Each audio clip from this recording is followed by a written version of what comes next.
In the primordial world beneath Mount Buzhou. Brother Qin, you mentioned last time that a great tribulation was coming to heaven and earth. What evidence do you have? The Dragon Han tribulation has just ended, and the primordial world is at peace. How could another tribulation be approaching?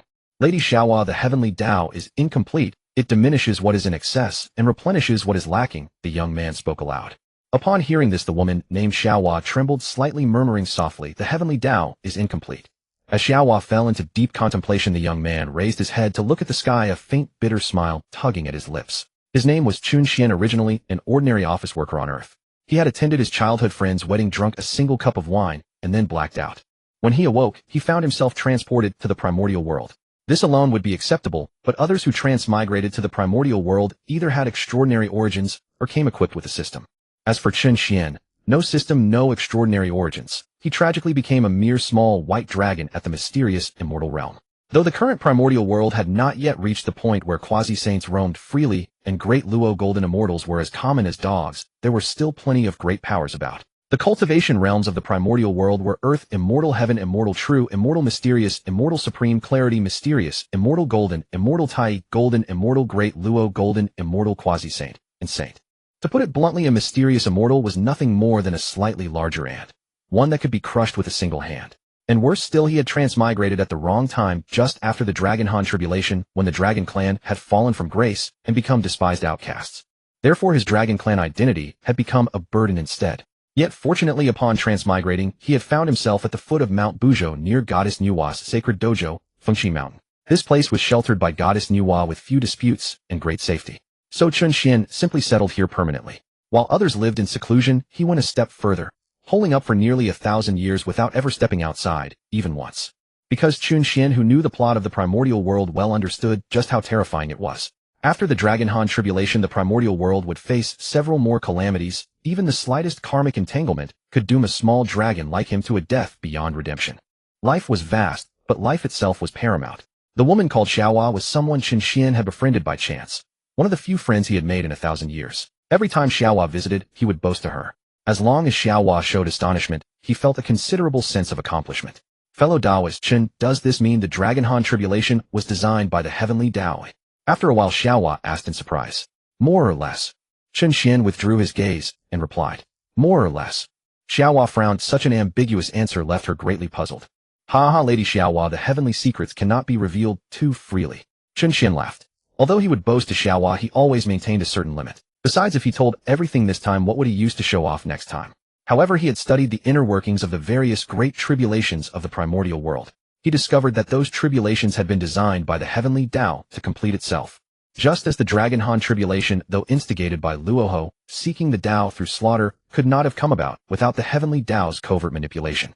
The Heavenly Dao's original intention was to use Luoho's hand to weaken the three clans, then force Luoho to establish the demon realm, completing the primordial world in preparation for its own future schemes. But the plan backfired spectacularly. Luoho flew into a rage and detonated the western earth veins, causing catastrophic losses to the primordial world. Later, Hongjun merged with the Dao, and the tribulations became increasingly complete. Upon hearing this, Xiao Wa was slightly disappointed. She changed the subject and asked, then does Brother Chen know when the next great tribulation will occur? Once someone becomes a saint, the next great tribulation will not be far off. Calculating the timing, it should be soon before someone achieves sainthood. Tongtian smiled. The Dragon Han tribulation had ended. Hongjun was due to achieve sainthood next. A saint? What kind of realm is that? Xiao Wa exclaimed in mild shock. Those who achieve great Luo possess an indestructible golden body, yet still face the danger of falling. Only by becoming a saint can one remain unmoved through countless tribulations and endure alongside the world. Tongtian spoke in measured tones. Beneath the saints, all beings are but ants. Tongtian's words echoed like a morning bell and evening drum in Xiao Wa's mind. Afterwards, she departed, leaving in such a daze that she forgot to bid Tongtian farewell. Seeing Xiao Wa's lost and soul-stricken appearance, Tongtian shook his head and sighed. This girl is good in every way, but she worries too much about the sky falling. Is this something for beings like us to worry about? However, Tongtian did not know that after Xiao Wa departed, she flew all the way up Mount Buzhou, finally stopping before a magnificent, resplendent ancient palace hall. The next moment, a burst of brilliant light erupted from Xiao Wa's body. When the light faded, her feet had clearly transformed into a serpentine tail. If Tongtian were here, his jaw would surely drop in astonishment. Human upper body, serpent tail. Xiao Wa was actually Nüwa. Little sister. At that moment, a handsome young man in green robes approached, also with a long serpentine tail, just like Xiao Wa's. This man's identity was also evident. Fushi. Hearing this call, Nüwa finally returned from her contemplation. Oh, big brother. What are you thinking about? So absorbed. Fushi teased with a smile. Nüwa sighed and asked, Big brother, do you know what a saint is? Has anyone in heaven and earth become a saint? Fushi was slightly taken aback. A saint? Where did you hear about this? Nüwa originally wanted to answer honestly, but the moment she thought of Chun Xian's face in her mind, she became coy and evasive. It was like having something precious and not wanting others to know. This feeling was strange. Oh, come on. Just tell me whether you know what a saint is. Nüwa said coquettishly. This sight left Fushi utterly stunned. What was wrong with his little sister? They had spent 10,000 years together, and he had never seen Nüwa like this before. His own sister seemed a little shy. Heaven, what had he just discovered? However, Fushi still answered Nüwa's question. Last time when I went to Kunlun Mountain to discuss the Tao with the three pure ones, I seem to recall Laozi mentioning that above Great Luo is the saint realm. Then, big brother, has anyone become a saint? Nüwa asked again. Become a saint? Where would it be so easy? The strongest being I have encountered is Laozi of Kunlun Mountain. He is an incarnation of Pangu, great god, primordial spirit with extraordinary origins, and has already reached the peak of Great Luo. But according to Laozi, even he has not even touched the threshold of saint. Fushi sighed with emotion. But big brother, I heard someone say that someone will become a saint soon. Nüwa said.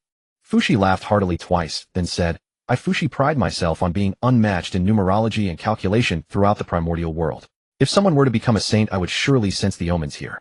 In my view, it is impossible for anyone to become a saint so soon. Little sister, you must have heard someone spreading rumors. Upon hearing Fushi say this, Nüwa also began to waver, for she knew her big brother's abilities. Could Brother Chen really be wrong?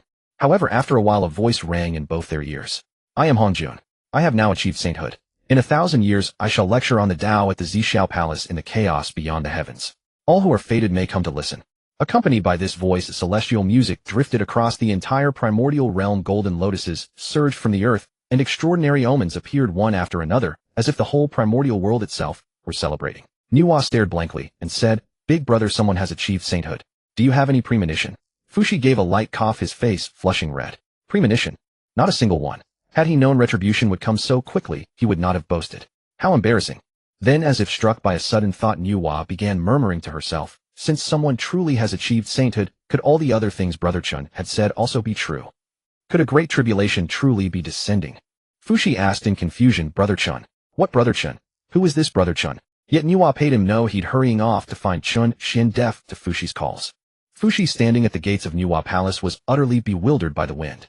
Recalling his younger sister's previous behavior and connecting it with this Brother Chun, he suddenly felt a pang of heartache. He also felt as though a cabbage he had carefully nurtured for many years had been uprooted by a pig. And the worst part was he didn't even know the pig's name. How infuriating. I Fushi am unmatched in the art of divination. I refuse to believe I cannot calculate the identity of this bastard. Fushi directly took out his spiritual treasure and began tracing Nüwa's karmic threads to find the person. But in the next moment, a mouthful of fresh blood sprayed directly from Fushi's mouth, and even the spiritual treasure in his hand shattered. It was a backlash of fate. Fushi's eyes were filled with disbelief. As a top-tier innate divine in the primordial realm, Fushi's current cultivation has already reached the late Deluo stage. Surveying the entire primordial realm, there were only a handful of beings who could inflict such a powerful backlash upon him. What on earth is this Brother Chen's background? No matter who you are, wanting to become Fushi's brother-in-law won't be that easy. Fushi gritted his teeth. Fushi knew nothing of what was happening at the gates of Nüwa Palace. However, Qin Xian knew that Hongjun had achieved sainthood. Nevertheless, he paid it little heed. Such matters had nothing to do with a weakling like him. Sigh. 1,000 years, and I've only gone from early Mysterious Immortal to mid-Mysterious Immortal. My aptitude is still too poor. In truth, his identity as a pure-blooded dragon clan was not too shabby either. Only when he thought of those even more monstrous innate divines did a sense of powerlessness wash over him. With this level of strength, even self-protection is difficult. If only I had a system. Chun Xian sighed again. Ding. Detected that the host has been in the primordial realm for 1,000 years. Now activating the homebody sign-in system. Chun Xian. He was stunned for a moment, then nearly leaped up in excitement. A system, his very own system, had actually arrived. System, what functions do you have? Chun Xian asked, suppressing his inner excitement. This system is the homebody sign-in system. As long as you lock down your current location, you can sign in daily to receive rewards. Ding. Scan that the host is located at the foot of Mount Buzhou. Confirm lock. Chun Xian immediately replied, lock it. Lock complete. The host sign-in range is now 1,000 kilometers around the foot of Mount Buzhou. Within this range, the host can sign in once daily to receive rewards. Detected that the host has not signed in today. Would you like to sign in? Sign in. This question needed no thought at all. Ding, sign in complete. Congratulations host on completing the achievement, first sign in. Now distributing a special reward. Detected the novice gift pack. Now opening it for the host. Host obtained Heavenly Dao Tea Leaves 10. Host obtained 100 Arts Dao of Zither Great Dao Level Dao of Chess, Great Dao Level. Host obtained Quasi-Saint Cultivation Experience Card 3. Host obtained Physique 9 Yao Dragon Body. Host obtained Cultivation Technique Ancestral Dragon Art Enhanced Version. Host obtained Supreme Grade Innate Spiritual Treasure Soul Shaking Spear 12-Petaled Pure World White Lotus. Host's Cultivation elevated to Early Golden Immortal. Holy crap. Chun Xian felt that if one word could describe his current mood it would be exhilarating. Was it ever so exhilarating? As the system distributed this series of rewards, Chun Xian felt all his past grievances completely vanish. Then the system's voice rang out again. All rewards for this session have been distributed. Please host check and collect them. What a great system this is. Signing in at home to gain rewards. Chun Xian felt he could lie low. No, stay home until death. Before he could examine the system's rewards, a warm current suddenly began circulating around his body. Bang! A light sound was heard, and Chun Xian's mana instantly surged. Late Mysterious Immortal. Mysterious Immortal Great Perfection. Supreme Clarity Mysterious Immortal. During this process, vast amounts of heaven and earth spiritual energy surged toward Chun Xian, causing considerable commotion. At this moment, a golden immortal level gray eagle soaring overhead happened to spot Chun Xian. I remember this little dragon was only at the Mysterious Immortal realm. Why is he causing such a huge commotion? Could he have obtained some kind of heavenly treasure? Moreover, this area seems to be strictly forbidden by Goddess Nüwa for us to approach. There might really be some treasure. Thinking of this, he grew increasingly convinced of his guess, and a glint of greed flashed in his eyes. Although this place was near Goddess Nüwa's dojo, opportunities move the heart. At worst, after seizing the treasure, he could flee far away. The primordial realm was vast. Even if it were Goddess Nüwa, what could she do to him? The gray eagle was a creature of action. Flapping his wings, he extended his sharp talons to seize Chun Xian. How dare you? Nüwa arrived in a murderous rage. The golden immortal level gray eagle didn't even have time to scream before being directly crushed into pieces. Had Fushi been here, he would certainly have been shocked. His sister, who had always been gentle and kind by nature, had never once killed in such fury before. Then, as Nüwa saw a storm of spiritual energy wrapping around Chun Xian, her expression finally softened a little. Gazing at that handsome face, her heart stirred once more. 1,000 years ago, she had taken the form of an innate Dao body and wandered at the foot of Mount Buzhou, where she met this strange man. Given her status and strength, she would not have paid much attention to a mere mysterious immortal. But this man, however, was quite interesting, always able to say remarkable things. Time after time, they met, came to know each other, and became friends. Nüwa regarded this brother Chun as a confidant. Yet when Chun Xian was about to face danger, that extreme worry and anxiety made Nüwa realize something. It turned out that after 1,000 years together, her feelings for Chun Xian had already transcended friendship.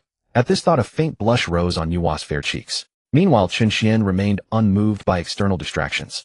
His eyes tightly shut, his spirit, soul, mind, ethereal form, and essence converging together, interweaving, gradually condensing into a flower. When the three flowers gather at the crown, the spiritual platform appears, and the great Luo, immortal, becomes carefree. Chun Xian has broken through to golden immortal, so only the lead flower among the three flowers was revealed. When Chun Xian opened his eyes, the spiritual energy storm had already dissipated. He was immediately filled with lingering fear. He had been too reckless in his breakthrough just now. Fortunately, nothing had happened. Unaware that the crisis had been resolved by Nüwa. Then when Chun Xian saw the young girl before him, a sense of gratitude welled up in his heart. "Thank you, Miss Xiao Wa, for protecting my path," Chun Xian said with a smile, cupping his hands in a respectful gesture. "Congratulations, brother Chun, on achieving golden immortal." Before Chun Xian woke, Nüwa had already transformed into her Xiao Wa appearance. She worried that revealing her true identity might create a barrier between them. Chun Xian beckoned. "Miss Xiao Wa, please come over and sit." Though the spot he occupied at the foot of Buzhou Mountain was small over 1,000 years, he had furnished it quite nicely with some simple furniture. Nüwa did not stand on ceremony, and sat down facing Chun Xian. "Brother Chun, being able to become a golden immortal on the spot shows that you are a person of deep fortune and destiny," Xiao Wa said with a smile. Seeing that Xiao Wa did not intend to press further, Chun Xian breathed a sigh of relief. After all, the existence of the system was not easy to explain. Before Chun Xian could speak, Nüwa bit her lip and said, "Brother Chin, I want to ask, how does the great calamity you mentioned compare to the Honghuang calamity?"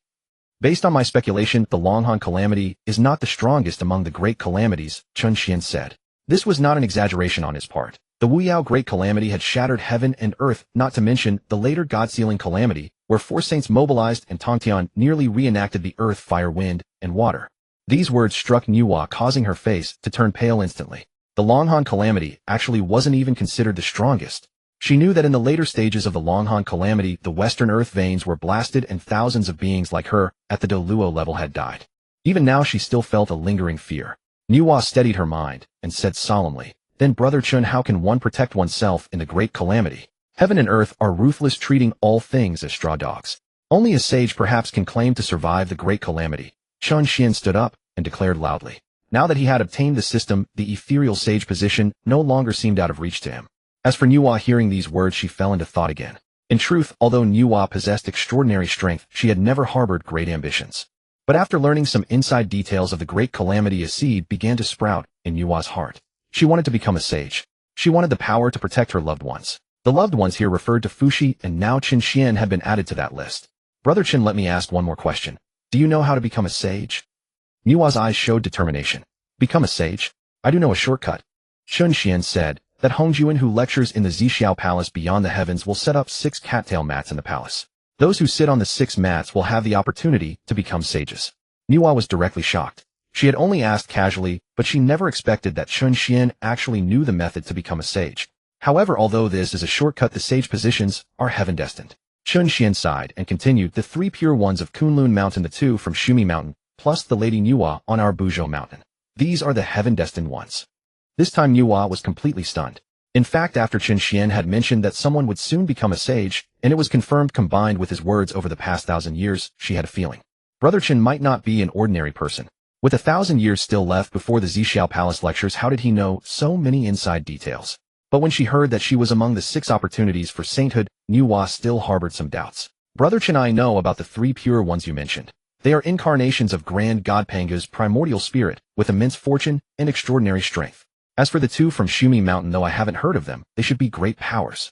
But I don't know how the Lady Nüwa qualifies for the sage opportunity. The primordial wilderness was endless, concealing countless great powers. She knew of the 2 Golden Crow brothers born from the Sun Star, and Dongwangong and Zhuangmo. Moreover, her brother Fuxi was stronger than her. Why should it be her turn? Haha. Miss Xiao Wa, you underestimate our Lady Nüwa. If we truly compare, Lady Nüwa is even stronger than the 3 pure ones. Qin Xian said with a smile. His praise for Nüwa came from the bottom of his heart. Not to mention that in the future Nüwa would create humans and mend the sky, bringing great merits to heaven and earth. Even now Qin Xian himself was under her protection, so he couldn't speak ill of her, could he? Does Lady Nüwa deserve such high praise? Nüwa asked softly. Of course, Lady Nüwa is the first goddess of the primordial wilderness. Qin Xian was just rambling while Miss Xiao Wa had already lowered her head, blushing. When Qin Xian noticed this, he thought to himself, oh no. He seemed to have committed a major taboo, praising another woman in front of a woman. He had to find a way to remedy this. Miss Xiao Wa, Lady Nüwa is good, but she is like a figure in a shrine, unreachable, sacred, and inviolable, lacking the warmth of mortal life. So, compared to Lady Nüwa, I prefer spending time with Miss Xiao Wa, Qin Xian said seriously. At that moment Nüwa's heart was pounding like a deer. Was Brother Chun confessing to her? Her face turned even redder. If she accepted like this, would it appear immodest? But Nüwa suddenly became fidgety. At this moment Qin Xian continued, Miss Xiao Wa, do you have any more questions? Nüwa snapped out of it, and quickly said, Brother Qin, are you going to the Xiao Palace? No, I'd rather sleep at home than waste the effort. Qin Xian said casually. The Xiao Palace was located in the chaos beyond the heavens, and even Luo cultivators dared not enter recklessly. Besides, wasn't it better to check in at home? Why go to the Xiao Palace? Sleepy?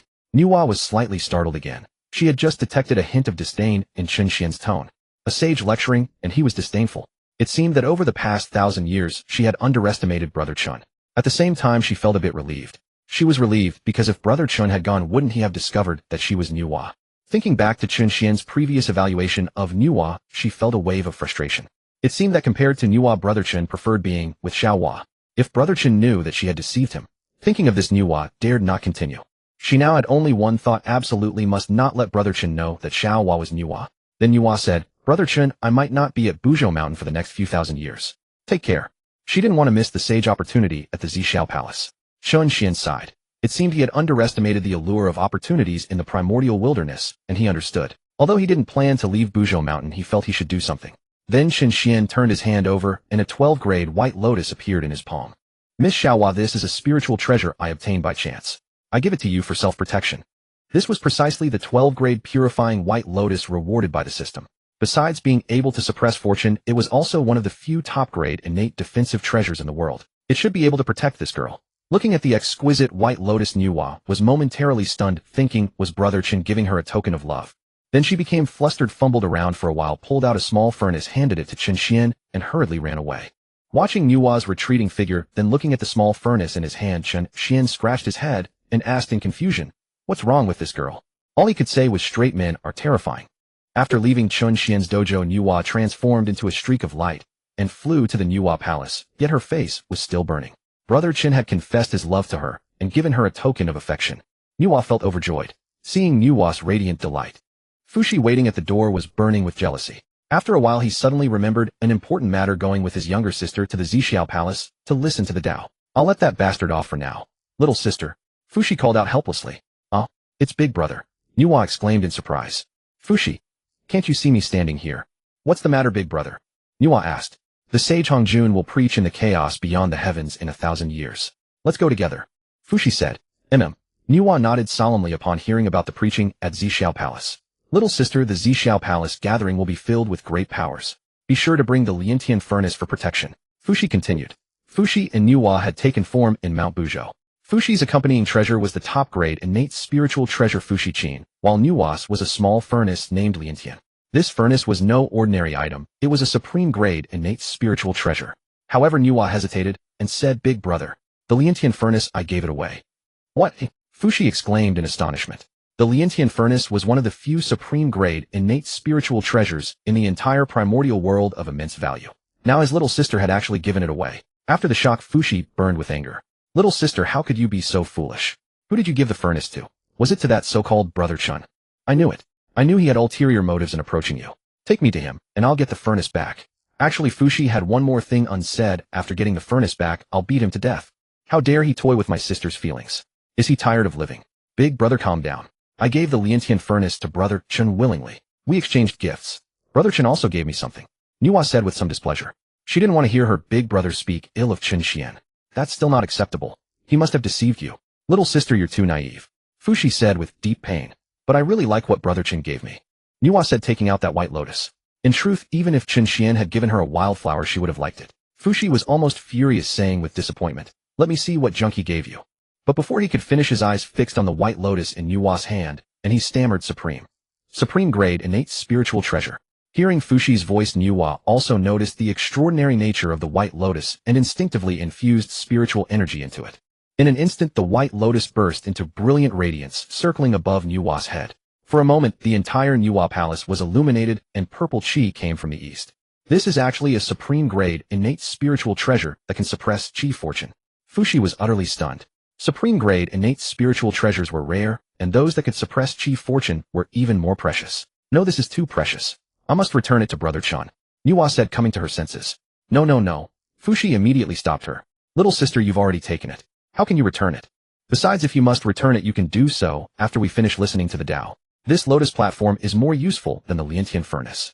Nüwa thought about it and realized he was right. "Then consider it a temporary loan of Brother Chen's spiritual treasure." Then she looked at Fushi and teased, "Big Brother, didn't you just say that Brother Chen's gift was junk?" Fushi smiled sheepishly. "Little sister." He felt that he was just fated to clash with that bastard. But did he think a single chi-suppressing innate spiritual treasure could win over his little sister?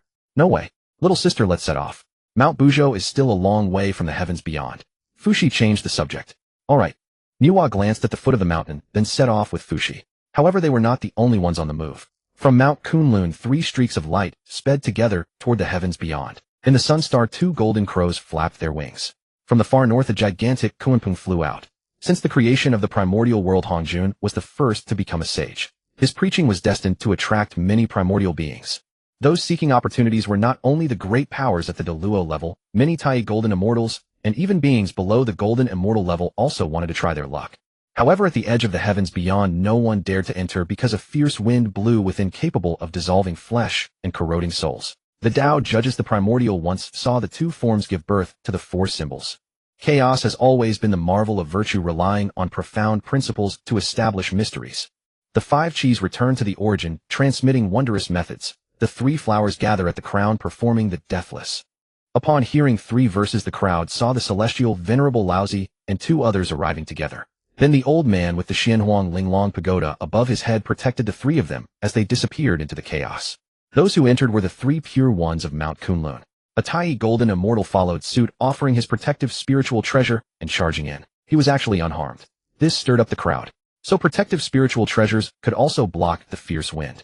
They hastily offered their strongest spiritual treasures and also entered the chaos. Of course, some with sufficient cultivation and powerful spiritual treasures managed to withstand the chaotic wind, but many more perished in it. As for the vast majority, they were blocked by the wind. Little sister, it seems that what Sage Hongjun said about having the affinity is largely about strength. Let's enter. Fushi and Nüwa arrived. A white lotus enveloped the two, and they entered the chaos. 1,000 years later, nearly 3,000 people had gathered outside the Xiao Palace in the chaos. A pair of exquisite boy and girl attendants appeared outside the palace. When the crowd looked, they realized these two child attendants were also at the Deluo level. They announced in clear voices, 8,000 years have passed, the Xiao Palace opens. As their words fell, the gates of the Xiao Palace swung open. The beings who had come to listen to the Dao all rushed inside. The Xiao Palace appeared small from the outside, but its interior space was boundless, not seeming crowded even with so many people. Inside it was filled with Xianhuang, qi brimming with Dao rhythm. A day of cultivation there was worth 100 years outside. The crowd was secretly astonished, marveling that this was indeed a sage's dojo. The next moment, they all looked at the 6 cushions in the main hall. None who came here were foolish.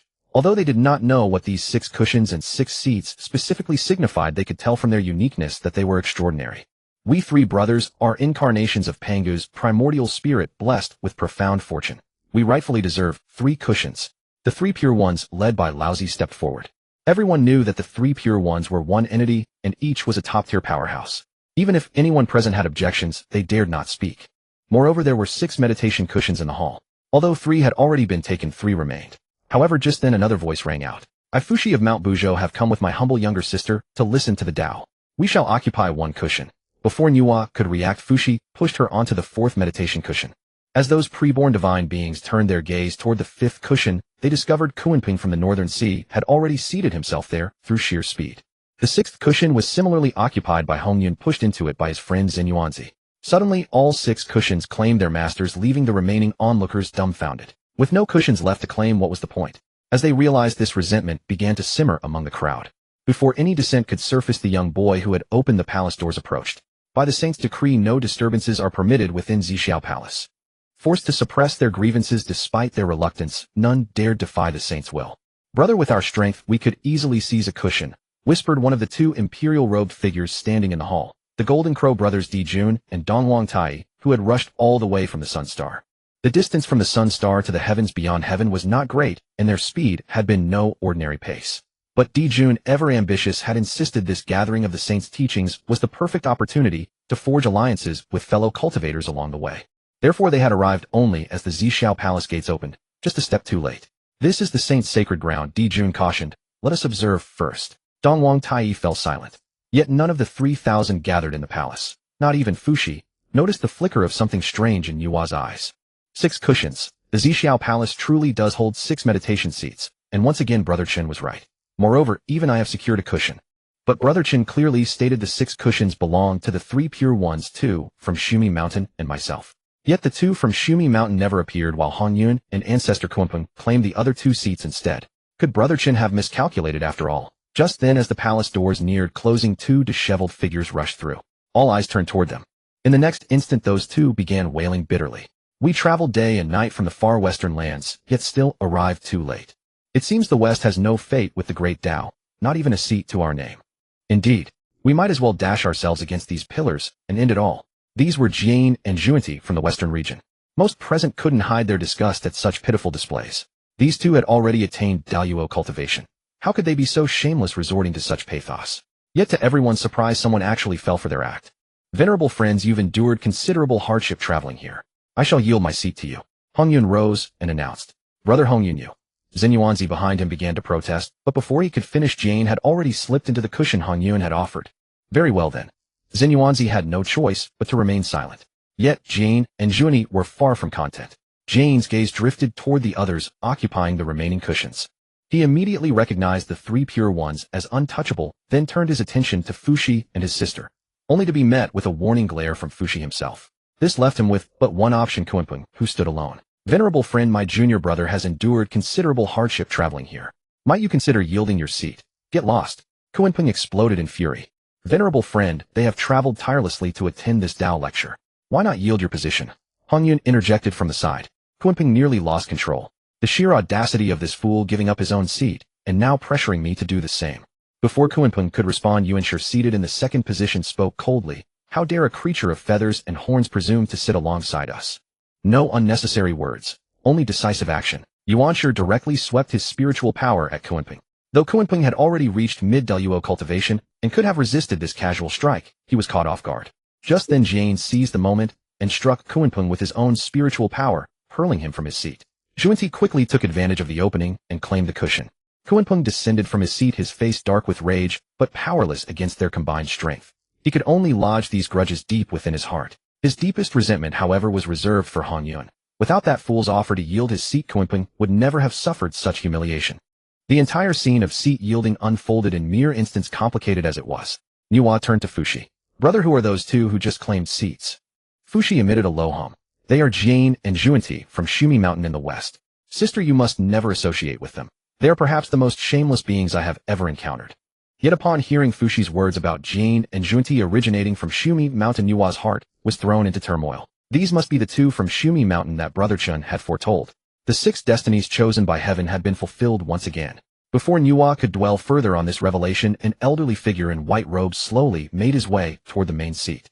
Though his features were unremarkable, anyone who gazed upon him, whether a Tai Golden Immortal or a Duo cultivator, would feel themselves drawn helplessly into the profound truths of heaven and earth. Laozi, possessing the highest cultivation among them, was the first to regain awareness. Yet this awakening left him drenched in cold sweat. As the foremost of the 3 pure ones, Laozi had always been supremely confident. Before arriving at Zhixiao Palace, he had considered himself one of the supreme powers of the primordial world. But upon beholding Hongyun, he understood just how insignificant he truly was. The authority of a saint was as boundless as the chaotic void itself. Even his Duo-level cultivation could only glimpse its surface.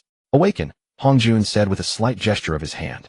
The 3,000 guests across the mortal realm stirred to consciousness, their gazes toward Hongyun filled with reverent worship. You share affinity with me. For 3,000 years I shall expound the Tao corresponding to the 3,000 paths of the great Tao. Let the lecture commence. Yet in the next moment Hongyun chuckled softly and declared, the Tao shall not be transmitted to those with 6 ears.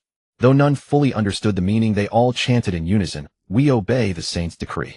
Meanwhile, deep within the wasteland mountains of the primordial world, a monkey bearing 6 ears who had been straining to listen suddenly let out a blood-curdling scream, spat a mouthful of blood, and was launched through the air. The millennium has passed as calculated. Hongyun should have begun his lecture by now. With each sermon spanning 3,000 years, I wonder when Miss Xiao Wa shall return. Chun Xian reclined leisurely in his chair at the foot of Mount Buzhou, a nostalgic longing stirring for the days when Xiao Wa was still by his side. During this millennium, Chun Xian never set foot outside, even a single step, spending his time either sleeping or checking in. Over 1,000 years he had checked in a total of 365,000 times, accumulating a vast array of rewards. The rewards included various cultivation techniques, elixirs, spiritual treasures, skills, spiritual plants, and even merit. A diverse collection indeed. Moreover, Chun Xian discovered that consecutive check-ins yielded bonus packages. For instance, a 10-year check-in offered a gift pack, and a 100-year check-in also had one. He deduced that the longer he checked in, the more precious the items in the gift packs became. Although he had acquired many items from check-ins, the truly valuable ones were few. Nevertheless, Chun Xian was already quite content. Now was the moment to claim the Millennium gift pack. Chun Xian felt certain that a grand prize awaited him. Ding detected that the host has checked in consecutively for a millennium. Would you like to open the Millennium check-in gift pack now? Open. As Chun Xian spoke, the system's voice echoed once more. Host has obtained the primordial spiritual root, the complete heavenly gourd vine. Whoa! Chun Xian exclaimed in astonishment. The Millennium check-in gift pack actually contained the heavenly gourd vine. He knew this item. It was one of the 10 primordial spiritual roots originally growing on Mount Buzhou.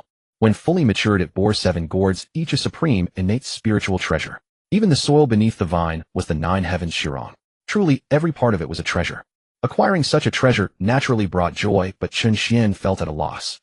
The gourd vine and its gourds were too hot to handle. According to the original plot, those who took the gourds were no ordinary beings. Whether it was the 3 pure ones Nüwa Donghong or Hongyun, they were all mighty figures of the era. The last gourd, rumored to be pregnant with treasures, had fallen into the hands of Hongyun. In an instant, Chun Xian found himself entangled in karmic ties with 7 great powers, one of whom was the Tao ancestor who had achieved sainthood. Not to mention that Nüwa would later need the gourd vine and Shirong to create humanity. This was completely at odds with his principle of lying low. Chun Xian began to panic. Yet the moment he took out the gourd vine, a sudden sense of loss washed over the 3 pure ones and others in the Purple Cloud Palace. Nüwa in particular felt as though she had lost some great opportunity. Hongjuan, who had just begun his lecture, frowned slightly, attempting to probe the matter, but found the celestial mechanisms in utter chaos. Unable to discern anything, he suppressed his doubts and continued his discourse. At the foot of Mount Buzhou, Chen, after a brief panic, steadied himself. What's done is done, he thought. Since I've taken the treasure, I can't very well return it. Even if he didn't trust himself, he trusted the system. Cross that bridge when you come to it. Chen stored the gourd vine and the 7 gourds in a storage ring awarded by the system, for they were of no immediate use. Chen let out a sigh. The system was generous with treasures and such, but it was somewhat slow in boosting his cultivation. Over a millennium, it had only elevated his cultivation to the late Golden Immortal stage. If the innate beings at the Golden Immortal level knew of Chen thoughts, they would likely want to punch him. A millennium to cross 2 minor realms. How could he be unsatisfied? Yet as Chen sighed, a figure suddenly fell from the sky, landing right in front of his reclining chair, startling him. Damn, how did a monkey fall down? Indeed, it was a golden-furred monkey, and it seemed to be in poor condition. Blood trickled from the corner of the monkey's mouth, its eyes were tightly shut, and its chest rose and fell faintly, as if it were on the verge of death. Speaking of monkeys, Chen first thought was the great sage equal to Heaven's son Wukong, but that stone monkey had not yet been born. This monkey was certainly not him.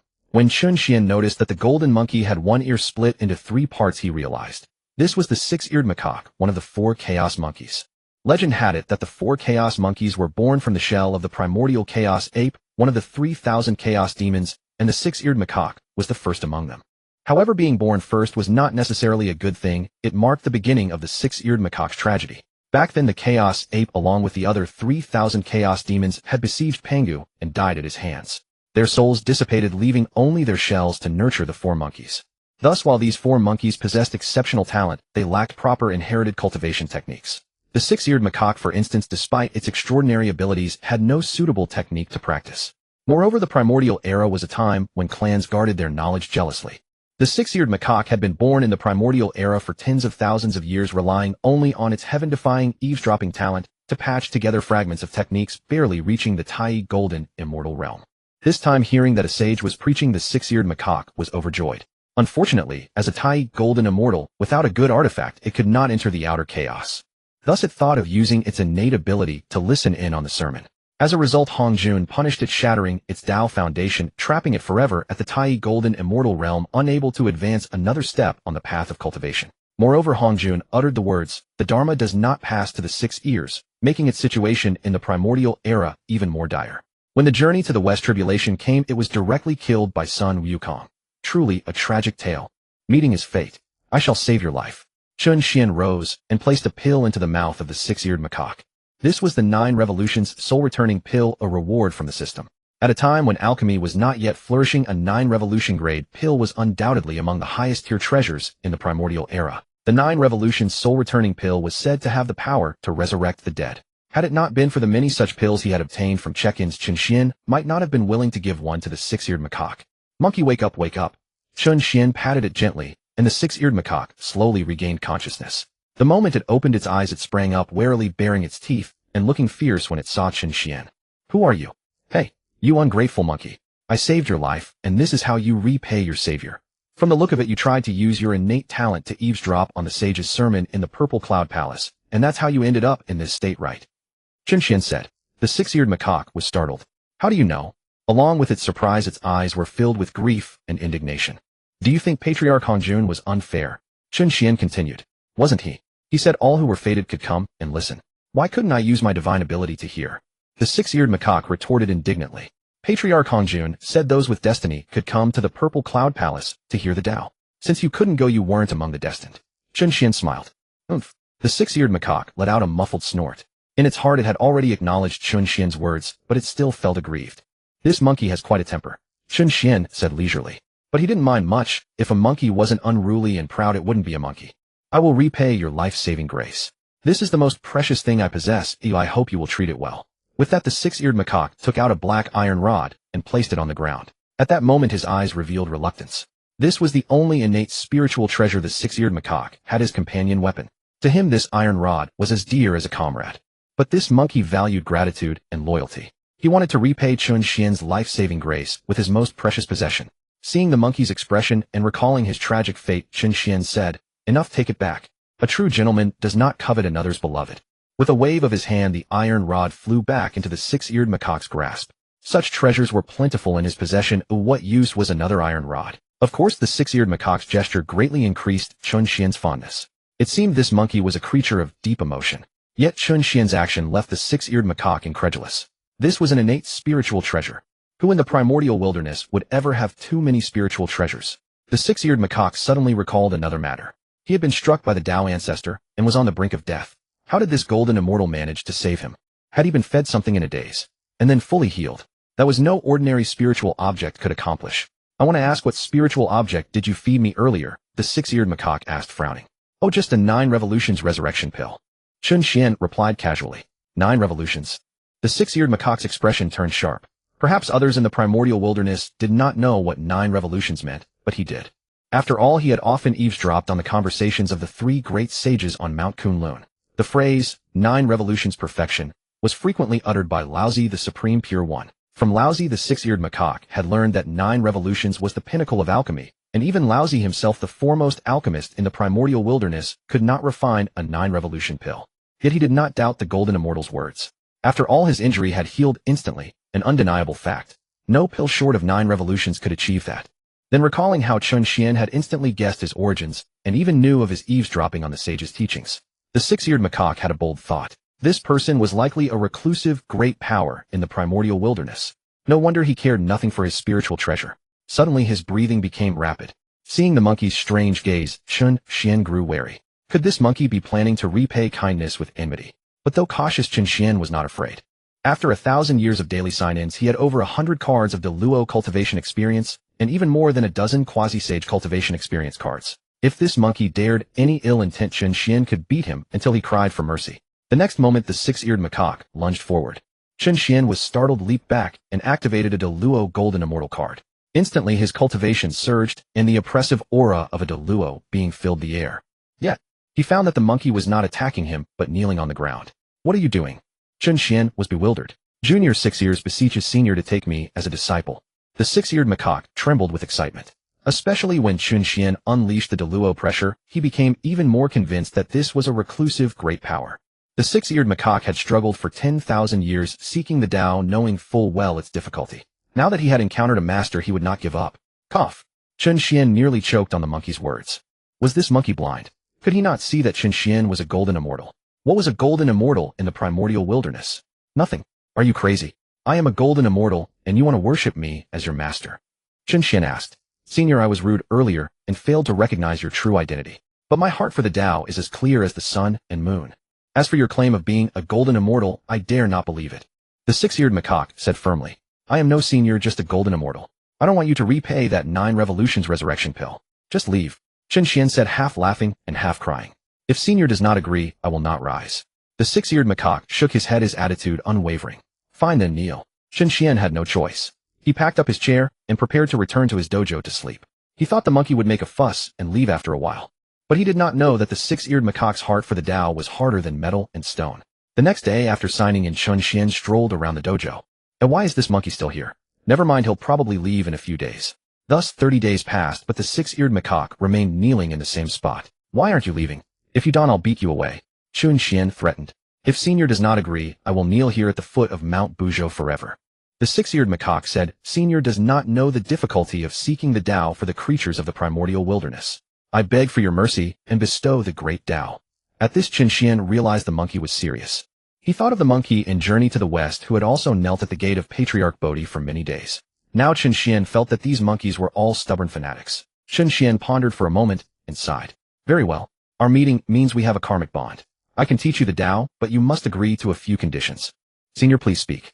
I will abide by them. The six-eared macaque said excitedly. First, after I teach you the Dao today, you must leave immediately and not pester me further.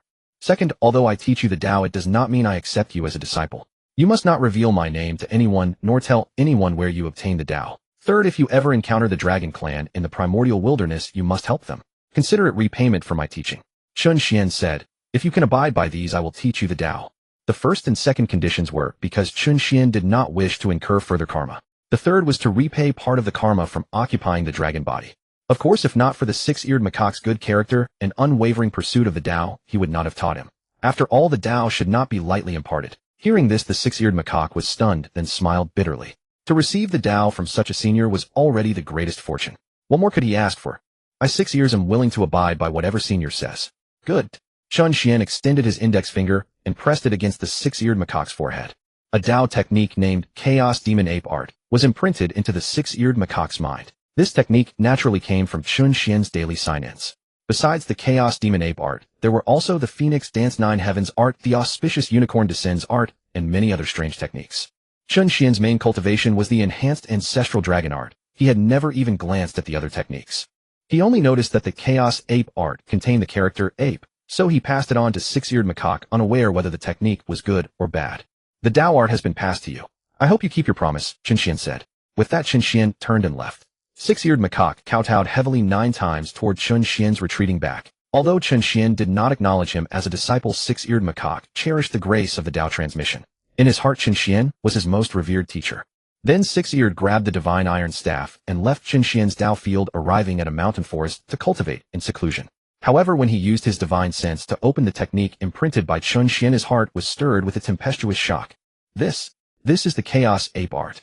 Chun Xian had no idea that the Chaos Ape Art he casually gave was the foundational technique of the Chaos Ape among the 3,000 Chaos Demons, but six-eared macaque recognized it at once. Because the Chaos Ape's spirit had dissipated, six-eared macaque had only inherited the name of the Chaos Ape Art, without its content leaving him in a state where he had no technique to cultivate. Yet six-eared macaque could never have imagined that Chun Xian would give him this technique, the most compatible one for him. My Dao can be achieved. He suppressed his excitement and began to cultivate with utmost concentration. 200 years later, a golden light suddenly burst forth from the mountain forest where six-eared macaque had been cultivating in seclusion, followed by a joyous long howl. Seated in a cave-dwelling, six-eared macaque had the 3 flowers blooming atop his head. The golden immortal realm achieved. As one of the 4 chaos monkeys, Sun Wukong had attained the Tai golden immortal realm in just a few years after receiving teachings from Patriarch Bodhi. With tens of thousands of years of accumulated experience, and now obtaining the most suitable method, six-eared macaque's breakthrough to the golden immortal realm was not a surprising event. But the first thing six-eared did upon opening his eyes was to kowtow 3 times and prostrate 9 times toward Mount Buzhou. He would never forget who had made him what he was. This place is no longer suitable to stay. I have ascended to the golden immortal realm. It is time to roam the primordial world. Instantly a golden light flashed, and six-eared macaque vanished from the cave. Another 2,000 years passed. In the Purple Cloud Palace. This sermon ends here. You may return in a millennium. Your seats next time will be the same as now. No changes are allowed. Hongjuan's voice fell, and he turned to leave. The assembly said in unison, farewell to the sage. The next moment, they found themselves outside the heavens of the primordial world. The sage's abilities are truly heaven-reaching and earth-shattering. We are no match. Laozi remarked with emotion. After listening to this sermon, I am confident of breaking through to the consummation of the golden immortal realm. Yuanshi frowned and said, Elder brother, during the previous sermon my heart stirred as if I had missed a great opportunity. I wonder what happened. Tongtian chimed in, yes. I felt the same. Laozi pondered for a moment, for he too had sensed it, but only said, opportunities cannot be forced. Hearing this, Tongtian and Yuanshi said no more. Elder brother, I feel as if something important has been lost, Nüwa said, somewhat dazed.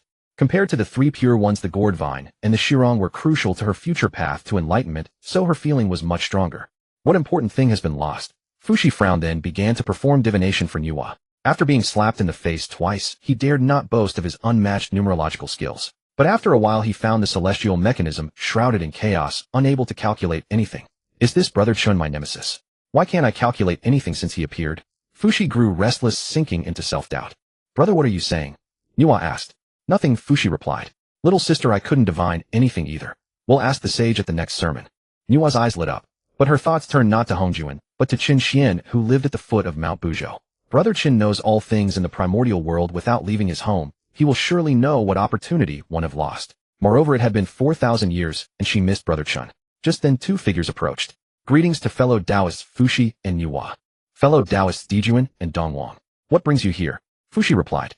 Nothing much, just wishing to strengthen our bond. We are all of the Yao clan and should support one another, Dijuan said.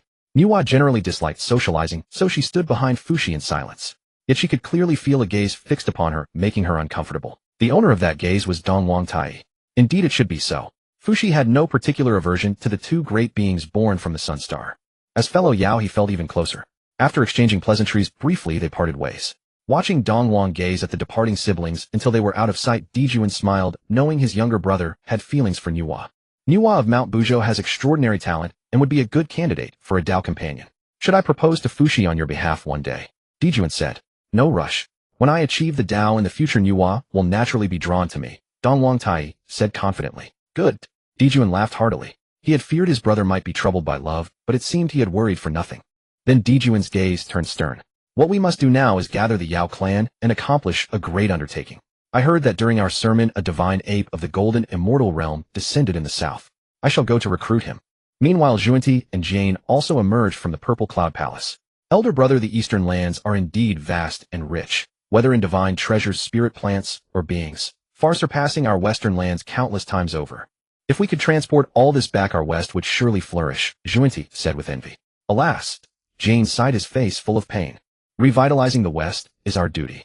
We must find ways to bring the spiritual treasures and talents of the east to the west. For the next 10,000 years we shall not return. Excellent. Zhuanti made a gesture of salutation, and the two transformed into beams of light and departed. At the foot of Mount Buzhou, Chun Xian calculated the days. For 1,000 years had passed, a little sister Nüwa would soon return. Just then he heard a calling. Brother White Dragon, are you there?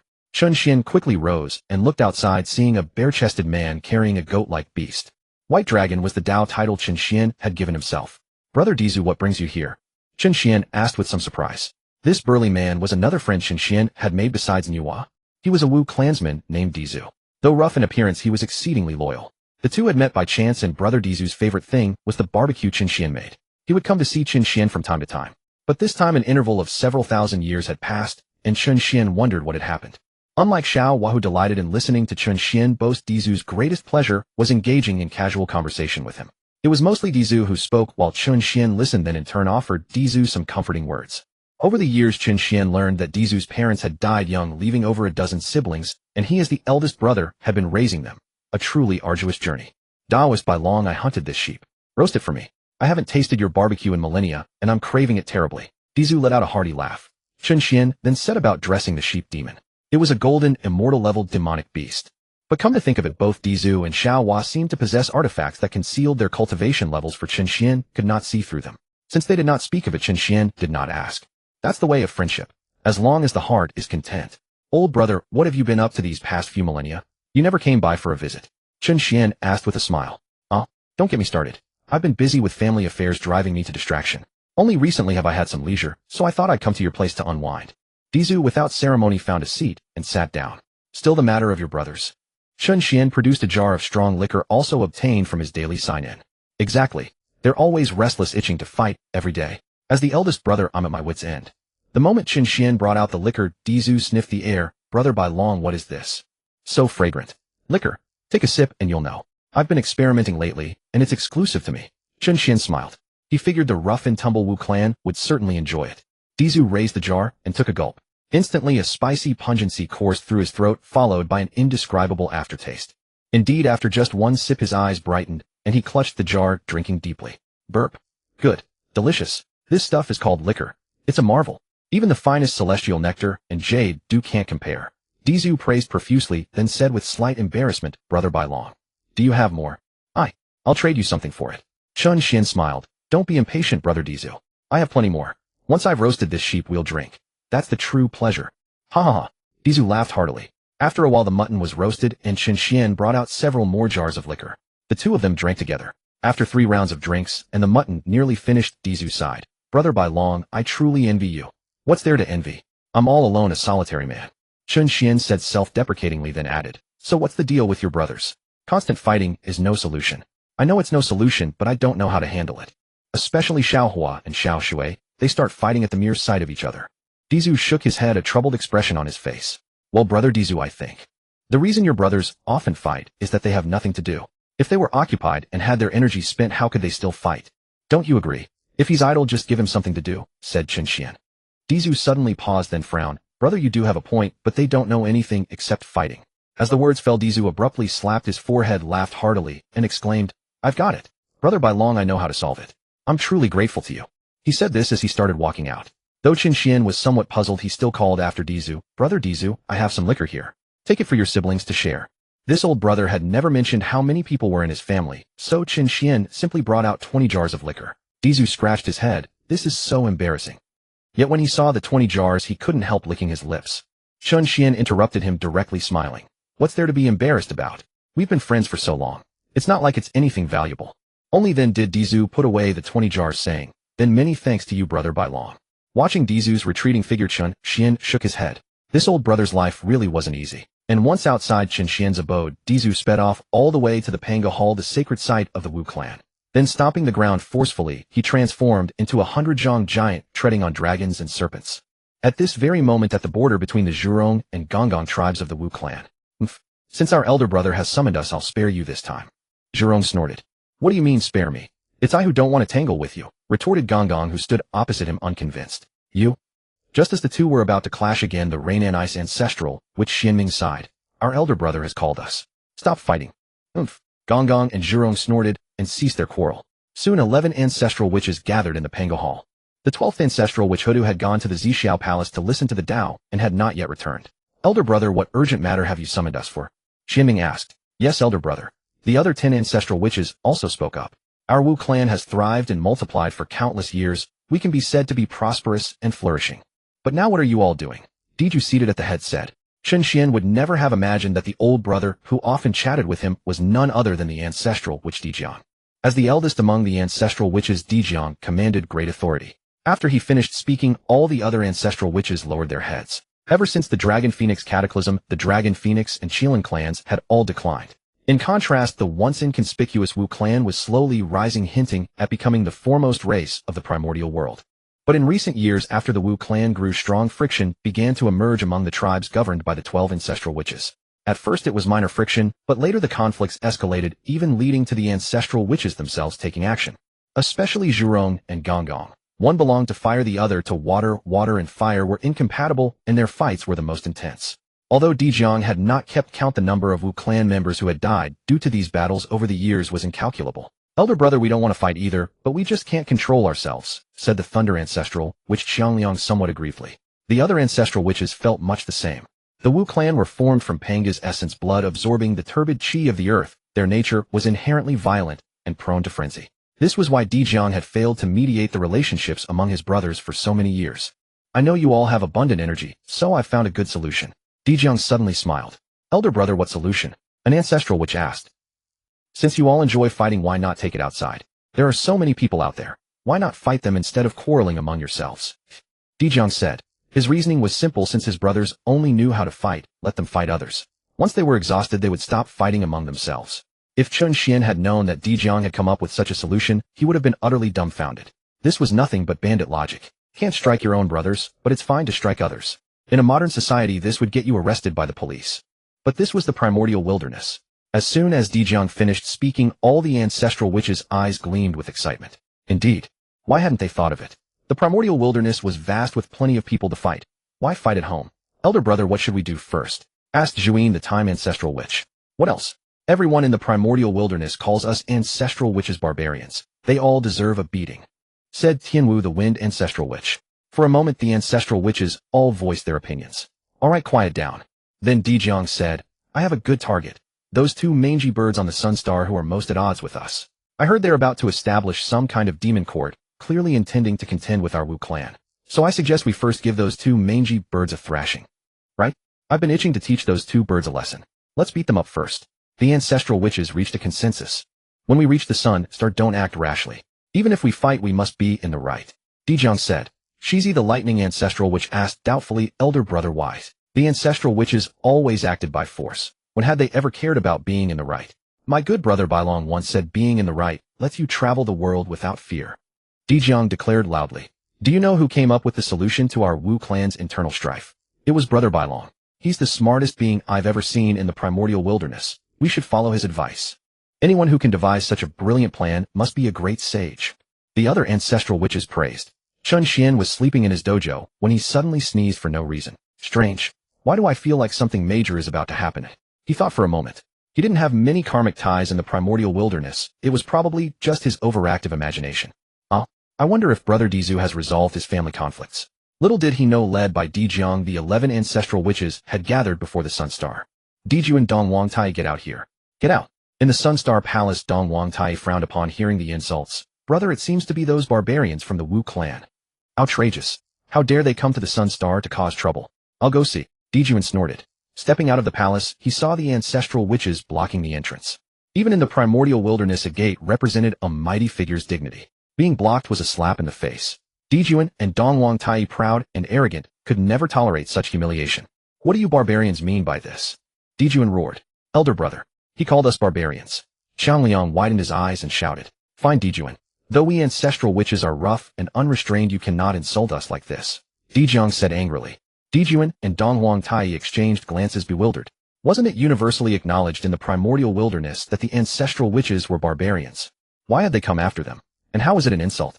Of course the two on the Sun Star were not to be trifled with and showed no fear. So what if we call you barbarians? What do you want?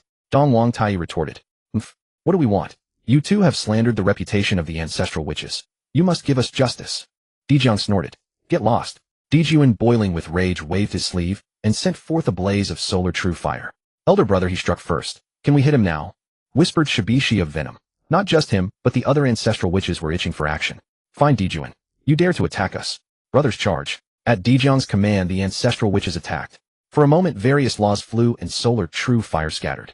Dijun wielded the river map and Luo book, while Dongwang Tai summoned the chaos bell. As for the Wu clan, they cultivated only their physical bodies, not their primordial spirits, and believed their flesh was as strong as any divine treasure. They clenched their fists and charged. The battle raged fiercely, shaking the primordial wilderness. What happened? Why the sudden fight? On Kunlun Mountain, Laozi put away his alchemy furnace, puzzled. Elder brother, shall we go take a look? Tongtian, a battle maniac, urged eagerly. He wanted to join the excitement. I think it's better to cultivate quietly and avoid karmic entanglement. Yuanshi frowned. A sudden great battle in the primordial wilderness may signal some change. Let's go to the Sun Star, Laozi said solemnly. Though Yuanshi was displeased, he did not defy Laozi. The three set off together for the Sun Star. At that time, aside from the three pure ones, other mighty beings in the primordial wilderness also sensed the disturbance. Some chose to ignore it while others flew toward the Sun Star. However, the ancestral witches had the advantage in numbers, and even the weakest among them was at the late Deluo stage. Even with their divine treasures protecting them, Dongwang Tai and Dijun soon found themselves overwhelmed. Brother, I can't hold on much longer, said Dongwang Tai. Activate the chaos bell at full power. Don't fight them head on, wear them down.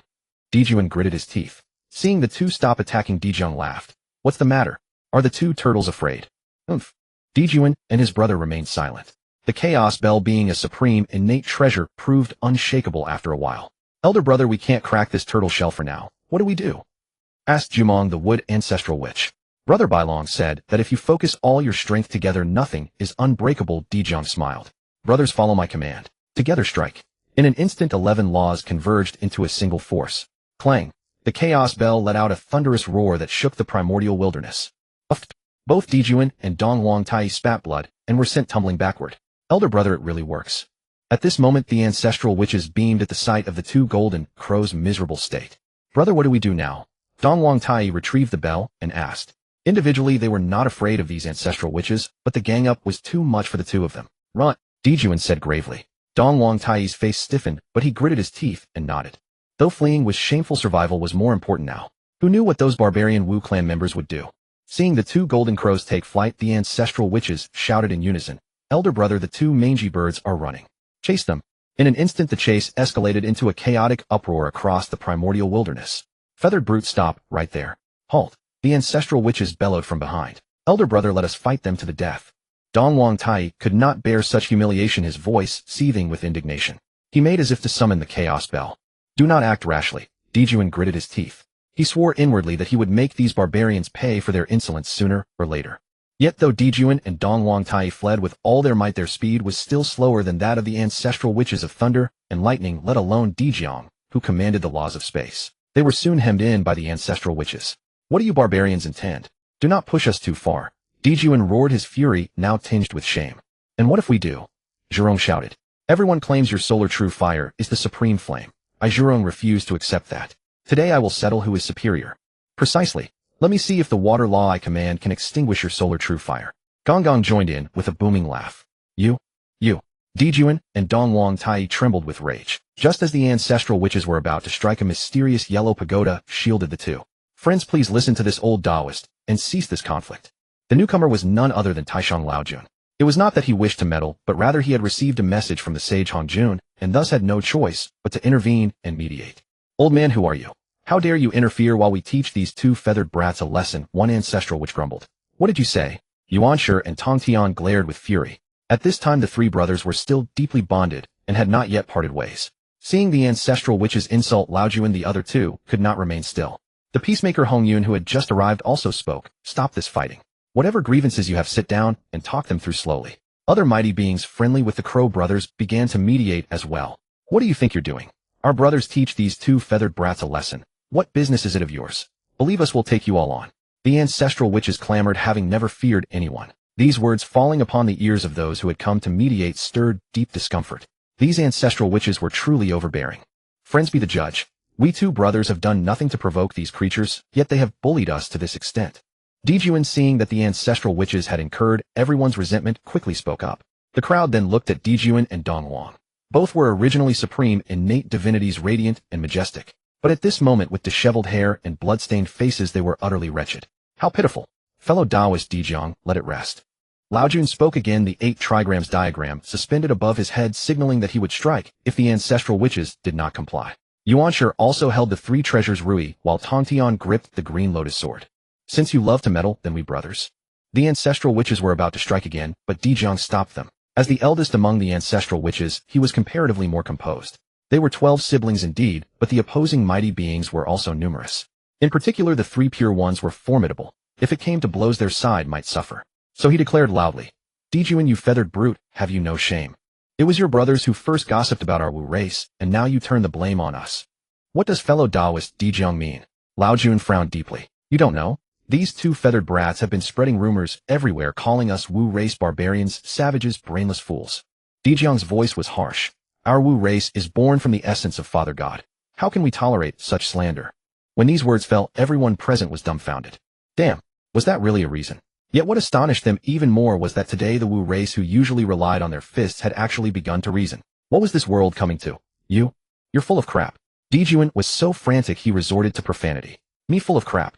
Tell me, do you not often call us Wu race barbarians? If not for your deliberate slander, would any of these primordial friends call us barbarians? Dijiang declared with righteous indignation. You're spitting blood. Friends, it's not only we 2 brothers who call the Wu race barbarians. You. Dijuan and Donghuang Tai's faces flushed crimson as they turned to the 3 pure ones and the others. Yet every one of them, including the 3 pure ones, averted their gaze, refusing to meet his eyes. Ahem. Even Laojun let out a light cough. A bit awkward. Though he himself often called the Wu race barbarians, he dared not admit it at this moment. Otherwise would he not draw the Wu race's enmity. Thus Dijuan and Donghuang Tai had no choice but to bear this black pot. Friends, am I not right? Tell me, do these 2 feathered brats not deserve a beating? Dijiang continued. Well, fellow Taoist Dijiang, you have already beaten them. Could we let this matter rest here? Laojun inquired. Impossible. Dijiang waved his hand grandly. What more do you want? Believe me, I, Dijuan, will stake my life today to make sure your Wu race does not get off easy. Dijuan fumed. We demand compensation. Dijiang shouted. Dijuan and Donghuang Tai were beyond furious. Compensation. They were the ones who had been beaten. But just as they were about to explode in rage, Laojun shot them a meaningful glance. What compensation do you want? Dijuan forced down his anger. There was no choice. Circumstances dictated. I hear that the sun crystal essence on your solar star is a fine treasure. Give me 100 pieces. Dijiang said. These words nearly made Dijuan vomit blood. The solar star formed from the left eye of Pangu nurtured countless heavenly treasures and even many innate spiritual items. But the most precious of all was the sun crystal essence. This substance, condensed from the very essence of the sun, possessed boundless wonders. After countless millennia, the crystals on the sun numbered fewer than 200. Now Dijiang demanded 100 at once. How could Dijuan bear it? In the end, under everyone's persuasion, Dijuan managed to send off these plague-like ancestral witches at the cost of 30 sun crystal essences. Today I thank you all for your assistance. Dijuan clasped his hands. No need for courtesy. It was but a trifle. Laojun returned the gesture. Then the crowd dispersed. On the way, Tongtian asked in puzzlement. Elder brothers, did you notice that the Wu barbarians have become smarter? They actually know how to convince through reason. Laojuan's face was solemn. I suspect that the ancestral witches have a wise mentor behind them. In the future, do not provoke them lightly. A Wu race that reasoned was truly terrifying. Even in Laojuan's heart, there was a chill. Unprovocable, truly unprovocable. After Dijuan and Donghuang Tai returned to their palace, their faces darkened. Elder brother, I cannot swallow this insult. Donghuang Tai's voice was cold. Do you think I can? Dijuan's face was also twisted with hatred. These 2 brothers had never been so humiliated since their creation. Our origins and strength are no inferior to those barbarians. The only reason we lost is that we are too few. Di Jun clenched his teeth in fury. If before he merely harbored the thought of establishing his own faction, now he was urgently eager to put it into action. He would certainly collect this debt. Compared to the frustration of the Golden Crow brothers, the 11 ancestral gods were cheerful all the way. Did you see Di Jun's face just now? It was twisted with rage. Huh, how satisfying. I have never felt so pleased in my life. What a thrill. Witnessing his brothers in good spirits, and even seeing Zhurong and Gonggong, two who had been at odds, showing signs of reconciliation, Di Jiang felt deeply gratified. It seemed this approach had truly proven the right one. Brother Bai Long is truly a miraculous figure. Indeed, that saying of his about justice, what was it exactly? Well spoken. Foolish one, it means with righteousness on your side you need fear nothing across the world. Right.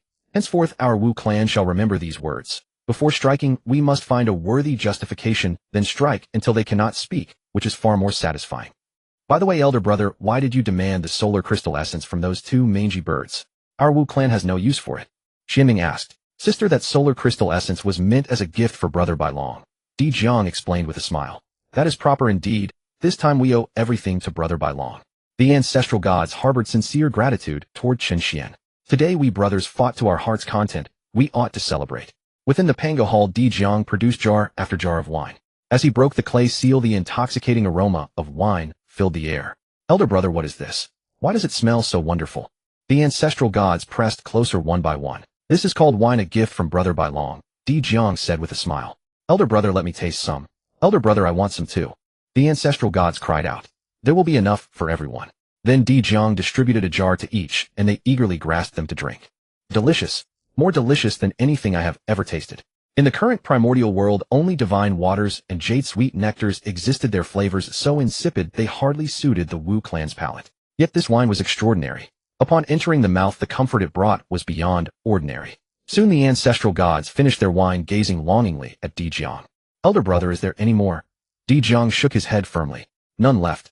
Brother Bai Long had given him 20 jars of wine, and after distributing 10, the remaining 10 had one reserved for Hutu, while the rest Di Jiang planned to hide for his own drinking. Who could ever have too much of such delightful wine? Hearing Di Jiang's reply, the ancestral gods burst into wails. If only I had not drunk so fast. Exactly, I have not even savored the flavor yet.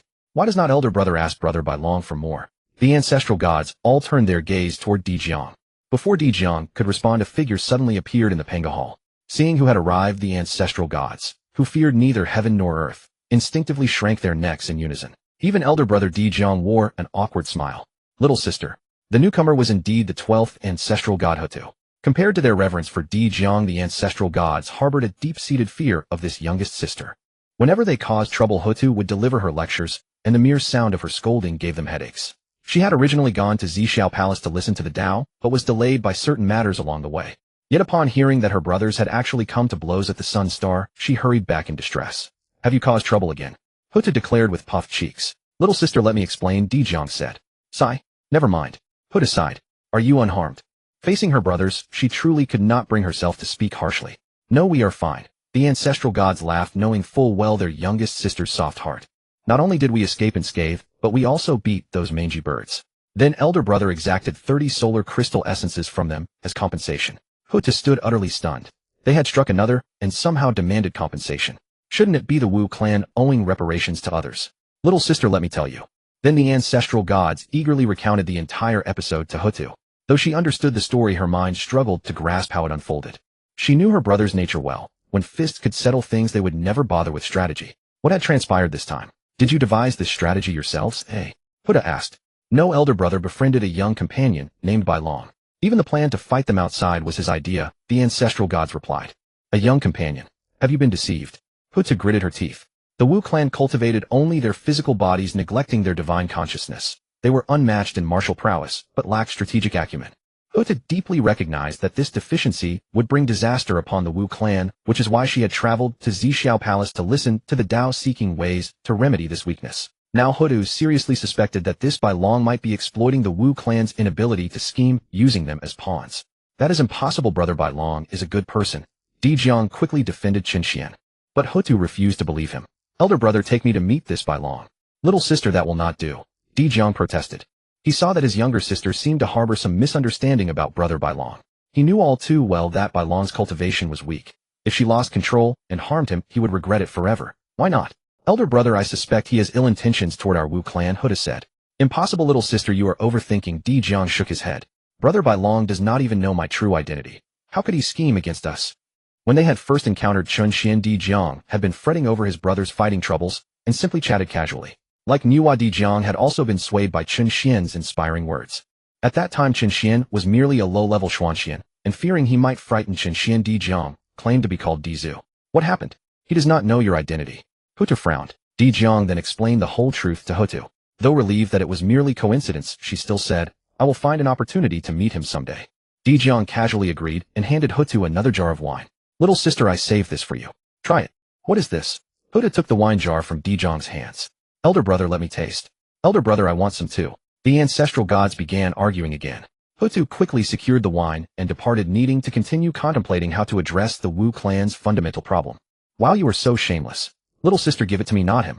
The other primordial witches gazed at Di Jiang with eager anticipation. Brother, go ask Brother Bai Long for more. We'll see, we'll see. Di Jiang evaded with a chuckle. Brothers, I have an idea. Though Brother Bai Long is exceptionally wise, his cultivation is weak. He has done us a great favor. I propose we take turns protecting him. What do you think? Brother, that's excellent. I'll go first. Zhu Jiuyin shouted. Me first. Get lost, me first. Hearing this proposal, all 10 primordial witches' eyes lit up. This proposal, wouldn't it allow them to interact with Brother Bai Long and beg for more of that thing called wine? The thought of wine's aroma made the primordial witches' mouths water with craving. What are you all thinking? I said covert protection. You lot look fierce and menacing. What if you scare him? Di Jiang declared with righteous indignation. Damn it. If that delicious wine ended up being shared with these rascals through Brother Bai Long, what would be left for him? In Brother Bai Long's words, monopoly was the way to go. The primordial witches slumped their shoulders in dejection again. Don't worry, when I meet Brother Bai Long, I'll ask for some wine for you all. Oh, and grilled meat too, Di Jiang announced loudly. The primordial witches perked up, thumping their chests and vowing to protect Brother Bai Long well. Then Shibishi stood up and rumbled, Brother, who do we fight next? The other primordial witches were also eager for action. Fighting outsiders was far more satisfying than brawling among themselves. Di Jiang fell silent for a moment, then said, those demon clan members all look like they deserve a beating. That Kuanping in the North Sea has been getting on my nerves too, neither fish nor fowl. Let's restore our energy, and then go teach him a lesson. At the foot of Buzhou Mountain, when the chaos bell's chime was about to spread across the entire primordial world, Chun Xian was startled. At that moment, Nüwa arrived at his Dao field. Miss Nüwa, what's happening? Chun Xian hastily asked. The primordial witches and the Dijuan brothers have started fighting, Nüwa replied. What? Fighting? Chun Xian was shocked. Was the war between the sorcerers and demons coming so soon? This was right after the first sermon. Yes. The primordial witches insisted that Dijuan and Dongwang Tai insulted them, so they gave the two a beating and then demanded compensation, Nüwa said with a hint of amusement. She spoke with a touch of delight. For some reason, she felt she rather disliked those two brothers. Chun Xian was stunned and muttered under his breath. I suspect I've transmigrated into a fake primordial world. In his memory, wasn't it that the primordial witches never used their brains? How could they use reason to oppress others and even extort the two golden crows? Could this primordial world be different from what he knew? Too terrifying. Chun Xian resolved not to leave his abode until he became a saint. Brother Chen, what are you muttering? Nüwa asked. Nothing, nothing, Chun Xian replied, then asked, Miss Nüwa, you were gone for so long. Did you enter the Zixiao palace? Nüwa explained, my brother took me inside. Chun Xian understood. It seemed Miss Nüwa's brother was at least a Dao-level powerhouse, which explained how she could possess such excellent spiritual treasures. Brother Chen, there's something strange. After leaving the Zixiao palace, Goddess Nüwa said she felt she had missed some great opportunity during the sermon. Do you know what that's about? Nüwa asked hopefully. Damn. Chun Xian cursed inwardly. The innate gourd vine he had taken was indeed a hot potato. If Goddess Nüwa came knocking, wouldn't he be doomed? Yet despite his panic, his outward composure was as steady as an old dog. Ahem, Miss Nüwa, Goddess Nüwa's opportunity hasn't been lost. It's simply not yet time. Oh, is that so? That's good. Nüwa felt relieved, then suddenly remembered something. Brother Chen, the white lotus you gave me last time is too precious. It's fine, I really like that furnace of yours. It's a fine spiritual treasure. Chun Xian smiled, pointing at his table. The furnace of refining heaven sat there, curling wisps of green smoke as it burned incense. If any other great power saw Chun Xian using the furnace of refining heaven like this, they would curse him loudly. A top-grade, innate spiritual treasure used for incense burning. Wasteful. If Fushi saw it, he might strangle Chun Xian on the spot. You treat my sister's gift with such contempt. Yet Nüwa did not consider it contempt. Instead, she thought Chun Xian's daily use of the furnace for incense showed he valued her spiritual treasure. Indeed, a woman in love is truly terrifying. I'm glad you like it, Brother Chen. Nüwa said softly, then took her leave. At the foot of Buzhou Mountain, a figure in blue robes paced back and forth, his face full of frustration. Damn it, I lost her again. It was Fushi.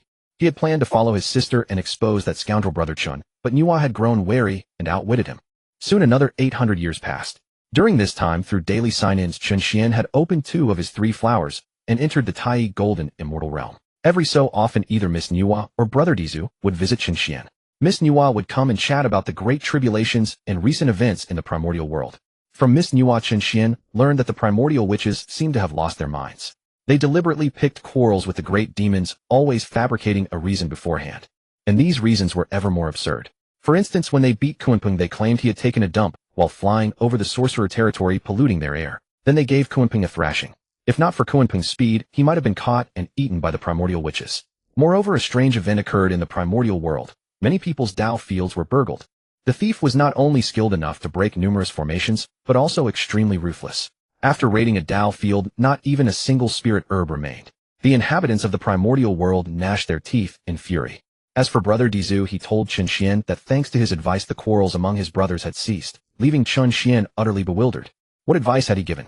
Still, it was gratifying that Brother Dizhu's family no longer had internal conflicts. Whenever Brother Dizhu came, he would bring many spiritual items, and when he left, Chen would give him 20 jars of wine and some grilled meat. One day, 2 furtive Taoists arrived at the foot of Buzhou Mountain. Junior brother, are you sure you didn't miss C? Did Dijiang really stash all the loot here? Senior brother, I swear I saw it correctly. These 2 were Junti and Jane of Mount Simaru. After the sermon at Zhixiao Palace, they had remained in the eastern lands. Moreover, leveraging the property of Junti's 7 treasures tree, capable of swiping anything, they turned into thieves. Yes, the very thief that all in the primordial world detested was none other than this duo. No Dao field they set their eyes on could escape their plunder. According to their logic, why bother searching all over the primordial world when stealing proved far more efficient? Naturally, the 2 disciples were wise enough never to plunder the sanctuaries of those supreme experts. Thus, over 800 years of thieving, they had grown wealthy and prosperous without ever being discovered. Some time ago, Junti had noticed Dijiang frequently carrying spiritual treasures toward the foothills of Buzhou Mountain, so he kept a watchful eye and now came alongside Jane. Senior brother, those barbarians of the Wu clan do not cultivate the primordial spirit. Even if we steal their treasures, they would never detect it. Junti said with excitement. Over these 800 years, the Wu clan had provoked numerous great demons and seized considerable loot. If they could acquire such wealth, wouldn't it propel their mission to revive the Western Heaven forward by another step? Very well, I'll keep watch while you enter and retrieve the treasure, then slip away quickly. Jane thought of the treasures they would obtain, and even the usual grim expression on his face seemed to soften somewhat. Just then a roar echoed through the air. Brothers, 2 sneaky figures lurking about, clearly up to no good. Seize them. Disaster. Senior brother, we've been discovered. Run. Junti and Jane's expressions shifted instantly. They immediately transformed into streaks of light to flee. But at that moment, a massive hand shot out and grasped the hair of both Junti and Jane. Run. Where exactly do you think you're going? Bishi laughed uproariously and shouted, I've got them. But Junti, still caught in his grip, summoned the 7 treasures wonderful tree and swept it forcefully. Bishi recoiled from the pain and released his grip. Jane and Junti seized the opportunity and vanished in the blink of an eye. What happened? Where did they go? Zhu Meng approached and asked. After Dijiang proposed secretly protecting Chen, 2 ancestral gods would take turns patrolling the foothills of Buzhou Mountain at regular intervals. Jane and Junti simply had terrible luck and ran straight into them. They escaped. Bishi growled angrily. But while they were fleeing, I planted my lifebound poison on them. Even if they survive, they'll pay a heavy price. Meanwhile, Junti and Jane ran for quite some time before finally stopping. Senior brother, let's stop running. Those barbarians aren't pursuing us. Junti called out. Jane wore a look of relief, patted his chest, then looked up and suddenly widened his eyes in shock. Junior brother, why is your hair green? Damn it, those barbarians poisoned our hair. After Jane's cry, both men hurriedly sat cross-legged and began circulating their energy to dispel the poison. However, as the ancestral god of poison, Bishi commanded the very law of poison itself. His lifebound poison ranked among the most lethal in the entire primordial world, capable of killing even ordinary Deluo cultivators. After a while, Junti's face darkened. Senior brother, this poison is too potent. It may take thousands of years for us to fully eliminate it. Impossible. In 200 years, the Sacred One will begin preaching the Tao, and we cannot afford to delay, Jane said immediately, then gritted his teeth. Junior brother, since the poison was applied to our hair, if we sever it, the poison will naturally be dispelled. What? Junti exclaimed in shock. In the primordial world, all beings wore their long hair in buns. If the 2 of them lost their hair, how would they not appear grotesque? Now is not the time to hesitate. This poison is too severe, and it's still spreading throughout our bodies, Jane said. Yet Junti remained undecided. Jane let out a loud shout. Which matters more? Your hair or your path to the Dao. Zhuanti clenched his teeth, severed his own hair, and the poison Bishi had planted was finally neutralized. In no time, 2 gleaming bald heads appeared. Senior brother, I've lost my hair, Zhuanti said in a crying tone. He knew that hair severed this way, much like cutting one's own source of vitality, would never grow back. If it's gone, it's gone. After all, we hail from the Western Heaven. Why should we conform to the customs of the Eastern continent? From now on, let all creatures of the Western Heaven shave their heads completely, and no one will have anything to say, Jane declared. Upon hearing this, Zhuanti reasoned that there was logic to it, and his grief began to lift. Jane narrowed his eyes slightly before continuing. That place was guarded by an ancestral god, which means something valuable must be hidden inside. When we find the right opportunity, we must seize it. Immediately after Jane and Zhuanti shaved their heads, a sudden dragon's roar and tiger's howl echoed across Kunlun Mountain, accompanied by swirling winds and rolling clouds. Yuanshi stood within the cultivation grounds, remarking, Big Brother's breakthrough to the peak of Deluo this time has indeed caused quite a commotion. Tongtian, standing nearby, could hardly conceal the envy in his eyes. At this point, both he and Yuanshi had reached the pinnacle of Deluo after hearing the Dao, yet they ultimately lagged behind Laozi by a step. Laozi then emerged, his presence amplified by the Dao's resonance coursing through him, his aura vastly superior to before. Congratulations, Big Brother. Yuanshi and Tongtian approached with smiles. Big Brother, you've now achieved the peak of Deluo. Are you close to reaching Saint Hongjuan's level? Tongtian asked joyfully. Yet Laozi merely shook his head. Having witnessed Saint Hongjuan, I now understand how unfathomable the power of a saint truly is. Though I have reached the peak of Deluo, I am still far from attaining the saintly realm. What? Big Brother, didn't you say that above Deluo lies the saint? Is the saintly realm so overwhelmingly powerful, or are there different levels within what comes after Deluo? Yuanshi asked in astonishment. My saying that the saintly realm lies beyond Deluo was merely my own conjecture. The true nature of this, and how to break through such matters, I fear, can only be answered by Saint Hongjuan, Laozi sighed. Big Brother, I heard that Fushi's divination techniques atop Buzhou Mountain rank among the finest in the primordial world. Why not seek his counsel? Tongtian suggested. Excellent. Laozi nodded, and the 3 set forth together for Buzhou Mountain. Little did they know, however, that Fushi had already been summoned to the Sun Star by Dijun. Friend Fushi, where is friend Nüwa? Why hasn't she come? Dijun asked. My sister disfavors social interactions, so I came alone. Friends, I wonder what matters brought you to summon me. Fushi asked, puzzled. Fushi's words left Dong Wangtai somewhat dejected, but he quickly recovered and said, Friend Fushi, we have invited you here to discuss something important. What are your thoughts on forming a faction for our demon clan? Because he knew that Dijun was speaking the truth. Before the sage Hongjun emerged, the entire primordial world could be said to be in a state of Taoist decline. Although those innate deities each possessed extraordinary origins, they were overly protective of their own knowledge, making the pursuit of the Dao a bitter struggle for the primordial beings. However, after Sage Hongjun began his lectures, nearly 1,000 of the 3,000 guests who had entered the Zixiao Palace had already stepped into the Deluo realm. As time went on, the number of high-level forces in the primordial world increased, and the changes within it grew ever more significant. At that time, how would the 2 siblings manage themselves? Could they continue their secluded cultivation? This was a huge question mark. Seeing Fushi's heart stirred, Dijun seized the opportunity to press on.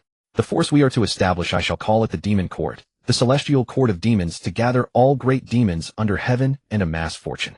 Within it there will be 4 demon kings. Tai and I will occupy 2, while Taoist brother Fushi and Taoist sister Nüwa may take the other 2. Excellent. Fushi, seeing Dijun's sincerity, nodded in agreement. Then they began to discuss the regulations for establishing the demon court. At that moment, 3 rainbow lights descended upon Mount Buzhou, startling Nüwa, who was in the midst of cultivation. When Nüwa saw that the visitors were the 3 pure ones from Mount Kunlun, she quickly went out to greet them. Greetings, 3 elder brothers. Greetings, Taoist sister Nüwa. The 3 pure ones said in unison. However, when they looked at Nüwa, they were also taken aback. During the lectures, Nüwa had seemed to be only at the mid-stage of Deluo, yet now she had actually reached the peak of Deluo. It must be known that after reaching Deluo, advancing in realm was measured in tens of thousands of years. It seemed that this goddess Nüwa's talent was extraordinarily high. However, they did not know that Nüwa's high talent was only part of the reason. The more important reason was that every time Nüwa visited Chen would brew tea for her with the leaves of the Heavenly Dao tea tree. The effect of this tea was that it allowed one to more easily perceive the Heavenly Dao. Especially since Nüwa had just attended Hongjuan's lectures with the help of the Heavenly Dao tea, she had nearly fully comprehended the content of Hongjuan's teachings. If it were only based on the understanding of the Dao, even Laozi could not match her. What business do the 3 elder brothers have at Mount Buzhou? Nüwa asked after ushering them in. We have come to seek advice from Taoist brother Fushi on a certain question, Laozi said. My brother. He was invited by Taoist brother Dijun to the Sun Star and is not at Mount Buzhou at present. Nüwa replied. Taoist brother Fushi is not here. Laozi frowned. At this moment Tongtian said, "Big brother, why not ask Dao's sister Nüwa? Perhaps she knows." Nüwa looked puzzled. "Do the elder brothers have any questions?" Laozi said, "Dao's sister Nüwa, I wish to know whether above Deluo is truly the sage realm. Once one reaches the perfection of Deluo, how does one proceed further?" Nüwa chuckled lightly, "This I know." The three pure ones looked at each other in astonishment. They had not harbored any hopes, yet Nüwa actually knew. "Then we seek your guidance, Daoist sister Nüwa." Laozi sat upright. "Above Deluo is not the sage realm, but the quasi-sage," Nüwa said. "Quasi-sage? What kind of realm is quasi-sage?" Yuanshi could not help asking. The quasi-sage is between Deluo and the sage, having touched the threshold of sagehood but not yet entering the sage realm. It is the transitional stage from Deluo to sage. Nüwa said. The three pure ones performed a deduction and discovered that the term quasi-sage, spoken by Nüwa, actually contained the profound truth of the Heavenly Dao. They were instantly startled. Laozi continued humbly. "Then may I ask Daoist sister Nüwa, how should one tread the path above Deluo?" Nüwa smiled. "There are three paths to attain the Dao from Deluo. First, the path of proving the Dao through brute force. Second, the path of severing the three corpses. Third, the path of proving the Dao through merit. There are actually three paths to attain the Dao." Laozi's expression of astonishment grew more intense. "Daoist sister Nüwa, did you comprehend these yourself, or was it Daoist brother Fushi?" Yuanshi asked. Laozi and Tongtian also looked at Nüwa. The three pure ones were transformed from Pangu's primordial spirit, priding themselves on having the highest origins and exceptional talent in the primordial world. They could accept the emergence of a single sage Hongjun, but being surpassed by Nüwa and Fushi left a bitter taste in their hearts. "This was told to me by a Daoist friend," Nüwa said with a smile. The Daoist friend she referred to was Tongtian. A Daoist friend. Could it be some reclusive, great power? Laozi's face suddenly changed. "That one hasn't also stepped into the sage realm, has he?" Tongtian also exclaimed. But Nüwa shook her head and said, "That Daoist friend is currently only at the Tai Golden Immortal realm." Tai Golden Immortal. The brows of the three pure ones all furrowed. Although Tai Golden Immortal was only one major realm below Deluo, once one entered Deluo, even a minor realm was a world of difference. The weakest among the three pure ones was at least the peak of Deluo. In their eyes, a Tai Golden Immortal was no different from an ant. When they learned that Nüwa's words came from a Tai Golden Immortal, they lost all interest. Yuanshi even said sarcastically, "Big brother, just a Tai Golden Immortal dares to recklessly discuss the realm above Deluo. It seems his ambition is higher than the sky." Nüwa was somewhat angry upon hearing this, but she could not vent her temper, so she could only explain, "Although that Daoist friend's realm is not high, but..." Before Nüwa could finish, Laozi interrupted her directly. "Daoist sister Nüwa, thank you for your information, but I dare not lightly believe these words. Farewell." Then the three left. On the way back to Mount Kunlun, Yuanshi laughed. That Nüwa, after all, is a great power at the peak of Deluo, yet she actually believes the ravings of a Tai Golden Immortal. Tongtian on the other side looked back at the Nüwa palace and said, "But I think what Daoist sister Nüwa said has some reason." Yuanshi laughed. "Third brother, if Nüwa were to tell you the method beyond Deluo, would you dare to cultivate further?" Tongtian fell silent immediately. A path deduced by a Tai Golden Immortal. He dared not practice it recklessly. "It seems I can only wait until Sage Hongjun begins his lectures again in 200 years, and then I will pose my questions to the sage." Laozi let out a sigh. After the three pure ones left, Fushi returned. Seeing Nüwa's face full of indignation, Fushi asked curiously, "Little sister, what's wrong with you?" Then Nüwa recounted the matter. Fushi laughed heartily. "Little sister, you are foolish. That so-called brother Chun is merely a Tai Golden Immortal who hasn't even heard the sage's lectures. How could he know the realm above Deluo? And you believed it yourself, and even told it to the three pure ones. Who do they think they are? Would they believe the words of a Tai Golden Immortal? Not only do the three pure ones not believe it, even I don't. I think brother Chun is just fooling and tricking you." In any case, whenever there was a chance to slander, brother Chun Fushi would never miss it. But this only made Nüwa angrier. Brother Chun would never lie. Fushi said perfunctorily, all right. Everything brother Chun says is correct." Nüwa said no more, for she firmly believed that brother Chun would not deceive her. Soon another 200 years passed. At the foot of Mount Buzhou, brother Chun the sage's second sermon is about to begin. "I have come to bid you farewell," said Nüwa. "Go ahead." Before Nüwa could turn around, Chun Xian suddenly said, "Miss Xiao Wa, when you go to listen to the sermon, you must not have any contact with a certain person." "Who?" Nüwa asked, frowning. "Dong Wang Gong." Chun Xian chuckled. "You must remember, do not interact with Dong Wang Gong. In all the primordial wilderness, if Hong Yun was the foremost good-natured person, then Dong Wang Gong was the foremost unlucky fellow. This fellow was inherently the type who becomes arrogant upon achieving success, and was further appointed by Hong Jun as the leader of male immortals, burdened by the title, and was later directly slain by Di Jun. Chun Xian feared that Miss Xiao Wa would be implicated by Dong Wang Gong. Although puzzled, Nüwa still kept Chun Xian's words in her heart. And so the 3,000 guests gathered once again at the gate of Zhixiao Palace. Moreover, this time Jie and Zhuan were again the last to arrive. Not because they couldn't make it, but where did these two bald heads come from? Huh, isn't that those shameless ones Zhuan and Jie? They've even lost their hair, how hilarious. The crowd buzzed with discussion, pointing at the two. Even though Zhuan and Jie had thick skin, they felt uncomfortable under the stairs. That was also the reason they had come so late. Senior brother, why don't we wear hats? Zhuan whispered. Wear hats. We won't do such a thing, that only draws more attention. Jie scolded. Then he gritted his teeth, humph. Sooner or later I'll steal the treasures the Wu clan hid under Mount Buzhou. Soon the crowd's attention was drawn to another matter.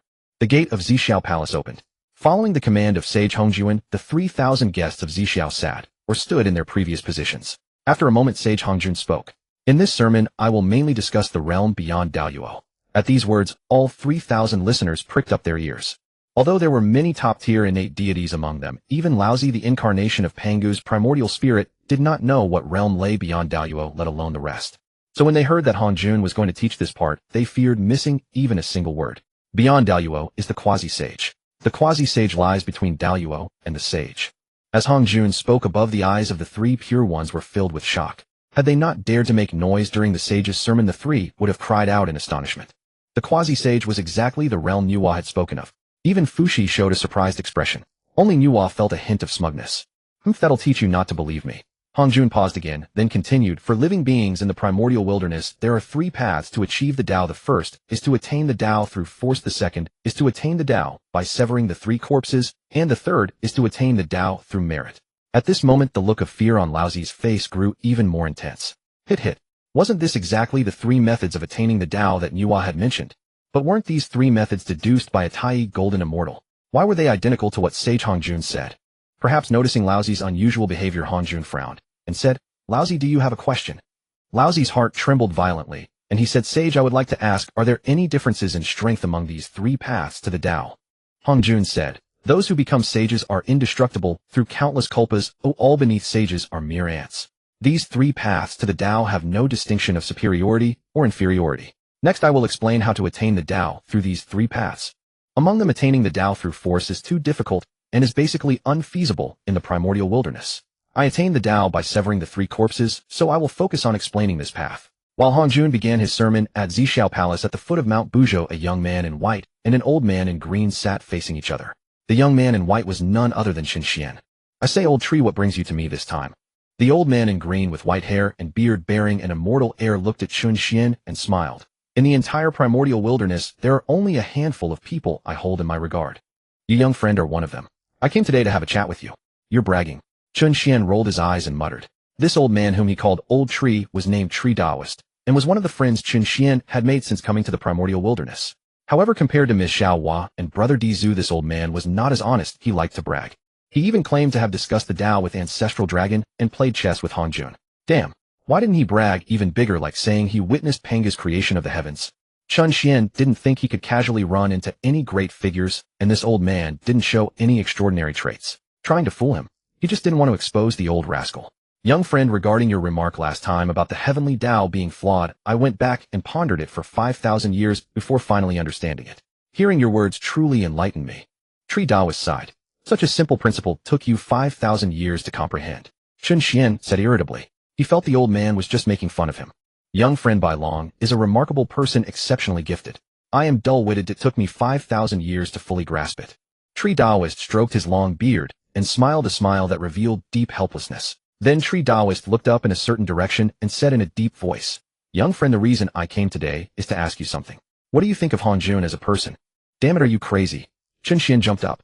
This old man could ask about anyone, yet he asked about the sage. Young friend, don't worry. Taoist Hongjuan is now preaching at Xiao Palace. He won't hear what we say. Tree Taoist laughed. Xian hesitated for a moment, thinking that last time he took the innate gourd vine and Hongjuan didn't react. It seemed the system had an automatic shielding function. Then he looked at Tree Taoist and thought, since this old man loves to brag today, he would brag big.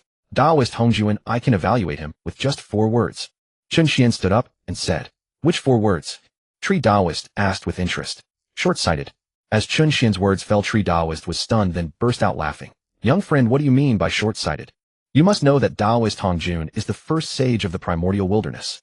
Now he is even preaching to the beings of the primordial wilderness in the heavens beyond heavens, bestowing his grace upon the entire primordial wilderness. Why would you, young friend, give him the evaluation of short-sighted?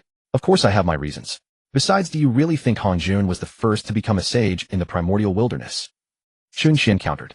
Then with an air of profundity he said, the first to attain the Dao in the primordial wilderness was clearly ancestor Yang Mei, and he is far stronger than Hongjun by more than a notch.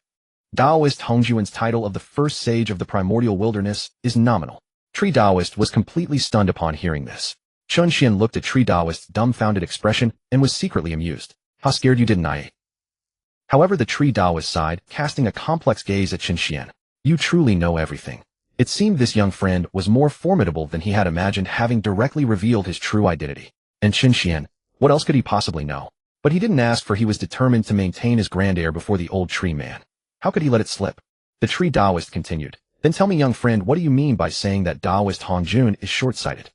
Wait and see. You'll understand someday. Chunxian felt that his aura of authority peaked with those words. Yet when he judged Daoist Hongjun as short-sighted, Chunxian believed his assessment was accurate. As the first to achieve enlightenment on the surface of the primordial world, Hongjun gathered 3,000 seekers to propagate his teachings, appearing boundless in merit, yet harbored selfish intentions beneath it all. For instance, during his second sermon, he claimed to have passed down 3 methods of attaining the Dao. But Laozi and the others were reduced through his scheming to mere merit saints, the lowest rank, forever barred from the fruit of the primordial great Luo golden immortal. Moreover, he established master-disciple relationships with Laozi and the others to accumulate fortune for his Xianmen sect. After the Fengshen War, he forced every saint to swallow the saint-destroying pill, ensuring their absolute control. Through successive tribulations, he drained the primordial world's potential to its core. That is precisely why Chunxian chose 4 words, short-sighted, so fittingly sharp. Hearing these words, the Tree Daoist made no further demands, sighed again, and gave Chunxian one last lingering look. Thank you, fellow Daoist, for clearing my confusion. With that he departed. Watching the Tree Daoist's disappointed departure, Chunxian barely contained his triumph. That pretentious old fool finally met his match. 3,000 years passed in the blink of an eye. Within Xiao Palace, the 3,000 listeners hung on every word in deep trance, with many breaking through to new realms. But the most profound commotion came from Laozi, seated at the highest place. His eyes were firmly closed. Sever.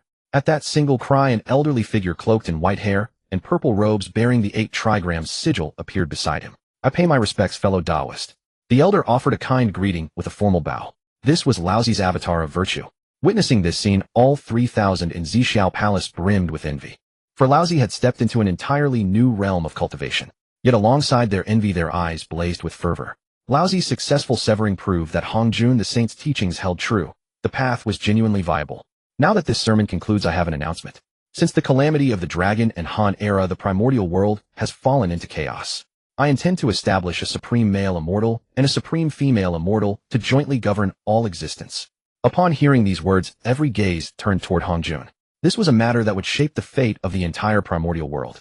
Especially Dijun, whose ambition lay hidden beneath his composed exterior. He straightened his chest, as though preparing to volunteer himself. Yet Hongjun continued. Dongwang Gong and Shi Wangmu stepped forward. At these words, both figures shuddered slightly before approaching. Especially Dongwang Gong, whose face bloomed with visible joy. You two are formed from the first rays of Supreme Yang and Supreme Yin energy, Yin and Yang in perfect balance. Today I bestow upon you the Spirit Treasure Dragon Head Cane and the Spirit Treasure Purple Gold Phoenix Hairpin. I entrust you both with governing the primordial world. 2 streams of luminous light shot forth from Hongjuan's palms, each landing in the hands of Dongwang Gong and Shi Wangmu respectively. As you command, O Saint, they responded in unison. You may all withdraw. Hongjuan's expression shifted imperceptibly as he spoke. With a sweep of his sleeve, the 3,000 listeners found themselves once again in the realm beyond the heavens. Brother, I refuse to believe the saint would be unaware of what we've done. Why appoint that incompetent Dongwang Gong? Dongwang Tai seethed with indignation. Dijun's eyes flickered with calculation. The saint appointed Dongwang Gong as head of the male immortals, but he never forbade us from establishing a heavenly court.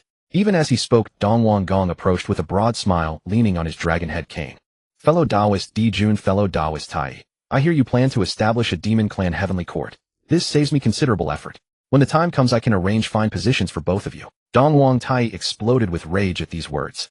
This Dongwang Gong was clearly attempting to seize the fruits of their labor outright. Truly shameless. I advise you to get lost. Dijun said coldly. I am the saint-ordained head of male immortals. How dare you order me to leave? Dongwang Gong's eyes bulged in shock. What of being head of male immortals? Do you think I fear striking you down? But as solar true flame erupted around Dijun and Tai, summoned the chaos bell, Dongwang Gong's courage faltered. Though he himself had reached the pinnacle of the great Luo realm, facing both Dijun and Donghuang Tai together, with their supreme treasures, meant certain defeat if battle ensued. Very well, just wait. Donghuang Gong threatened before departing. What a complete incompetence. Donghuang Tai snorted, retracting the chaos bell. The departing Donghuang Gong's expression shifted between dark and light. You damned golden crows. You who scrambled away in terror from the ancestral witches, dare to act so arrogant before me. He understood that alone he could not oppose both Dijun and Donghuang Tai. He needed allies, and Shi Wangmu, without question, was the ideal choice. At that moment Shi Wangmu was in the company of Nüwa. As two of the rare female primordial deities in the primordial world, they shared a close bond. Unlike Donghuang Gong's overwhelming joy, Shi Wangmu's face was marked by resentment. Rather than serving as head of female immortals, she preferred the quiet pursuit of cultivation. Moreover, she knew this position would not be easily held. Sister Nüwa, listen to what I plan to do next time the saints convene. Shi Wangmu had scarcely finished when Donghuang Gong strode over and announced loudly, fellow Taoist, Shi Wangmu, today, the Tao ancestor conferred upon us the titles of male and female immortal heads, entrusting the governance of the primordial world to our hands. Together we shall surely bring order to the primordial world. He then turned to Nüwa with a smile. Fellow Taoist Nüwa, you're here as well.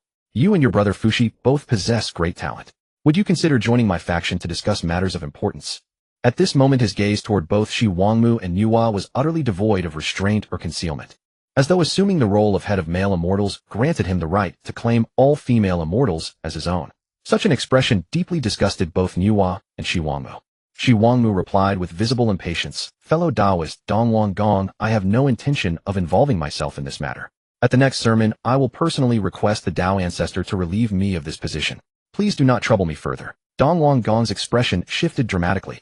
Shi Wangmu, you must think carefully. This is the Tao ancestor's decree. Do you wish to defy it?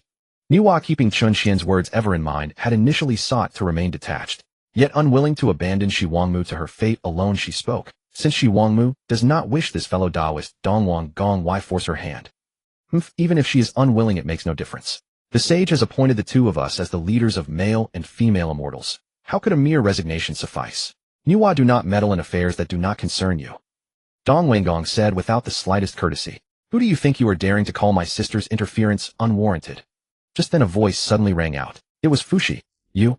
Donghuang Gong started to speak. Fuxi shot him a furious glare. Scram. Donghuang Gong's face flushed crimson, but he dared not do anything to Fuxi and slunk away again in disgrace. What a pathetic creature. Taking a mere token of authority as a mandate. I foresee that this Donghuang Gong will surely meet with a bloody calamity one day. Little sister, stay far away from him, said Fuxi. Thank you, Taoist Fuxi, for extending your aid. Wangmu lifted her head to glance at Fuxi, a rosy flush blooming on her cheeks before she spoke. It's nothing. I simply cannot abide that scoundrel bullying my sister, Fuxi said.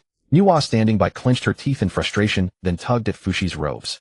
Fuxi asked in confusion, little sister, what are you doing? Nüwa was speechless. Her brother was truly dense in matters of the heart. Meanwhile, after Donghuang Gong departed, his face was ashen, and he ground his teeth in fury.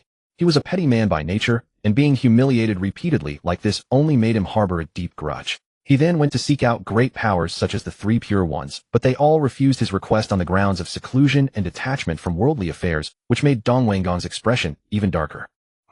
All of you will regret this sooner or later. Just then several Daoyu-level beings approached together, and the leader smiled at Donghuang Gong. Taoist Donghuang Gong, we have come out of admiration, and wish to pledge our allegiance to you.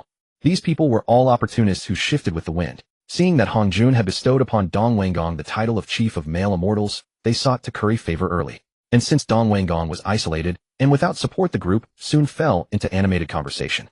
Elated by the sudden influx of followers, Donghuang Gong's ambition swelled, and he granted these defectors considerable positions. Within the Xiao Palace. Taoist Yangmei, since you have come, please reveal yourself. Hongjun sat cross-legged on his cushion, his eyelids slightly raised. As his words fell, the tree Taoist who had previously spoken with Chun Xian appeared in the Xiao Palace. May I ask what business brings you to my Xiao Palace today? Hongjun inquired. At this moment the Xianhuang Qi swirled around him, and the Zhutian Qing Yuan hovered above his head. Yet what drew the most attention was the oppressive Heavenly Dao pressure emanating from Hongjun's person. Taoist Hongjun, I merely came to sit in your Xiao Palace. There is no need for you to be so wary of me, even summoning the Heavenly Dao. The tree Taoist, no, it should be said Yangmei, sat down cross-legged. Taoist Yangmei jests. The Heavenly Dao only sensed your presence and wished to meet you, Hongjun said. Yangmei smiled, but said nothing. As the first sage in the primordial world to attain enlightenment through the laws, he had achieved the true position of Honghuang Era Golden Immortal beyond the sanction of the Heavenly Dao, so it was only natural that the Heavenly Dao and Hongjun regarded him with wariness. Yet he had a reason that compelled him to come. Speak then. What is the true purpose of your visit, Taoist Yang Mei? Hongjun asked again. I came today only to ask you one question. The Heavenly Dao is flawed. How is that resolved? Yang Mei smiled. Upon hearing this, Hongjun's expression abruptly froze. Before Hongjun could speak, Yang Mei let out a sigh. In the past, during the final stages of the Dragon Han Catastrophe, Luoho sought to prove the Dao through slaughter. For the sake of all beings in the primordial world, I along with Taoists Qianquan and Yinyang answered your invitation and joined forces to break the immortal slaying sword formation that Luoho had set up. But what did you do? I am not quite sure what you mean, Taoist Yang Mei. I also deeply regret the deaths of Taoists Yinyang and Qianquan. Hongjun said calmly. Is that so? Yang Mei smiled, then rose to his feet. Hongjun's eyes narrowed slightly. The Heavenly Dao is flawed. I now understand clearly. You conspired with the Heavenly Dao, intending to use Luoho to trap and kill us three, thereby completing the Heavenly Dao for the primordial world. Yang Mei fixed his gaze on Hongjun. Alas, at that time I did not realize the treachery hidden in your heart, and thus I cost the lives of Taoists Qianquan and Yinyang. Hongjun was silent for a moment, then closed his eyes. So you have come today to settle this karmic debt. He did not deny it, for he knew denial was futile, and the pressure of the Heavenly Dao on him was already gathering like a storm. After attaining sagehood, Hongjun had once fought Yang Mei beyond the chaos. In the end, Hongjun used all his spiritual treasures, yet failed to harm Yang Mei in the slightest. Only with the aid of the Heavenly Dao could he dare to face Yang Mei in battle. No, Yang Mei said. This answer surprised Hongjun. If Yang Mei did not intend to settle the karmic debt, why had he come to the Xiao Palace and spoken so much? Though you are full of schemes, I must admit that you are the most suitable one to uphold the Dao in the entire primordial world. If I were to fight you, both sides would suffer grievous losses, and the primordial world would be plunged into turmoil. Yang Mei paused briefly. Therefore, I will not fight you. I came today only to seek an answer, and now I have it. Now that you have your answer, it is time for you to leave. Hongjun issued a dismissal. Yang Mei shook his head. Rest assured. After you merge with the Dao, I will leave the primordial world for good. However, I will give you one piece of advice here. Do not be so short-sighted. With those words, Yang Mei's figure vanished from the Xiao Palace, leaving only Hongjun alone. It was a long time before Hongjun opened his eyes again, sinking into deep contemplation. Soon after the second sermon, Dong Wanggong returned to the primordial world and established what he called the Immortal Court. With the endorsement of Sage Hongjun, not only did some of the 3,000 guests of the Red Dust who were Daoyuo submit to him, but many beings in the primordial world also joined the Immortal Court. For a time, the primordial Immortal Court was at its zenith. But as Tai had said, Dong Wanggong was nothing but a fool. Although he had established the Immortal Court, because Dong Wanggong himself lacked moral character, the people he recruited were hardly any better, and there was no proper system of rules to restrain them. Many members of the Immortal Court used its name to commit all sorts of misdeeds, draining the court's fortune. The entire primordial world was plunged into a state of chaos and resentment, with grievances rising to the heavens. On Kunlun Mountain, Tongtian said indignantly, "This Dong Wanggong has no ability whatsoever. He is utterly talentless and virtueless. Why would the sage appoint him as the chief of male immortals? The sage must have his reasons for acting as he does. Besides, Dong Wanggong cannot lord over us. Why bother thinking so much? It would be better to cultivate and break through to the quasi-sage realm as soon as possible." Yuanshi said, then turned his gaze to a tightly shut door. After returning from the Xiao Palace, Laozi had shut himself in the alchemy chamber, paying no heed to the affairs of the primordial world. At that moment, inside the alchemy chamber, Laozi opened his eyes before the furnace. He gently waved his hand, lifting the lid of the furnace, and 81 golden pills flew out from within. It turned out that after his return, he had been refining the 9 revolutions golden elixir, which he had never succeeded in making before. However, when the pills in the alchemy furnace were successfully refined, Laozi's face showed not even the slightest trace of joy. What I desired was not this kind of pill, Laozi muttered to himself. As he pushed open the door and stepped out, Yuanshi and Tongtian immediately came forward. "Brother, has the 9-turn golden elixir been successfully refined?" "It has." Laozi produced a gourd. However, Yuanshi and Tongtian's initial joy gave way to a shared glance. They could sense something was off with Laozi's demeanor. Yuanshi asked, "Brother, is there something troubling you?" Laozi nodded and sighed. "Though I have severed my virtuous manifestation and attained the status of quasi-sage, I find that refining pills no longer brings me the same sense of fulfillment as before." Tongtian suggested, "Perhaps your alchemical methods have changed without your awareness." But Laozi shook his head again, his gaze drifting toward Mount Buzhou. "North Sea. Elder Kuanping, have you considered my proposal?" Dijun asked. Seated opposite him was Kuanping, the ancient ancestor robed in green. "If friend Dijun agrees to 2 requests of mine, I shall accept the position of demon teacher." Kuanping raised his head. Dijun couldn't help but feel delighted. "Please speak." First, if I join the demon court, it must aid me in killing Han Yun, Kunpeng declared. Di Jun's brow furrowed. He thought of the seating dispute in Xiao Palace. Though delicate, the matter was worth navigating for such a powerful ally. He nodded. Agreed. Second, I want to deal with the ancestral wizards. Kunpeng's tone carried an obvious agitation as he spoke these words. The memory of those barbarians beating him mercilessly under the pretext of his own carelessness ignited fury within Kunpeng, who harbored a deep desire to tear every ancestral wizard apart limb from limb. As a being born from the primordial chaos, Kunpeng saw no reason he should produce such filth. No problem. Di Jun agreed without hesitation. The mere mention of the ancestral wizards stirred his anger as well. Since that beating, he and his brother had suffered a complete collapse in reputation across the primordial realm. The mocking nickname Striped Featherbird had spread widely, and they had become objects of ridicule. Elder Kunpeng, I agree to both your requests. But next I ask that you join us in a great undertaking. A gleam of killing intent flashed in Di Jun's eyes. Kunpeng looked at Di Jun and nodded. He understood exactly what this great matter entailed. He knew he would need to present a token of allegiance. Beneath Mount Buzhou Nüwa turned to Qin Xian. Friend Qin, when you told me not to associate with the Lord of the East, was it because his arrogance poses a threat to me? Qin Xian shook his head. Beyond that, I am more concerned that you would be dragged into trouble through your association with him. Dragged into trouble? Nüwa was slightly startled. Indeed. The Lord of the East. I fear his days are numbered, Qin Xian said with a faint smile. Nüwa hesitated, then replied, Friend Qin, you must be mistaken. The Lord of the East is the head of all male immortals appointed by the saint himself. Though his virtue is lacking with Saint Hanjun protecting him, who dares lay a hand on him? Qin Xian smiled and shook his head. He indeed will not live long. Di Jun intends to make a move against him. Saint Hanjun had merely used the Lord of the East as cannon fodder, a pawn to help the demon court gather fortune, establish its court sooner, and hasten the coming tribulation.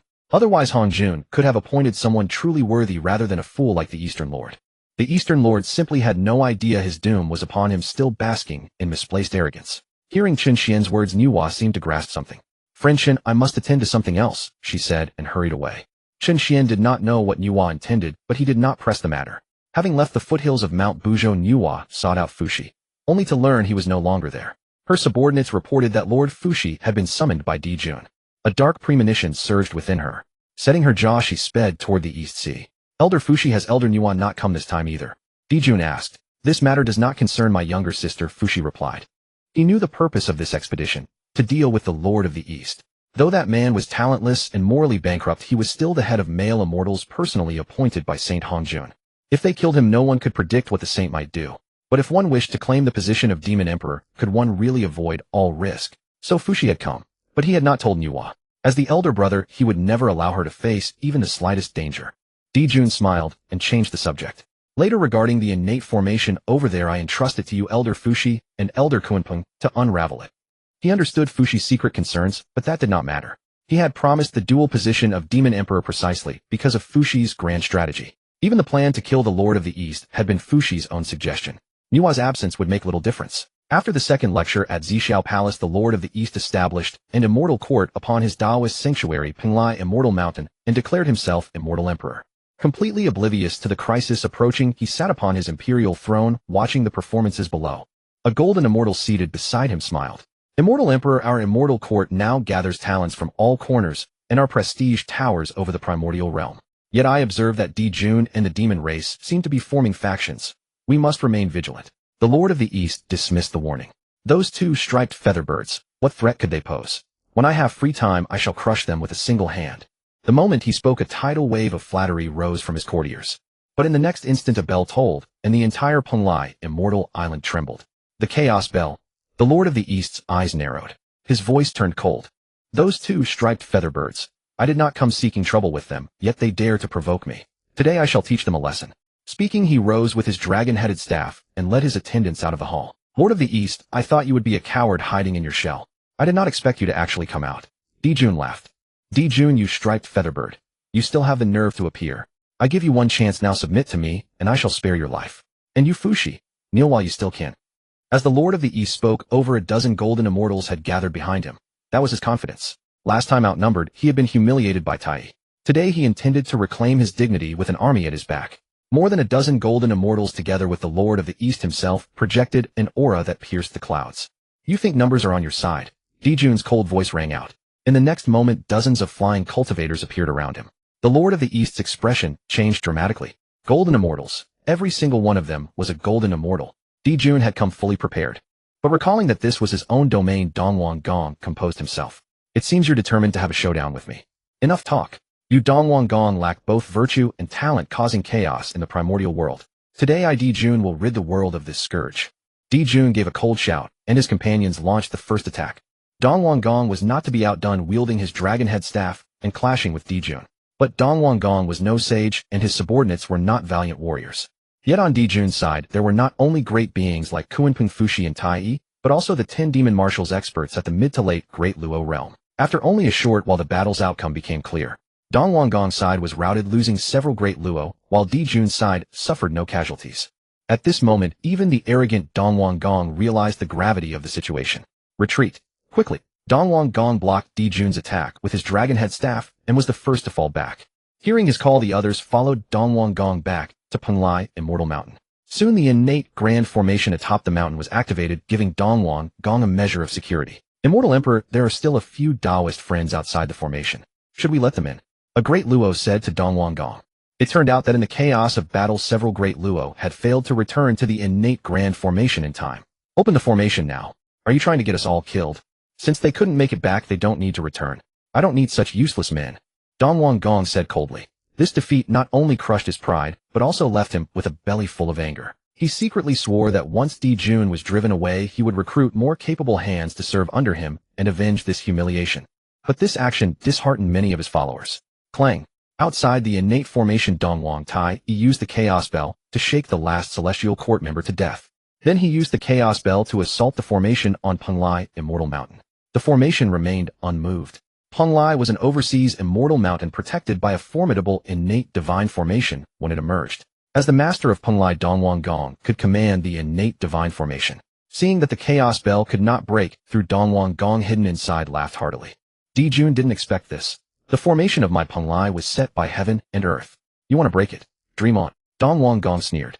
When the sage next preaches, I'll lodge a complaint and see how the sage deals with you.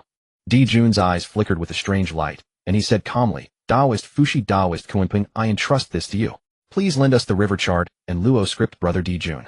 Agreed. Dijun offered the river chart and Luo script, and Fushi and Kunpeng began to deduce the weaknesses of the Penglai formation. Don't waste your efforts, my formation. But before Dongwang Gong could finish, Penglai Immortal Mountain began to shake. What's happening? The smile on Dongwang Gong's face instantly froze. Immortal Emperor, the formation of Penglai Immortal Mountain seems to be broken. The Great Luo beside him exclaimed in shock. Of course, this chaotic battle in the primordial world also drew the attention of many parties. Brother, it seems that Dongwang Gong is outmatched in strategy. But since he is the leader of male immortals appointed by the Dao ancestor, if Dijun truly kills him, Yuan Shi said with some concern. Wait and see. Laozi looked up at the sky and made no move. Because even though Dongwang Gong was about to die, Sage Hongjun had not sent him any message. This puzzled Laozi. Last time, when the ancestral witches pursued Dijun and his companions, Sage Hongjun sent a message for him to intervene, showing that the sage was always watching the changes in the primordial world. But now the sage-appointed leader of male immortals was about to face calamity, yet there was no reaction. However, thinking that the sage's intentions were beyond his comprehension, Laozi did not dwell on it. At Penglai Immortal Mountain, the moment the formation shattered, Dongwang Gong leaped up and shouted, Hold them back. Hold them back. As for himself, he transformed into a streak of light and fled outward at top speed. Where do you think you're going? Dijun gave a stern shout and led his men in hot pursuit. What are you trying to do? I am the leader of male immortals appointed by the sage. How dare you treat me like this? Dongwang Gong cried out. Leader of male immortals. Dongwang Gong, you are unworthy of the position. Today I, Dijun, will make you face your tribulation. Dijun pursued relentlessly. Dongwang Gong's escape was not aimless. He sought out the residences of the great beings of the primordial world. But no matter how he cried out, those great beings paid him no heed. Now everyone could see that Dijun was determined to kill Dongwang Gong. If they took him in, wouldn't they also face disaster? So they simply did not even respond, refusing to get involved.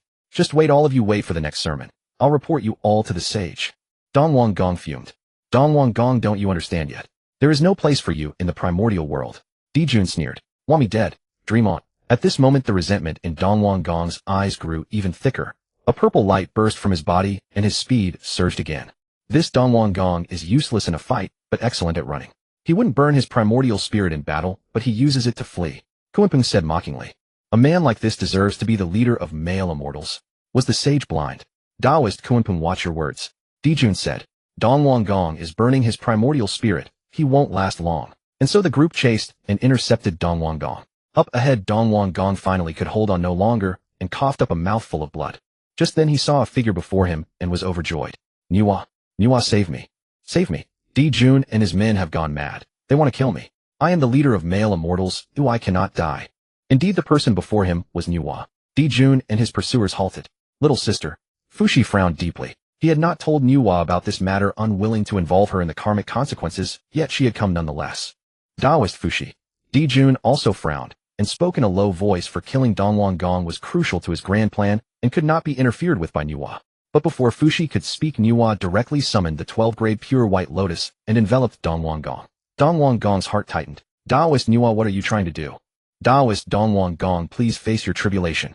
As Nüwa's words fell, the trapped Dongwang Gong let out a piercing scream and instantly turned to ashes, leaving only the top-grade, innate spiritual treasure, the dragon head staff, on the ground.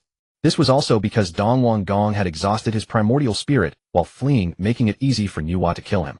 Little sister, you. Fushi looked at Nüwa in astonishment. Nüwa smiled and said, since I am the fourth sovereign of the demon clan, why did you not inform me of your plan to send Dongwang Gong to his tribulation? At this moment, whether it was Fushi or Dijun, they all looked at Nüwa as if they were seeing her for the first time. Fushi glanced at the place where Dongwang Gong had met his tragic end, then at Nüwa, and let out a complex sigh. Little sister, you've grown up. Actually, on the way here, Nüwa had also been thinking about what she should do when she arrived. In the end, she realized that since her elder brother had done everything in his power to protect her and consider her well-being, why shouldn't she consider her elder brother's interests as well? To borrow Brother Chen's words, it's about putting oneself in another's shoes. Moreover, Brother Chen also said that one must uproot the weeds completely. Since she had already offended Dongwang Gong, she chose to kill him and share the karmic consequences with her big brother and the others. Damn it.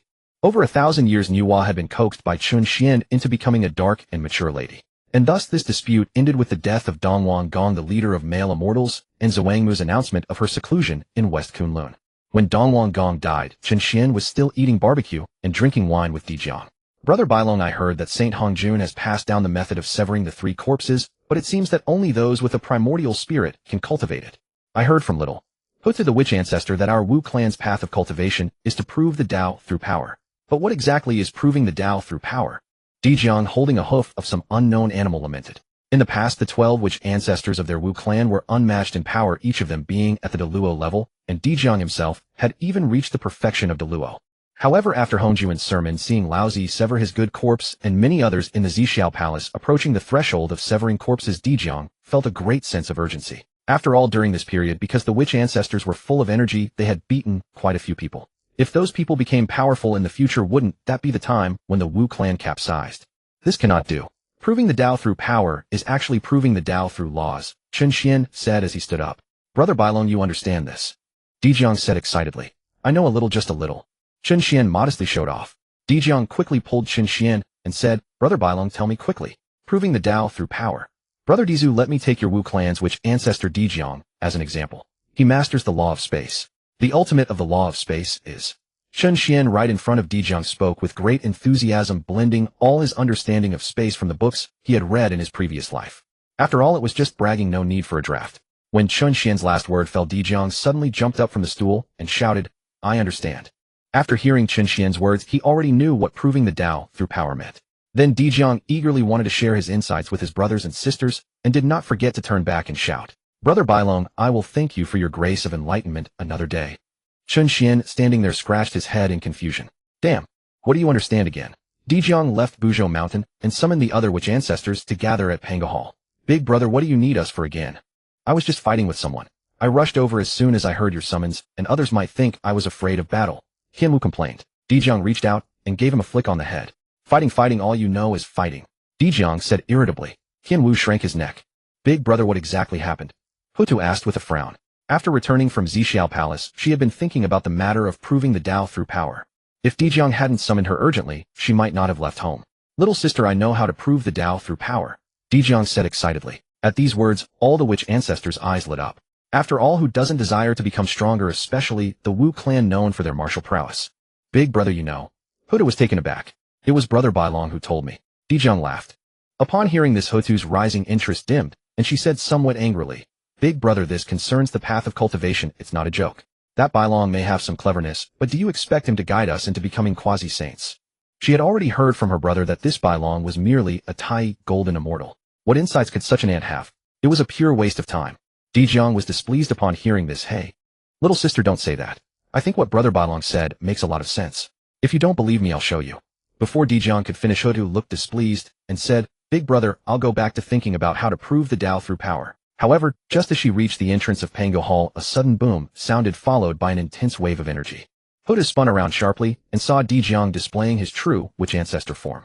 Feeling the surging aura emanating from Dijiang, she was so astonished that her mouth hung open. Her own big brother seemed to have truly broken through to become a quasi-saint. Huh, I said Brother Bailong's words were right. See, Dijiang rubbed his head and laughed heartily. The other witch ancestors stared wide-eyed at this scene. Big brother, quickly, teach me. What exactly do we need to do to break through to quasi-saint? Yes, big brother, hurry up. Once I break through to quasi-saint, I'll definitely be stronger in fights. Big brother, you. Hutu couldn't help but walk over. Sister, I told you. Brother Bailong would never deceive me. When have his words ever been wrong? Dijiang said proudly. Let me tell you how to prove the Tao through power. Then Dijiang began to share his insights. Although Qin Xian had explained the Tao of space, to Dijiang understanding one principle leads to understanding all. With Dijiang as an example, the other witch ancestors listened with great interest. After a while, the time witch ancestor Zijian stepped into the quasi-saint realm. The remaining witch ancestors, although they did not enter quasi-saint due to insufficient foundation, still benefited greatly, and basically each advanced a minor realm. Hutu hesitated for a moment. Although she was now convinced, she still had some doubts. Big brother, were those words truly told to you by that Bailong? She really couldn't believe that a mere Tai golden immortal could have such ability. Of course, I asked Brother Bailong how to break through with power, and he told me. Dijiang said casually. We thought we had overestimated Brother Bailong, but it turns out we underestimated him. Not only can he speak such profound truths, but he also has such deep insights into proving the Tao through power. It is truly our Wu clan's great fortune to have met him. Zhu Jian sighed with emotion. The other witch ancestors echoed in agreement. Hutu remained silent, a strange light flickering in her eyes. She now felt a strong interest in that mysterious Bailong. Perhaps it was time to meet him. At that moment, a surge of heat waves rippled within the sun star. Caw! With a cry, a massive phantom of a golden crow spread its wings. Congratulations, elder brother, on stepping into quasi-saint. Dongwang Tai said excitedly. Dijun also emerged with radiance and vigor. Only by truly breaking through to quasi-saint could one understand the vast chasm between that realm and Deluo. Brother, you have now entered the quasi-saint stage. It is time to establish the heavenly court, asked Dongwang Tai. He was already restless with anticipation regarding this matter. Not yet. Dijun's eyes narrowed slightly. Before establishing the heavenly court, I still have one thing to attend to. Even though Dijun harbored grand ambitions to become the lord of the heavenly court, he could never forget the humiliation inflicted upon him by the 12 ancestral Wu years ago. Today he would wash away that disgrace and establish the heavenly court with legitimacy and honor.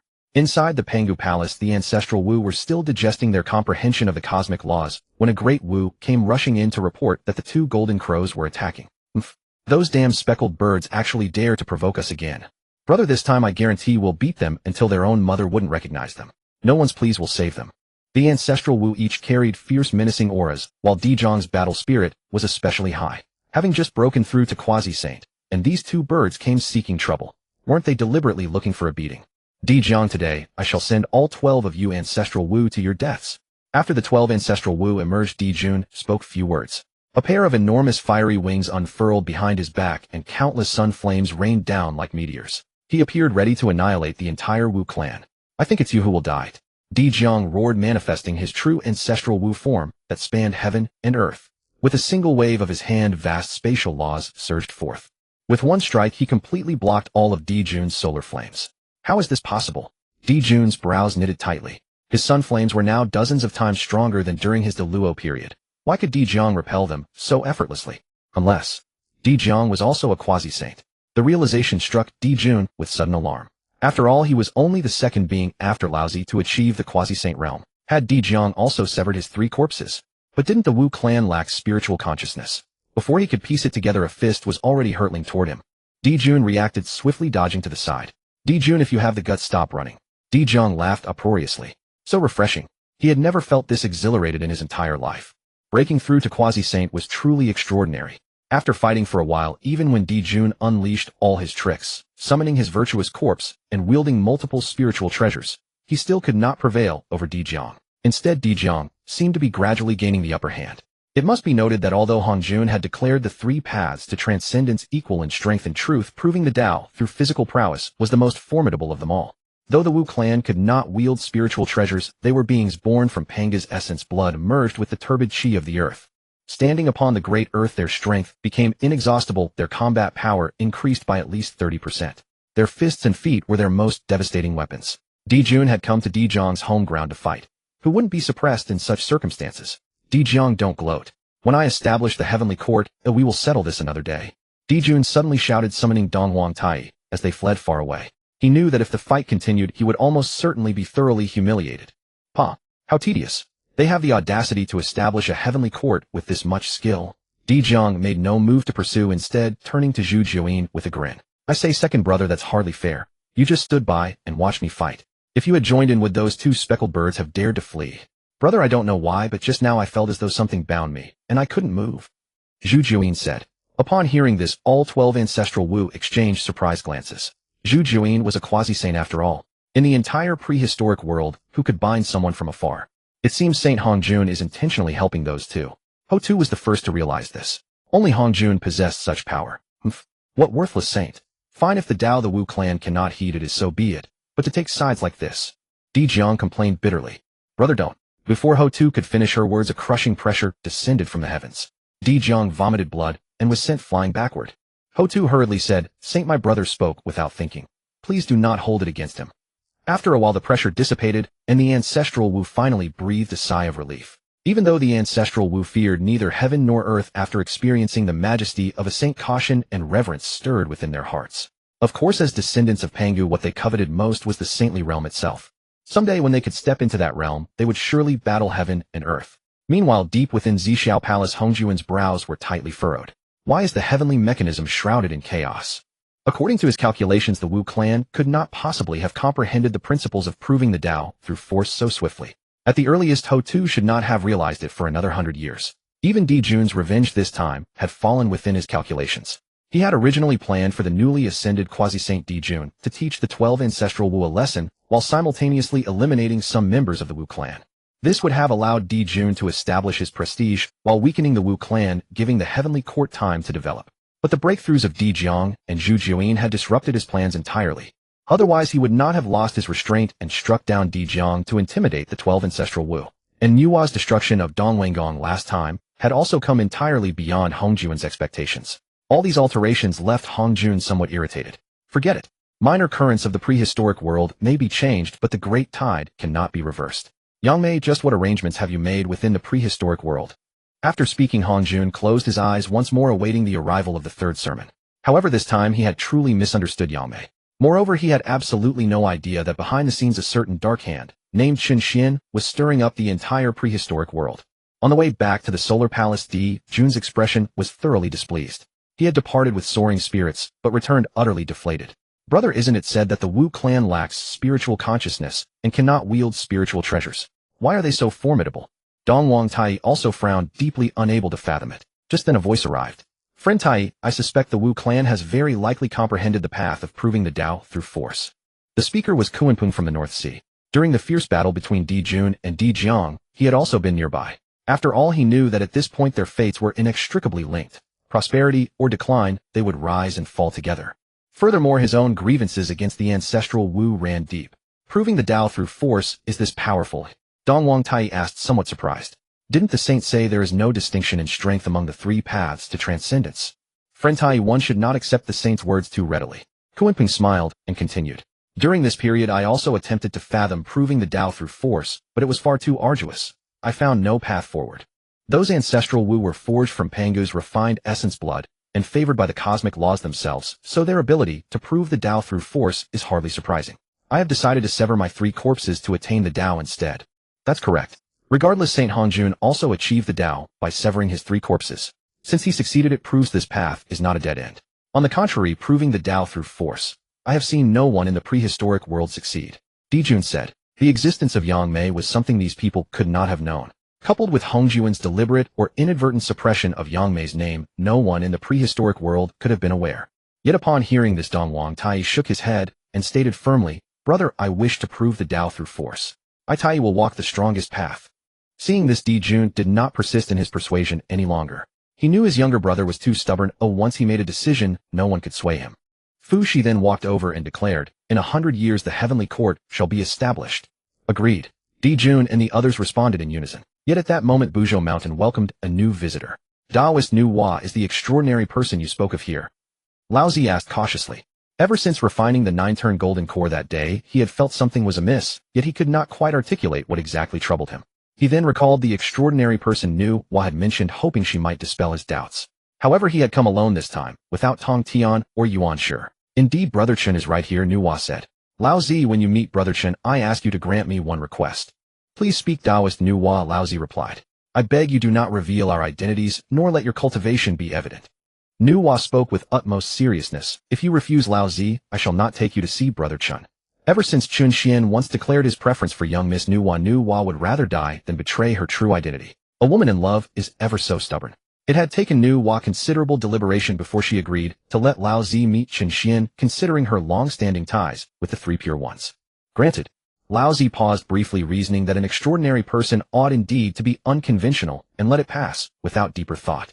Upon seeing young Miss Nüwa arrive, Chun Xian was delighted. However, upon noticing Lao Zi, curiosity sparkled in his eyes. "Brother Chen, this is a fellow Taoist with whom I share a close bond," Nüwa explained. Sit, please have a seat. I simply adore making new friends." Chun Xian welcomed warmly. Though his retreat rarely saw visitors, Chun Xian was genuinely pleased to make a new friend. Yet upon observing Chun Xian, and particularly confirming that his cultivation truly stood at only Tai Jingxian, Lao Zi felt an inexplicable sense of disappointment. Could a mere Tai Jingxian truly resolve his doubts? "Pray tell, venerable friend, where lies your immortal mountain?" Chun Xian poured Lao Zi a cup of tea. "Kunlun," Lao Zi replied offhandedly. But after Nüwa coughed twice, he recollected himself at the foot of Kunlun Mountain. "Kunlun, what a fine place," Chun Xian remarked. "Please enjoy some tea, friend." Ordinarily few teas would meet Lao Zi's refined palate given his stature, but remembering his humble request, he casually raised the teacup. Yet as he lifted the cup and gazed within, his eyes nearly bulged. How could this tea contain such profound Heavenly Dao resonance? "Is there something amiss with my tea, friend?" Chun Xian inquired. "No, nothing at all." After Nüwa shot him a warning glance, Lao Zi hurriedly drained the tea in one draught. An indescribable comfort permeated his body, and he involuntarily exhaled deeply. He drank as though he had never tasted tea before. Chun Xian cleared his throat softly, and said, "How does the tea suit you, friend? I often share this with young Miss Nüwa. It has a fine flavor, and serves well to moisten the throat." This Heavenly Dao tea, Chun Xian had accumulated at least 1,000 jin of it. You heard correctly, jin. Whenever Nüwa came to visit, he would brew tea for her. It was not that Chun Xian withheld it from Di Jiang out of stinginess, but rather that Di Jiang had little interest in tea, and Heavenly Dao tea held no particular benefit for him. Compared to tea, he far preferred drinking wine. You use such tea merely to moisten your throat. Upon hearing this, Lao Zi's eyes widened once more, but he managed to restrain himself thanks to Nüwa's prompting. That single cup of tea alone had deepened Lao Zi's comprehension of the Dao by half a measure. Do not underestimate this half measure. For those at their cultivation level, even half a measure required years of painstaking refinement. That one cup was worth at least 10,000 years of enlightenment time. Hearing Chun Xian casually say he used such tea merely to soothe his throat, Lao Zi nearly wanted to strike him. What a grotesque waste of such treasure.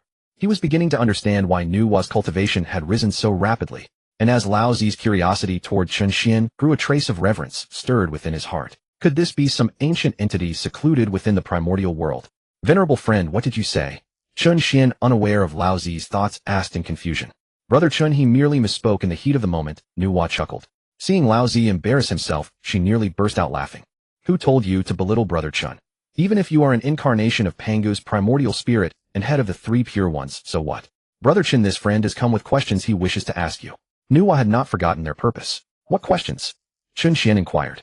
"Venerable Taoist Chun, I have heard from Miss Nüwa that you once spoke of 3 paths to attain the Dao. I wish to know which of these 3 is superior." Lao Zi raised the same question he had posed to Hong Jun back then, for he had sensed that the root of his dilemma likely lay in the path to attaining the Dao. 3 paths to the Dao? Naturally, proving the Dao through force is the strongest. Severing the 3 corpses ranks second, and achieving sanctity through merit comes third, Chun Xian stated matter-of-factly. Unaware of this, both Lao Zi and Nüwa exchanged glances of sheer astonishment, for Chun Xian's words stood in direct contradiction to what Hong Jun had taught. "Venerable Taoist Chen, I heard you pose this very question within the Purple Mist Palace, and the sage replied that all paths hold equal merit. How do you explain this?" Lao Zi pressed on. "Equal merit? Well, in a sense there is indeed no distinction," Chun Xian mused, clicking his tongue. Both Lao Zi and Nüwa turned their full attention to him, eager to hear his explanation.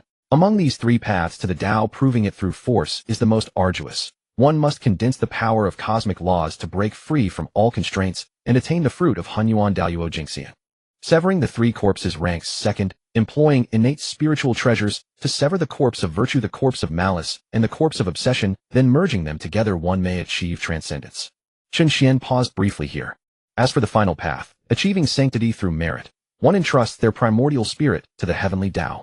Though they become a saint, their cultivation is bound and restricted, they cannot act freely and are forever confined within the primordial world. In Chun Xian's recollection, all 6 great saints of the primordial world had attained their status through merit. Zhuanti and Jiayin were the more forgivable. Their roots and origins were comparatively inferior, and Hongjun, seeking to settle karmic debts with the western region, had granted them their positions as saints. Yet both the 3 pure ones and Nüwa possessed the finest heavenly endowments. With the primordial purple qi as their foundation, the least they could have achieved was severing the 3 corpses. Instead, Hongjun's machinations had steered them all toward achieving sanctity through merit, a grievous loss for the primordial world. Upon hearing this, Lao Zi and Nüwa exchanged glances, their astonishment renewing themselves, for Hongjun's teachings had never once mentioned such drawbacks. Venerable Taoist Chun, can your words be trusted? Lao Zi asked uncertainly. Would I speak falsehoods? Chun Xian replied, then added hastily, but you must keep this to yourselves. Under no circumstances reveal this to others. After all, these words directly contradicted Hongjun's teachings. If any great being were to learn of this and report it to Hongjun, Xian knew full well his fate would be sealed. Lai Zi and Nüwa quickly nodded. Do not worry, Taoist Chun. We shall speak of this to no one. Lai Zi patted his chest with an earnest vow, then hesitantly asked a question. May I ask, Taoist Chun, is there any conflict between severing the 3 corpses and attaining the Tao through sheer strength? There is an old saying, one cannot have both fish and bear's paw. Chun Xian chuckled lightly. Since you have chosen to sever the 3 corpses, you are destined to forsake the peak of the supreme laws. His words fell upon Lai Zi's ears like thunder striking from a clear sky, and inspiration flashed through his mind in an instant. He had awakened. Lai Zi finally understood why, even after refining the 9-turn golden elixir, something felt profoundly wrong. It was because after severing his 3 corpses, his quest for the alchemical path had gradually deviated from its pure essence. Can alchemy itself lead one to the great Tao? Lai Zi eagerly pressed on. The myriad paths number in the thousands, and each can lead to sagehood. Why should alchemy be any different? Chun Xian smiled. Thank you, Taoist friend. Lai Zi rose and paid Chun Xian a solemn bow. Chun Xian was somewhat taken aback, just as he was about to stop Lai Zi when Nüwa spoke. Brother Chun, Lord Lao Zi has been profoundly enlightened by your words. This respect is entirely fitting. All right then. Chun Xian scratched his head. What on earth had he grasped now? After a moment, Lai Zi turned toward Chun Xian with eager eyes. Taoist Chun, do you know alchemy? I dabble in it somewhat, Chun Xian replied offhandedly. Then might I witness your skill? Though Lai Zi embraced non-action, his fervor for the Tao was unmatched in the primeval world. Well, Chun Xian felt somewhat awkward. Damn it, if only he hadn't tried to show off. Though he had claimed a supreme-level alchemy technique through the sign-in system, he had never actually refined such an extraordinary pill. Taoist Chun, I implore you. Lai Zi bowed once more. Very well. I suppose so. Chun Xian extended his hand, and the Tianlu furnace that had been sitting on the table materialized in his grasp, shrinking to a compact size suitable for alchemy. At this moment, Chun Xian's entire demeanor underwent a transformation. In that instant, he seemed to comprehend every medicinal principle and every pill recipe in existence. Witnessing this, Lai Zi regarded him with awe, perceiving the surging power and resonance of the alchemical path. It felt as though he stood before Saint Hongjun himself. No, even more overwhelming than that. As for Nüwa, only one thought occupied her mind. So cool. The alchemical path is among the 3,000 great ways. It requires mastery of herbs pharmacology and precise control of the furnace's flame. The ultimate Tao is simplicity itself, through all things in this world can be refined into pills. Chun Xian struck the furnace's side with his palm, and a variety of medicinal ingredients flew into it. Boom. Flames surged within the cauldron. The refinement spanned 72 days and nights. Neither Lai Zi nor Nüwa, who barely understood alchemy, could tear their eyes away, neither daring to let their gaze drift for even a moment. That profound resonance of the Tao struck straight at the heart. The pill is complete. As a soft humming resonated from the furnace, sudden phenomena erupted, and the fragrance of the elixir filled the air. To hear the Tao in the morning is worth dying for by evening. To hear the Tao in the morning is truly worth dying for by evening. Tears of overwhelming joy streamed down Lai Zi's face. Chun Xian was utterly bewildered. I'm just refining a pill. Why are you crying? Did the smoke get in your eyes? But there's no smoke coming from this furnace. Before he could ask, a brilliant golden light descended from the heavens, and a golden elixir shot upward from the furnace. Divine merit has descended. Nüwa exclaimed in shock. What the? Chen Xian could only stare in utter disbelief. I'm just refining a fucking pill. Why would heavenly merit descend? This is rigged. How am I supposed to keep laying low under these circumstances? Within Xiao Palace, Hongjuan's eyes snapped open, equally stunned. 99 marks the ultimate limit. How could someone refine a 10th grade supreme elixir? This is impossible. After a moment, Hongjuan's brows furrowed deeply. Because he still couldn't calculate it. Yongmei, for the sake of your contribution to completing the alchemical path, I'll let this pass. Hongjun gazed beyond the walls of Xiao Palace, his voice laced with barely concealed frustration. He despised feeling powerless against circumstances beyond his control. Yet beneath Mount Buzhou, as the divine merit dispersed, a small child of 4 or 5 years stood where the golden elixir had been. A child carved from jade with twin top knots framing his face. Chen Xian, what the hell is this? I refined a pill and somehow gave birth to a human life. The alchemical path has spawned sentience. From elixir emerges spirit. Has Senior's understanding of alchemy reached such a pinnacle? Lizzie trembled with excitement, no longer daring to address him as a mere Taoist friend. Greetings, Master. The child could speak upon taking human form, his eyes bright and clear with intelligence shining within. As the first 10th grade supreme elixir to receive heavenly merit in the primeval world, this child possessed the cultivation of a Ta-E golden immortal upon his transformation, a pedigree unsurpassed in the primeval world. Chen Xian was momentarily at a loss for words, then sighed helplessly. Very well. Since you take form because of me, you shall be my attendant from now on. As you attain the Tao through the elixir, I shall call you Dan Xiao. Thank you, Master. Dan Xiao replied cleverly. Scarcely had he finished speaking when Lizzie prostrated himself upon the ground. Please, revered senior, accept me as your disciple and impart your alchemical knowledge to me. Chen Xian was completely stunned. What is this about? Even Nüwa found herself bewildered at this point. Who is Lizzie after all? The legitimate heir of Panga, the chief among the 3 pure ones, pride incarnate. He would likely never kneel even before Saint Hongjun himself. Hey, rise quickly. I can teach you nothing. Chen Xian said with a sigh. Has my senior's mastery of the alchemical path reached its zenith? Does senior find my talents too dull to warrant discipleship? Brother Dao, Brother Chen dwells in seclusion beneath Mount Buzhou and wishes not to entangle himself in karmic ties. Please do not place such demands upon him. Nüwa hastily urged. She was calculating quietly in her heart. If Lizzie were to become a disciple, wouldn't that disrupt the hierarchy? And if she were to be with Brother Chen in the future, how awkward would it be with Lizzie caught in between? So it was out of the question. She couldn't let Lizzie become a disciple. I see. Lizzie sighed dejectedly. This Taoist friend, while I cannot accept you as my disciple, you may come to me with any questions regarding alchemy in the future. Chen Xian said. Really? Lizzie's eyes lit up all at once. Please rise first. Chen Xian stepped forward to help Lizzie up. There's no need to address me as senior. Just call me Taoist friend. That won't do. Etiquette must not be abandoned. Lizzie insisted firmly. Chen Xian had nothing more to say. Soon after, Lizzie and Nüwa departed together. Chen Xian scratched his head. This person brought by Miss Nüwa is quite peculiar. Is he from Kunlun Mountain? This Lizzie truly brings trouble wherever he goes. Teaching alchemy in the primeval world, he's corrupted an otherwise fine person into a pill-obsessed maniac. Actually, he'd forgotten how to address that Taoist friend. Never mind, he'd ask next time he came.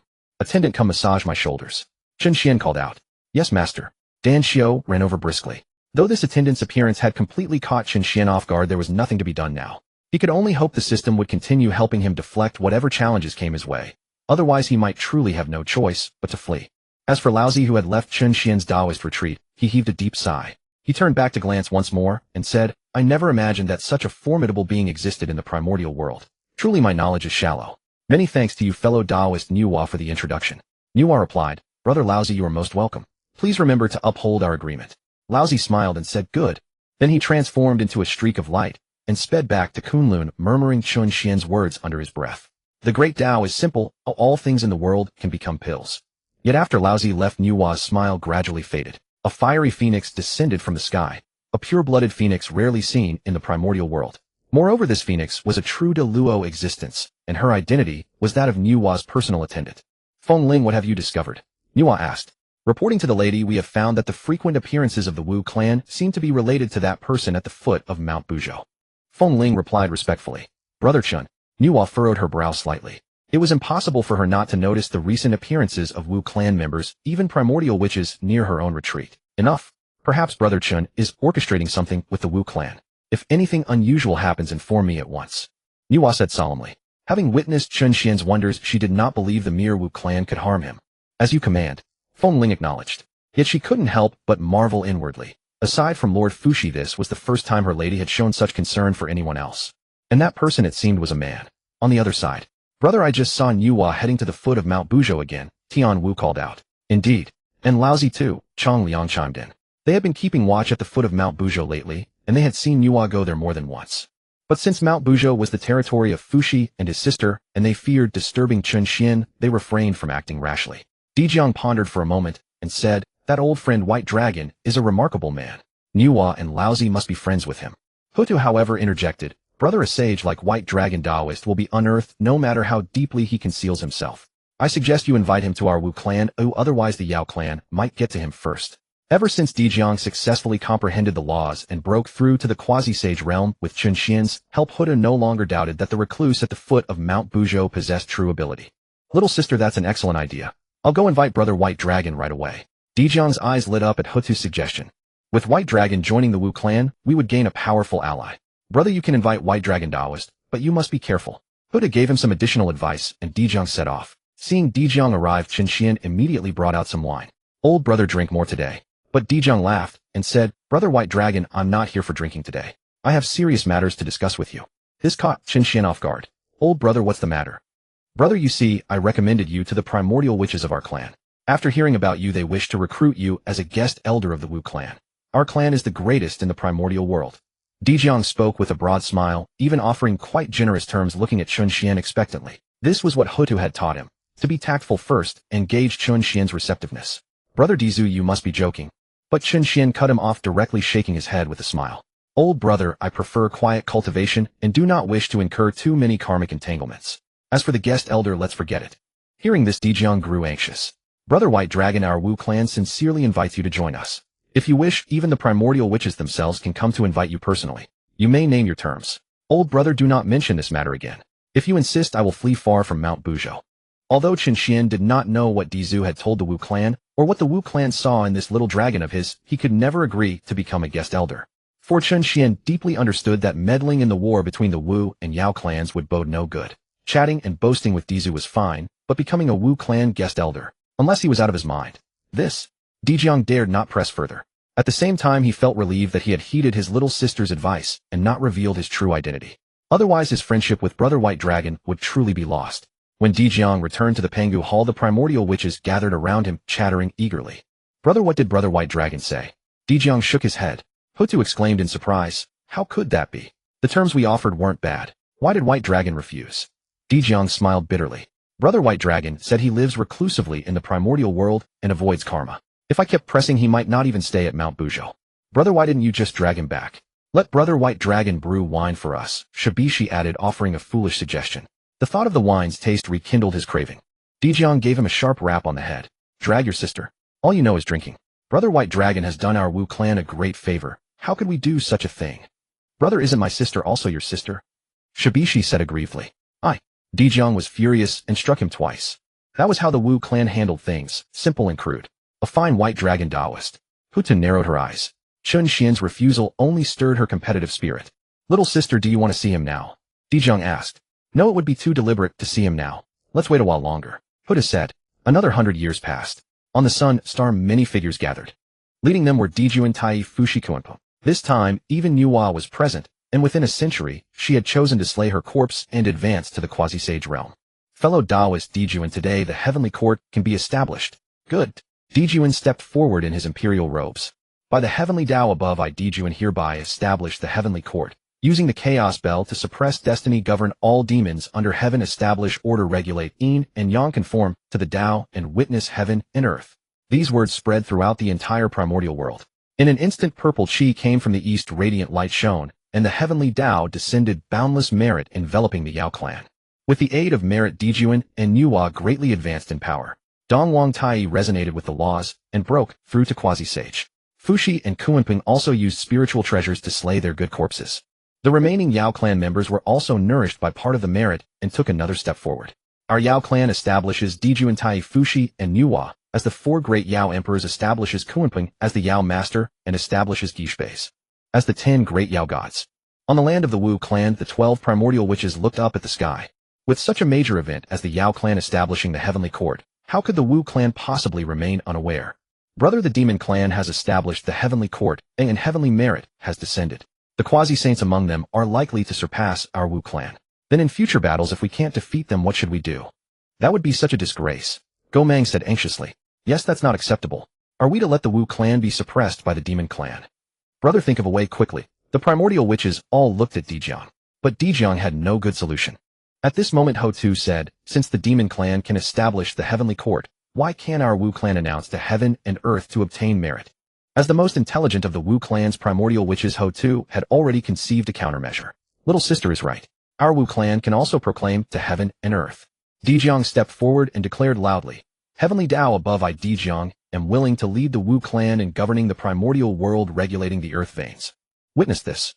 As his words fell, a great mass of merit immediately descended from the sky. With the aid of that merit, 2 primordial witches instantly attained quasi-sainthood. The entire Wu clan was bathed in the nourishment of merit. Naturally, both the establishment of the heavenly court and the Wu clan's proclamation to heaven and earth spread throughout the primordial world. The 2 great powers of the primordial world emerged as destiny dictated. Brother Hongyun, have you noticed that the merit that descended when Di Jun established the heavenly court was nearly 50% more than that of the Wu clan? How is that possible? In Wu's Wangwen, Jin Yuanzi looked puzzled. I don't know either. Could it be because the establishment of the heavenly court aligns more with the will of the heavenly Dao? Hongyun said. This scene puzzled not only Hongyun and Jin Yuanzi, but also the other great powers of the primordial world. Only Hongjun in the Zixiao palace stroked his beard, nodded slightly, yet a trace of pain flickered across his face. Although minor trends can be altered, I can also set things right. Yang Mei, no matter how deep your schemes are, what of it? It turned out that the merit for the demon clan was contributed by Hongjun himself in order to accelerate the demon clan's development and balance the strength between the Wu and demon clans. At the foot of Buzhou Mountain, Chen Xian sat on a reclining chair, shook his head, and smiled. Child, do you see? The Wu clan and demon clan have been established. The primordial world will grow increasingly chaotic. This is the benefit of not involving myself in karmic ties. As long as I don't entangle myself in karma, the great tribulation cannot find me. When the opportunity arises, I will give a word of warning to Lady Xiao Wa and Brother Dizu. The attendant Danxiu immediately nodded obediently and poured a cup of tea for Chen Xian. These damned Wu clan. They really know how to seize every opportunity. Dong Wang Tai glanced at the merit descending upon the Wu clan with some displeasure, then turned to Di Jun. Brother, now that the heavenly court has been established, should we launch an expedition against the Wu clan? Prince Tai, the heavenly court has just been established. Its foundation is unstable. What we need to do is gather all the demon clans under heaven, accumulate more fortune, and then contend with the Wu clan. Huiping suggested. The demon master is right. The sage's 3rd lecture is approaching. Let's let those barbarians be for now. Di Jun said. I have already drafted the various duties and regulations of the heavenly court. They await implementation. Fushi added. Compared to the makeshift organization of Dongwang Gong, the heavenly court had the aura befitting a superpower. However, just as the heavenly court was established and the Wu clan proclaimed to heaven on Mount Kunlun, Laozi's alchemy room door was again sealed shut. Second brother, ever since Big Brother returned from Buzhou Mountain, he has locked himself in the alchemy room for over a century. What exactly happened? Tongtian whispered from outside. Over the past century, the 2 brothers had successfully severed their good corpse and advanced to the quasi-saint realm. I don't know either, but I feel that Big Brother is hiding something. Yuan Shi frowned. Meanwhile, inside the alchemy room, Laozi murmured to himself before the furnace, his eyes growing brighter. Among the 3,000 great Daos, the Dao of alchemy is also included. Why can't I attain the Dao through alchemy? Then a figure emerged beside him. It was his good corpse wearing a robe adorned with the 8 trigrams and purple ribbons. Dao friend, since you have made up your mind, why hesitate? Laozi's good corpse smiled. Laozi stood up, bowed solemnly to the good corpse, and said in a deep voice, Dao friend, I am sorry. As his words fell, Laozi swung his whisk down. Good. Laozi's good corpse smiled, then dissipated before his eyes, leaving only the spiritual treasure used for severing the corpse floating in the air. He had actually severed his own cultivation. At that moment, the entire primordial world seemed to roar in low grief, as if mourning. Dark clouds gathered above Mount Kunlun with thunder and lightning. Quasi-sainthood also bears the character sage. Laozi's self-severing was equivalent to the fall of a quasi-saint. When a quasi-saint falls, heaven and earth mourn together. The appearance of such celestial phenomena could not be hidden from Yuan Shi and Tongtian. What is this? They looked toward Laozi's alchemy room, their faces filled with shock, because they knew that this matter was definitely closely related to their eldest brother. In the Zixiao Palace, Hongjun had just breathed a sigh of relief for balancing the Wu and demon clans, but when the sign of heaven and earth mourning appeared in the primordial world, his eyes flew open wide, and he inadvertently pulled out his own beard without realizing it. How could this happen? How could Laozi sever his own cultivation? Is he insane? In Hongjuan's calculations, Laozi had the highest talent. He was to be the first sage after his own union with the Dao, his first disciple. Moreover, many of his subsequent plans were closely tied to Laozi. But now Laozi had actually been so foolish as to sever his own cultivation. Hadn't that ruined the plan? And most importantly, he still didn't know the reason. Could it be that damned Yang Mei again? It must be him. Who else could have the ability to drive Laozi to such a resolve? He says he doesn't mind, but he pulls such tricks behind the scenes. Truly damnable. After the celestial phenomena, Laozi also walked out of the alchemy room. When they saw that his cultivation had fallen to Deluo perfection, both Yuan Shi and Tongtian were stunned. Elder brother, your cultivation. I have severed it. Laozi smiled. Elder brother, why? Why are you so foolish as to sever your cultivation? What if you can't recover? Yuan Shi was extremely anxious. Yes, elder brother, let's quickly go beg the sage to see if there's a way to restore you. Tongtian was also anxious. There's no need. After witnessing the pinnacle of the alchemy Dao, I have finally understood what path I must walk. I do not regret severing my cultivation. Laozi's face was full of smiles, his eyes filled with anticipation. Then he bowed respectfully toward Buzhou Mountain. The next moment, the laws of the alchemy Dao began to swirl around Laozi. The dense Dao resonance forced even Tongtian and Yuan Shi, who were at the quasi-saint level, to step back. The alchemy Dao is the path I must pursue. Whoom! In an instant, a soft sound echoed in everyone's ears. Golden lotuses sprouted all over Mount Kunlun. Upon closer inspection, the lotus hearts were tiny alchemy furnaces. The great Dao is simple. All things in the world can become pills. Teacher Chun, I have attained enlightenment. Under the shocked gazes of Yuan Shi and Tongtian, Laozi's aura suddenly surged skyward, his cultivation base inexplicably soaring at this moment. Quasi-saint initial stage. Laozi once again ascended to the realm of quasi-saint. Master Chen indeed did not deceive me. A joyful expression spread across Laozi's face as he bowed once more toward Buzhou Mountain. If Dong Wangtai's choice to prove the Dao through power was for the sake of becoming stronger, then Laozi's self-severing and subsequent embrace of the path of power was a yearning for the Dao of alchemy. Of course, Laozi should not have been able to break through again after self-severing. But as he himself said, he had witnessed the pinnacle of the Dao of alchemy. Having experienced Chun Xian's grandmaster-level alchemy techniques, both Laozi's potential and his understanding of the Dao were elevated without limit. His breakthrough was a natural progression. Elder brother Yu. Tongtian and Yuan Shi's minds struggled to keep up. Was breaking through truly this simple? Second brother, third brother, after living so many years in vain today, I finally know who I am. Laozi smiled and shook his head, then entered the alchemy chamber once more. Second brother, what is elder brother playing at? I see the laws swirling around him. Did he sever his cultivation just to walk the path of proving the Dao through power? Tongtian asked, baffled. It seems that is the case, Yuan Shi replied, gazing at Laozi's retreating figure. The sage clearly stated that the three paths to enlightenment are equal, yet why do I feel that elder brother, having entered quasi-saint through the path of power, is even more formidable? A fervent light flickered in Tongtian's eyes as if he was eager to try it himself. Yuan Shi shot him a disdainful glance and said, You'd better dismiss that thought immediately. Do you wish to sever your own cultivation? If there are any side effects, you'll regret it. Moreover, Sage Hongjun attained sainthood through the method of severed corpses. Who knows if the path of power is a dead end? I truly cannot fathom elder brother's thinking. I was only speaking hypothetically, Tongtian sighed. For only those who had reached the quasi-saint realm understood the immense resolve required to sever and rebuild one's cultivation. Even Laozi, after witnessing Chun Xian's alchemy and touching the Grand Dao, pondered for 100 years before making the decision to sever himself.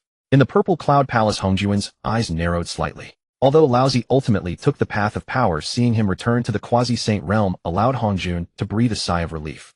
This way his subsequent plans were not too far off course. Hongjun then snorted coldly. Yang Mei, once I merge with the Dao, I will surely expel you from the primordial world. Let us now shift our focus back to the foot of Buzhou Mountain, where two gleaming bald heads suddenly emerged from the grass. Elder brother, I have seen clearly. Those barbarians of the Wu clan have all left. This is our perfect opportunity. Zhuanti stared ahead, his eyes gleaming with light. Today was the day the demon clan established the heavenly court, and the Wu clan's defenses at the foot of Buzhou Mountain were unprecedentedly lax. Thus the two brothers Jane and Zhuanti felt their chance had come. Today we will steal all those things and avenge the humiliation of our lost heir. Jane said bitterly. Despite his earlier pretense of indifference, his bald head had become a source of ridicule, and he suffered more exclusion than before. Their hatred for the Wu clan ran deep, but they were outmatched. So the two quietly infiltrated the area. Elder brother, something feels off here. This doesn't look like a treasure vault, but rather a cultivation ground. Zhuanti said, puzzled. Cultivation ground, or not, I say there are treasures here, Jane declared with certainty. But just as he finished speaking, a sudden bang echoed, and a cloud of smoke surged toward them. Elder brother, be careful. Zhuanti waved the seven treasures wonderful tree to brush away the smoke, yet the seemingly all-cleaving artifact failed to dispel it. Not only did the smoke not dissipate, but it rushed toward them even faster, engulfing both of them entirely. The next moment Jane and Junti felt dizzy and disoriented. This smoke is poisonous. Curse that Shibishi. First he took our hair, and now he sets such a venomous trap. Jane's face twisted into a grimace of misery. Elder brother, we two brothers are done for, Junti said before collapsing unconscious. But this time they wronged Shibishi, for the poison was not his doing, but Chun Xian's own arrangement. After all, this was his own cultivation ground. How could he lack security measures? This smoke, called Heavenly Net smoke, was the most potent sedative in the primordial world, capable of knocking out even a quasi-saint who inhaled it suddenly. Moreover, the two brothers were still half a step away from the quasi-saint realm. The master was right. Two blundering thieves did indeed break in.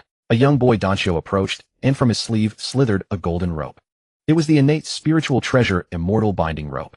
After securing the two men, Danshio tugged on the rope and cheerfully dragged them inside. After a while, Jane slowly regained consciousness. He had awakened earlier than expected because he possessed an innate spiritual treasure capable of warding off poison. Having been poisoned by Shibishi's life-bound venom before, he had developed a considerable shadow and had gone to great lengths to acquire this treasure. Yet even with this treasure's protection, he had still been knocked out. Though awake, he cautiously kept his eyes shut as he could feel himself bound. The Immortal binding rope had sealed all his cultivation. Then he heard a voice nearby. Master, these two baldies are so ugly. If I were to shave my head, I couldn't stand it. You don't understand. Cutting off the 3,000 worldly worries, this is called severing ties with the mortal world.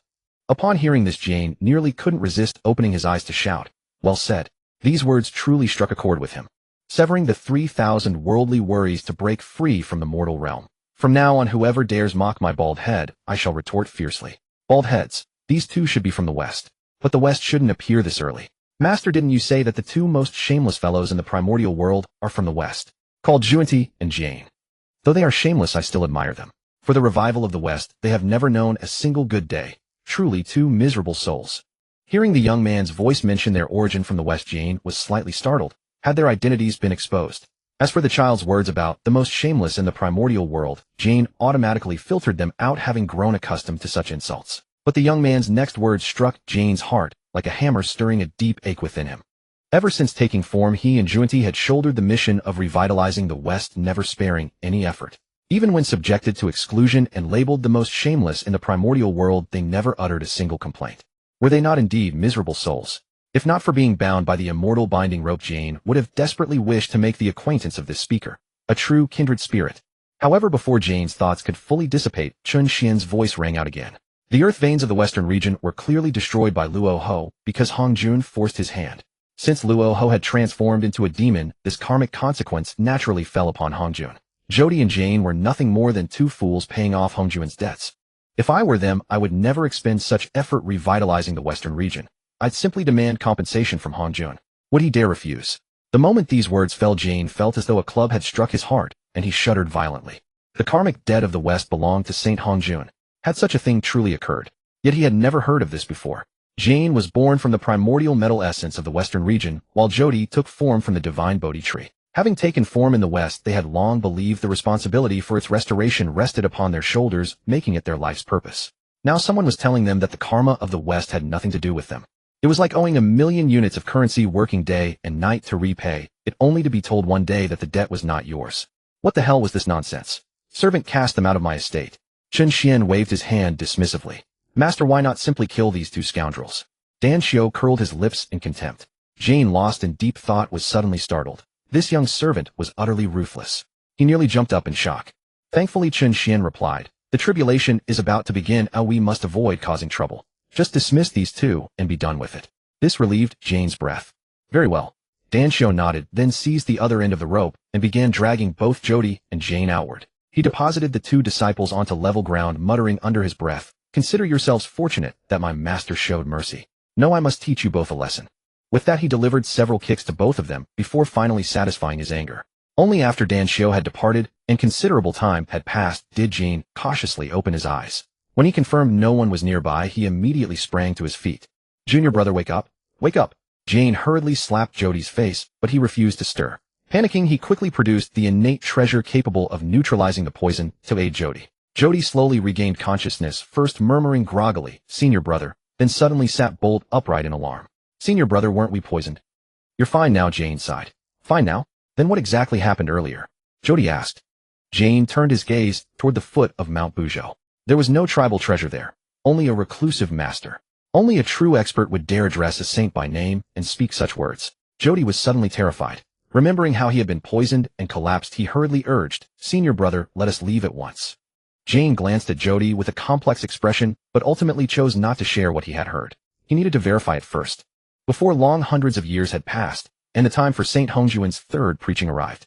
Yet fewer than 3,000 came to listen. Aside from the group, led by Dongwang Gong that Dijun's forces had slaughtered, many others perished in the conflicts over the millennium. The seemingly tranquil prehistoric realm was far from as peaceful as it appeared on the surface. When the appointed time arrived, the gates of Xiao Palace opened as usual, and the listeners filed in one by one. They all knew that St. Hongjuan had announced 3 preachings, and this final session was likely the most crucial of all. "This is my final preaching where I shall expound upon the way of the saints." 1,000 years after Hongjuan began his teaching, Qianxian had finally accumulated 10,000 check-ins. Having received the innate gourd vine from the Millennium check-in reward, he was certain the 10,000-year package would be even greater. He quietly chanted within his heart, "Check-in, ding." The system detected the host had completed 10,000 consecutive days of check-ins, unlocking the 10,000-day check-in package. Host has received the Chaos World Slaughtering Saint Formation Array. Qianxian was slightly startled. Slaughtering saints, what audacious ambition. Before he could ask further, the system spoke again. The Chaos World Slaughtering Saint Formation is a primordial level array, and at its peak it can slay beings at the Great Dao level. Qianxian was utterly shocked. Damn, this formation array was incredibly powerful. It could even slay Great Dao level existence. There weren't any Great Dao level cultivators in the entire prehistoric realm. Next, the system continued. Detected that the host possesses a complete set of top-grade innate spiritual treasures which can serve as the foundation for the array. Would you like to activate it? Qianxian paused for a moment, then immediately thought of the 7 treasured gourds that had gathered dust for thousands of years. Were they not a complete set of top-grade innate treasures? It seemed the system had planned ahead when it rewarded him with the 7 gourds at the Millennium check-in. Then, after Qianxian silently commanded, "Form the array," 7 beams of different colored light erupted from his body, merging into a single brilliant ray that shot straight into the heavens. "Master, what's happening?" Dan Xiu asked in alarm. "Nothing," Qianxian replied calmly with his hands behind his back. "I am setting up an array." Though he appeared composed on the surface, Qianxian was secretly anxious. The commotion was far too great, far exceeding even the disruption caused when Dan Xiu took form. He feared attracting unwanted attention, especially if Hongjuan were to notice. The consequences would be severe. However, in an unnamed valley, Yang Mei opened his eyes. In that direction. Is it the young friend Ba Long? I shall help conceal his actions. With a wave of his hand, that pillar of light vanished like a fleeting epiphyllum bloom. Meanwhile, at the foot of Mount Buzhou, the 7 gourds converged together. A 7-colored radiance enveloped Qianxian's cultivation estate before gradually fading away. Ding! The Chaos World Slaughtering Saint Formation has been successfully deployed. Current status: incomplete, upgradable. Current power level capable of slaughtering Hunyuan Daoyuo Jingxian. Although it did not yet reach the peak capable of slaying Great Dao level experts, for Qianxian, this was more than sufficient. When Hongjuan entered fusion with the Dao and remained secluded during the Culpa Tribulation, as long as Qianxian stayed within the formation, who could possibly harm him? This was simply a boon for one who sought to remain hidden. System, I love you so much. However, Qianxian was unaware that although Yang Mei's concealment had prevented Hongjuan from noticing during his preaching in Xiao Palace, the momentarily vanishing pillar of light had still attracted considerable attention. What is that lord doing? Such overwhelming pressure. Feng Ling, patrolling the foot of Mount Buzhou, as instructed by Nüwa, had felt the most direct sensation of the pressure when the array formed. In that single instant, her very soul had trembled. She was not alone in this sensation. The great tribal shaman Quafu had also experienced it. During Hongjuan's 3rd preaching, aside from Ho Tu, who entered Xiao Palace, hoping to rectify the shortcomings of the tribe, the remaining 11 ancestral shamans all entered the Panga Hall to comprehend the laws of the cosmos. The establishment of the demonic clan's heavenly court had placed considerable pressure upon them. When Dijun and the others went to listen to the preaching, they did not dare relax either. Yet at the foot of Mount Buzhou, they had stationed a great shaman to patrol. Didn't the ancestral shaman's lord say that Lord Ba Long's strength was negligible? Why would such an overwhelmingly powerful pressure erupt? Quafu himself wore an expression of terror, utterly unable to fathom the explanation. Then they did not dwell on it, and began to disperse the creatures that had gathered due to the disturbance. At that moment, within a palace in the heavenly court, a wolf demon of the Tai realm prostrated himself and said, "Reporting to the general, an anomaly was just detected at the foot of Buzhou Mountain, suspected to be a rare treasure emerging. The commotion is considerable, likely of no low grade." At the head sat a tiger demon of the early Daoyuo realm. When the heavenly court was first established, Dijuan not only appointed high-ranking positions such as the demon emperor, demon teacher, and demon gods, but also over a dozen Daoyuo demon generals. This tiger demon was one of them, named Hu Lai. Because he failed to enter the Zixiao Palace 10,000 years ago, he remained in the primordial world helping to gather the demon race. During the period when Dijuan and the others went to listen to the Dao within the heavenly court at that time, Hu Lai could be considered among those of the highest status. The foot of Buzhou Mountain.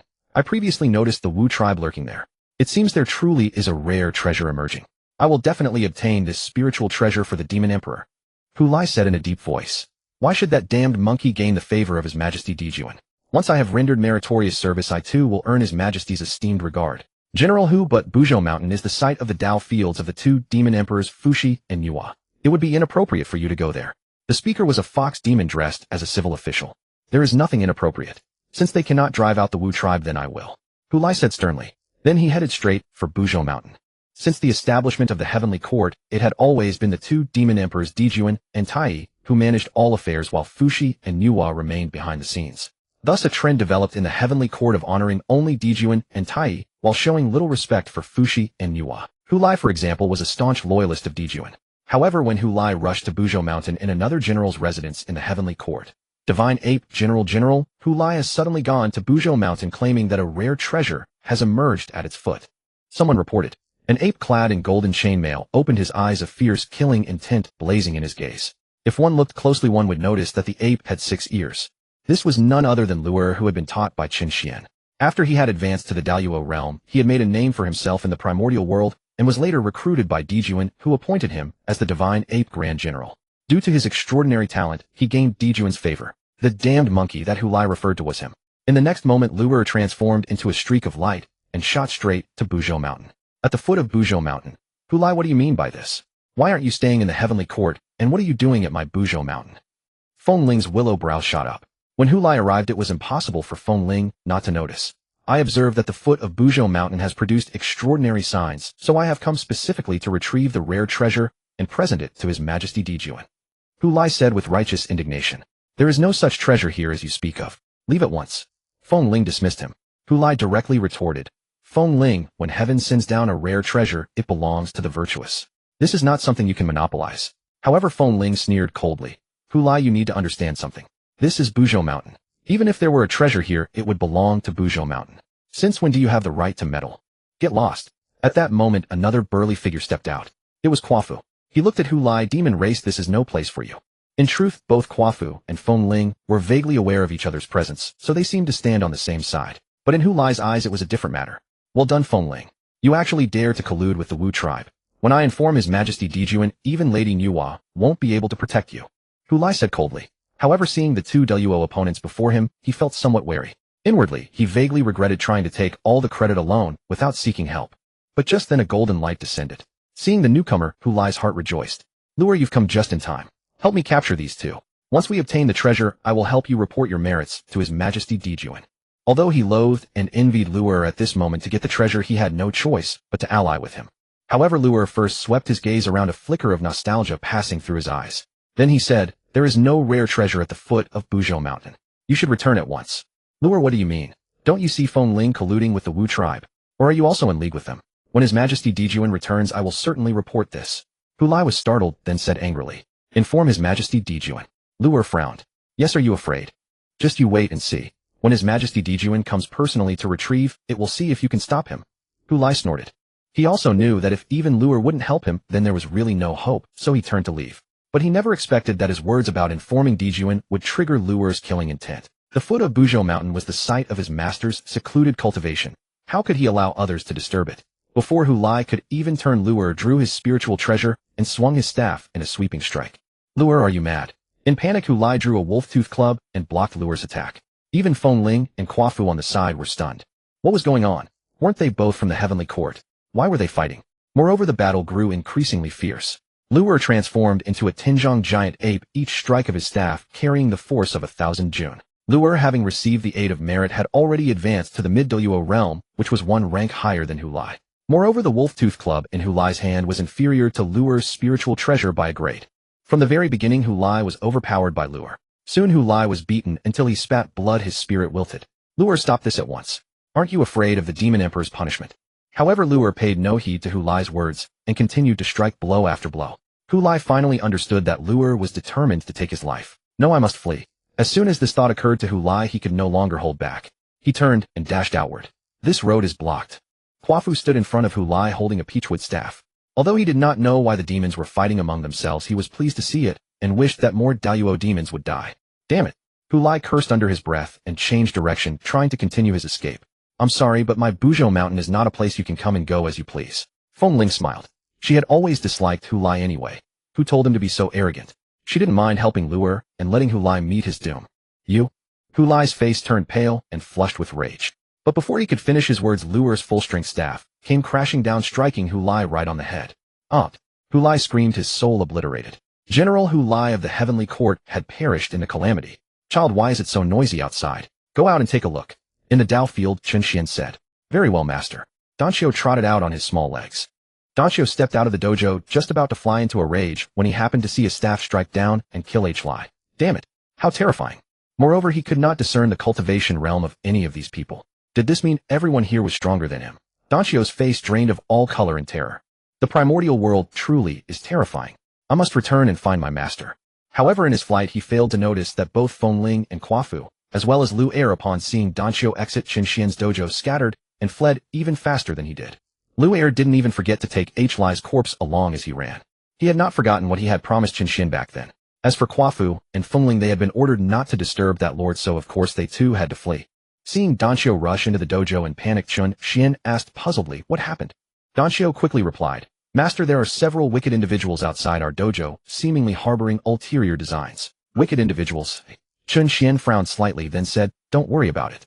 As long as they dare to enter, I'll ensure they never return. The primordial world is truly becoming more chaotic by the day. After Lu Er had put some distance between himself and Mount Buzhou, he glanced at H. Lai's corpse and pondered for a moment. Then an idea formed in his mind. The very next moment, he struck his own chest with his palm, spraying forth a jet of fresh blood, his countenance instantly withering. Even the precious armor adorning his body was directly shattered by his own hand. He looked as though he had survived a brutal battle and suffered grave injuries. Next, he returned to the Heavenly Court. When everyone saw H. Lai's corpse, all were filled with astonishment.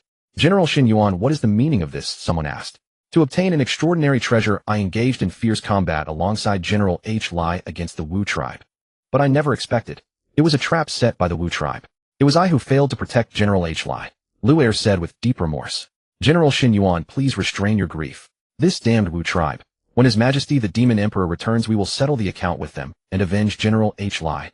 Hearing these words, a cunning glint flashed across Lu Er's eyes. At the time, only 2 people had witnessed him killing H. Lai. No one would believe Quafu's testimony, and as for Fengling, she had been on the same side as him from the moment she intercepted H. Lai. Therefore, there was little risk of his exposure. Timeless as the primordial world is, 2,000 years passed in the blink of an eye, and Hongjuan's 3rd preaching session was drawing to a close. This session focused on comprehension of the saint realm. Whatever questions you have, you may all raise them, Hongjuan said. May I trouble the saint to explain what is a saint? Laozi asked.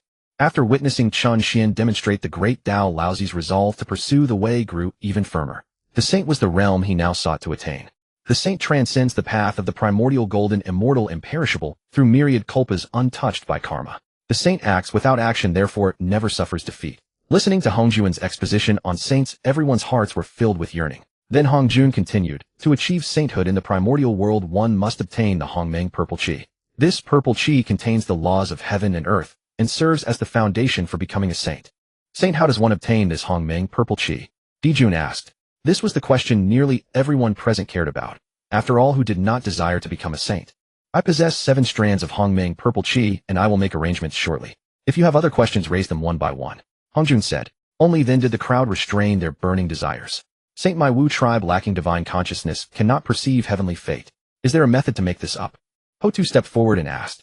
Hearing this, Dijun and the others felt their hearts tighten. The ancestral Wus were already so formidable without divine consciousness. If the Wu tribe could make amends for this deficiency, would they not become even harder to handle? Before they could voice any protest, Hongjuan spoke. The Wu tribe was born from the primordial essence and blood of the great god Pangu, naturally comprehending the laws of creation, surpassing countless beings of the primordial world. All things in existence have gain and loss. Hutu, you are being greedy. This made Dijun and his companions sigh in relief. Though Hutu was not entirely satisfied with Hongjuan's answer, she said no more. After a while, the assembled gathered their questions one by one, which Hongjuan answered individually. Then Hongjuan continued, since the great god Pangu split heaven and earth, the great Dao encompasses 50, but heaven unfolds only 49, leaving a flaw in the heavenly way.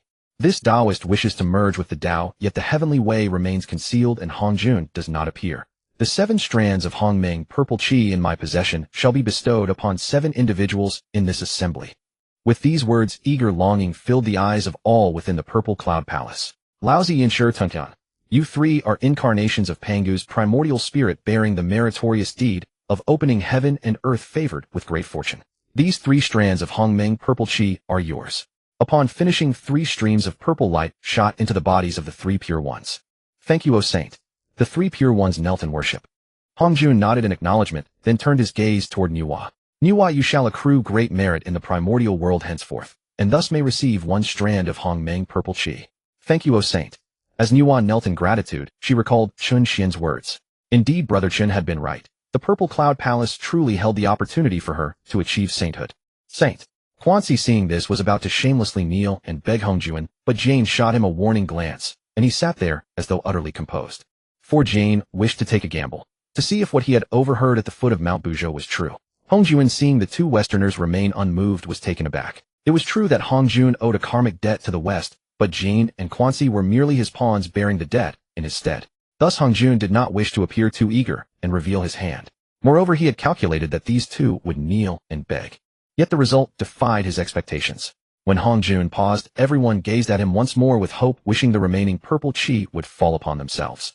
However, Hongjun coughed twice and said, Jane, Quanxi, if you 2 have the fate to sit upon these cushions, it means you also possess the opportunity to attain sainthood. The 2 strands of Hongmeng purple qi in my possession shall be transmitted to you. After all, his karmic debt to the West was genuine, and he could only offer 2 saint positions as partial repayment. Furthermore, by granting benefits to Jane and Quanxi, these 2 would work even harder to develop the western regions and help him settle his debts. Thus this Hongmeng purple qi had to be given. Thank you, O Saint. Quanxi knelt down with great joy, but Jane's expression was somewhat complicated as he knelt. He had already begun to guess certain things. And at this moment the atmosphere throughout the entire Purple Cloud Palace grew somewhat eerie, because they had discovered that all 6 individuals seated upon the cushions had received the Hongmeng purple qi. According to the saints' words, they now possessed the opportunity to become saints. These 6 cushions actually represented saintly positions. Those who had not fought for a cushion earlier had already deeply regretted their choices. For instance, Dijun. Old brother Hongyun. Alas! Zenyuanzi sighed helplessly. On the contrary, Hongyun beside him said calmly, no forcing it. But Hongyun failed to notice a resentful, venomous gaze fixed upon him. That person was Kunping. One of these 6 seats had rightfully belonged to Kunping himself. If it were not for that wretched Hongyun voluntarily yielding his seat, how could it have affected him? This opportunity to achieve sainthood should have been his portion. Sage, you said you have 7 strands of Hongmeng purple qi, of which 6 have already found their owners. What about the remaining 1? Dijun asked. Among those present, it could be said that his ambition was the greatest. But now that the opportunity to become a sage did not include him, how could he be content? Sage, I beg you to bestow the Hongmeng purple qi. Sage. For a moment, the entire Xiao Palace was in chaos, with almost everyone pleading. Silence. Hongjun waved his sleeve, and only then did the Xiao Palace regain its tranquility. This is the last strand of Hongmeng purple qi in my possession. Let it go as fate wills. As Hongjun's words fell, the final strand of Hongmeng purple qi darted about under the expectant gazes of the crowd. In the end, it directly plunged into Hongyun's body. This left everyone stunned. Ancestor, what virtue does this Hongyun possess to obtain the last strand of Hongmeng purple qi? A cry rang out from the Xiao Palace. So agitated, the only one who could lose composure in the Xiao Palace was naturally Kunping. He and Hongyun were both seated guests, so why was only Hongyun granted the Hongmeng purple qi while he was not? If it had been anyone else who obtained this strand of Hongmeng purple qi, he would not have been so agitated, but why Hongyun? Kunping's mood at this moment could no longer be described in a few words. Dissatisfaction and resentment simply filled his body and mind.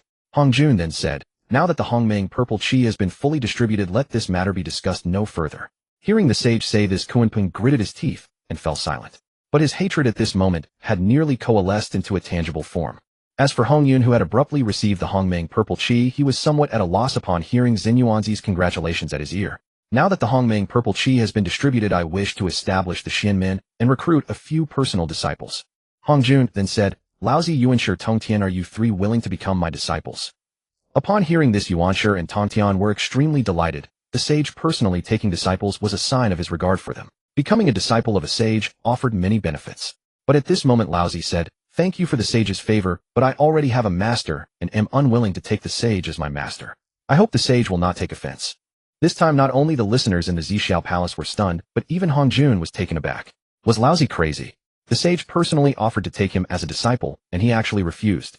Moreover, with his status as the head of the three pure ones, he would undoubtedly be the senior brother of the Xianmen. What honor this was, yet Laozi refused. But only Laozi himself knew that after receiving Chun Xian's transmission of the Tao of Alchemy, he had already acknowledged Chun Xian as his master in his heart, seeking to explore the pinnacle of the alchemy Tao. Even if the sage personally said he wanted to take him as a disciple, he would not waver in the slightest. Elder brother, you must think twice. Yuanshi and Tongtian quickly urged. Laozi shook his head and said, it is my lack of fortune. After a moment, both Yuanshi and Tongtian gritted their teeth and then bowed their heads, saying, Sage, since our elder brother is not becoming your disciple, then we too also will not. The three pure ones are one. This was not an empty phrase. Already have a master. Who is it? Hongjun asked, barely suppressing the anger in his heart. He knew that the layout of the Xianmen was related to his ultimate plan. Although he appeared to have a good relationship with the Heavenly Dao, and the subsequent several calamities seemed to be for the sake of completing the Heavenly Dao, how could someone like Hongjun be content to remain beneath the Heavenly Dao? According to his own calculations, 3 lectures spreading the Tao across the primordial world, establishing the Xuanmen, and merging with the Tao. After the sorcerer and demon calamity, the Xianmen would flourish, and he would leverage the Xuanmen's fortune to strengthen his connection with the Heavenly Dao, and seize the essence of the Heavenly Dao. Then during the conferment of the God's calamity, the Xianmen would engage in civil war, causing its fortune to plummet, and he would take the opportunity to reduce his connection with the Heavenly Dao. When the journey to the West calamity arrived, the world's fortune would shift to the Buddhist sect in the West, causing the Heavenly Dao to undergo great changes. He would then find an opportunity to break through the Heavenly Dao and ascend to the realm of the Great Dao. All these calculations were interlinked, and Laozi and the other saints were the key to the flourishing of his Xianmen. Now Laozi refused to become his disciple. What was the point of his calculations? I dare not speak my master's name. Laozi said apologetically, for Chun Xian had not acknowledged him. However, Hongjun had already guessed in his heart it was Yang Mei. Last time he had suspected that Yang Mei had instigated Laozi to sever his own cultivation and prove the Tao through strength. Now that fellow had actually taken Laozi as a disciple beforehand, sabotaging his plans. What a venomous heart. In his view, in this primordial world, only Yang Mei had such capability. Meanwhile, at the foot of Mount Buzhou. Young friend, after this meeting, I will be embarking on a long journey. If you have time, please lend a hand to the primordial world. Yang Mei took a sip of tea and looked around. With his ability, he could also perceive the earth-shaking changes that had taken place in this white dragon young friend's Tao field. Dwelling within it, even he, a Honghuang Era golden immortal, who had proven the Tao through strength, felt a strong sense of oppression. The white dragon young friend was indeed no ordinary person. His ability to settle in the primordial world was a blessing for the primordial world. With this thought, he transformed into a beam of light and departed far away. Is this old man crazy? Help the primordial world. With what? Talking in his sleep. Chun Xian grumbled as he watched Yang Mei's vanishing figure, then sighed. Judging by Old Man Tree's appearance, he's about to wander the primordial world. Now that the sorcerer and demon calamity is about to arise, I should advise him. But forget it, everyone has their own fortune. The view shifts back to the Zixiao Palace. Because of Laozi's refusal, Hongjun was now in a dilemma. Under normal circumstances, he could have used some methods, but now he was about to merge with the Tao. Hongjun thought for a moment and said helplessly, Laozi, Yuanshi, Tongtian, are you willing to become my nominal disciples? A nominal disciple was only in name, not formally acknowledged. Taking them as nominal disciples could still bear the fortune of the Xuanmen, but it was certainly not as good as personal disciples. Hongjun had no choice now, though he could only take this step for now. Then Yuanshi and Tongtian looked at Laozi. Laozi sighed. He knew that the sage Hongjun had already given him great face. If he refused again, he would likely face the sage's wrath. Laozi is willing. Then Hongjun turned his gaze to Nüwa. Nüwa said, Sage, I am also willing to be a nominal disciple. Since the 3 pure ones had all become nominal disciples, Nüwa did not think she should make a special case. This caused a sudden blockage in Hongjun's heart, and he sighed. All right, you shall be my 4th nominal disciple. Senior brother, should we? Juanti whispered to Jane on the side. However, Jane's gaze sharpened slightly, and he strode forward with Juanti. Seeing this, Hongjun breathed a sigh of relief. It seemed that nothing had gone wrong with the western side. But one sentence from Jane nearly made him spit blood on the spot. Sage, we brothers consider the western lands barren and vastly inferior to the eastern lands. Therefore we beseech the sage to allow us 2 brothers to join the eastern lands. What did you say? Hongjun's eyes widened as he blurted out. We beseech the sage to permit us brothers to join the eastern lands. Jane repeated. Jane's voice resounded throughout the entire Zixiao Palace, leaving even Juanti beside him in disbelief. The 2 brothers had taken form in the west, and although the western spiritual veins were destroyed and the land barren, their hearts were truly devoted to the western continent. Otherwise they would not have toiled for so many years striving for the prosperity of the west. Revitalizing the west had become an obsession for both of them. Yet now Jane declared that he wished to join the east. This was something Junti could not accept at once. Elder brother you. Junior brother, the spiritual veins of the West are utterly destroyed. What meaning is there in our continued efforts? It would be better to abandon it early. Jane sighed.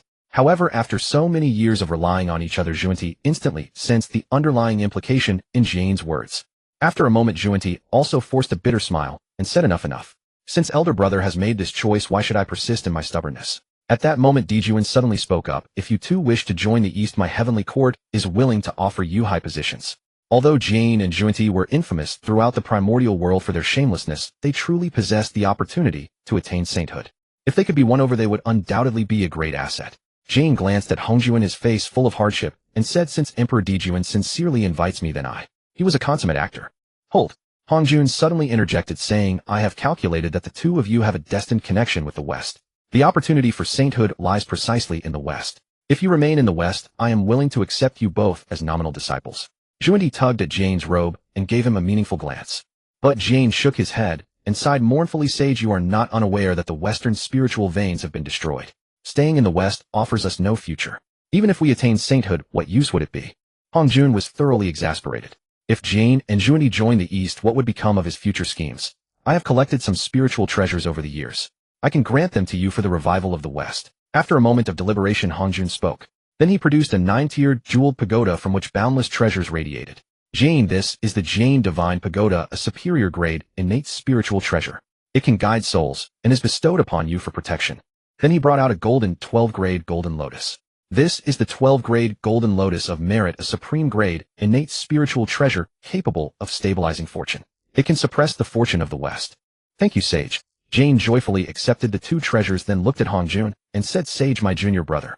Junti also gazed at him with eager eyes. Hongjuan sighed, then produced a cyan banner emitting white aura and golden light along with a golden jeweled pestle and handed them to Junti. These are the supreme grade innate spiritual treasure, the azure lotus banner, and the superior grade innate spiritual treasure, the Vajra pestle. I grant them to you. Junti received the treasures with a face full of delight. Jane spoke again. Sage, earlier you mentioned accepting us as nominal disciples. Hongjuan waved his hand. Granted. Thank you, master. Jane and Junti immediately knelt in gratitude. As the saying goes, a son does not despise his mother's ugliness, nor a dog its home's poverty. Although Jane now knew that Hongjuan owed a karmic debt to the West, developing the West was the lifelong aspiration of the two brothers. How could they easily abandon it? Their talk of joining the East was merely an excuse to extract more benefits from Hongjuan. This tactic really worked. Meanwhile, Hongjuan looked at the overjoyed Jane and Junti, a cold sneer forming in his heart. Those four treasures were originally intended for the West. The only difference was the timing of their bestowal. Do you two think you can outmaneuver me? Indeed, old Ginger is the spiciest. The crowd in Zixiao Palace watched Jane and Junti receive treasures with envy. In the primordial world, the method of slaying the three corpses had become the optimal path to enlightenment. Slaying the three corpses required using innate spiritual treasures to host the three corpse worms. The higher the grade of the treasure, the more powerful the resulting three corpses. Even Dijuan, who had inherited the vast sun star, would never tire of having more innate spiritual treasures. Next, Hongjuan addressed Laozi. Laozi, you are my foremost nominal disciple. You shall teach all beings and govern the mystic sect. Today I grant you the supreme treasure, the Taiji diagram. At this point, Hongjuan winced at the phrase nominal disciple. His careful schemes had nearly been ruined. Thank you, master. Laozi kowtowed in gratitude. Then Hongjuan produced a banner saying, this is the Panga banner transformed from the axe blade of the creation axe.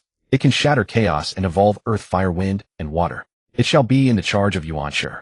Yuanshi quickly kowtowed and accepted the Panga banner. Tongtian, you delight in slaughter. Today I grant you the first killing formation since the creation of heaven and earth, the immortal slaying sword formation. It can only be broken by 4 sages. You must act with caution and not rashly commit acts against heaven. After speaking, Hongjuan handed Tongtian a formation diagram and 4 swords radiating fierce killing intent. With just one glance, Tongtian fell in love with this sword formation. Afterwards, Hongjuan took out a red embroidered ball and a landscape painting and gave them to Nüwa. These are the supreme grade innate spiritual treasure, the map of mountains and rivers, and the treasure governing marriages, the red embroidered ball. I bestow them upon you today. Thank you, master. Nüwa accepted the 2 treasures. Seeing that all 6 disciples of Hongjuan had received treasures, the others were envious but dared not speak out. They could only lament that they were not accepted as disciples by the sage. I am about to merge with the Dao. The many spiritual treasures I have gathered during my travels in the primordial world are of no use to me. I will place them on the treasure dividing rock, and you may take them according to your fate. As Hongjuan spoke, he produced the treasure dividing rock radiating with treasure light. With a wave of his hand, the rock appeared in the chaos. Kunpeng reacted the fastest, transforming into a streak of light and chasing after it. Although he was the first to arrive, only a few beams of treasure light flew into his hands from the rock. Among them, just one inferior grade, innate spiritual treasure, the rest being postnatal treasures. He entered the mountain of treasures, but returned empty-handed. Kunpeng, though unwilling, dared not forcefully take more treasures from the rock. He thought to himself, when I intercept and kill Hongyun to obtain the Hongmeng purple chi, thereby gaining the opportunity for sainthood, that will be the greatest treasure of all. Then the three pure ones arrived together. Laozi took the Qiankuan diagram, the 8 scenic palace lamp, the earth flame light banner. Yuanshi took the 9 dragon agarwood carriage, the jade void glazed lamp, the Taiji seal, the chaos pearl. Tongtian took the supreme golden dipper, the heart-piercing lock, the fish drum, the boundless bracelet. The others also took their treasures. Among them, the three pure ones obtained the most treasures. Everyone thought it was due to their deep fortune and great destiny, but they were unaware that Hongjun was already planning ahead for the apocalypse tribulation. Elder brother, they took so many treasures, yet we didn't get a single innate spiritual treasure. How will the West cope in the future? Zhuanti sighed mournfully. It turned out that these two had also joyfully gone to the treasure-dividing rock, but their luck was even worse than Kunpeng's. As fellow nominal disciples, the three pure ones obtained so many treasures, and Nüwa also received a fair share. Why did they get nothing? Naturally, they felt unbalanced. Jane thought for a moment and said, "Junior brother, watch me." At that moment, Hongjun was about to announce the end of his sermon, intending to merge with the Dao and step into the crucial link of his own design. However, Jane suddenly stepped forward and spoke. "Master, we two brothers are shallow in fortune and blessings. At the treasure-allotting peak, we did not obtain even a single innate spiritual treasure. How are we to develop the western lands?" Hongjun said indifferently, "The treasures on the treasure-allotting peak go to those who are fated. Since you two obtained none, it shows you are not destined for them." In truth, the treasure-allotting peak also bore Hongjun's influence. He could distribute as he wished. Not giving treasures to the two Westerners was certainly part of his calculation. Hongjun's definition for these two was far more than mere scapegoats. They were deliberately planted agitators to drive the progression of the culpas. Thereafter, whether during the Lich and Demon calamity or the investiture of the gods, Jane and Zhuanti spared no effort to develop the West. For instance, during the Lich and Demon era, Jane secretly released the 10 Golden Crows, intensifying the war between the two races to a fever pitch. Another example, during the investiture of the gods, the two constantly scavenged for advantages.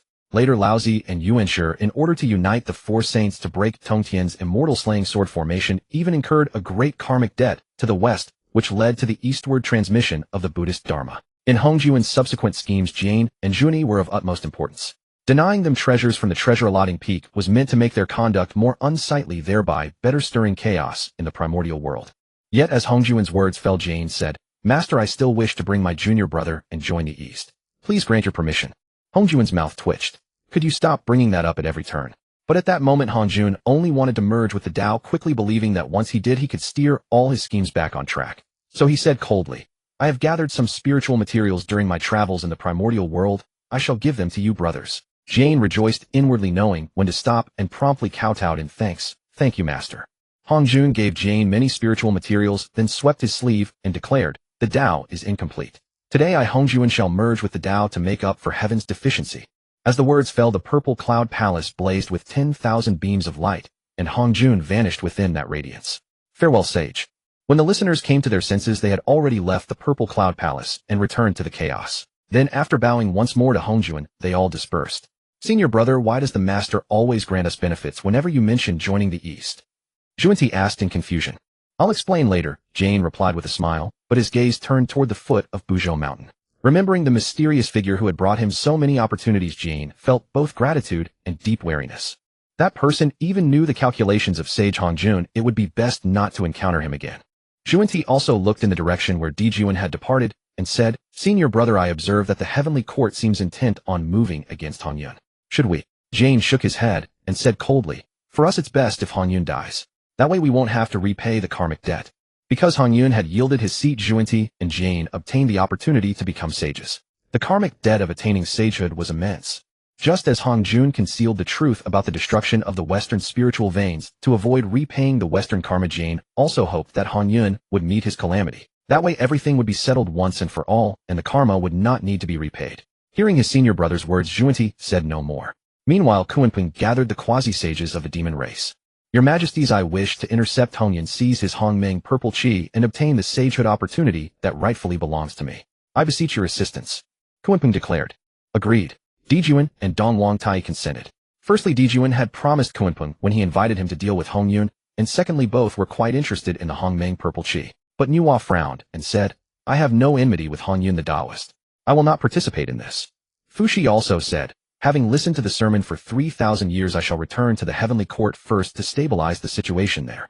Kunpeng had no major objection, as he believed that joining forces with Dijuan and Donghuang Tai would be more than sufficient to kill Hongyun. On the other side, Hongyun and Xinyuanzi traveled together. Brother Hongyun, Kunpeng has always been narrow-minded. You caused him to lose his saintly position, and he will surely not let this go. Why not take refuge in my 5 villages temple first? Xinyuanzi suggested. Taoist brother, I think you worry too much. Besides, I have already attained the quasi-sage realm. Even if I cannot defeat him, I can still escape, Hongyun said with a smile. I will return to the fiery cloud cave first. Xinyuanzi said no more and parted ways with Hongyun. However, as Hongyun was traveling alone back to the fiery cloud cave, 3 figures surrounded him. Hongyun, your yielding of the seat in the purple cloud palace caused me to lose my opportunity for sagehood. This grudge I must avenge. Kunpeng glared at Hongyun through gritted teeth, revealing the depth of his hatred. Taoist Kunpeng, there may be a misunderstanding between us. I deeply apologize for the matter of the seats in the purple cloud palace, Hongyun said sincerely. But Kunpeng would no longer listen to Hongyun's words. He was determined to take Hongyun's life that very day. Sternly he said, Your Majesties, please send Hongyun to his calamity, and we shall seize the opportunity for sagehood. Forgive us, Taoist. Dijuan and Tai unleashed their spiritual treasures and struck at Hongyun. In truth, Hongyun had anticipated that Kunpeng might act against him, but he never expected Kunpeng to enlist the aid of Dijuan and Tai to encircle him. Both Dijuan and Tai were top-tier innate beings with extraordinary origins, and each wielded immensely powerful spiritual treasures. Even one of them alone could suppress Hongyun. With the 2 of them joining forces with Kunpeng, how could Hongyun resist? After only a brief exchange, Hongyun fell into a disadvantage, his vital essence severely damaged. Knowing he could not win, Hongyun sought an opportunity to flee.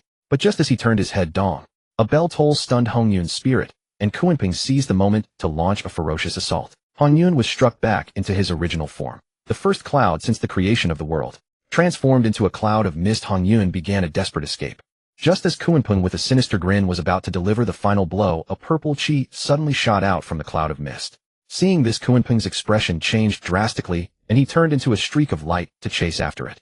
Kunpeng knew well that compared to the opportunity for sagehood, Hongyun's life was insignificant. Moreover, after suffering such a fierce attack, Hongyun would not live long. Dijuan and Tai exchanged glances, abandoned Hongyun, and began pursuing the Hongmeng purple qi.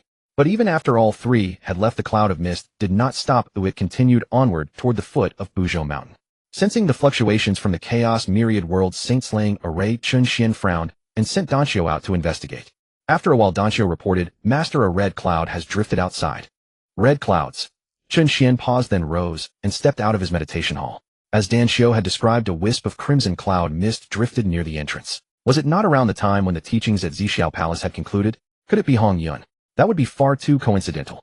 In the original storyline, after the 3 teachings ended, Hongyun was ambushed by Kunpeng and Mingyi and later fell victim to the primordial chaos bell, perishing in the Honghuang. But now that the 99 soul-scattering red gourd had fallen into Chun Xian's hands, Mingyi had lost the motive to ambush Hongyun. Perhaps because one attacker was missing, Hongyun managed to survive rather than dying on the spot. Of course, Hongyun in his current state was hardly faring any better. His origin was damaged, with less than 1/10 remaining, unable even to maintain basic spiritual consciousness, merely clinging to life. However, it must be said that Hongyun's death was far from accidental. It was all part of Hongjuan's calculations. This story traces back to Hongyun's origins. All beings in the Honghuang knew that Hongyun was the first cloud in the world, yet none knew that when Pangu failed to create the heavens, a mouthful of blood brimming with resentment had spattered onto that very cloud, giving birth to Hongyun. Although the Honghuang world was opened by Pangu, neither the Heavenly Dao nor Hongjun could ever tolerate Pangu's resurrection.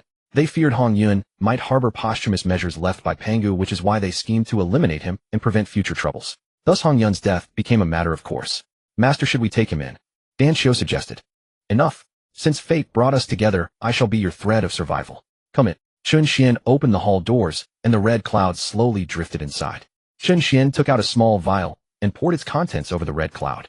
This water was the 3 lights divine water. The 3 lights referred to sunlight, moonlight, and starlight. The sunlight divine water could dissolve blood essence and flesh and bone. The moonlight divine water could corrode the primordial spirit and soul, and the starlight divine water could devour true spiritual consciousness.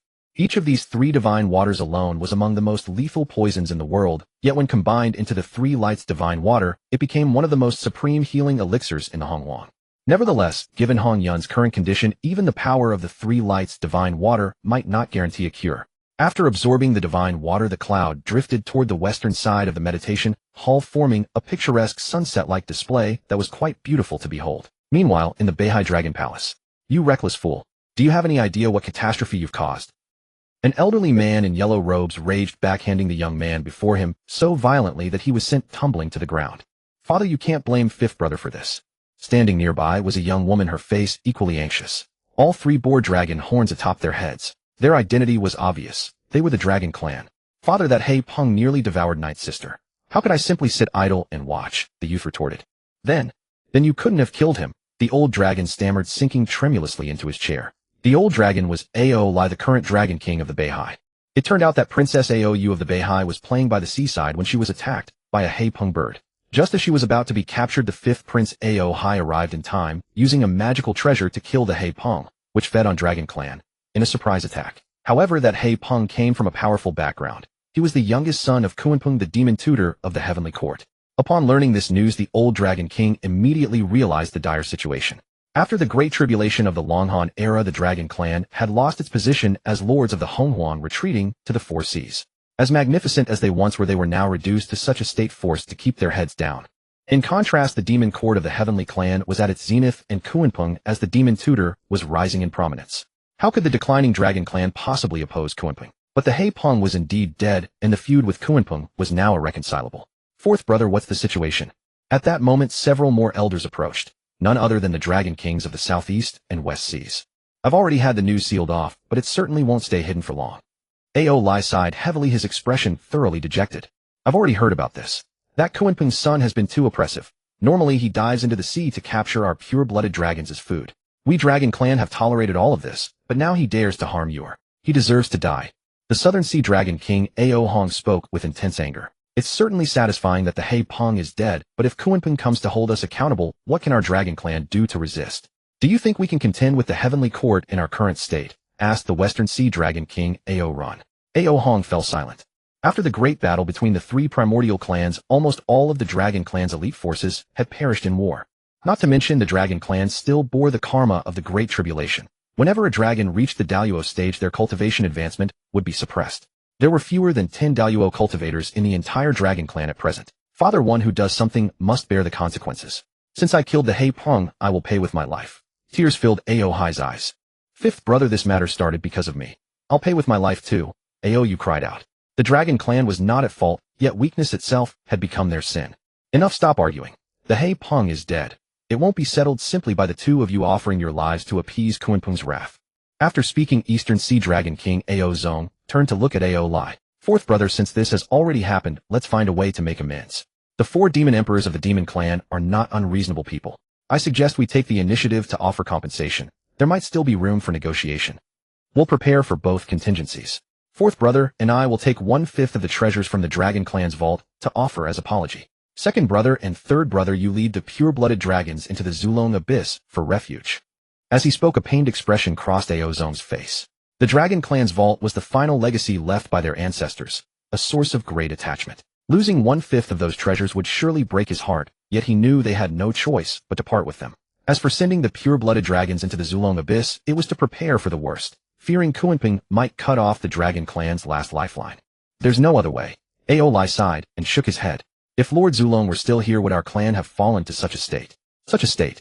Meanwhile, on the other side, Kunpeng had ultimately failed to track down that escaped strand of Hongmeng Purple Qi. All his schemes had in essence come to naught. Bottling up a storm of rage, Kunpeng returned to his meditation hall in the Beihai. He looked around and asked the clam's spirit nearby, his brows furrowed. "Where's my son?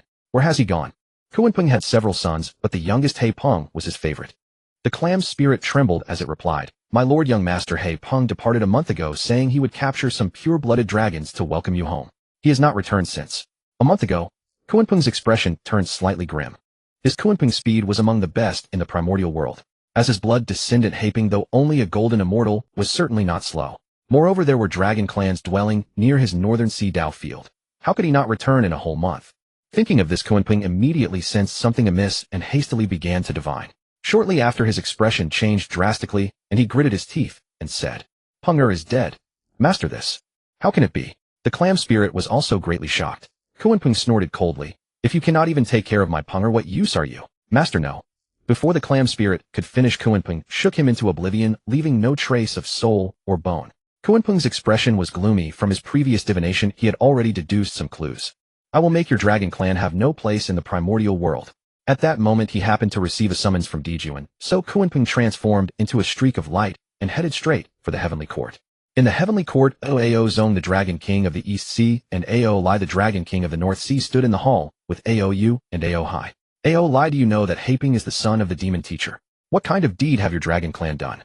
Dijuan sat on the throne looking down from above and sternly rebuked. Your Majesty Dijuan, you may not know, but that Haping had been feeding on our dragon clan, nearly costing my niece her life. My nephew only made a mistake in the heat of the moment. For this matter the dragon clan is willing to compensate. Ao Zong waved his hand. One by one exquisite large chests appeared in the hall filled with all kinds of precious spiritual herbs and plants. There were even 3 innate spiritual treasures, among which one was a high-grade innate spiritual treasure.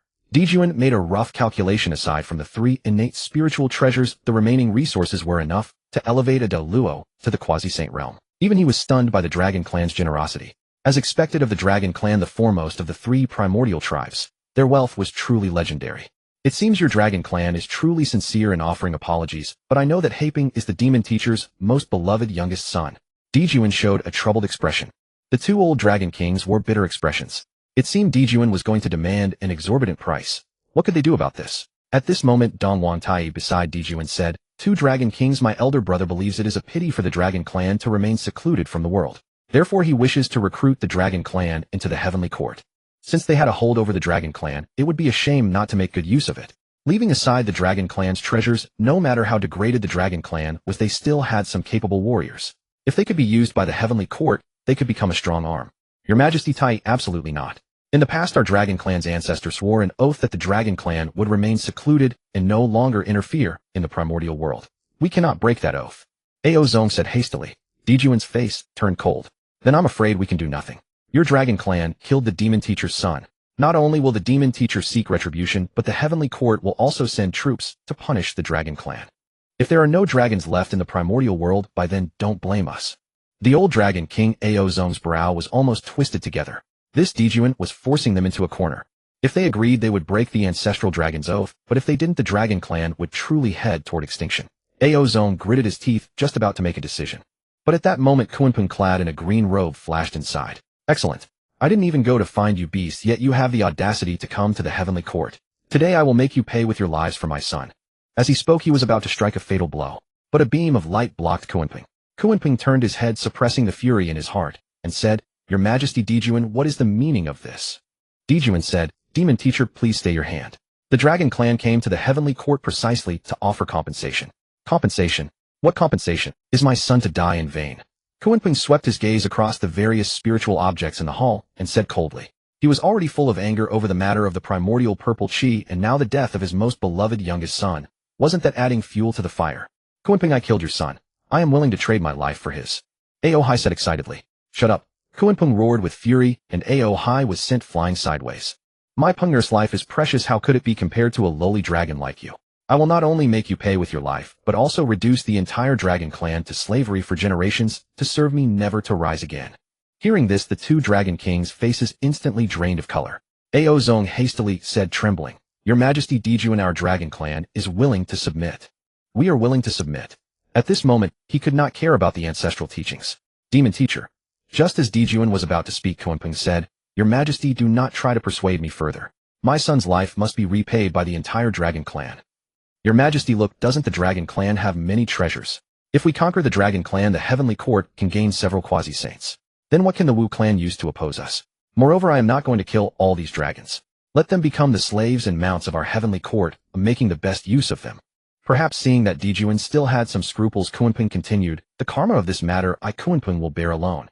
Since Kuan-Ping had said such words, Dijuan could not say anything more. Moreover, if he let the dragon clan go, it might cause Kuan-Ping to become disaffected, which Dijuan did not want to see. He could not lose the greater for the lesser. Your Majesty, our dragon clan is willing to offer treasures and submit to the demon clan. The old dragon Ao Zong shouted loudly, hoping Dijuan would change his mind. If the dragon clan really ended up in the situation Kuan-Ping described, wouldn't that be worse than death? Their dragon clan's pride would be destroyed in an instant.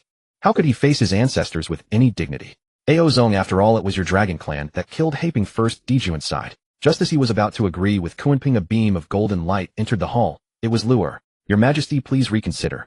Dijuan frowned slightly. General Divine Ape, what is your concern? Your Majesty, the dragon clan must not be touched. Luer said loudly. Luer, I think you are confused. Not to mention that the dragon clan is already barely surviving. Is there anyone in the primordial world that our demon clan cannot touch? Kunping said coldly. His Majesty took you in out of pity. Oh, don't be ungrateful. Luer completely ignored Kunping and said to Dijuan, Your Majesty, the dragon clan still has an ancestor alive. If we move against the dragon clan, it may bring harm to the heavenly court. Although that senior had said not to reveal his existence, this matter had already exceeded the control of a Deluo like him, so he had to invoke that one to protect the dragon clan. Kunping sneered. Luer, not to mention that the ancestral dragon has been exiled to guard the eastern pole. Even if the ancestral dragon were still here, what of it? Is our heavenly court afraid of him? Get out of my way now. I'll subdue the two old dragons first. However, Luer did not budge an inch and insisted, Your Majesty, this will bring great calamity upon the heavenly court. Unfortunately, not only did no one believe these words, but they also aroused Dijuan's displeasure. Divine Ape General, you may withdraw now. Dijuan said, waving his hand. Your Majesty. Luer was greatly alarmed. Kunping let out a cold laugh, reaching out to seize the two dragon kings. Ao Zong and Ao Lai wished to resist with all their might, but both were only at the Deluo level, far from matching Kunping. The two could not help but feel a surge of sorrow. To think that their dragon clan was once the overlord of the primordial world, yet now had fallen to such a state. How lamentable and pitiful. They also wondered how their second and third brothers were managing the evacuation of the clan. But just as Kunping was about to seize the two old dragons, a staff descended from the heavens, aimed directly at Kunping's head. Luer, you seek death.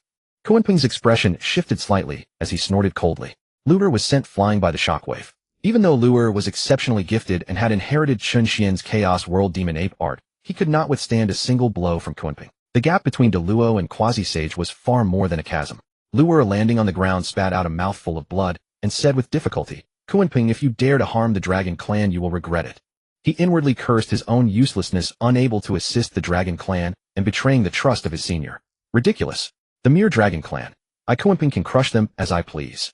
Kunping said contemptuously, preparing to strike at Ao Zong and the others again. Big brother, let's fight him to the death. By some time for second and third brothers. As Ao Lai finished speaking, he manifested his 10,000 zhang dragon body. Ao Zong gritted his teeth and also revealed his true form. In the heavenly court, two Deluo realm giant dragons began to wreak havoc. How dare you? Dongwang Tai struck the chaos bell. Both Ao Zong and Ao Lai were struck by the shockwave, spitting blood and being suppressed directly. Ao Zong's face was filled with unwillingness and despair. Was heaven determined to destroy his dragon clan? These two old dragons dare to cause chaos in the heavenly court. They cannot be spared. Kunping struck, transforming into a rock phantom, intent on killing Ao Zong and Ao Lai. But just as everyone thought they were doomed, a scroll painting blocked Kunping, and under the recoil Kunping even staggered back 2 steps. The map of mountains and rivers. Nüwa had arrived in person. Woman Emperor, what is the meaning of this? Kunping's expression turned unpleasant. He wished to annihilate these dragons to avenge his son, but he was repeatedly thwarted and his anger flared even more. The dragon clan is under my protection. These 5 words alone made Nüwa's stance clear. Kunping was momentarily stunned. He had heard that Nüwa had good relations with the Phoenix clan, but he had never heard of any connection between Nüwa and the dragon clan.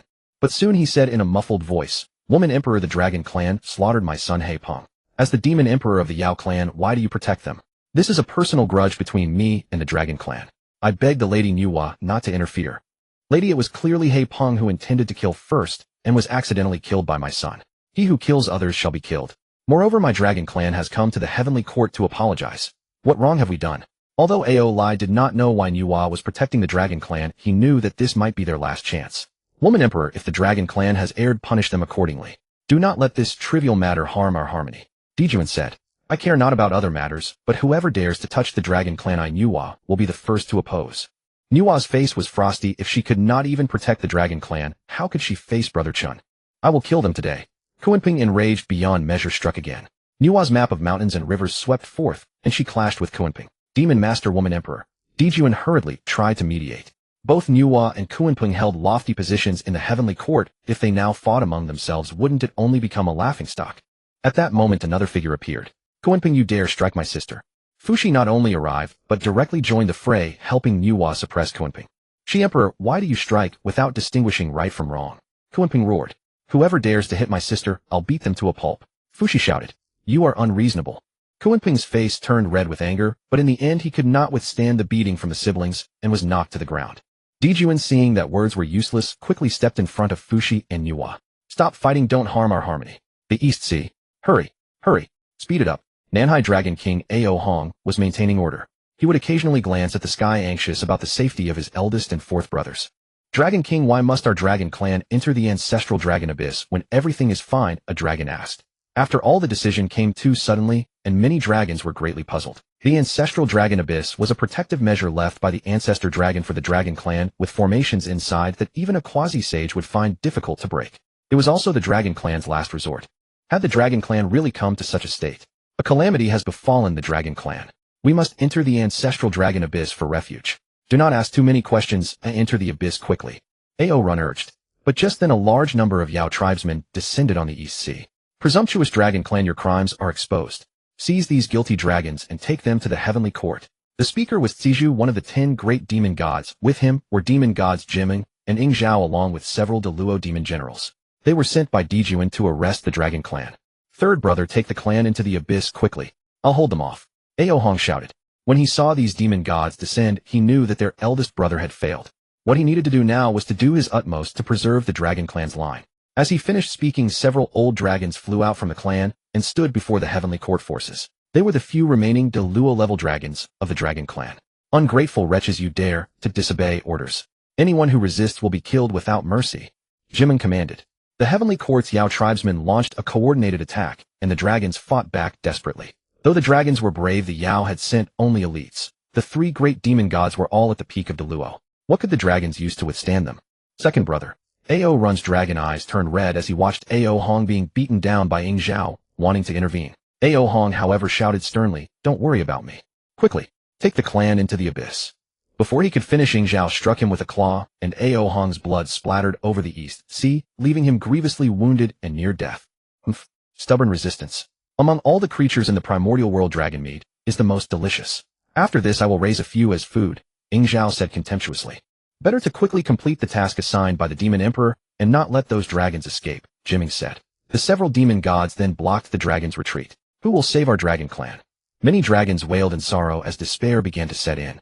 Just as the Yao were about to capture the remaining dragons, suddenly the entire East Sea began to tremble. What's happening? Zizhu frowned. Demon god Wu. So many Wu, a Yao cried out.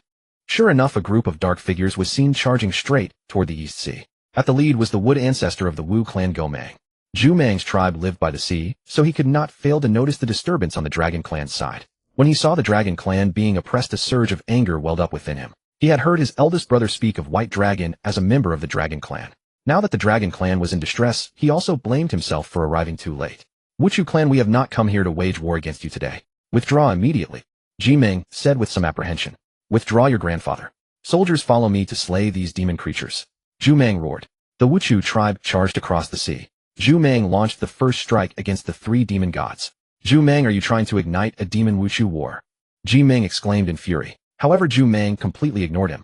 Retreat. Zhu Mang is a quasi-sage. Withdraw quickly, Ing Zhao cried out, and the other 2 demon gods, unwilling to prolong the fight, attempted to flee. You beast, where do you think you're running to? Zhu Mang bellowed. Soon the demon clan and the Wuchu tribe were locked in fierce combat. Second brother. Ao Run took the opportunity to reach Ao Hong amidst the chaos. Tell the clan members to enter the ancestral dragon abyss, Ao Hong said weakly. Tears in his eyes, Ao Run continued to orderly arrange for the dragon clan to enter the abyss. Meanwhile, on the demon Wuchu front, the outcome was quickly determined. After all, Zhu Mang was a quasi-sage. Even if the 3 of Ing Zhao joined forces, they were no match for him, and could only make a desperate escape using their spiritual treasures amidst the chaos. They run fast indeed. Zhu Mang grunted, but did not pursue. Kill all these demon creatures for me. Upon his command, the entire demon force brought by Ji Ming was slaughtered by the Wuchu tribe. Thank you, ancestral witch lord, for your assistance, Ao Run said gratefully. Without Zhu Mang's intervention, the dragon clan would barely have survived. This was a tremendous kindness. Do not be polite. It was I who arrived too late, Zhu Mang said. I will summon my eldest brother now to seek justice for your dragon clan. To Ao Run's astonishment, he was taken aback. Frankly, they had no particular friendship with the Wuchu tribe. That the Wuchu drove away the demons was one thing, but were they truly willing to champion the dragon clan and risk war with the heavenly court? Soon Di Zheng arrived and glared at Zhu Mang, reprimanding him. What is the meaning of this? Did I not entrust you to properly protect the dragon clan? Is this how you guarded them? How am I to face Brother White Dragon? Zhu Meng's face was filled with shame as he replied, Brother, I did not expect the demons to attack so suddenly. Lord Dijiang, this is not Lord Zhu Meng's fault. Had he not arrived in time, we would have been taken captive by the demons, Ao Run said. What transpired with the dragon clan? Ho Tu asked. Ao Run recounted the events, a look of worry crossing his face before he sighed deeply. My eldest brother and fourth brother went to the heavenly court to offer apologies. I fear the odds are heavily against their survival.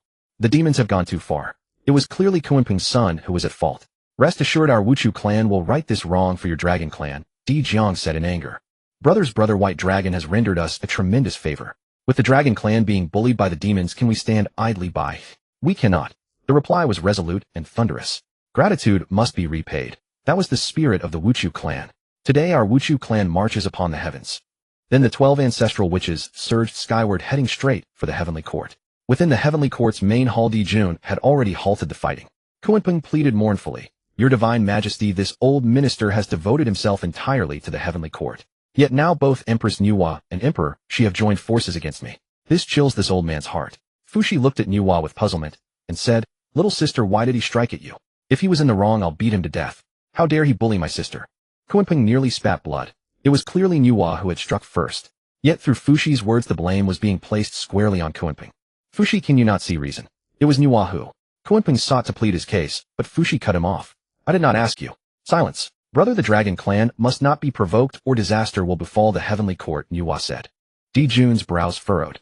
Earlier when Lu'er had said these words he had paid no mind to them. But with Nüwa repeating the warning, he could no longer dismiss it. Could it be as Lu'er had suggested that ancestors of the dragon clan still lived? Nüwa, the dragon clan, is weak. Who among them could still be a great power? In this current era of Honghuang, who dares oppose our demon clan? Kunpeng no longer addressed her as Empress Nüwa, but used her name directly. But in the very next moment a general rushed in shouting, Your Majesty, the Wuchu. The Wuchu have attacked the heavens. What? Di Jun rose abruptly. Kunpeng was equally stunned. Had not the third lecture just concluded with Saint Hongjun having just achieved the Dao? How dared the Wuchu clan openly wage war against the demon clan? Go out and see. Di Jun swept his wide sleeve. Upon reaching the exterior of the heavenly court and seeing the 12 ancestral witches advancing with fierce intent, Di Jun roared in anger. Di Jiang, what is the meaning of this? The meaning? You mongrel bird, hand over Ao Zong and Ao Lai immediately. Di Jiang shouted. Ao Zong and Ao Lai. Upon hearing this the demons exchanged bewildered glances. The Wuchu had come specifically for the dragon clan, which caught them off guard. When had the Wuchu alliance formed with the dragon clan? Your Wuchu clan intends to champion the dragon clan. Di Jun asked, restraining his wrath. So what? I asked you once, will you hand them over or not? If you refuse, I shall shatter your heavenly court today, Di Jiang declared. Then try it. Dong Wang Tai drew forth the chaos bell ready to strike. Your Majesty, hold off. Kunpeng suddenly cried out. Di Jun and Dong Wang Tai both turned to look at him perplexed. Kunpeng whispered, Your Majesty, our demon clan's reserves are insufficient. We cannot yet confront the Wuchu. Surrender those dragon clan members for now, and we shall deal with them later. As he spoke, Kunpeng's heart bled. The slain were his own youngest son. Yet he would not let his son's death become the spark that ignited a full-scale demon Wuchu war. The karmic retribution would be far too great for him to bear. He would settle the score with the dragon clan at another time. Di Jiang, I shall release Ao Zong, Ao Lai, and the others. Withdraw immediately, Kunpeng said. You release them first. Di Jiang commanded. Soon Ao Zong and the others were freed, but after the ancestral witches had received them, Di Jiang roared, Attack. At the command, all 12 ancestral witches charged into battle. Your Wuchu clan breaks its word. Kunpeng stomped his feet in agitation. He could not shoulder such karmic consequences. Insolence. Though Di Jun wished to avoid war with the Wuchu, he was hardly without temper. And this was his heavenly court. The two sides soon clashed. Within the purple void palace, Hongjun suddenly opened his eyes in confusion. The tribulation has not yet begun. Why are the demon clan and the Wuchu clan fighting over the dragon clan?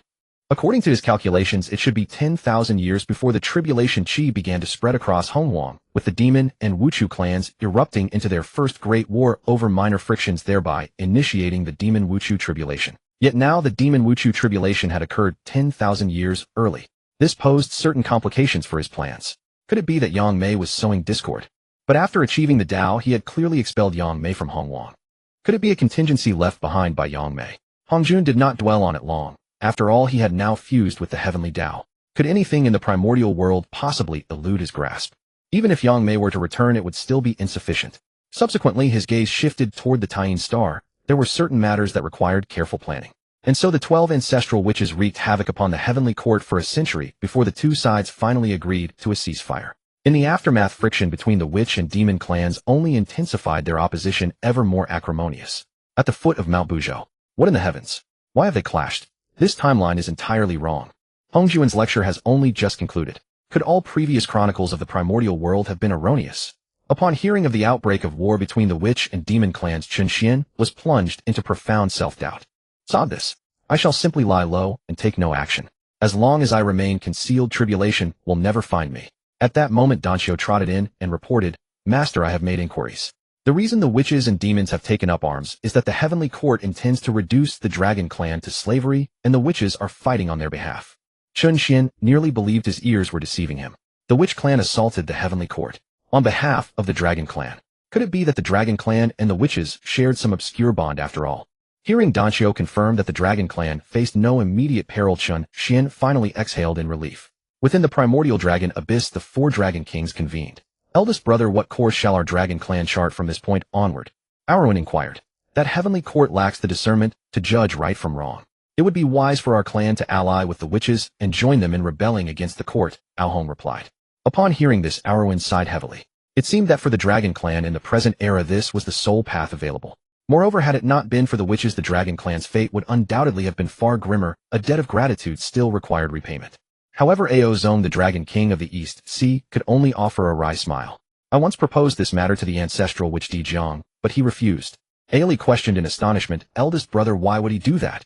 For all their decline, the dragon clan still possessed no fewer than 10 great Luo golden immortals alongside a considerable number of Tai golden immortals. Whichever faction they joined, witch or demon, they would undoubtedly serve as a formidable reinforcement. Could it be that the witches are xenophobic? That cannot be, Aowen mused, equally puzzled. If they were truly exclusive, they would never have aided the dragon clan, let alone risk a war with the heavenly court on their behalf. The witches had indeed shown the dragon clan unparalleled generosity. Neither actually. Ancestral witch Di Jiang once revealed that it was not unwillingness, but fear that stayed his hand regarding our clan's acceptance. Ao Zong said, his expression most peculiar. Fear. Eldest brother, how do you explain this fear? The other three dragon kings immediately exchanged bewildered glances. I suspect an ancestor of ours yet lives. That is precisely why the ancestral witch spoke thus. They dare not take us on as vassals. Ao Zong voiced his conjecture. An ancestor? Aowen's brows knit tightly. Indeed. It is likely that some reclusive patriarch who has withdrawn from the world is secretly safeguarding our dragon clan. Have you not noticed? It is not merely the witches. Even that divine ape general of the demon clan and Queen Wa have both protected our clan. Ao Zong continued. Fourth brother, do you recall how both the divine ape general and Queen Wa warned that slaughtering our dragon clan would invite catastrophic retribution? They are almost certainly connected to a certain senior of our lineage. Upon hearing this, Aowen quickly remarked, second brother, the ancestral witches also seem to have mentioned the name of that very ancestor. With these accounts corroborating one another, the four dragon kings felt as though they had uncovered an earth-shattering secret, their hearts swelling with immense joy. Should an ancestor yet live, the dragon clan would hold hope and they could stand with their spines straightened. Eldest brother, while we do have an ancestor, he remains reclusive and appears indifferent to our clan's affairs. Furthermore, the witches refuse at all costs to disclose his whereabouts. Honghuang said, grave with worry. Father, esteemed uncles, I am willing to venture beyond the abyss to trace the ancestor's footsteps and persuade him to re-emerge. At that moment, Ao Hai, the fifth prince of the North Sea, knelt upon the ground. Strictly speaking, the calamity befalling the dragon clan had originated from him. Especially upon witnessing how brutally his clan was oppressed, remorse filled his heart. Nonsense. Our clan currently stands upon the precipice of disaster. Do you comprehend the mortal danger that awaits should you leave the primordial dragon abyss? Ailey rebuked sharply. Precisely. Higher, this grievance is not yours to bear. You must not blame yourself. Should anyone undertake the search for the ancestor, it ought to be us elders, Ao Zong interjected. Uncle, our clan is now feeble and has become the laughstock of the primordial world. If we do not act decisively, we shall truly become prey to all who wish to bully us. Only by reclaiming our ancestor can our dragon clan find a glimmer of hope.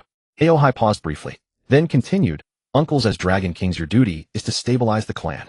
Moreover, as father noted, our clan stands upon a razor's edge. It is only a mere junior like myself who will not draw undue attention. Upon hearing this, the four dragon kings fell into thoughtful silence. Higher, understand this, once you cross the threshold of the primordial dragon abyss, your life and death shall no longer be your own to command. Aowen pondered gravely.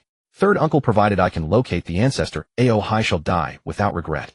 Ao Hai declared with unwavering resolve. Since he is determined, let him go. Aili sighed, clasping his hands behind his back. Very well. Higher, select some suitable spiritual treasures and artifacts from the vault. Ao Zong followed with a heavy sigh. The 4 Dragon Kings led numerous clansmen to see Ao Hai depart from the primordial dragon abyss. Distinguished kin Ao Hai shall surely persuade the ancestor to re-emerge and salvage our dragon clan. Ao Hai bowed deeply, then turned and departed without a backward glance, his steps resolute and unwavering. As long as the dragon clan has a noble youth such as Higher, there remains hope for our resurgence. Ao Zong said in a somber tone.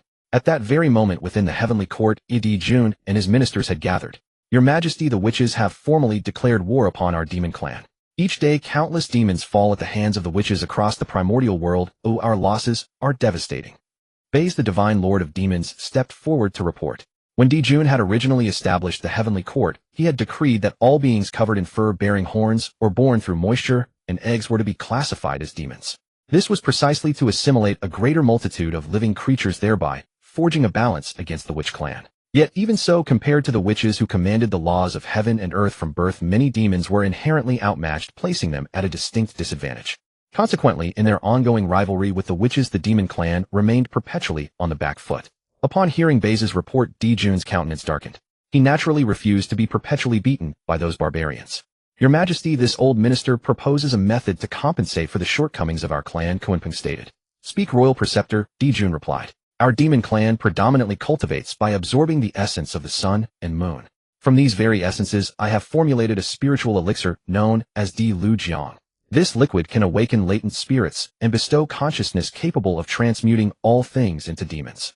Furthermore, if a being already possessing demonic nature partakes of this elixir, its cultivation shall surge forward by millennia, Kunpeng explained. Upon hearing this, Di Jun's eyes lit with delight. It was as if a pillow had been presented to him in his hour of drowsiness. If Di Lu Jiang were deployed skillfully, it could not only spawn countless demons, but also substantially fortify the collective strength of the demon clan. Royal Preceptor, can this Di Lu Jiang be produced in vast quantities? Di Jun asked eagerly. It can, though it shall require resources from the Taiyin star, Kunpeng continued. Now that the heavenly court has been established, it cannot lack a sovereign empress. I advise your Majesty Di Jun to wed the goddesses Shiha and Changxi of the lunar palace. By uniting the powers of the sun and Taiyin stars, we shall strengthen our demon clan. Royal Preceptor is indeed a pillar of my regime.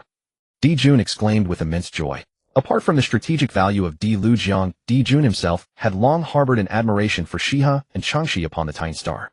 Kunpeng's words served multiple purposes at once. Then Di Jun turned to Nüwa and said, Lady Nüwa, the red silk ball in your hands governs the fate of marriages in heaven and earth.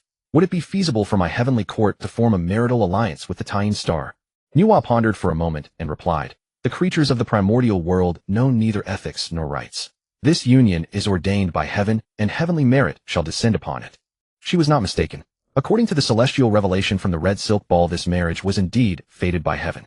Di Jun, upon hearing this, grew even more elated and immediately decided to send emissaries to the Taiyin star with betrothal gifts. At the foot of Buzhou Mountain, another guest arrived at Chun Xian's dwelling. She was a graceful, middle-aged beauty, elegant, dignified, and poised in every gesture. Chun, my dear, long time no see. Chun Xian smiled and said, Aunt Wang, it's been over 10,000 years since you last visited me. You seem to grow more beautiful with each passing age. The middle-aged beauty was called Aunt Wang, one of the few close friends Chun Xian had met by chance. It seems your tongue is still as sweet as ever, Chun. Aunt Wang chuckled. I came today because I have a question to ask you. Please speak, Aunt Wang. If I know the answer, I will certainly help you. Chun Xian replied. Chun Yu once said that in life and dealings one must not yield endlessly. But if the oppressor is 100 times stronger than you, what then? Aunt Wang sighed. Aunt Wang, even a common man in his wrath can shed blood within 5 paces. Even the lowliest ant on the ground possesses a shred of bloodlust. It would rather die than regret. Chun Xian paused slightly after his words. Aunt Wang's whole body trembled faintly. An ant has bloodlust, would rather die than regret. Then a glint of determination flashed in her eyes. Then Chun Xian asked again, Aunt Wang, has something happened at home? Tell me, and perhaps I can lend a hand. Nothing, I was just wondering. Aunt Wang smiled. Though puzzled, Chun Xian did not press further since she had said so. After a while, Aunt Wang looked Chun Xian up and down, then smiled. I see you are still unmarried, Chun. I have 2 daughters who are also unwed. How about I betroth them to you? Chun Xian froze stiff. Marriage. And both daughters at once. Was she joking? He forced a sheepish smile and said, though parental decrees and matchmaker words hold weight, marriage is ultimately a matter of free will. Let each follow their own heart. Hearing this, Aunt Wang's eyes lit up again. Chun, I knew I wasn't mistaken about you. A fine sentiment, marriage by free will. Rest assured both my daughters are stunning beauties more than worthy of you. When I return I shall ask them. Meanwhile on the other side Baze led the host of demons to descend upon the Tine Star. Who are you? Why do you trespass on my Tine Star? Shiha emerged with Changshi demanding. As a fellow disciple who had attended the lectures at the Purple Cloud Palace, Shiha actually recognized Baze at a glance. Asking knowingly was merely her way of expressing displeasure. Goddess Shiha, Goddess Changshi, His Majesty Dijuan of the Heavenly Court wishes to send betrothal gifts and take you both as his wives. Baze announced. What arrogance this Dijuan. My sister, and I shall not marry. Changshi retorted coldly. Though Dijuan was the lord of the Heavenly Court and a top-tier figure in the primordial world, Shiha and Changshi felt not the slightest interest in him.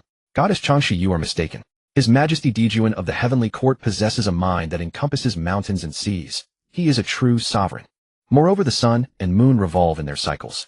You two are perfectly matched with His Majesty. The Heavenly Court earnestly desires to welcome you as its mistresses.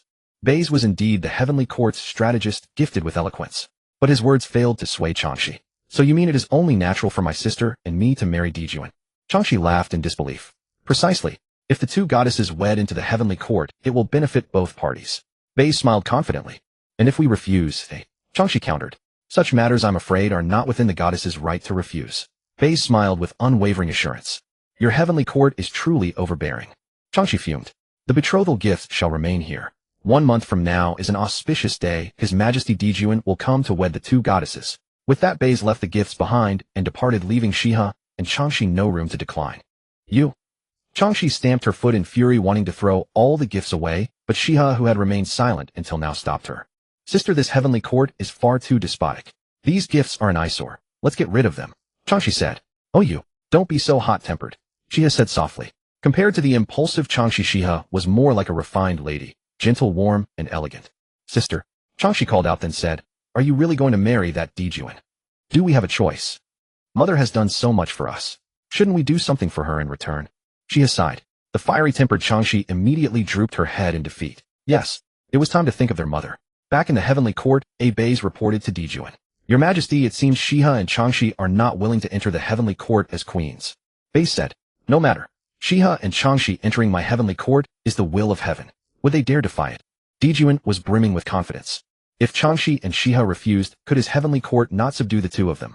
As for winning their true hearts, that was a laughable notion. Dijuan had only ever desired the resources of the Tine Star and coveted the beauty of the two goddesses. True feelings. He had no need for such things. Announce now that in 1 month the Heavenly Court will hold a grand wedding welcoming the goddesses Shiha and Changshi as its queens. As you command. Baze accepted the order and began preparations. Meanwhile, at the foot of Buzhou Mountain, Aunt Wang looked up at the sky and said, Chun, let's stop here for today. Next time. If there is a next time, I will bring my two daughters to meet you. Chun Xian rubbed his nose. It seemed Aunt Wang had not given up on the idea of betrothing her daughters to him. Oh well, they probably wouldn't fancy him anyway. With that, Aunt Wang left and headed straight for the Tine Star. When Shiha and Changshi saw Aunt Wang, they hurriedly called out, Mother. Aunt Wang frowned slightly at the pile of betrothal gifts on the moon star. Mother, my sister and I have discussed it. We have decided to marry Dijuan. Shiha said. Beside her, Changshi nodded as well. But Aunt Wang flicked her sleeve, and all the betrothal gifts were swept off the Tine Star. Mother, you. Shiha was stunned. He, the lord of the Heavenly Court, it dares to dream of marrying my daughters. Utter delusion. Aunt Wang snorted coldly, then looked at Shiha and Changshi.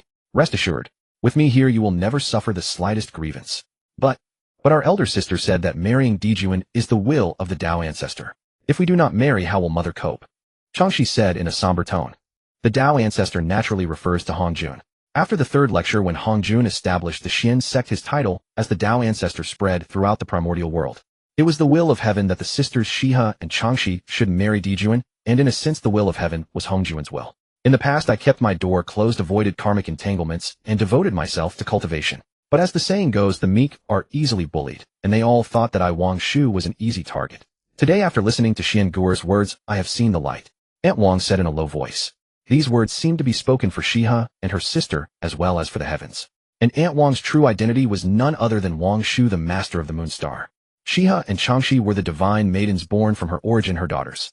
Wang Shu's origin was no less than that of Hongjun and Yang Mei, and she was a primordial deity from the same era. However, Wang Shu disliked the mortal world and had always cultivated diligently on the moon star, so her name and deeds were rarely known in the primordial world. The so-called heavenly marriage was actually one of Hongjuan's schemes.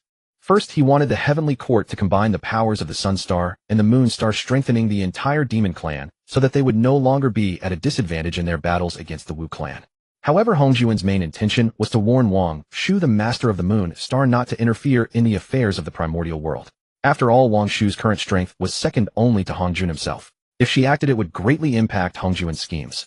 In the original timeline of the primordial world, Wang Shu, out of fear of Hongjuan, could only watch helplessly as her two daughters married Dijuan.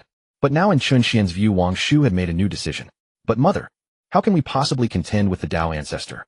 If we marry Dijuan, the Dao ancestor will not. Xiha bit her lower lip. It's useless.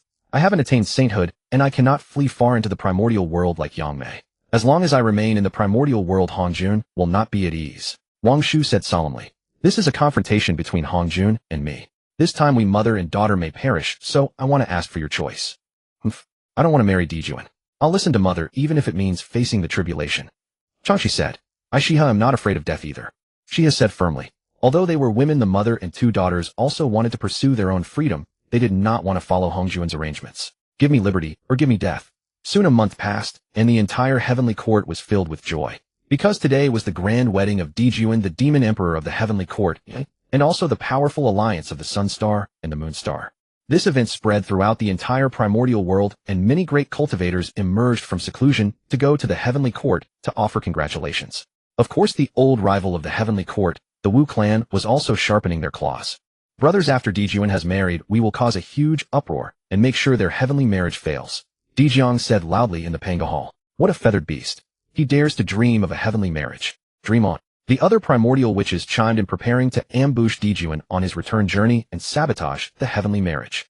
Meanwhile, Dijuan, accompanied by the members of the heavenly court, arrived at the moon star with great pride. However, when he saw the gates of the moon star palace tightly shut, his smile gradually faded.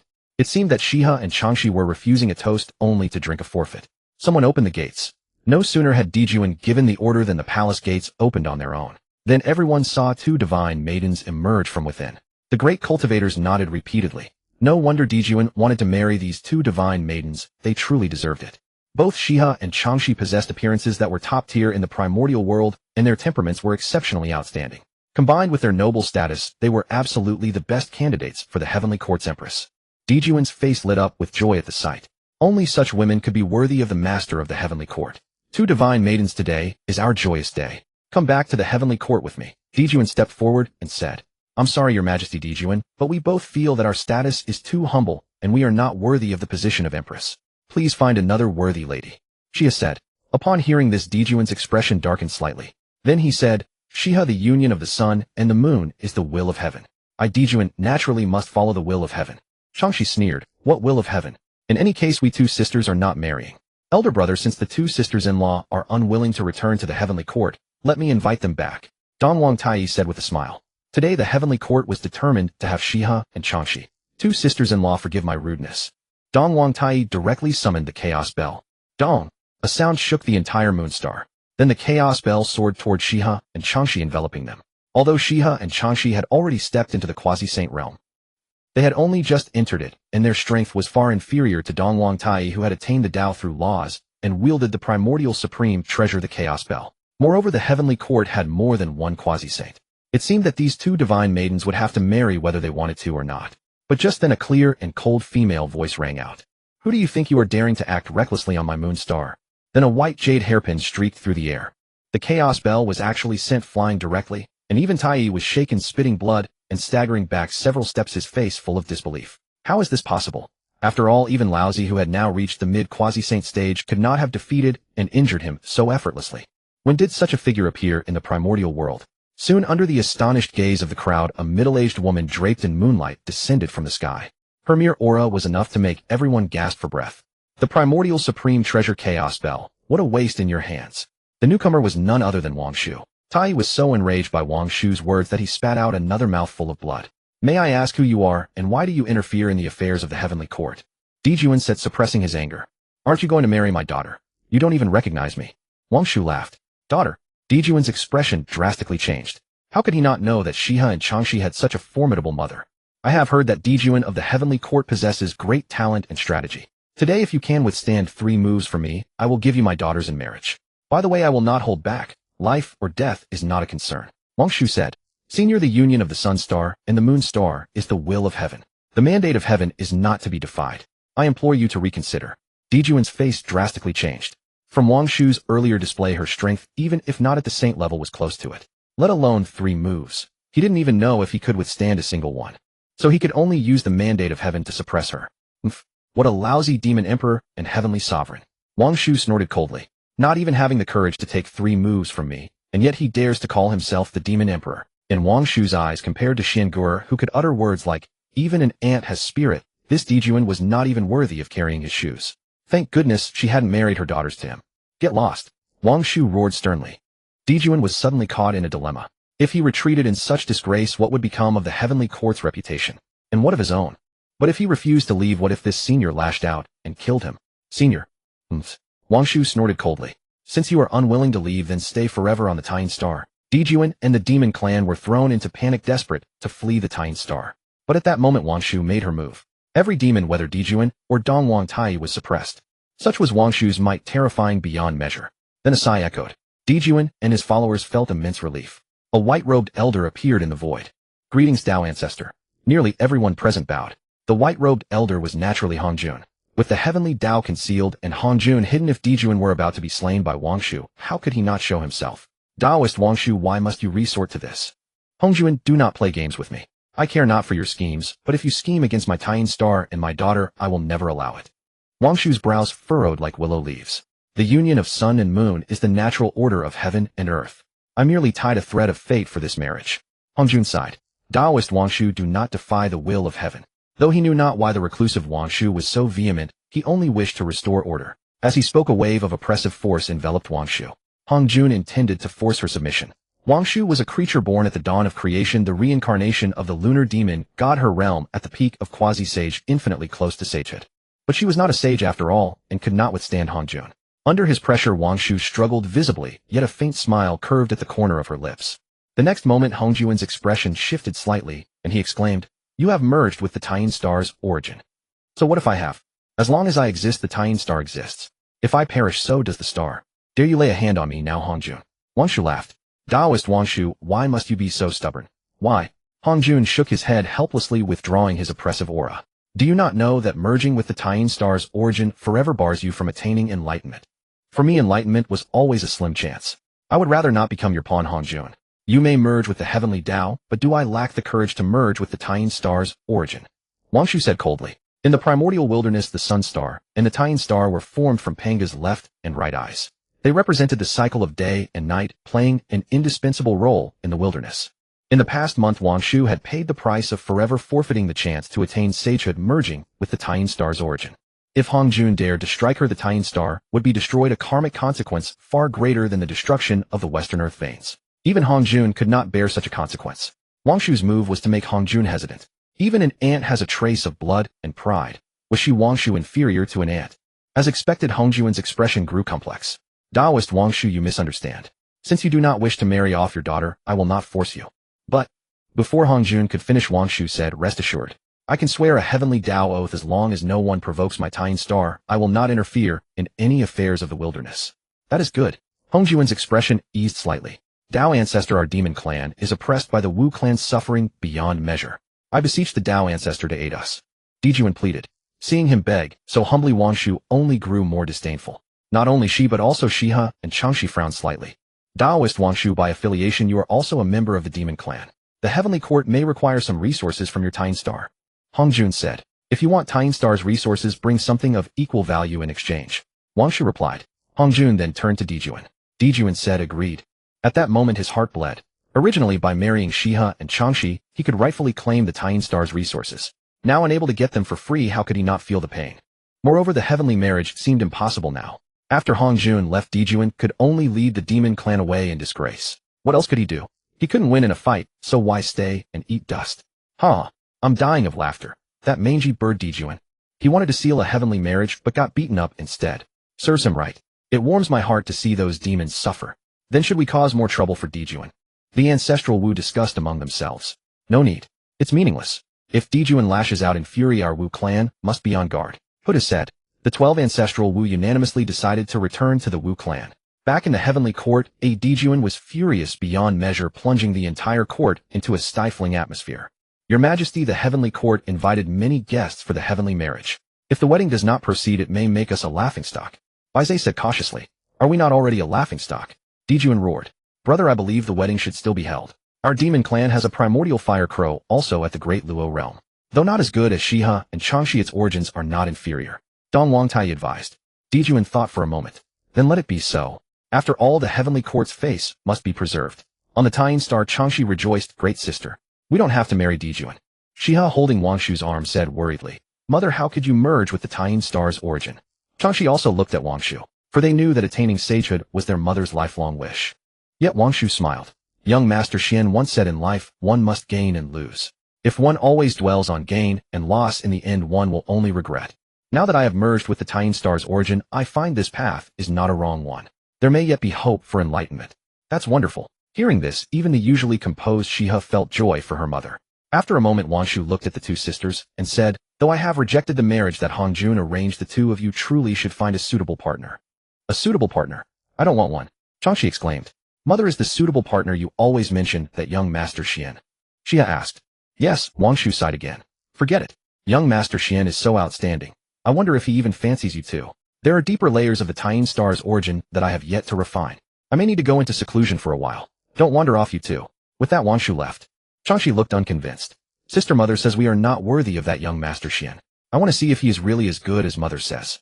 In the Primordial Era, all knew that the two divine maidens Shiha and Changxi possessed extraordinary beauty, noble status, and strength, reaching the quasi-sage realm, making them great powers. Throughout the entire Primordial Era, only Nüwa, Queen Mother of the West, and Hutu could rival them. Hearing her mother say that she was not worthy of that so-called Xian Guer, Changxi naturally refused to accept it. Your mother has her reasons for saying so. She has smiled. I don't care, I must see what kind of person that Xian Guer is to have earned such praise from Mother. Changxi pouted, then a hint of slyness flashed in her eyes. Sister, why don't we go find that Xian Guer? Have you forgotten Mother told us not to wander around? Now that we have just rejected the Heavenly Court's marriage proposal, going out so openly might provoke the Heavenly Court against us. She has said. All right then, Changxi replied dejectedly. Another 5,000 years passed. During these 5,000 years, the Heavenly Court created imperial liquid, enlightening all things in the Primordial Era to become demons, strengthening the demon race's power. Thus, the Heavenly Court could barely contend with the Wu clan on equal footing. At the foot of Mount Buzhou, brothers, don't let that dragon escape. Catch him and take him to the Heavenly Court for the bounty. A wolf demon at the Tai realm shouted. Beside him were a pig demon and a snake demon at the Golden Immortal realm. Ahead of them, a golden immortal azure dragon covered in blood was fleeing frantically. This azure dragon was Ao Hai, who had left the ancestral dragon abyss 5,000 years ago. After leaving the abyss, Ao Hai spent all his time following the traces of the ancestor. His first stop was the western lands where the war of the three clans had erupted. He believed that the dragon clan ancestor was most likely there. However, after spending several thousand years in the west, he still failed to find the ancestor. Finally, he decided to head to Mount Buzhou, the spine of the Primordial Era. But as soon as he arrived at Mount Buzhou, the wolf demon recognized his dragon identity. The Dragon Clan had been on the Heavenly Court's wanted list ever since any demon capturing a pure-blooded dragon could exchange it for a hefty reward. The three demons behind him drew closer, while Ao Hai, already severely wounded and exhausted, could barely hold on any longer. No, I cannot die. I must find the ancestor and save the Dragon Clan. Ao Hai tried to rouse himself, but his body was on the verge of utter depletion. This little dragon sure can run.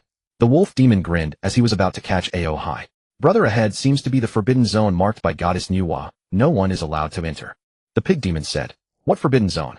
As long as we catch that dragon, we'll get abundant cultivation resources. That's my hope for advancing to Deluo. We'll just grab him and leave, the wolf demon said. The pig demon said no more. Ao Hai finally collapsed and fell from midair. Where do you think you're going? The wolf demon rejoiced. Brother, taking this little dragon to the Heavenly Court for the bounty. Shouldn't matter if he's dead or alive, right? I want to use his dragon core to refine my bloodline, the snake demon said greedily. In their eyes, Ao Hai was already a fish on the chopping board. Ao Hai too felt utter despair. It seemed he would die here. Forgive me, Father, forgive me, my fellow dragons. Just as the wolf demon was about to kill Ao Hai, a golden light suddenly appeared, winding toward the three demons. What is this? The three demons were startled and tried to flee, but the golden light bound them tightly. Then a barefoot child, delicate and adorable, emerged yawning. Really, can't a person get some sleep? What's all this noise? You little brat, let us go at once. My big brother is the Black Wolf General of the Heavenly Court, a Deluo existence. If you dare harm me, he won't let you off. And if you dare shield a dragon, the Heavenly Court will certainly not forgive you lightly. The wolf demon shouted. Shut up. The child frowned slightly, flipped his hand, and a seal hanging at his waist grew large in the wind, instantly obliterating the three demons. He retrieved the rope and the small seal, then threw a fire onto the 3 corpses until they were burnt to ashes. Then he offered a tortoise-shell-like treasure which circled above his head a few times before he nodded with satisfaction. The master said that even when out and about one should avoid karma as much as possible. Now that not even their ashes remain, and I've used the treasure to obscure the celestial secrets that Black Wolf General can't trace it back to me, can he? Watching the child's smooth practice sequence of destroying evidence, A.O. Hai broke out in a cold sweat. It's over. He had just escaped the wolf's mouth only to fall into the tiger's den. Just then the child's gaze fell upon him, making A.O. Hai shudder. You? Come with me to see the master. This child was none other than Danxiu, and A.O. Hai's location was near Chen Xian's Dao field. After speaking, Danxiu bound A.O. Hai with the immortal binding rope and dragged him inside. Master, I picked up a little dragon. He's about to die. Come quickly, Danxiu shouted. Chen Xian walked over. The moment A.O. Hai saw Chen Xian, an overwhelming sense of bloodline affinity surged within him. He was certain this was a fellow clansman. Chen Xian was also slightly startled upon seeing A.O. Hai. It had been nearly 20,000 years since he descended into the Primordial Era, and this was his first encounter with the dragon. A drop of 3 light divine water fell, and A.O. Hai's injuries instantly healed. Thank you, senior, for saving my life. A.O. Hai transformed into human form and said gratefully. The Dragon Clan. Are they well? Chen Xian sighed. Having been reborn as a dragon, his fate was inevitably intertwined with that of the Dragon Clan. This was an inescapable karmic bond.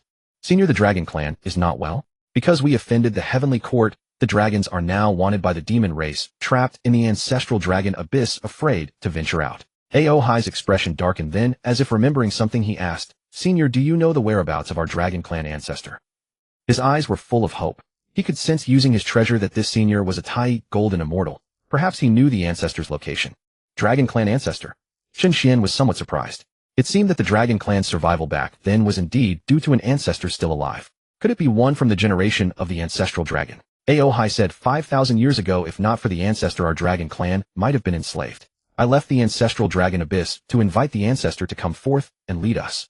Chen Xian said, I have been living in seclusion at the foot of Mount Buzhou, unaware of the Dragon Clan ancestor's whereabouts.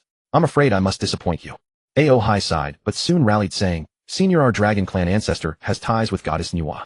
I came to Mount Buzhou to find her, as she must know. After resting a while, Chen Xian saw A.O. Hai out of the Dao field. Senior, once I retrieve the ancestor, the Dragon Clan will surely rise again. Then I will definitely welcome you back to the clan. With that, A.O. Hai vanished up Mount Buzhou. Chen Xian shook his head, watching the ambitious A.O. Hai. Though he did not know which ancestral venerated elder had taken the Dragon Clan under their protection, it was undoubtedly a boon for them all the same. As for A.O. Hai's talk of the Dragon Clan's resurgence, Chen Xian saw little hope in it. Since the era of the Great Desolate, the protagonists were destined to be the human race. Whether the 3 primordial clans of old, or the peerlessly powerful Wu tribe of the present, in the end they would all depart from the stage of the Great Desolate. It seemed he would need to find an opportunity to offer the Dragon Clan some guidance. As for A.O. Hai, having learned from his previous missteps, he was far more cautious this time around, taking care not to reveal his draconic identity lightly. He traveled for a full month before finally reaching the Wa Palace perched on the slopes of Mount Buzhou. Halt, stranger. This is hallowed ground. The sacred precincts of the Wa Palace are closed to all but the invited. A palace maiden stepped before A.O. Hai, blocking his path. Esteemed sister, I beg you to send word that A.O. Hai of the Dragon Clan seeks an audience with the Lady Nüwa on a matter of utmost import. With these words, A.O. Hai presented a post-heaven spiritual treasure, but the maiden declined to accept it. Instead, she replied, Her Majesty, the Lady Nüwa currently resides within the palace. I shall notify her of your arrival, though whether she deigns to receive you is beyond my authority. Moments later, the maiden withdrew to deliver the message. Upon learning of the Dragon Clan's visit, the Lady Nüwa commanded, Bring him in. I shall receive him. A.O. Hai was then escorted into the Wa Palace. Despite having encountered Nüwa once before at the Heavenly Court, he could not quell the tension coiling within his chest. Dragon Clan's A.O. Hai, what brings you here? The Lady Nüwa inquired. Most noble lady, he responded reverently, the Dragon Clan faces dire straits. I beg you to reveal where our ancestral venerated elder abides, that I may entreat him to emerge from his seclusion. Nüwa's brows drew together slightly. She had attempted to broach the subject of the Dragon Clan with Chen Xian on a prior occasion, though obliquely, and his reluctance to involve himself had been unmistakable. Yet she had misjudged him. Chen Xian merely recognized his own limitations. As a Tai golden immortal of modest power, he was hardly in a position to influence clan affairs. From Nüwa's perspective, however, Chen Xian was simply withdrawing from the world. A.O. Hai pressed his plea further. Most noble lady, I implore your compassion for my people. Had not a senior dragon venerated elder at the foot of Mount Buzhou come to my aid, I would have perished there. Though I myself am willing to die, the Dragon Clan cannot endure in such perpetual servitude. At these words Nüwa regarded him intently and asked, the dragon ancestor at the foot of Mount Buzhou. Tell me, did he appear accompanied by a young attendant? Though puzzled by the question, Ao Hai answered honestly, indeed, that was the one who rescued me. The lady Nüwa sighed deeply. Shun Xian, you saved this young dragon. Does it mean you cannot release your attachment to the dragon clan? After a moment's silence, she continued. Your clan's ancestral venerated elder wishes to avoid entanglement in karmic debt and refuses to emerge from seclusion. Hearing these words, despair engulfed Ao Hai's heart. Had he endured such suffering only for nothing to come of it? If that ancestral elder would intervene to protect the dragon clan, why refuse to act? Must we simply stand idle and watch the dragon clan suffer suppression? Yet Nüwa's next words stirred something within him. Though your ancestral elder will not emerge himself, he shall not abandon your clan to its fate. If you wish for the dragon clan to rise from the abyss and re-enter the great desolate, you must seek out a certain person. He alone can resolve your plight. Who? Ao Hai asked urgently. Lord Lao of Kunlun Mountain, Nüwa replied. But at this name Ao Hai's spirit dimmed. He understood that the Lord Lao of Kunlun referred to none other than the foremost of the three pure ones. This supreme being's powers were indeed vast, rumored to be the second strongest in the known world behind only Wangshu, who had made his presence known. Moreover, as the three pure ones form one entity, each brother stood as a peerless powerhouse. Even the Wu and Yao clans, the twin overlords of the Great Desolate, dared not provoke them lightly. If Lord Lao were to intervene, it would surely resolve the dragon clan's crisis. But what connection did he have with them, and why would he act on their behalf? Simply tell him it is your ancestral elder's wish, and Lord Lao will aid the dragon clan, Nüwa continued. Regardless, she held the title of Demon Emperor among the demon race. Having already incurred the displeasure of Di Jun and his faction by defending the dragon clan, she knew that only Lord Lao's intervention could properly rescind the warrants against them. My ancestral elder, Ao Hai exclaimed in astonishment. Nüwa nodded. Precisely. Merely convey his words to Lord Lao, and he will know what must be done. Joy surged through Ao Hai, and he prostrated himself before the lady Nüwa, bowing deeply. I am eternally grateful, most noble lady. Rising, he took his leave and set course for Kunlun Mountain. Feng Ling escort him to Kunlun, Nüwa commanded. As you will. A flash of crimson light sped after Ao Hai. Even with his swift flight, it took him a full year to reach the sacred mountain. Whereas Fengshen Mountain, abode of the lady Nüwa, radiated imperial majesty, Kunlun, dwelling of the three pure ones, exuded an ethereal transcendent aura. At last, Ao Hai murmured as he alighted at the mountain's base. He did not halt of his own volition. The overwhelming pressure emanating from the three pure ones' sacred grounds was such that even those beyond the Daluo realm would hesitate to ascend. At the foothills, a jade-white staircase stretched upward, thronged with cultivators making their ascent. Ao Hai approached one and inquired, Friend Taoist, might I ask what occasion draws so many here? The honored one has not come to listen to the Tao, the cultivator replied, astonished. To listen to the Tao, eh? Ao Hai echoed, puzzled. Indeed. Every 500 years the three great sages of Kunlun expound the Tao upon their sacred grounds.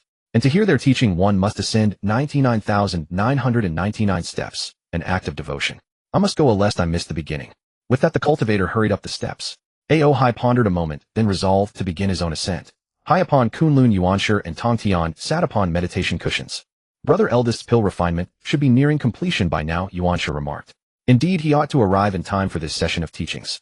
Second brother, Tongtian queried, did not the Tao ancestor declare that proving the Tao through strength is tenfold and hundredfold more arduous than severing the ego shells? How then has brother eldest advanced so swiftly? Even we have yet to sever our evil flesh, yet he has already progressed far into the mid-stage of quasi-sainthood. Could the Tao ancestor have spoken falsely?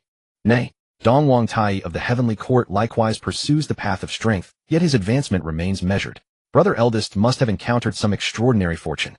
A flicker of envy passed through Yuanshi's eyes. Let us set that aside. We three brothers follow the Tao ancestor's example, spreading the teachings and benefiting the great desolate. I believe we should also take on disciples to perpetuate our lineage and expand the Xuanmen, Tongtian proposed. Agreed, Yuanshi replied. But given the exalted status of the three pure ones, we must select only those of exceptional talent to uphold our reputation. Yet Tongtian demurred.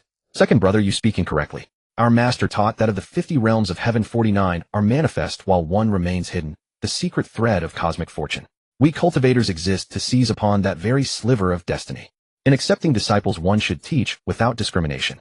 You would take as disciples those born of scales and feathers, of moisture and egg. Does this not tarnish the name of the three pure ones? Yuanshi voiced his discontent.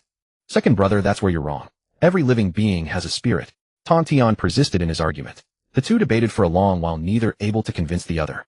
Laozi emerged and shook his head upon seeing this scene. It was not the first time. Yuanshi's way illuminated the celestial order. Tongtian's way seized the vitality of existence. Their fundamental philosophies diverged, and as their power grew and their understanding of the Dao deepened, their rift widened accordingly. Just as their argument reached its peak, the entire Kunlun mountain trembled slightly. Yuanshi, Tongtian, and Laozi all gazed down the mountain. Such vibrations. Has someone ascended the 99,999th step? Tongtian exclaimed in surprise. The three of them had laid down 99,999 white jade steps at the foot of Kunlun Mountain for their lectures. These steps, jointly arranged by the three pure ones, were profoundly mysterious. They tested the Dao hard, and with each step ascended, the pressure intensified. Only those who climbed 90,000 steps could qualify to listen to the lectures at Kunlun. Whispers even spread that one who ascended beyond 99,990 steps could become a disciple of the three pure ones. This undoubtedly spurred the crowd to compete in climbing. Yet most halted before the 99,900th step. The final 9 steps in particular each represented an entirely different realm. Only those with extraordinary perseverance could reach them. The three pure ones had set up the white jade steps 1,000 years ago, but this was the first time someone had climbed to the 99,990th step, stirring the attention of the three pure ones. Soon a luminous mirror flew out from Laozi's sleeve, projecting the scene of the white jade steps before the three. They saw a young man in white robes struggling upward. Though his cultivation is not high, his perseverance is extraordinary, and his resolve to seek the Dao is unwavering. He could be of great use. Unfortunately, he is of the Dragon clan, Yuanshi remarked with a tinge of regret. It was no secret that Yuanshi disliked beings with fur and horns. The Dragon clan is one of the 3 primordial races with no weak roots. Tongtian, gazing at the white-clad youth struggling upward, was full of admiration. Let us observe him first. See how far he can climb. Laozi said. The white-clad youth they watched was none other than Aohai. When he heard at the foot of the mountain that one must climb the white jade steps, he immediately began ascending without a second thought. Seeing everyone striving to reach the summit, he assumed that only by reaching the top could he meet Laozi. So he exerted every ounce of his strength, determined to reach the highest step. Now he had climbed to the 99,996th step. Only 3 steps remained to reach the apex. His body was drenched in sweat, and his eyes were bloodshot. Even his spine could no longer stay straight. Yet he still refused to give up, forcing himself up and crawling toward the next step. As he climbed the 99,998th step, a dull thud sounded. Blood spurted from Aohai's mouth, and he collapsed weakly onto the ground. Elder brother, this little one seems unable to hold on. Let me bring him down, Tongtian said anxiously. Wait, look. Laozi pointed a finger. They saw Aohai slowly rising from the ground. In his mind, the figures of his clan members in the dragon abyss emerged. He saw the hopeful gazes of his father and 3 uncles. Then the scene shifted, and he saw Kuanping's arrogance in the heavenly court and the dragon clan's humiliation. He also saw the elder who had saved him at the foot of Buzhou Mountain. If he failed to save the dragon clan, how disappointed that elder would be. No, he could do it. He could definitely climb the last step. Under the gaze of the 3 pure ones, Aohai rose and staggered toward the final step. Even the 3 pure ones were sweating for him. When Aohai's feet touched the final step, a satisfied smile appeared on his face. He had done it. Then under the immense pressure, he lost consciousness. Tongtian on the other side swiftly brought Aohai into the 3 pure ones' Dao field. Elder brother. Tongtian looked at Laozi. Laozi fed Aohai a pill, and Aohai slowly regained consciousness. You reckless boy, did you think the white jade steps of Kunlun were so easy to overcome? Tongtian laughed, growing more fond of the young man. Who are you? Aohai asked groggily. You climbed Kunlun, didn't you come for us? Tongtian said. Senior, are you Taishang Laozi? Aohai asked urgently. Tongtian. The one before you is Shangqing Tongtian, beside him is Yuqing Yuanshi, and I am Taiching Laozi, Laozi said. Aohai quickly cast an apologetic glance at Tongtian, then knelt directly before Laozi. Please, senior, save my dragon clan. Have the heavenly court revoke the bounty on us. Yuanshi glanced at Aohai and snorted. So you didn't come to seek apprenticeship, eh? Aohai was bewildered. Apprenticeship? What apprenticeship? If you aren't here to become a disciple, then leave the mountain. We will not meddle in the affairs of the dragon clan, Yuanshi said indifferently. Tongtian, however, felt that Aohai's efforts for his clan showed loyalty and righteousness. Second brother, since he has traversed the white jade steps we set, and even reached the summit, he is qualified to become our disciple. How can you drive him away? Tongtian then said to Aohai, Young man, are you willing to take me as your master? Third brother, didn't I tell you before? Beings with fur and horns are unworthy to be disciples of the 3 pure ones. Moreover, don't forget that the dragon clan bears immense karma, and is hostile to the heavenly court. The causal burden is too great, it will corrupt our 3 pure ones' fortune, Yuanshi said coldly. Second brother, if you don't want to take him as a disciple, I will. Tongtian said defiantly. Senior, I truly didn't come to seek apprenticeship. Aohai said helplessly, then turned to Laozi. Senior, Laozi, Goddess Nüwa said that our clan's ancestor asked you to help the dragon clan. Yuanshi sneered. Your clan's ancestor?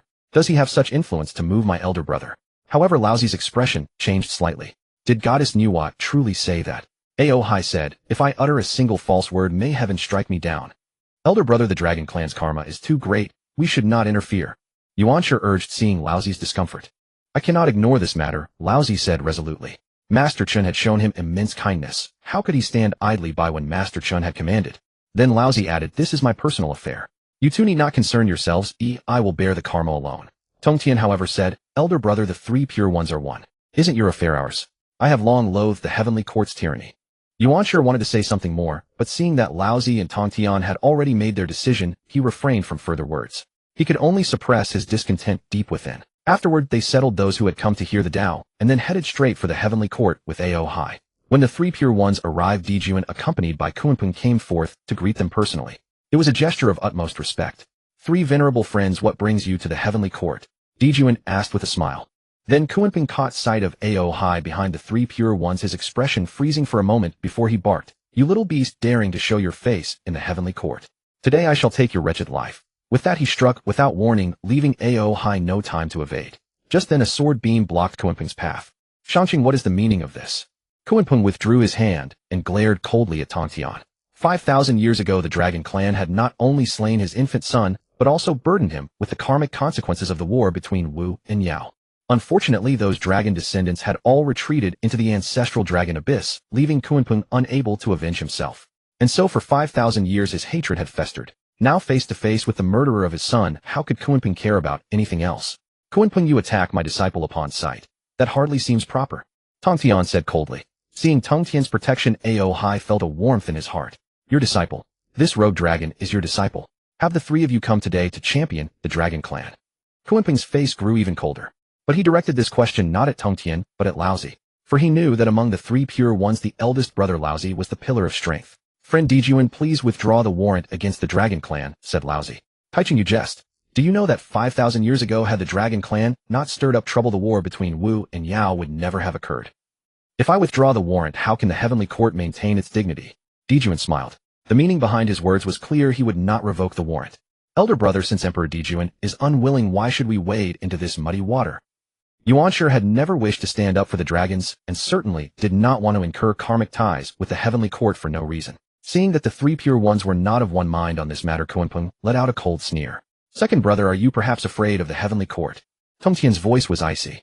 Third brother, it is not fear, but a matter of worth. We three pure ones have been cultivating in seclusion on Kunlun Mountain. Why should we trouble ourselves over those with fur, horns, scales, and shells? Yuanshi said angrily. Dijuan and Kunpeng stiffened, their expressions sour. Brother, could you please watch your words? Don't just indiscriminately offend everyone. Though they found Yuanshi's words unpleasant, they were pleased to see the discord among the three pure ones regarding the dragon clan. Second brother, say no more. If you are unwilling, you may return to Kunlun, said Laozi. Elder brother. Yuanshi fumed. Laozi paid him no further heed and stated directly, Emperor Dijuan, if you do not withdraw the warrant against the dragon clan, great calamity will befall you. Dijuan sneered. Am I to understand that as a threat from Taiching? Although he held some respect for the three pure ones, Dijuan was after all the lord of the heavenly court, a figure at the very apex of the primordial world. If he yielded to Laozi's threat, where would his authority as the heavenly court's sovereign be? If your majesty so chooses to interpret it, then so be it. Laozi's face was expressionless as black and white cheese swirled behind him. Then let me see if Taiching has made any progress over the years. As the words fell, a cry rang out, and a phantom of a fiery bird rose behind Dijuan. It was Dijuan's true form, the three-legged golden crow. But the next moment Dijuan let out a muffled grunt, staggering back 2 or 3 steps before steadying himself. After a brief silence, Dijuan spoke. Mentor of the demon clan, issue the decree from this day, forth revoke the warrant against the dragon clan. The demon race shall not harass them. Your majesty. Kunpeng was shocked. But under Dijuan's gaze he could only grit his teeth and nod, as you command. Friend Dijuan, until we meet again. With that, Laozi and the others departed from the heavenly court. Kunpeng returned with a gloomy face and asked, Your majesty, why did you agree to Laozi's request? Although the three pure ones are formidable, they should not be enough to make the heavenly court cower. But no sooner had he spoken than Dijuan spat out a mouthful of blood, startling Kunpeng. Taiching, Laozi lives up to his name. Truly formidable. Dijuan's expression darkened as he wiped the blood from his lips. Did your majesty exchange blows with Laozi just now? Kunpeng asked in surprise. Dijuan nodded, gazing solemnly in the direction Laozi had gone. But your majesty has already severed the evil corpse. How could you be defeated after a single exchange? Kunpeng pressed on. Few knew Dijuan's true strength, but Kunpeng was well aware of it. After the heavenly marriage, Heaven's merit descended, and Dijuan used that merit to sever the evil corpse in one fell swoop. He had concealed his true power, intending to catch the Wu tribe off guard. This was also the source of Dijuan's confidence when facing the three pure ones. Yet both at the mid-stage of Quasi-Saint Dijuan had been defeated by Laozi in a single encounter. How powerful must Laozi be? Mentor, I am sorry about the Dragon Clan. I can only seek another opportunity to help you avenge your son's death, Dijuan said. Kuanping's eyes flickered with reluctance, but he knew this was the only way. As for the three pure ones, after returning to Kunlun, Yuanshi claimed illness and went into seclusion. At the quasi-saint level, how could one be ill? It was merely peak. Laozi thought little of it, assuming it was just a minor spat between brothers that would pass with time, and so did not dwell on it. Ao Hai thanks the two venerable ones for championing the Dragon Clan. Ao Hai knelt, tears of gratitude streaming down his face. The Dragon Clan had been confined to the ancestral Dragon Abyss for 5,000 years. What was supposed to be a sanctuary was, compared to the vast primordial world, little more than a prison. Now that freedom was restored, Ao Hai's gratitude was sincere. You need not be so formal. Since it was Master Chen's wish, I naturally gave my all, Laozi said. Ao Hai kowtowed to Laozi several times, for regardless of anything else, it was due to Laozi's intervention that the Heavenly Court had revoked the warrant against the Dragon Clan. Tongtian stood by, his expression eager, yet hesitant. He genuinely wanted Ao Hai to be his disciple, and had even defended Ao Hai in the Heavenly Court under the pretext of him being his disciple. But earlier Ao Hai had refused his offer to take him as a disciple. If he brought up the matter again, would it not seem shameless? However, before he could dwell on it further, Ao Hai knelt before him, and said, I thank Senior Shanqing for your aid. Today I, Ao Hai, wish to become your disciple. Please grant my request. Tongtian had a heart of emotion, and how could Ao Hai be ungrateful? He had seen Tongtian's protection with his own eyes. Having such a person as a master was not a bad thing. Tongtian was stunned for a moment, then burst into laughter. Good, good. Today I shall accept you as a registered disciple. When the time is ripe, you may become my direct student, Tongtian said. However, this was not about Tongtian setting any trials for Ao Hai. The so-called ripe time meant waiting for Laozi to take a disciple. After all, Laozi was the head of the three pure ones, and his disciple would be the legitimate first disciple of the three pure ones. Tongtian respected Laozi and did not wish to disrupt the seniority order. Then Tongtian handed Ao Hai a lock-shaped magical treasure. My disciple, this is the peerless, innate heavenly treasure, heart-piercing lock, a gift for your protection. Ao Hai felt slightly flustered. A peerless, innate heavenly treasure. There were hardly more than 3 in the Dragon Clan's treasury. Moreover, as a golden immortal, possessing such an artifact seemed like a waste. Master, this is far too precious. I cannot accept it. Take it when I tell you to. As my foremost disciple, you should not be treated so poorly. Tongtian smiled. Thank you, Master. Only then did Ao Hai accept the heart-piercing lock. Today, third brother, you have gained an excellent disciple. As his martial uncle, I should not be stingy either. Here are 9 9-cycle golden pills which I bestow upon you, Laozi said. Elder brother. Tongtian was slightly startled. The 9-cycle golden pills refined by Laozi were famous throughout the primordial world, with rumors saying that consuming one could instantly elevate one to Daluo Jinxian. Though some exaggeration existed, it was clear that this pill's efficacy was extremely powerful. It was known that during the investiture of the Goddess Tribulation, when the 12 golden immortals of Chan sect had their 3 flowers on their heads severed by Yun Shao using the primordial golden dipper, it was only through Yuan Shi requesting 9-cycle golden pills from Laozi that they were able to recover. In a certain sense, the value of a single 9-cycle golden pill was no less than that of a low-grade, innate heavenly treasure. Laozi's offering of 9 pills was already quite a substantial gesture. It's of no concern. Laozi handed over a gourd. The reason he was willing to give away 9 9-cycle golden pills was actually because of Chun Shi's favor indirectly assisting the Dragon Clan. Quickly thank your martial uncle. Tongtian hurriedly said. Thank you, martial uncle. Ao Hai performed a bow.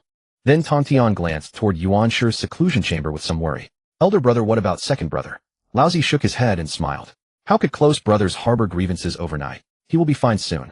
Tongtian agreed, and did not think further, simply saying, Elder brother, let us begin the Dao lecture. Very well. After 100 years of Dao lectures from Laozi and Tongtian gave Ao Hai some final instructions before he departed Kunlun and headed straight for Zulong Yuan. Over 5,000 years have passed. I wonder if Ao Hai is safe, Ao Zong sighed. Ao Hai does not have the markings of an early death.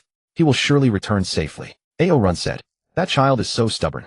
The primordial world is so vast. How could anyone find the ancestral patriarch? Ao Lai, as Ao Hai's father, was naturally concerned about his son.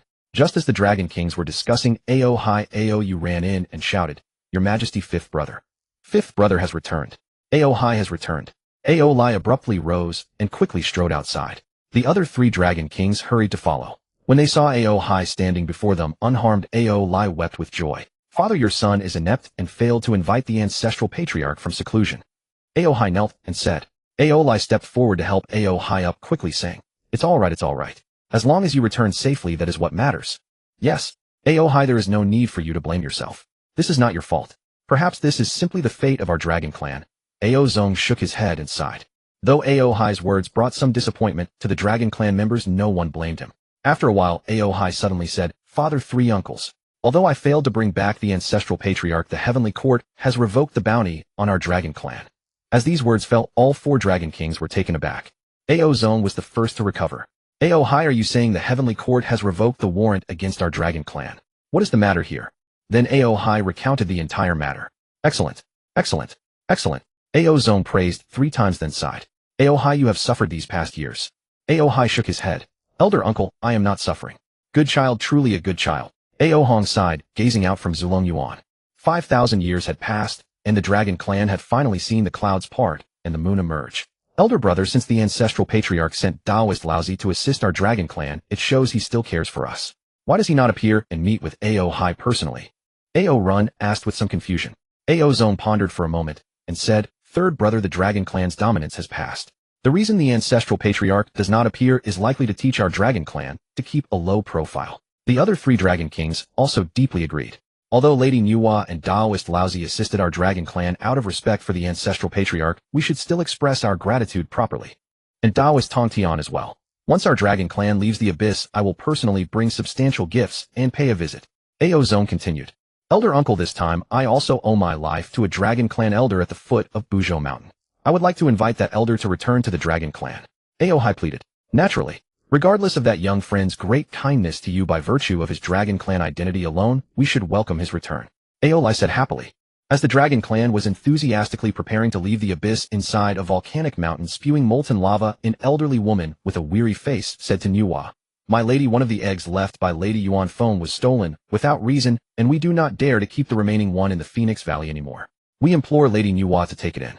Previously, before Yuan Feng was punished to guard the immortal fire volcano, she had used her origin source to lay 2 eggs and place them in the Phoenix Valley.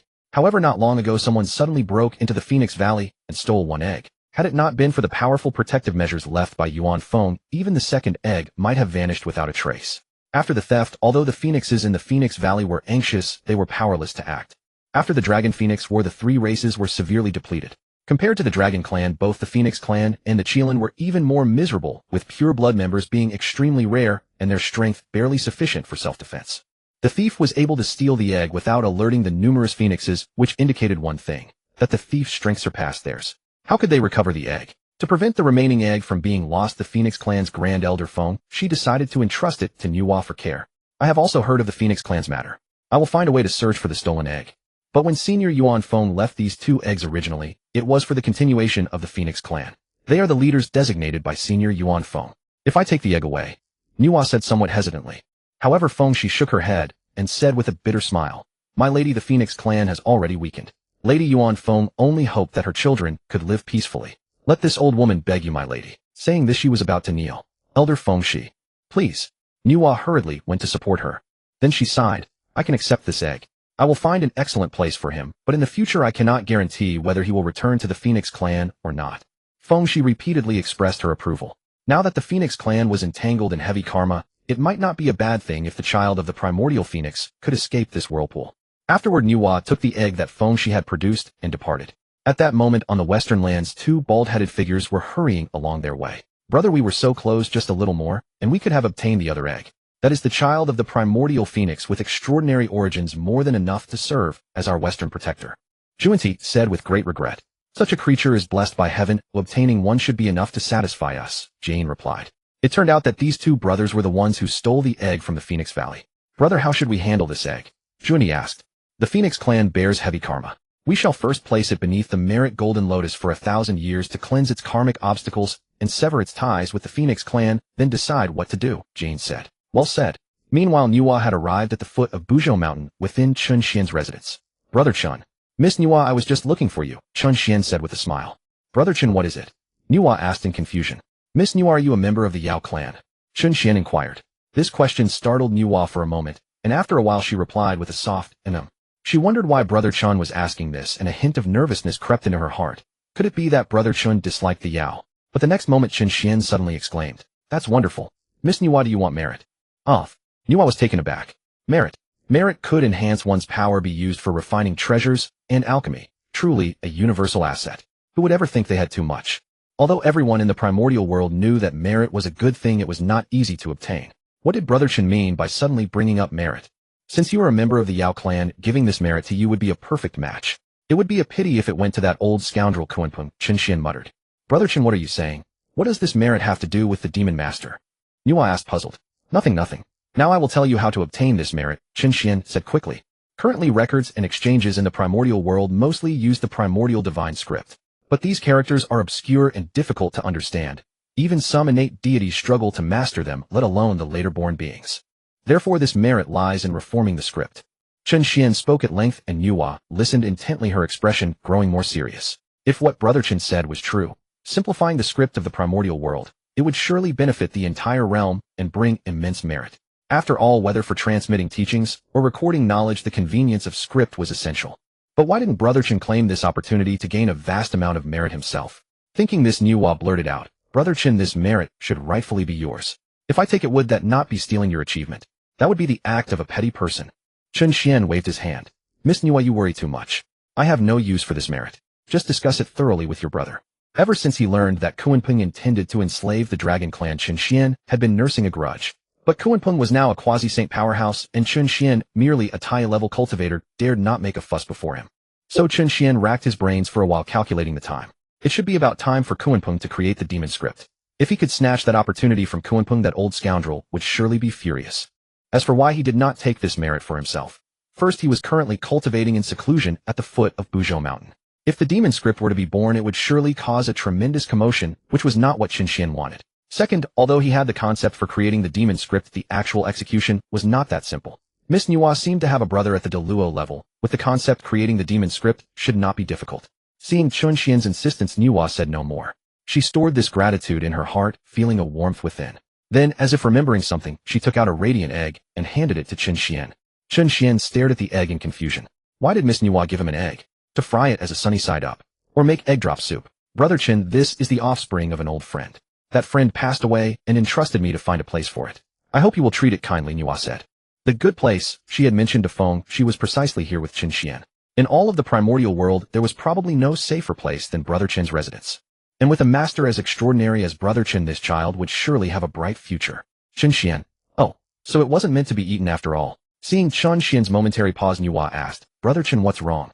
Chen Xian quickly replied, Nothing. Leave this egg with me. Nüwa then drifted away. Oh, I forgot to ask how to hatch this egg, Chen Xian said, slapping his forehead. Danqiu, who was nearby, said, Master, isn't hatching an egg simple? Hatching requires warmth. Leave it to me. Ooh, I guarantee I'll hatch it, Danqiu said. Chen Xian handed the egg to Danqiu. But he felt something was off. Wasn't the boy swallowing his saliva just now? As for Nüwa, she returned to her residence to study the demon script that Brother Chen had mentioned. Little sister, did you go to the foot of Buzhou Mountain again to see that so-called Brother Chen? Fushi approached displeased. He noticed that his little sister had changed ever since she met this Brother Chen. Before, she was gentle and refined, and more importantly, she loved to cling to him, her elder brother. But now, it was all that damned Brother Chen's fault for stealing his little sister away. One day he would drag that fellow out and expose his true nature. Big brother, you came just in time. I have something to discuss with you, Nüwa said. What is it? Fushi asked. Let's talk inside. Nüwa said, her expression somewhat serious. Inside the Wa Palace, when Nüwa proposed creating the demon script, Fushi was taken aback. Like his sister, he immediately saw the benefits of this endeavor. Little sister, did you figure out the demon script on your own? Fushi asked hurriedly. I'm not that capable, Brother Chen told me about it. Nüwa said, her face beaming with happiness. Fushi felt as if he had swallowed a fly, sourness dripping from his words. Uninvited kindness conceals ulterior motives. Nüwa smiled. So, big brother, do you want this merit or not? Fushi immediately replied, it's a fool who refuses a bargain. Why wouldn't I want such a good thing? Thus the siblings Fushi and Nüwa began to deduce the demon script. Another 5,000 years passed. Within the heavenly court, Kunpeng looked exhausted, but his eyes shone with an unusual brightness. He laughed 3 times in the hall, haha. After my relentless efforts day and night, in just 100 years I will succeed in creating the demon script and obtain immense merit. With this merit I will surely be able to sever my evil corpse, and perhaps even take a shot at the self-corpse. You beast of the dragon clan, just wait. When the time comes, let's see who can stop me, Kunpeng. But his words had barely fallen when a deafening roar echoed from the horizon and celestial phenomena burst forth. A massive mass of merit descended from the heavens, alighting upon the direction of Mount Buzhou. Meanwhile, Kunpeng's expression suddenly shifted. In an instant he felt as though he had lost a momentous opportunity. Demon script. No. How is this possible? How could someone have created demon script before me? Kunpeng erupted into hysterics, consumed by fury. For over 5,000 days and nights, he had spared himself not a single day of rest, all to complete the demon script and secure merit as swiftly as possible. Yet now someone had beaten him to it, claiming the very merit he had long sought. It was like having a captured duck snatched from one's grasp. How could Kunpeng not be enraged? And he was not the only one stirred by the commotion. The entire primordial continent trembled at the disturbance. Dijun walked over and gazed toward Mount Buzhou, saying, "This disturbance appears to have been triggered by Emperor Shi and the Goddess Nüwa. With such a tremendous descent of merit, our demon race will surely see 2 more quasi-saints emerge, having severed their corrupt bodies." As he spoke, a flicker of envy and apprehension crossed his eyes. Even the merit granted during the heavenly wedding ceremony paled in comparison to this monumental abundance. His unease stemmed from his long-held conviction as the sovereign of the heavenly court. He governed its dominion, yet if Fuxi and Nüwa grew so powerful, might they not turn the tables and usurp his position? Celestial Master, Dijun continued, with the Emperor and Nüwa having severed their dual corporeal forms and the heavenly court's strength greatly enhanced, it would be fitting that we extend our congratulations. Since the Dongwang Tai had been defeated by Wang Shu in their last encounter, he had entered seclusion for 10,000 years. Now Dijun alone had wielded authority over the heavenly court, yet, without Dongwang Tai's backing, his resolve wavered somewhat. He sought to gauge whether Nüwa and Fuxi, bolstered by their newfound strength, might harbor ambitions to seize his throne, and thus he wished to sound them out. Upon hearing Dijun's words, Kunpeng nearly spat blood in sheer indignation. Their merit had been stolen by Nüwa and Fuxi, yet now he was expected to offer congratulations. Nevertheless, as the celestial master of the heavenly court, he had no choice but to attend. At Mount Buzhou, within the Wopolis, Nüwa had severed her corrupt body first, and Fuxi followed shortly after, employing a sacred artifact to accomplish the same. Their cultivation had surged dramatically, their power multiplied. "Brother," Nüwa exclaimed in astonishment, "this merit is far greater than I imagined." Gratitude toward Chun Xian swelled within her. She vowed to repay his generosity in the days ahead. Indeed, Fuxi responded with his own surprise, "This merit surpasses what I had anticipated." Yet they remained unaware. They had fundamentally underestimated the blessings that the creation of demon script would bring to the entire primordial continent. As Chun Xian had noted, the beings of the primordial continent had long suffered through the arduous path of seeking the Dao, for the innate divine scripts were obscure and nearly incomprehensible. The advent of demon script would serve as a vessel for transmitting the teachings, a monumental merit in the eyes of the heavenly way. Within the purple void palace, Hongjun stroked his beard with a smile. Though his calculations had shifted slightly, the one who ultimately created the demon script was not Kunpeng, but Fuxi and Nüwa. The outcome remained the same. The demon race's power had surged enormously. It was time to deliver a lesson to the Wu tribe, those who held no reverence for heaven and earth, nor for himself, Hongjun. When the moment came, he would intervene to spare the Wu tribe, ensuring they developed a proper fear and respect for him. With this scheme complete, he would set things right and ensure every plan fell into place. Meanwhile, within the Wu tribe, the 12 ancestral Wu convened in the Hall of Pangu, their expressions grave. Elder brother merit has descended upon Mount Buzhou. Nüwa and Fuxi must have grown vastly stronger, and the demon race's power has surged. What should our Wu tribe do? The Wu tribe now included Di Jiang and 9 other ancestral Wu who had each reached the quasi-saint stage, giving them a numerical advantage over the demon race. Yet all 10 remained merely at the early stages of quasi-saint cultivation. The Wu tribe lacked divine sense and could not heed the Heavenly Dao. In contrast, Di Jun and the demon race had listened to teachings for 9,000 years, equivalent to tens of thousands of years of dedicated cultivation.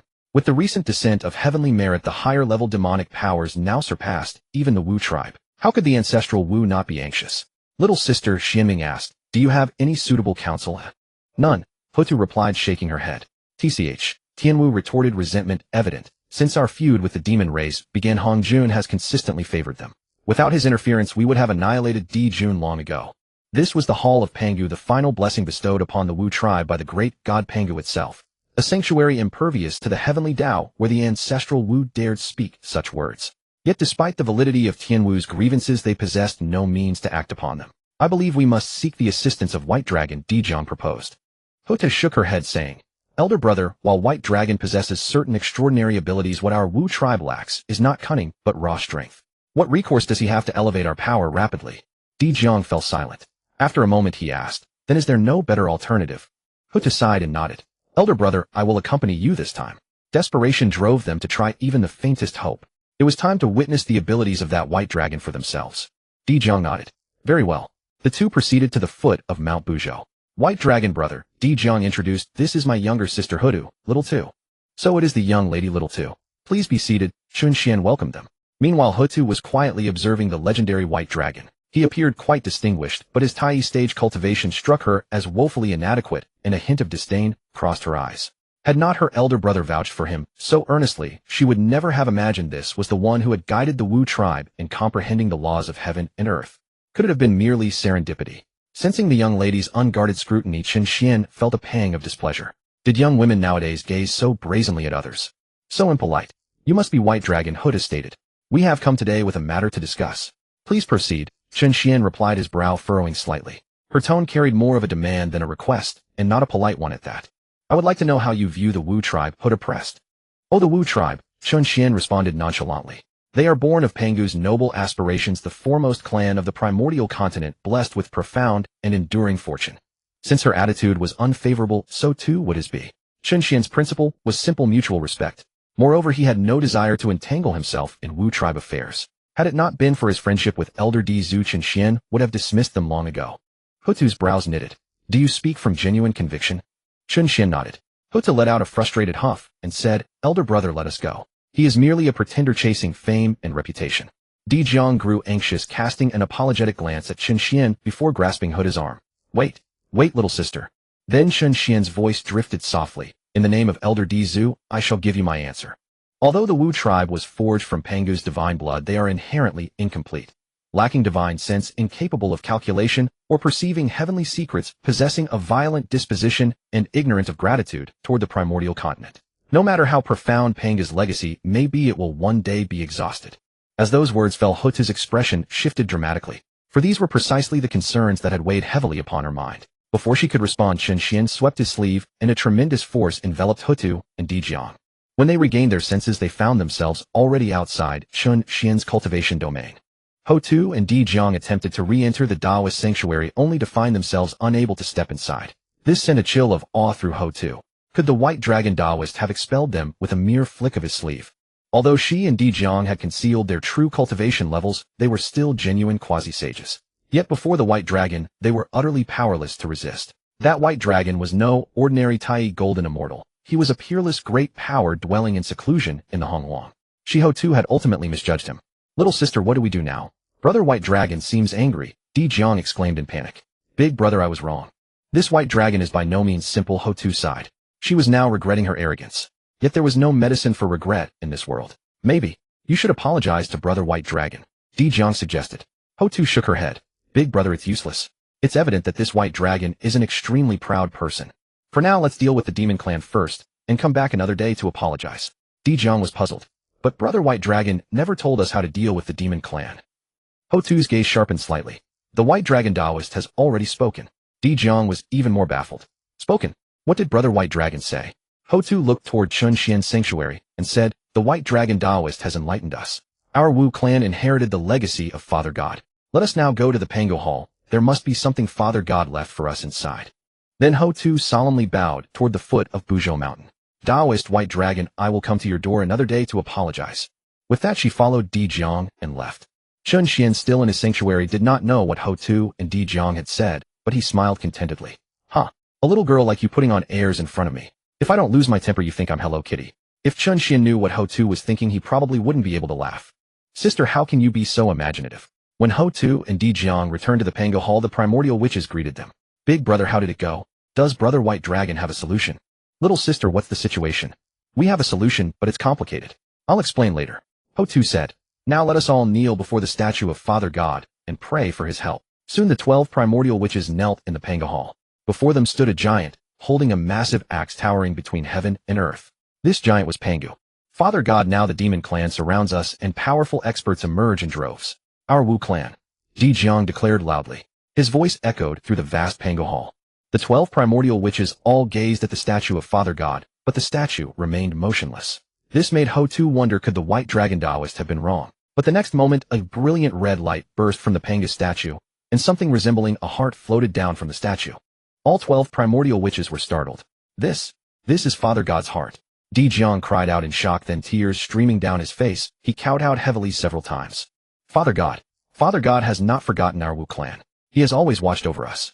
The other 11 primordial witches also wept bitterly. That heart-shaped object was the heart of Pangu. In ancient times Pangu transformed into all things in the Honghuang, but his heart alone was lost without a trace. And this heart had always been within the Pangu Hall, a legacy left by Pangu for the Wu clan. Under the gaze of the 12 primordial witches the heart hovered above them, and then a halo of light descended. Boom. With a dull thud the remaining 2 primordial witches who had not yet broken through immediately ascended to the quasi-sage realm, followed by Di Jiang, who reached the mid-stage quasi-sage, and then Zhu Juyin. Soon 4 primordial witches broke through to the mid-stage quasi-sage. The most precious quintessential blood of the Pangu heart had already transformed into the 12 primordial witches. The remaining energy was not too much. Soon it dissipated into specks of starlight and vanished. Farewell, Father God. Farewell, Father God. Voices rose and fell in the Pangu Hall. At Buzhou Mountain many great powers gathered to congratulate Nüwa and Fuxi. Empress Wa and Emperor, she truly bear great fortune. The demon script you created benefits the Honghuang. On behalf of all beings in the Honghuang, I thank you both. Emperor Jun laughed. My sister and I were merely fortunate by chance, Fuxi said modestly. No one noticed the resentment on Kuanping's face. That merit was originally his. But Kuanping now dared not voice his anger. Could he say that he was the first to study the demon script, and that the merit belonged to him? No one would believe such words. Most importantly, Fuxi was unreasonable. Emperor Shi, Empress Wa, now that the 2 of you have also greatly advanced in strength, why not relocate to the heavenly court? Dijuan said with another smile. As he spoke, he was also observing the expressions of the siblings Nüwa and Fuxi. There's no need, we are quite content cultivating in seclusion on Buzhou Mountain. Besides, if the heavenly court has matters, we will not stand by idly. Fuxi said. This relieved Dijuan. It seemed the 2 had no intention of taking over the heavenly court, but he still said verbally, what a pity. If the 2 of you could join the heavenly court, it would be a great boon for us. At this moment Kuanping said, now that our 2 demon emperors of the demon clan have reached the mid-stage quasi-sage, it's time to teach those Wu clan barbarians a lesson. These words were spoken by Kuanping at Dijuan's instigation. After Fuxi and Nüwa had obtained the Heavenly Dao merit, it was time to turn the tide for the demon clan. Agreed. Fuxi and Nüwa responded in unison. But just then a loud roar shook the entire Honghuang. Dijuan looked toward the Wu clan in disbelief, exclaiming in astonishment, those barbarians broke through. How is this possible? Even Fuxi, Nüwa, and others were greatly surprised. The reason they had been able to reach the mid-stage quasi-sage was that over the past 10,000 years they had digested the Dao ancestors' teachings and obtained the Heavenly Dao merit. But how could those barbarians progress so rapidly? They had neither attended the lectures nor received as much merit as the demon clan, so how could they keep breaking through? In fact, not only the great powers of the demon clan, but even Hongjuan, who was laying plans in the Zixiao Palace and preparing to intervene to rescue the Wu clan, was also utterly bewildered. He indeed knew that the heart of Pangu was in the Pangu Hall. He had planned to wait until the Wu clan was defeated and begged him, then he would produce this item to gain their submission. But now, chaos. Why is it chaotic again? Hongjun rose in fury, his face extremely dark and his eyes flickered. Yang Mei has clearly left the Honghuang. He couldn't have made so many schemes. There must be someone else opposing me. After so many years, Hongjun finally realized. He faintly sensed that a hidden hand was stirring the entire Honghuang. I want to see just who is opposing me. Don't let me catch you, or I will make you vanish into thin air. Hongjuan's gaze fixed on the land of Honghuang. But unfortunately, when the Heavenly Dao is not manifest, Hongjun cannot emerge. He could only wait for the next great trend to come before he could investigate the Honghuang. On the Wu side, the 12 ancestral witches once again solemnly bowed before the Pangu divine statue. Little sister, how did you know that Father God's statue contains his legacy? Xianming asked. Don't even mention it. Brother Bai Long told us. Dijiang's expression was somewhat dejected. At this moment, Hotu's regret had reached its peak. She bit her lower lip. If only she hadn't been so arrogant when facing Bai Long Daoist. Her actions had undoubtedly created a subtle rift between Bai Long Daoist and the Wu clan. For the Wu clan, this was an immense loss. Then Hotu recounted the matter. Oh dear, little sister, you were so foolish. Brother Bai Long is resourceful and doesn't covet anything from our Wu clan. How could you look down on him just because he was a Tai Golden Immortal? Little sister, you truly made a mistake this time. Brother Bai Long has shown great kindness to our Wu clan. All the witches spoke in unison. Enough, this matter isn't entirely little sister's fault. I also bear some responsibility. Once we've settled the Wu clan's affairs and Brother Bai Long's anger has subsided, we will go and apologize. Dijiang said. Hota nodded, and she also wished to consult that mysterious Bai Long Daoist on how the Wu clan should conduct themselves to avoid calamity. Big brother, when will you go see Brother Bai Long again? It's been nearly 1,000 years since we last had a drink, whispered Xiangliang. At the mention of wine, the other ancestral witch's eyes lit up. Every so often Dijiang would bring back a jar of wine from Buzhou Mountain. But this time clearly there was none. They yearned for it. However, the next moment Dijiang struck Xiangliang sharply on the head. Drink, drink, all you know is drink. What else can you do besides drinking? Good for nothings. All of you endure it. Dijiang scolded his brothers, but he himself was also suffering from a craving. Fortunately, brother Bai Long always gave him 20 jars each time, and he would secretly set aside 8. When no one was around, he would sneak them out to drink. At Fengshen Mountain, after witnessing the Wu clan's breakthrough, Dijuan ultimately abandoned his intention to attack them. After all, he might not win, and could even lose face. After Fushi and Nüwa saw off the guests who had come to offer congratulations, Nüwa sighed. We really must thank Brother Chen this time. But Fushi's face darkened at the mention of Brother Chen, and he said, Little sister, I have something to tell you. Nüwa asked, puzzled, Brother, what is it? Fushi lowered his voice and said mysteriously, Men are no good. Stay away from them from now on. Nüwa retorted, Brother, aren't you a man? Bah, I misspoke. Except for your brother, no man is any good. Fushi quickly added, especially that Brother Chen. Look at him, giving you spiritual treasures, giving you merit. He's definitely up to no good. Having noticed that Nüwa was becoming increasingly attached to that Brother Chen, Fushi wasn't just jealous. He was practically drowning in an ocean of envy radiating sourness. He felt that if he didn't take action, his little sister who had been by his side through thick and thin would be taken away by that Brother Chen. How could he allow that? Brother, how can you speak of Brother Chen like that? Nüwa frowned. Besides, without the pure world white lotus from Brother Chen, could you have safely gone to Zhixiao Palace to listen to the Dao? Without the merit he gave, could you have severed your evil corpse so quickly? Brother, how can you repay kindness with enmity? Ahem. Fushi coughed awkwardly and quickly explained, Little sister, it's different. It's... But he didn't know what to say. Who told him to be so impulsive? But regardless of the pure world white lotus or the merit, truly wonderful. Brother Chen is actually very kind, not as bad as you say. If you speak ill of him again, I won't talk to you anymore. Nüwa said. Seeing that his sister was serious, Fushi panicked. Hey, don't. Alright, I won't speak ill of Brother Chen anymore. Don't be angry.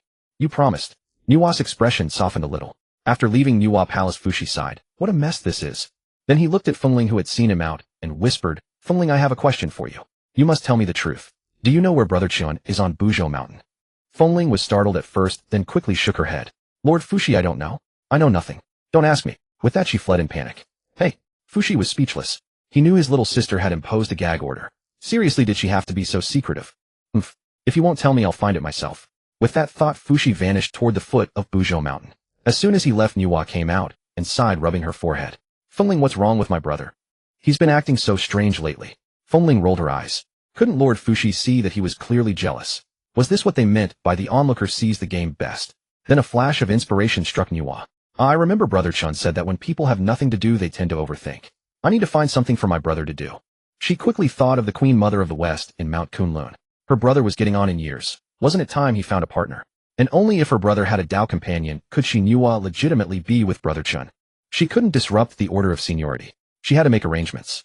If Fushi had known that Nüwa was planning to play matchmaker for him, he wouldn't have dared linger around Buzhou Mountain. But alas, he didn't. At that moment, Fushi was wandering aimlessly at the foot of Buzhou Mountain, finding nothing. Buzhou Mountain, formed from Panga's spine, was the pillar of heaven. Its range was vast, and moreover it was covered with countless cultivation abodes. Even for a quasi-saint like Fushi, finding Chen at the foot of Buzhou Mountain was extremely difficult. Moreover, after the chaotic myriad realms saint-slaying formation was erected, Chen had concealed his own abode. How could Fushi possibly find it? Damn it, where on earth is this Brother Chen? Fushi landed on a massive boulder, and in his vexation, he took out his companion's spiritual treasure, the Fushi Qin. He poured all his frustration into the music which echoed through the foot of Buzhou Mountain. In Chen abode, Danqiu was fanning a furnace.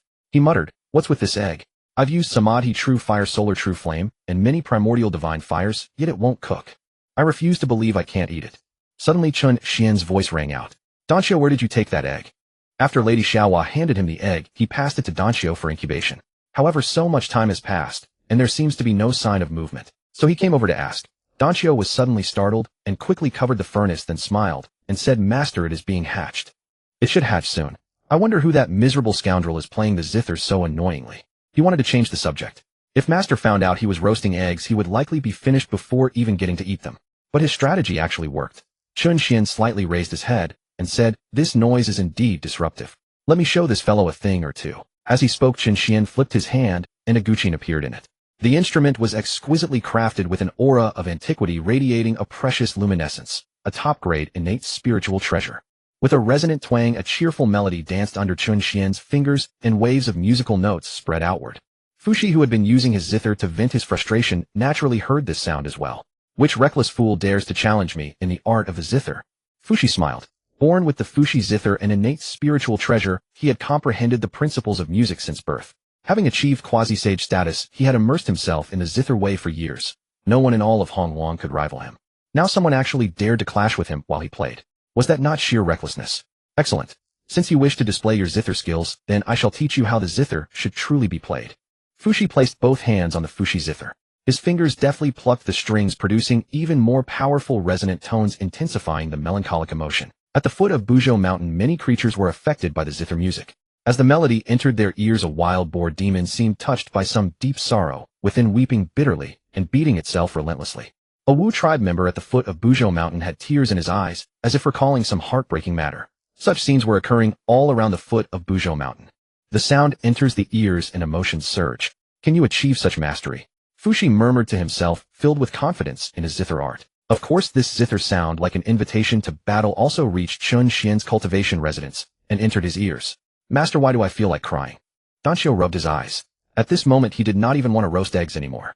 To evoke emotions through music, such existence at the foot of Buzhou Mountain, which is hardly a blessed land, is remarkable. Chun Xian's eyes gleamed slightly. But then he thought about it. This was Honghuang. It would not be surprising to encounter someone with such mastery of the zither way. However, attempting to defeat him with zither skills of this level was truly naive. With a resonant twang, Chun Xian plucked the strings again, and the cheerful notes danced once more between his fingers. The wild boar demon, which had been weeping just moments before, instantly began dancing with joy, its face alight with happiness. The Wu tribe member also swept away his sorrow, laughing heartily. Fushi's expression froze slightly. In Honghuang, although some cultivated the zither way, it was rare. Many only studied it as a secondary art. Fushi was certain that those who could truly evoke emotions through pure music without channeling any magical power would definitely not exceed 5 in all of Honghuang. Moreover, he knew this mysterious person was certainly not anyone he was familiar with. But Honghuang was vast, and it was normal for some reclusive masters to lie dormant. This only intensified Fushi's competitive spirit. His hands moved like butterflies dancing through flowers on the Fushi zither, still without using any magical power, just pure zither sounds. Even if he won, Fushi wanted to triumph honorably. Thus back and forth the two competed through their zither and connected through music, each finding great joy in it. Though they had never seen each other's faces or known each other's identities, a sense of mutual appreciation had grown between them. Though I have thoroughly enjoyed this exchange, we must ultimately determine who prevails. Chun Xian smiled lightly, then his expression grew solemn. As he struck another note, a ripple of Dao rhythm emerged from the zither, spreading with the music. Fushi suddenly groaned in pain, spewing a mouthful of blood. Yet even so, he burst into hearty laughter. Refreshing. Truly refreshing. I never expected to find such a zither master at the foot of Buzhou Mountain. I am the ignorant one. In that moment, all his frustration vanished, replaced by the profound satisfaction of finding a kindred spirit. In fact, he should thank Brother Chun, whom he had previously detested. Without him, Fushi would never have made such a friend through the zither. It seemed the foot of Buzhou Mountain was indeed teeming with hidden masters. As the zither sound faded, the wild boar demon, having alternated between weeping and laughing, quickly retreated into its cave, while the mentally shaken Wu tribe member fled the foot of Buzhou Mountain at top speed. Should I go pay a visit to that zither friend? Fushi was about to take a step forward, but stopped himself. Shaking his head, he added, visiting someone uninvited is not the conduct of a true gentleman. With this thought, he took one last deep look toward where the zither sound originated, then turned and departed. The reason he had coughed up blood earlier was not because the opponent's zither sound could cause harm. It was because the Dao rhythm contained within the music was somewhat beyond his capacity to withstand.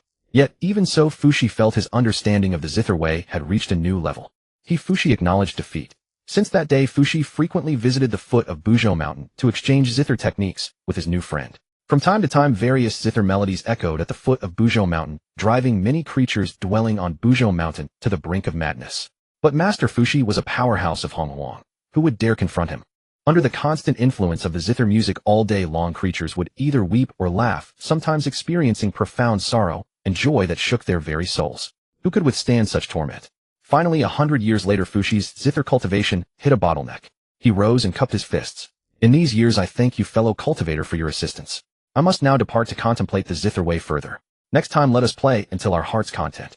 Then he left, thoroughly satisfied. At Chun Xian's cultivation residence, Chun Xian also put away his zither. Playing the zither for 100 years had been quite satisfying. He would not be touching it again for some time.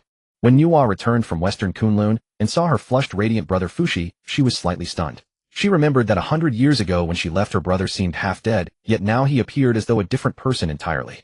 At this, Fushi looked at Nüwa and smiled. Little sister, the foot of Buzhou Mountain truly is home to many hidden masters.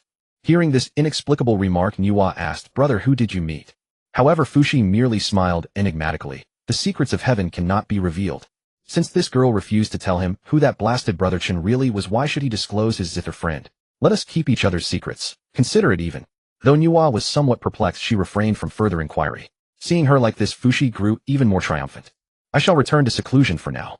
Watching Fuxi depart with an elated expression, Nüwa was puzzled. What in the world has come over my elder brother?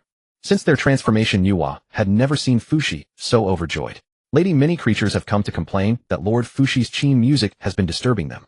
They hope you can intervene, Fengling reported, hurrying over. Moreover, Lord Fuxi has been playing at the foot of Buzhou Mountain for 100 years. Qin music disturbance. My elder brother playing the qin at the foot of Buzhou Mountain for a century, Nüwa exclaimed in astonishment. She knew her brother was a master of the qin, regarded as a refined scholar in the primordial world, a man with a certain spiritual purity.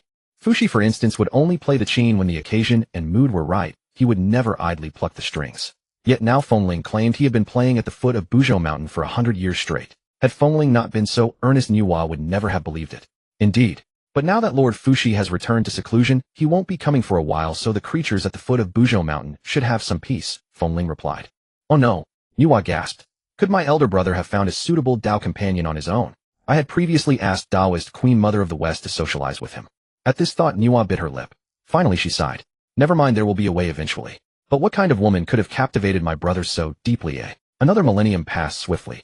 As tensions between the witch and demon clans intensified, though no major war erupted, minor skirmishes occurred every year. The witch and demon factions were at their peak, standing in opposition, while the other creatures of the primordial world dared not speak out. Even mighty beings like the three pure ones kept to their own Taoist abodes, playing it safe and avoiding entanglement in the conflict lest they incur karmic debts. One day a maiden with bronze-hued skin appeared at the foot of Buzhou Mountain, her face etched with worry. Taoist White Dragon, I sincerely apologize. Please come out and see me. Who else could it be but Hutu? Ever since she had offended Chen Xian, she had come to the foot of Buzhou Mountain every 100 years, but Chen Xian had always refused to meet her. Hutu sometimes secretly complained that Taoist White Dragon had a petty heart. Just as she was about to leave, a young lad emerged cradling an egg. Come in. My master has agreed to see you. Hutu followed the lad in joyfully. But before she could speak, she saw an old man sitting before Chen Xian, even pouring tea for him. When she recognized the old man's face, she could hardly believe her eyes. Wasn't this Laozi the foremost of the three pure ones? What was he doing here? And judging by his demeanor, he seemed to hold Taoist White Dragon in great reverence. At that moment, Chen Xian glanced at Hutu and said, Miss Little Earth, please wait a moment. Hutu nodded and stepped aside, curious about the relationship between Laozi and Chen Xian. Laozi also nodded to Hutu in greeting, then asked, Master Chen, I have a question.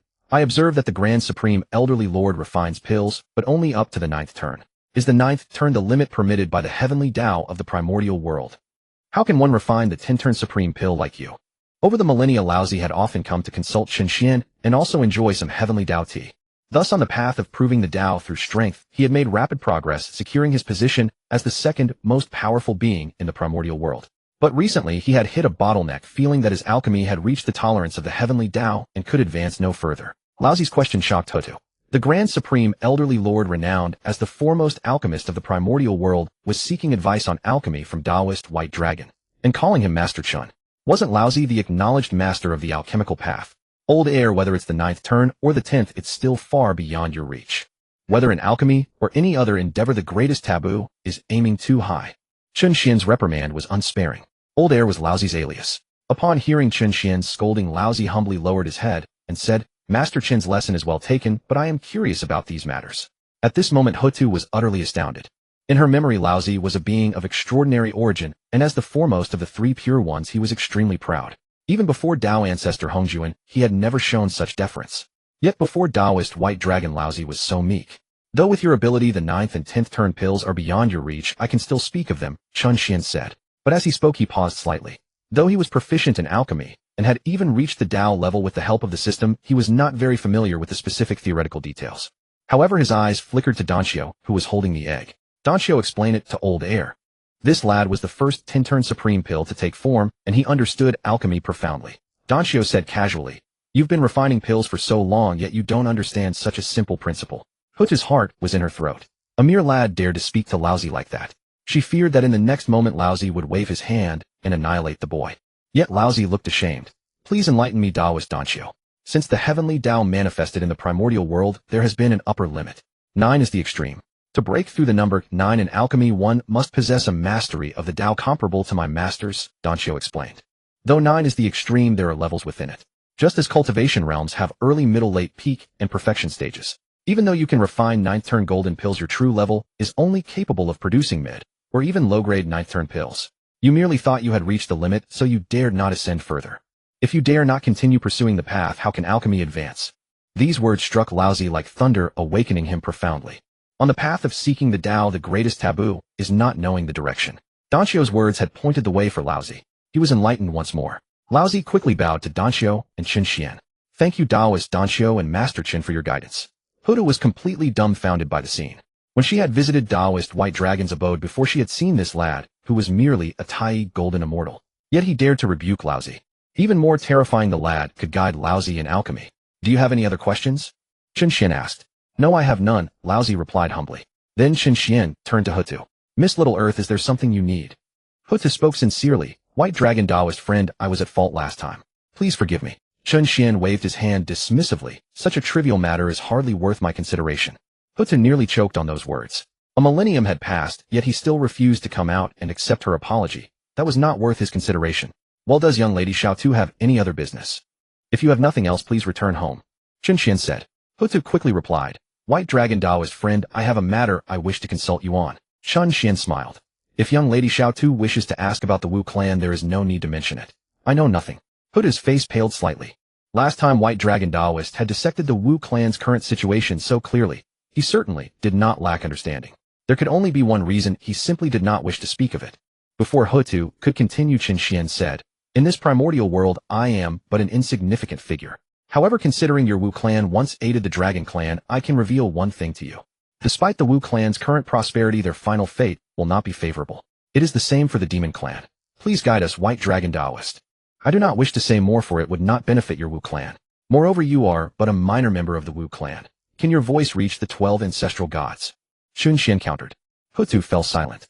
She knew White Dragon Taoist was an extraordinary person who disliked being entangled in karma, which is why she dared not reveal her identity as an ancestral god, fearing his disdain. Such matters required time. Thank you, White Dragon Taoist. I shall visit again on another day. Hutu said. At that moment, Laozi also spoke. Master Qin, thank you for your guidance. I must take my leave as well. Go ahead. Qin Xian waved his hand. And so Laozi and Hutu departed the Taoist temple together. Hutu glanced back at Taoist Qin Xian, then looked at Laozi. Taoist Taiching, I wonder about your relationship with White Dragon Taoist. You speak of Master Qin Taoist Hu. He is my guide in alchemy. I wish to study under him in pursuit of the alchemical way, but unfortunately Master Qin showed no interest in me. Laozi shook his head with a bitter smile, his eyes filled with reverence. Although Hutu had harbored some suspicions before, she was still greatly startled to hear Laozi admit it personally. She now finally understood why Laozi had refused to become Hongjuan's disciple. As expected, White Dragon Taoist was indeed an extraordinary hermit of the primordial world whose realm was beyond their comprehension. Taoist Hutu, I shall take my leave first. Farewell, Taoist Taiching. Hutu returned the greeting. Then Laozi transformed into a streak of light and sighed. With both the Wu and Demon clans now powerful, when he had initially seen Nüwa friendly with Master Qin, he had believed Master Qin was suppressing the Demon clan. But later, when Master Qin asked him to uphold justice for the Dragon clan, he realized his understanding had been mistaken. Now seeing that the ancestral gods also had connections with Master Qin, Laozi grew even more uncertain of Master Qin's thoughts. Finally, Laozi sighed. Forget it. What arrangements of Master Qin could someone like us possibly comprehend? The rise and fall of the Wu and Demon clans to a figure like Master Qin would merely be passing clouds. However, Qin Xian had not thought so complicatedly as Laozi. He simply wished to lie low. Why were these people so prone to speculation? Meanwhile, Hutu returned to the Wu clan and continued to contemplate Qin Xian's words. White Dragon Taoist said that whether Wu or Demon, neither will meet a favorable end. This outcome. Suddenly Hutu was startled. From this outcome, she associated it with the ancient dragon Honghuang and Qilan clans. As the overlords of the primordial world at that time, their ends were equally unfavorable. Moreover, behind them a pair of dark hands had manipulated everything. Could it be that behind the Wu and Demon clans, there was also a great hand pulling the strings? Only one being could casually manipulate the Wu and Demon clans. As she thought of this, Hutu seemed to have guessed something and was greatly terrified. She took a step, wanting to share this speculation with her elder brother and sister, but quickly stopped herself. That person's strength is far too formidable. Our Wu clan cannot oppose them. Across the entire primordial world, only White Dragon can contend with them. Hutu's heart steadied slightly, and she prepared to deliberate further. At this time, on a towering mountain at the border between the western and eastern regions, immortal energy drifted and clouds rose. At the peak stood a Taoist temple bearing the three great characters Wuzhuang Temple. Within the temple, a colossal tree reached toward the heavens bearing fruits that resembled infants.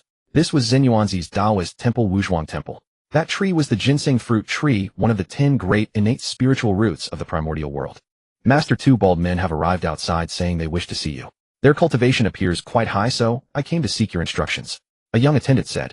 Zenyuanzi, who was meditating in the room, opened his eyes and said coldly, 2 bald men. They have the audacity to come to my Honghuang Temple. Speaking of the 2 bald men, he naturally knew who they were. Then should I drive them away, master? The attendant asked. Never mind, you may withdraw first. I wish to see what manner of face these 2 have to come to my Honghuang Temple. Zenyuanzi rose and walked outside.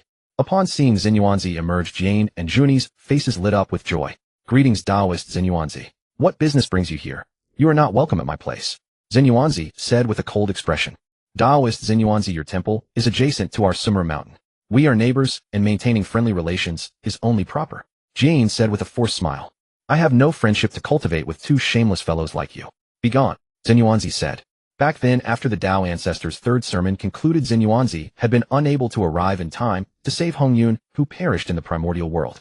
Since that day, Zenyuanzi had been filled with grief and indignation, but his power was too weak to confront Kunping and the other demon clan members. He had recalled that Juanti and Jane had received the favor of Hongyun yielding his seat, and thus wished to unite their strength to seek vengeance against the demon clan. But those 2 from the west had repeatedly evaded responsibility, unwilling to settle Hongyun's karma of attaining sainthood. Naturally, Zenyuanzi bore them no goodwill. Now, Taoist Zenyuanzi, do not be so hasty. Regarding Taoist Hongyun's matter, we are also deeply sorry, but the demon clan is far too powerful for us to contend with. We must deliberate from a longer perspective, Jane hastily explained. Zenyuanzi would naturally not believe such nonsense. At the time, he had also thought Jane and Juanti genuinely wished to deliberate carefully, but as time passed, he discovered that these 2 had no intention whatsoever of avenging Hongyun. Not only that, but these 2 seemed actually delighted by Hongyun's death. How could this fail to enrage Zenyuanzi? Begone, Zenyuanzi roared in anger. Taoist Zenyuanzi, do not be so heartless. You know our western region is barren. Today we heard word that your ginseng fruits have ripened, so we wish to beg a few for our younger disciples to help increase their cultivation.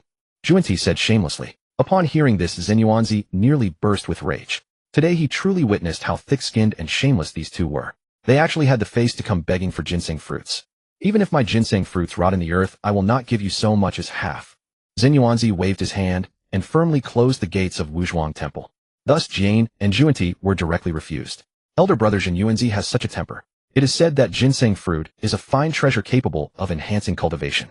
I wanted to ask for 2 to taste, but he is too stingy. Juanti complained indignantly. Although he was also one of the 10 primordial spiritual roots of the primordial world, to take form his original body, the bitter bamboo, did not bear fruit. He is still blaming us for not helping Hongyun back then. Jane said, forget it. It seems we will not get to taste the ginseng fruit. Junior brother, how is the task I gave you to gather those primordial chaos beasts going? Elder brother, about 80% of the primordial chaos beasts in the primordial world have been subdued by me now. But why should we accept these creatures in the western land? Juanti asked, puzzled. This will harm our western fortune. Primordial chaos beasts are beings formed from the resentment of the fallen primordial gods' corpses that dropped into the primordial world. Upon taking shape, they possess the cultivation of mystic immortals, and some can even rival Great Luo. However, they are violent and destructive, shrouded in karma with extremely low spiritual intelligence. They can be called the filth of the primordial world. Many creatures specifically hunt these primordial chaos beasts to gain merit. Yet, Jane instructed Juanti to gather and accept them, leaving Juanti puzzled. Jane sighed and said, Junior brother, our western land is barren. To develop the west, the number of beings is our foundation. Although the primordial chaos beasts are uncivilized, they are numerous and not weak. By converting them, we can increase the western foundation. Now we have the 12-grade merit golden lotus to suppress fortune, which should not be a major problem. Juanti continued, but even with the primordial chaos beasts as our foundation, the west still lacks talent. The western land is far inferior to the eastern land. Jane shook his head. That cannot be helped. Once matters in the west are settled, you and I will go to the east again to ferry those fated to be with the west. Excellent. Juanti replied. Inside Honghuang Temple, Zenyuanzi asked the boy, have those 2 left? Yes, master, they have gone, the boy answered, then asked, Master, since you want to avenge Lord Hongyun, why not join the Wu clan? Now everyone in the primordial world knows that the Wu and Yao are enemies, and they are evenly matched. His master, being a great power in the primordial world, joining the Wu clan would be a great help. So he did not understand why his master did not go to the Wu clan to fight against the Yao together. Zenyuanzi shook his head, saying, I do not know why, but whenever I conceive the idea of joining the Wu clan to fight the Yao, I feel a sense of impending death, as if someone is warning me. Averaging Hongyun, my old friend, is difficult. This was not Jin Yuanzi's fabrication, it was true. And this matter was precisely the work of Hongjun. As the transformation of the primordial spiritual root, the ginseng fruit tree Jin Yuanzi had excellent foundations and was accompanied by the earth book formed from the primordial membrane of the primordial world, making him extremely powerful. If he joined the Wu clan, it would likely upset the balance between Wu and Yao. That was not what Hongjun wished. As for why Hongjun did not kill him to eliminate the threat. First, when Luoho exploded the western earth veins back, then Jin Yuanzi used the earth book to protect the veins, minimizing the loss, and received a vast amount of heavenly merit. Surrounded by such merit, even Hongjun dared not easily kill him. Second, Hongjun had deeper schemes involving Jin Yuanzi. It was because of Hongjun's warning that Jin Yuanzi had been living in seclusion in Wuzhuang Temple, somewhat disheartened. Boy, now that the ginseng fruit is ripe, go and invite the 3 pure ones from Kunlun Mountain. Jin Yuanzi said. Yes, master. The boy turned and left. At Kunlun Mountain, the 3 brothers Laozi, Yuanshi, and Tongtian turned into flying lights and headed towards Wuzhuang Temple. They had been on good terms with Jin Yuanzi since listening to the Dao, so they would definitely come when invited. Elder brother, since the death of Daoist Hongyun, Daoist Jin Yuanzi has shut himself away, Tongtian said worriedly. I am concerned that his Dao heart might be damaged. Of course, if a close friend dies, it would be too much for me as well, Yuanshi said. Laozi sighed. Daoist Jin Yuanzi is a man of deep emotion. He has always regarded Daoist Hongyun as his closest friend. Alas! At that time a patch of clouds appeared in Chen Xian's dojo, and Laozi could not have been unaware. Moreover, with his eyesight he could naturally see that it was the true form of Hongyun. When he saw Hongyun, Laozi was also somewhat surprised. But thinking that Master Chen was no ordinary person, and must have his own intention in sheltering Hongyun, he dared not ask. Soon the 3 arrived at Wuzhuang Temple. 3 Daoist friends, it has been a long time. Jin Yuanzi came out to greet them. Daoist Jin Yuanzi, you are well. The 3 pure ones greeted him. Then Jin Yuanzi invited the 3 pure ones into Wuzhuang Temple and had the boy knock down a few ginseng fruits. This ginseng fruit takes 3,000 years to blossom, 3,000 years to bear fruit, and another 3,000 years to ripen. Even the 3 pure ones were eating it for the first time. When the boy brought them 3 fruits, the 3 pure ones were also amazed. This ginseng fruit is truly miraculous. Its shape resembles a baby, and even its cries are so lifelike, Tongtian said. That shows your ignorance. The ginseng fruit tree is a primordial spiritual root ranking among the top 5 in the primordial world. Such wonder is only natural, Yuanshi said. I have heard that this fruit withers upon meeting wood, falls upon meeting metal, chars upon meeting fire, dissolves upon meeting water, and sinks into the earth upon meeting soil. Daoist Yuanshi is truly learned, Jin Yuanzi smiled. I have merely heard about it. While modest Yuanshi's eyes held a hint of pride, and he glanced at Tongtian. Ever since the last trip to the heavenly court, when Tongtian accepted Ao Hai as a disciple, Yuanshi had borne an inexplicable hostility towards Tongtian. He often bickered with Tongtian to express his discontent. I remember that 9,000 years ago the one who shared the ginseng fruit with me was my old friend Hongyun. He loved it the most, calling it the most delicious thing in the primordial world. But he can never taste it again, Jin Yuanzi said, sighing at the sight of the fruit. At this moment the 3 pure ones exchanged glances. They knew that Hongyun and Jin Yuanzi were close, but now it seemed their friendship was even deeper than they had imagined. Daoist Jin Yuanzi, please restrain your grief, Tongtian comforted. Laozi hesitated for a moment, then said, Daoist Jin Yuanzi, have you ever considered that Daoist Hongyun might not have perished? Jin Yuanzi's eyes widened.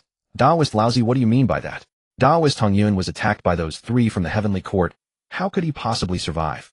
Whether it was Kunpeng or the 2 Yao emperors, their strength was formidable. In Jin Yuanzi's view, under their combined assault, Hongyun was surely dead. Laozi gently shook his head. The Dao evolves by leaving 1 out of 50 in the vast primordial world. There is always a sliver of hope. Jin Yuanzi's body trembled violently, and he quickly looked at Laozi. Daoist Laozi, do you have news of my dear friend Hongyun? If so, please tell me. Elder brother, if you know where fellow Daoist Red Cloud is, you should tell fellow Daoist Jin Yuanzi. Primordial and Heavenly Tong also spoke.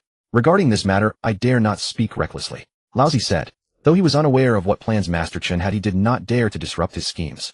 Fellow Daoist Jin Yuanzi, you should know that under the siege of the 3 great powers of the demon clan, fellow Daoist Red Cloud must be in dire straits, barely clinging to life. Jin Yuanzi's expression darkened slightly. After a moment, Laozi continued. I can only tell you that fellow Daoist Red Cloud is with a reclusive senior. It is better for him to stay there than anywhere else. I believe that one day you will be able to meet again. Jin Yuanzi bowed to Laozi. Thank you for the information, fellow Daoist. Upon hearing Laozi's words, much of the worry on Jin Yuanzi's face faded, replaced by anticipation. Jin Yuanzi then warmly entertained Laozi and the others. At the foot of Mount Buzhou. Father, I remember that the senior's dojo was right here, but now it seems to have disappeared. Ao Hai said in confusion. After all the dragons were settled, Ao Hai brought his father Ao Lai to welcome the senior who had saved him back to the clan. But now the dojo could not be found. Perchance that fellow Taoist has taken his leave. Let us search a while longer. If we cannot find it, we must depart. Ao Lai said. Ao Lai was deeply grateful to the Dragon Clan fellow Taoist who had saved his son and wished to offer his thanks, but unfortunately, he could not meet him. Inside the dojo, Danqiu asked, Master, isn't that the little dragon we saved earlier? Why don't we let them in? Chun Xian shook his head. No need. He could guess easily that the little dragon likely wanted him to return to the Dragon Clan. But he had no such intention for now. What use would meeting be? Soon another 10,000 years passed. This progress is too slow. Why am I still only at the Tai Peak? Chun Xian said helplessly. The system was excellent in every way, rewarding everything, but this cultivation level was like a difficult birth, rising excruciatingly slowly. Tens of thousands of years had passed, and he had yet to reach Deluo. Truly vexing. Even Danqiu, after hatching an egg for 10,000 years, had reached the Deluo level a millennium ago. That kid's talent was monstrous. A boy whose strength surpassed his master's. How embarrassing. Master, what is wrong with this egg? Why can't it be cooked? Suddenly Danqiu's voice came. 10,000 years, truly 10,000 years. He had tried every method. Even after breaking through to Deluo, he kept cooking the egg, but the egg was simply perverse. He did not know that when Yuan Feng laid the egg, she had used powerful means to protect its perfection. It would be a wonder if Danqiu could cook it. Moreover, his 10,000 years of boiling had actually become nourishment for the egg. What did you say? Can't cook it? Chun Xian asked. Danqiu quickly corrected himself. Oh, I meant can't hatch it. Chun Xian pondered for a moment. Why don't you keep trying to hatch it? Danqiu's little face fell. He couldn't even get a taste. Unhappy. So are you going to keep hatching it or not? If you don't want to let me do it. Chun Xian teased. I'll hatch it. Danqiu gritted his teeth. He didn't want to give up. Peck peck. At that moment a faint sound came. Master, he's moving. Danqiu suddenly cried out in surprise, lifting the egg higher. He saw 5 colored lights flashing continuously on the egg, and the whole egg was gently shaking. It's about to hatch. Boy, you're amazing. Chun Xian laughed. Danqiu's face twisted into a grimace. Who wanted to hatch it? I wanted to eat it. How could he eat it after it hatched? Before he could think further, the egg shook more violently, then burst into a brilliant light. Squawk. With a cry, the egg transformed into a small bird the size of an adult's fist. The bird was entirely emerald green, adorned with multicolored feathers. If not for the tail feathers not being very long, it would look almost identical to a peacock from the previous life. What is this thing? Danqiu threw the bird onto the ground in disgust. But the bird seemed to have fixed on him, fluttering up and approaching him, speaking in a young voice. Father, you are father. Damn. What are you calling me? Don't call me that. I'm not your father. Danqiu shouted. Father, you are. The bird immediately retorted. Danqiu had gone to great lengths for this egg, carrying it everywhere. Over 10,000 years the creature inside had recognized Danqiu's aura and naturally took him as its father. After several rounds of back and forth, Danqiu felt exhausted and looked at Chun Xian for help. Master, can you make him stop following me? In his heart he thought if only he hadn't craved that egg. How about we just let it be? I think he really likes you. Chun Xian laughed. Danqiu, what kind of nonsense is that? I'm just a child myself. How can I be his father? In the end, Danqiu relented, and the little green bird happily landed on his shoulder. Let's give him a name. Chun Xian thought for a moment, then gave a strange smile. How about we call him Kong Xian? That's a great name. It was actually his mischievous whim. In the Primordial Era, Kong Xian was a famous great power. Wouldn't it be amusing if the names clashed? Then Kong Xian it is, Danqiu said unhappily. Kong Xian. Kong Xian. I'm Kong Xian. The little green bird began circling Danqiu joyfully. In the Western lands. Elder brother, the egg we retrieved from the Phoenix clan has been purified by the 12th-grade Golden Lotus for a millennium, consumed many precious spiritual materials, and nurtured for 10,000 years. It is finally about to hatch early. Its foundation is extremely strong. If raised well, it will at least become a quasi-saint, great power. Juanti said joyfully. Place it in the chaotic lands of the West, let it absorb miasma, release its nature, and grow quickly. When the time is right, we will convert and bring it back. Jane said from his lotus seat. Elder brother, this descendant of Yuan Feng seems to be a rock bird. Let us call it Dapeng. Juanti said. After another decade or so, Nüwa visited again. Miss Xiao Wa, you have come at the right time. The egg you entrusted to me last time is hatched, Chun Xian said. Hatched? Nüwa was slightly startled. Yuan Feng had poured much effort into these two descendants, giving them a profound foundation.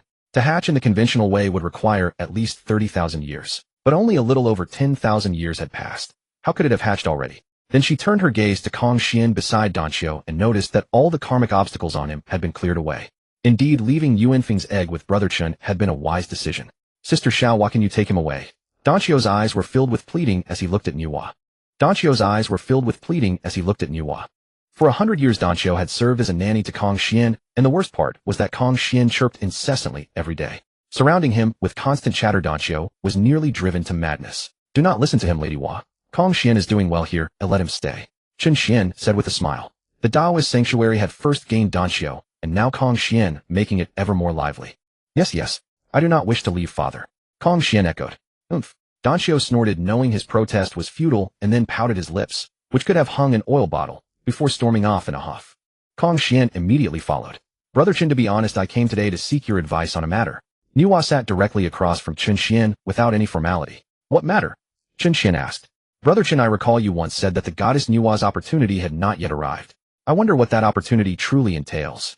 Nüwa voiced the confusion in her heart. Faced with her question, Chen Xian's heart jolted with alarm. Damn it, how could he have forgotten about this? The primordial gourd vine and the 9 heaven spirit soil were still in his hands. Those were the very catalysts for Nüwa to create humanity and attain sainthood. However, if Chen Xian remembered correctly, the timing of Nüwa's creation of humanity was about 1 Yuanhui 129600 years after Hongjuan's preaching. Now only a few tens of thousands of years had passed. What was happening? But Chen Xian was unaware that due to his assistance and influence, Nüwa had severed 2 corpses nearly 100,000 years earlier. Moreover, because of his influence, Laozi and the others had only become Hongjuan's nominal disciples. Although the Xian sect had established itself in the primordial world, its fortune was not strong. To make Laozi and the others submit wholeheartedly, Hongjuan had to hasten Nüwa's attainment of sainthood, allowing them to witness the benefits of becoming a saint, thereby motivating them and gathering fortune more swiftly. Brother Chen. Nüwa frowned, a slight panic stirring in her heart as she feared she had revealed herself. She promptly said, Brother Chen, you know my brother is a Deluo and has some acquaintance with the Goddess Nüwa. He heard from her that she had a sudden surge of inspiration, so I came to ask. Chen Xian snapped back to reality, coughed lightly twice and smiled. I did say that. As for the opportunity, it is actually right here with me. As the human race was destined to become the protagonists of the primordial world, their emergence was even more significant than the catastrophe of the Wu and Yao. If he delayed Nüwa's creation of humanity, the karmic burden would be immense. Thus, Chen Xian produced the vines of the primordial gourd vine and the 9 heaven spirit soil, which he had obtained from his daily sign-ins. The moment these 2 items appeared, Nüwa's heart trembled violently, and a strange light flickered in her beautiful eyes. Though it was her first time seeing the gourd vine and the spirit soil, Nüwa felt a sense of bloodbound connection. Lady Wa, I would trouble you to deliver these 2 items to the Goddess Nüwa. This is the key to her enlightenment. Chen Xian said. The key to enlightenment. If I recall correctly, has the Goddess Nüwa only severed 2 corpses? How can she achieve enlightenment? Nüwa asked in confusion. Have you forgotten, Lady Wa, the 3rd method of enlightenment is through merit? Chen Xian replied. Merit-based enlightenment. Is this the Goddess Nüwa's path to sainthood? Nüwa frowned. She certainly remembered the 3 methods of enlightenment. But Brother Chen had clearly stated that merit-based enlightenment leads to becoming a Heavenly Dao saint, bound by the Heavenly Dao and deprived of freedom. In the primordial world, everyone yearns to become a saint. All beneath saints are mere ants. I believe that if given the chance to become a saint, the Goddess Nüwa would not let it slip by. Chen Xian continued. Nüwa, though silent, felt a slight pang of disappointment. Brother Chen still underestimated her. Merit-based enlightenment was certainly not the path she wished to take. Despite her thoughts, Nüwa did not voice them. Instead, she said solemnly, I will first thank Brother Chen on behalf of the Goddess Nüwa. Chen Xian then added, Please keep this a secret, Lady Wa. Do not reveal that these items came from me. Nüwa asked in confusion, why? If the Goddess Nüwa attains sainthood through this, it would be a tremendous karmic debt. She would surely express her gratitude to you afterward. Chen Xian clasped his hands behind his back, lifted his chin slightly, and said, Lady Wa, I am but a leisurely hermit in the primordial world, dwelling here in seclusion to avoid karmic entanglements. Thus this karma is better left unclaimed. Brother Chen, this. Nüwa was both astonished and somewhat relieved. She had originally intended to find an appropriate occasion to reveal her true identity to Brother Chen. But now that Brother Chen had spoken thus, she could not help but think further. Only someone like Brother Chen could be called a true reclusive master, and only he could be described as possessing noble integrity. If she revealed her identity, it might indeed create a rift between them. This thought extinguished her previous intention. However, Chen Xian's thoughts were far less complicated than she imagined. Chen Xian simply wished to adhere to the principle of staying hidden. You give these 2 items to the Goddess Nüwa, and let that karma be recorded on your head. Chen Xian said with a smile. Nüwa solemnly bowed to Chen Xian and said, Then I thank Brother Chen. Chen Xian waved his hand casually and said, We are as close as can be, no need for such formalities. Hearing this, Nüwa's cheeks flushed slightly. Was Brother Chen hinting at her? It seemed she must quickly find out which Taoist her brother truly admired, so that she and Brother Chen could naturally be together. The moment Nüwa stepped out of Chen Xian's sanctuary at the foot of Mount Buzhou, Hongjuan's eyes in the Zixiao Palace snapped open. Nüwa has already obtained the objects for enlightenment. In truth, the origin of the primordial gourd vine surpassed even the other 9 primordial spiritual roots. For the primordial gourd vine was originally a Hongming spiritual root, which had fallen in rank due to being rejected by the Heavenly Dao of the primordial world. Even so, it could still be considered a rare treasure in the primordial world. Apart from the 7 top-grade innate spiritual treasures it bore, the vine itself and the soil in which it grew were also extraordinarily miraculous. Otherwise, Nüwa's enlightenment would not have specifically designated these 2 items as tools. What puzzled Hongjuan, however, was that during his first sermon, the primordial gourd vine seemed to have vanished without a trace, and even his exhaustive divination could not locate it. Yet now Nüwa had found it. This forced Hongjuan to ponder deeply. Then, as if struck by a thought, his eyes narrowed, his expression turned cold, and he said in a frosty tone, "Have you finally revealed yourself? Let me see who you really are." Yes, he was now certain that the person who had given Nüwa the gourd vine was the same one who had repeatedly thwarted his plans. Though the Heavenly Dao did not manifest and Hongjuan did not emerge, he could still indirectly influence the primordial world. Previously, he had been unable to deduce the person's location, but now thanks to Nüwa, Hongjuan had locked onto the foot of Mount Buzhou. It had always been Hongjuan who schemed against others, yet now he was the one being schemed against. Could Hongjuan tolerate this? Old and new grudges would be settled together. He would make sure that the mastermind behind the scenes paid dearly. He would make that person pay dearly. The next moment, an overwhelming pressure descended, crushing nearly every living being near Qinxian's Dao field to the ground. Yet just as the pressure imbued with Hongjuan's consciousness was about to break into Qinxian's Dao field, a sudden sharp aura dissipated the oppressive force completely. In the distant Zixiao Palace, Hongjuan let out a muffled groan, a flicker of shock in his eyes. Impossible. Now merged with the Heavenly Dao of the primordial world, this strike surely possessed the power of a sage. Even if Yang Mei were present, he could not have dispelled it so effortlessly. The one inside had not even shown himself, yet his attack was neutralized. When had the primordial world produced an existence even more powerful than a sage? This matter requires careful consideration. Hongjuan had intended to strike again, but hesitated. Since he could not overcome, that person attacking would only put him at a disadvantage. With a cold snort, Hongjuan declared, "This is merely our first clash. Just wait and see." As for Qinxian in his Dao field, he was still lying down when the entire field trembled slightly. But the tremor soon faded. Qinxian looked up at the sky. Why did the Chaos Myriad Realms saint-slaying formation suddenly activate its automatic defense? Yet he soon dismissed the thought. With chaos rampant in the primordial world, it was likely some battle passing by his Dao field. After all, within his own domain, even a sage could not harm him. Why bother worrying? At the foot of Buzhou Mountain, Hutu and Dijiang, who had come to visit Qinxian, suddenly sensed Hongjuan's pressure and saw it being shattered by the Chaos Myriad Realms saint-slaying formation. Witnessing this, the 2 ancestral witches were startled. "My goodness, that pressure! It was Dao ancestor Hongjuan," exclaimed Dijiang. Though his tone carried a hint of doubt, having been struck by Hongjuan before, he was certain the pressure originated from Hongjuan.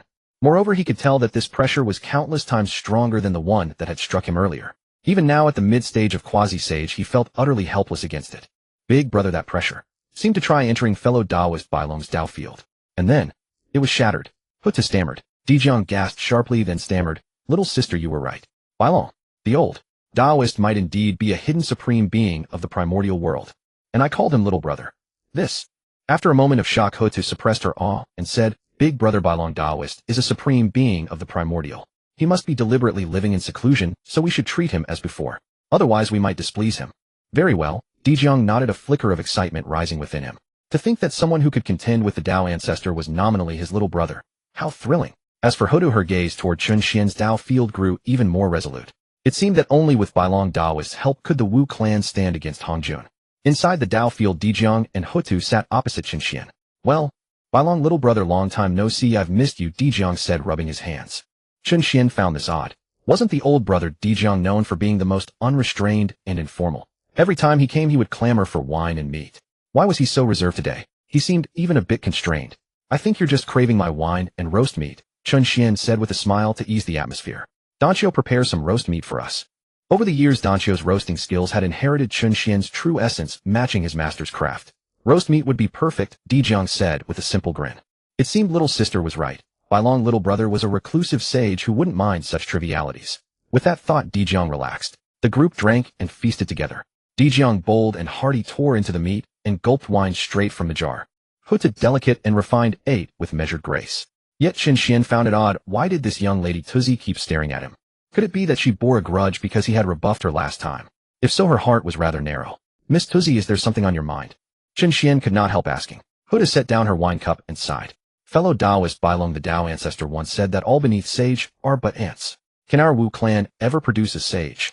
Ever since learning from Qinxian that the Wu clan's fate would not be favorable, Hutu had been tirelessly seeking solutions. Relying on this mysterious Bailong Daoist was one path, but the Wu clan had to save themselves as well. Dijiang put down his wine jar and declared loudly. The Dao ancestor also said that those with the primordial purple chi could become sages, yet he gave not a single wisp to our Wu clan, clearly showing favoritism. I refuse to believe that without that so-called primordial purple chi our Wu clan cannot attain sagehood through strength. Chun Xian shook his head and chuckled lightly. Speaking of which, there is indeed one person in the Wu clan who can become a sage. Who? Dijiang and Hutu asked in unison. Ancestral witch Hutu. As Chun Xian uttered these words, Hutu and Dijiang trembled. Fellow Taoist Bailong among the Wu clan ancestral, which Dijiang is clearly the strongest. Why is it that only Hutu has the chance to become a sage? Hutu asked in confusion. Although the ranking of the 12 ancestral witches did not reflect their power, Dijiang, as the eldest brother, was universally acknowledged as the strongest. The 12 ancestral witches were born from Panga's essence blood, possessing extraordinary origins. Unfortunately, they all absorbed the turbid chi of the earth, Chun Xian explained. Bailong, little brother, what is wrong with the earth's turbid chi? Is it not a gift from the earth to the ancestral witches? As long as they stand on the ground, their power is inexhaustible, increasing their strength by 3 levels, Dijiang asked. Elder brother Dijiang, there is a saying in my homeland, blessings and misfortunes intertwine. How could the Wu clan enjoy all the benefits? Chun Xian countered. He continued, due to the erosion of the earth's turbid chi, the Wu clan became violent and lost their primordial spirit. They are not favored by heaven and earth. Becoming a sage is difficult. Dijiang fell silent. If anyone else had said this, he would have refused to accept it. But coming from Chun Xian, he could not refute. Fellow Taoist Bailong, then why does Hutu have the opportunity to become a sage? Hutu pressed. Because Hutu was the last ancestral witch to take form, absorbing less turbid chi, thus preserving the purity of her origin, Chun Xian said. He raised his wine cup again with a smile. Come drink. Hutu sensed that Chun Xian's answer was somewhat perfunctory, but seeing that he did not wish to dwell on the matter, she dared not ask further. Chun Xian already knew the answer to Hutu's question, though he had no desire to elaborate. In its entirety, the Honghuang should see the 3 paths of heaven, earth, and humanity nurture one another and flourish together. Originally, Hongjun governed the heavens, Hutu oversaw the earth, and the 3 sovereigns and 5 emperors ruled over humanity. Yet ever since the Heavenly Dao awakened consciousness, both the earthly path and the human path were suppressed beneath it, granting sole supremacy to the Heavenly Dao alone. Both the earthly path and human path had been castrated by the Heavenly Dao, forced to remain subordinate. Hutu was schemed against by both the Heavenly Dao and Hongjun. Though she possessed the power of a saint, she did not truly become one, condemned to wander the cycles of reincarnation for all eternity. This represented one of the gravest losses in all of Honghuang. Of course, that is a tale for another time. Meanwhile, Hutu privately sensed something. She felt that the unspoken secret held by the White Dragon Taoist might well be the key to her witch clan's salvation. She resolved firmly that she must extract the true answer from the White Dragon Taoist. Ultimately, Chun Xian dispatched Dan Xiao to escort Dijiang and Hutu out of his cultivation grounds. After the 2 ancestor witches departed, Chun Xian shook his head. This little Miss Hutu's thirst for knowledge is far too vigorous. It is hardly a good thing. Does she not understand that the more one knows, the sooner one dies? However, after a moment, Chun Xian felt something amiss about those words. Among all of Honghuang, if anyone deserved the title of the most knowledgeable, could it truly be anyone other than himself, Chun Xian? Ha. Ill omen. Enough. Nüwa is on the verge of attaining sainthood, and Honghuang will only grow ever more chaotic. Alas, all in Honghuang yearn to use the primordial purple chi as their foundation, yet who among them knows that the primordial purple chi is poisoned? But what does that concern me? After Dijiang and Hutu left the cultivation grounds, Hutu went directly to the Panga temple. At this time, the other 11 ancestor witches were absent. Alone, Hutu knelt before the divine statue of Pangu, whispering to herself, Father God, is it because you are protecting our witch clan that you guided Big Brother to the White Dragon Taoist? I will spare no effort to save my witch clan. Meanwhile, in the Nüwa palace, Nüwa gazed upon the innate gourd vine and shirong in her hands. The sudden intuition stirring within her grew ever more intense. The opportunity to attain the Tao. Are these 2 treasures my key to achieving enlightenment? Though I do not seek to become a saint of merit who would refuse abundant merit. Besides, Brother Chen once said that traveling 10,000 miles surpasses reading 10,000 books. I should journey across the Honghuang. After some contemplation, Nüwa rose and departed from the Nüwa palace. Upon seeing her leave, Hongjun smiled with satisfaction and turned his gaze toward the foothills of Buzhou Mountain. Though you placed your wager on Nüwa granting her the opportunity to become a saint and binding her to you through karmic debt, you could never have imagined that I, Hongjun, have tampered with the primordial purple chi. Once Nüwa relies upon the primordial purple chi in her possession to achieve sainthood, she shall never escape the grasp of the Heavenly Dao, nor my control. When the time is ripe, with the combined strength of 6 heavenly saints at my disposal, what recourse will you have against me? With this thought in mind, Hongjun's eyes narrowed slightly, as though everything were already within his mastery. Then, casting his gaze toward the demon court, He mused that once Nüwa attained sainthood, it would be time to subdue those arrogant Witch clan members. As for Nüwa, she wandered across the vast lands of Honghuang searching for the opportunity to attain the Tao. 20,000 years passed, and one day she caught sight of her own reflection in a lake. A human face upon a serpent's body possessing an extraordinary beauty and resonance with the Tao. Yet the more she gazed upon it, the less satisfied she became. I observed that Brother Chen always presents himself with an innate Tao physique, suggesting this is precisely the form he favors. With this realization, she immediately transformed herself into the appearance of young Miss Xiao Wa. Now that is far more pleasing to the eye. Nüwa smiled. But at that very moment, she seemed to grasp something, murmuring to herself, I cultivate the Tao of creation. Then might I create an entirely new race in the image of both Brother Chun and myself.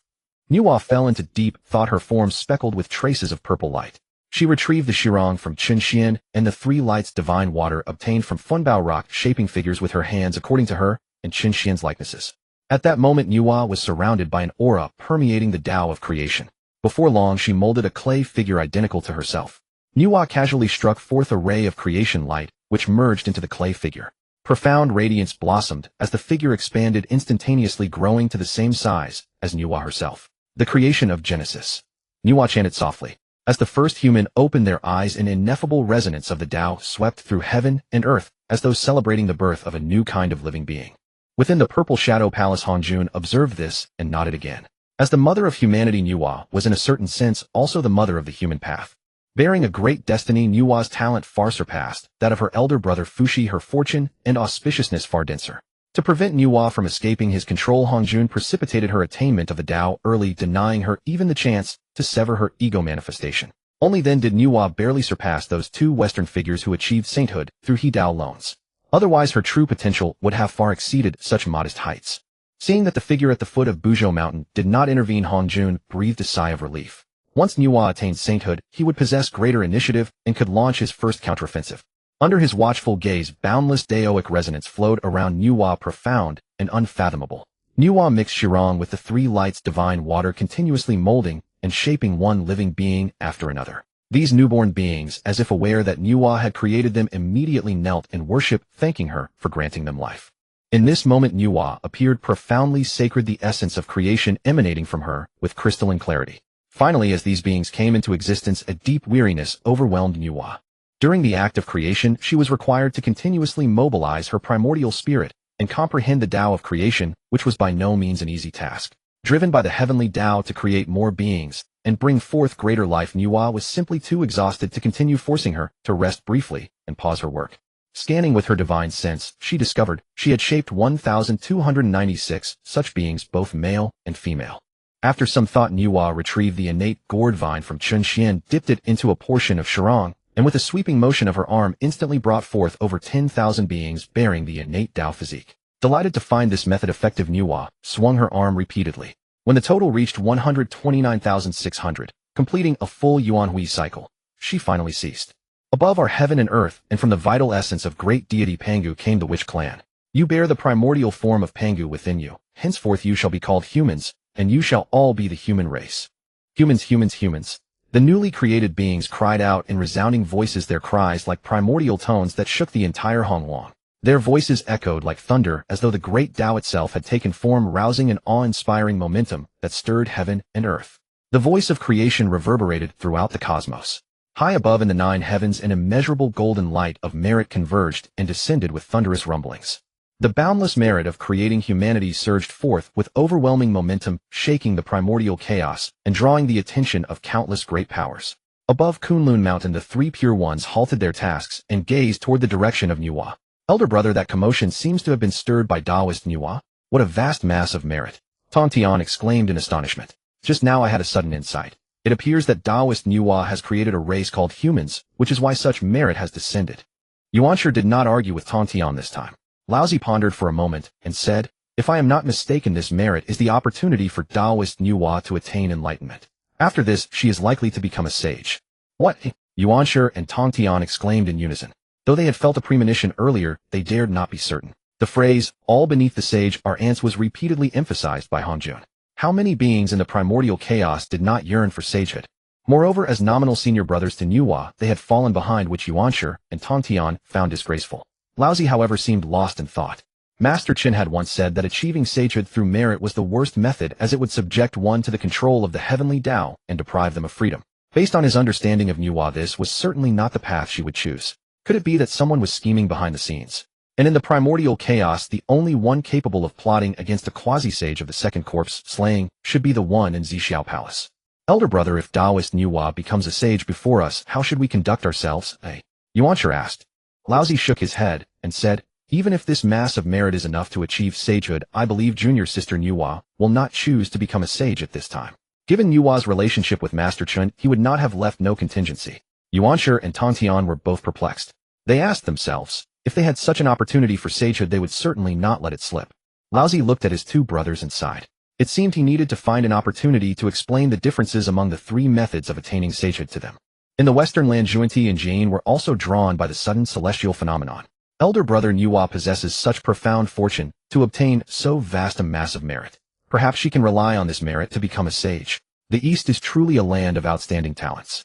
If only the West could have a few more great powers like the three pure ones, and Nüwa, our situation would not be so dire. Zhuanti said enviously. Junior brother, do not be too impatient.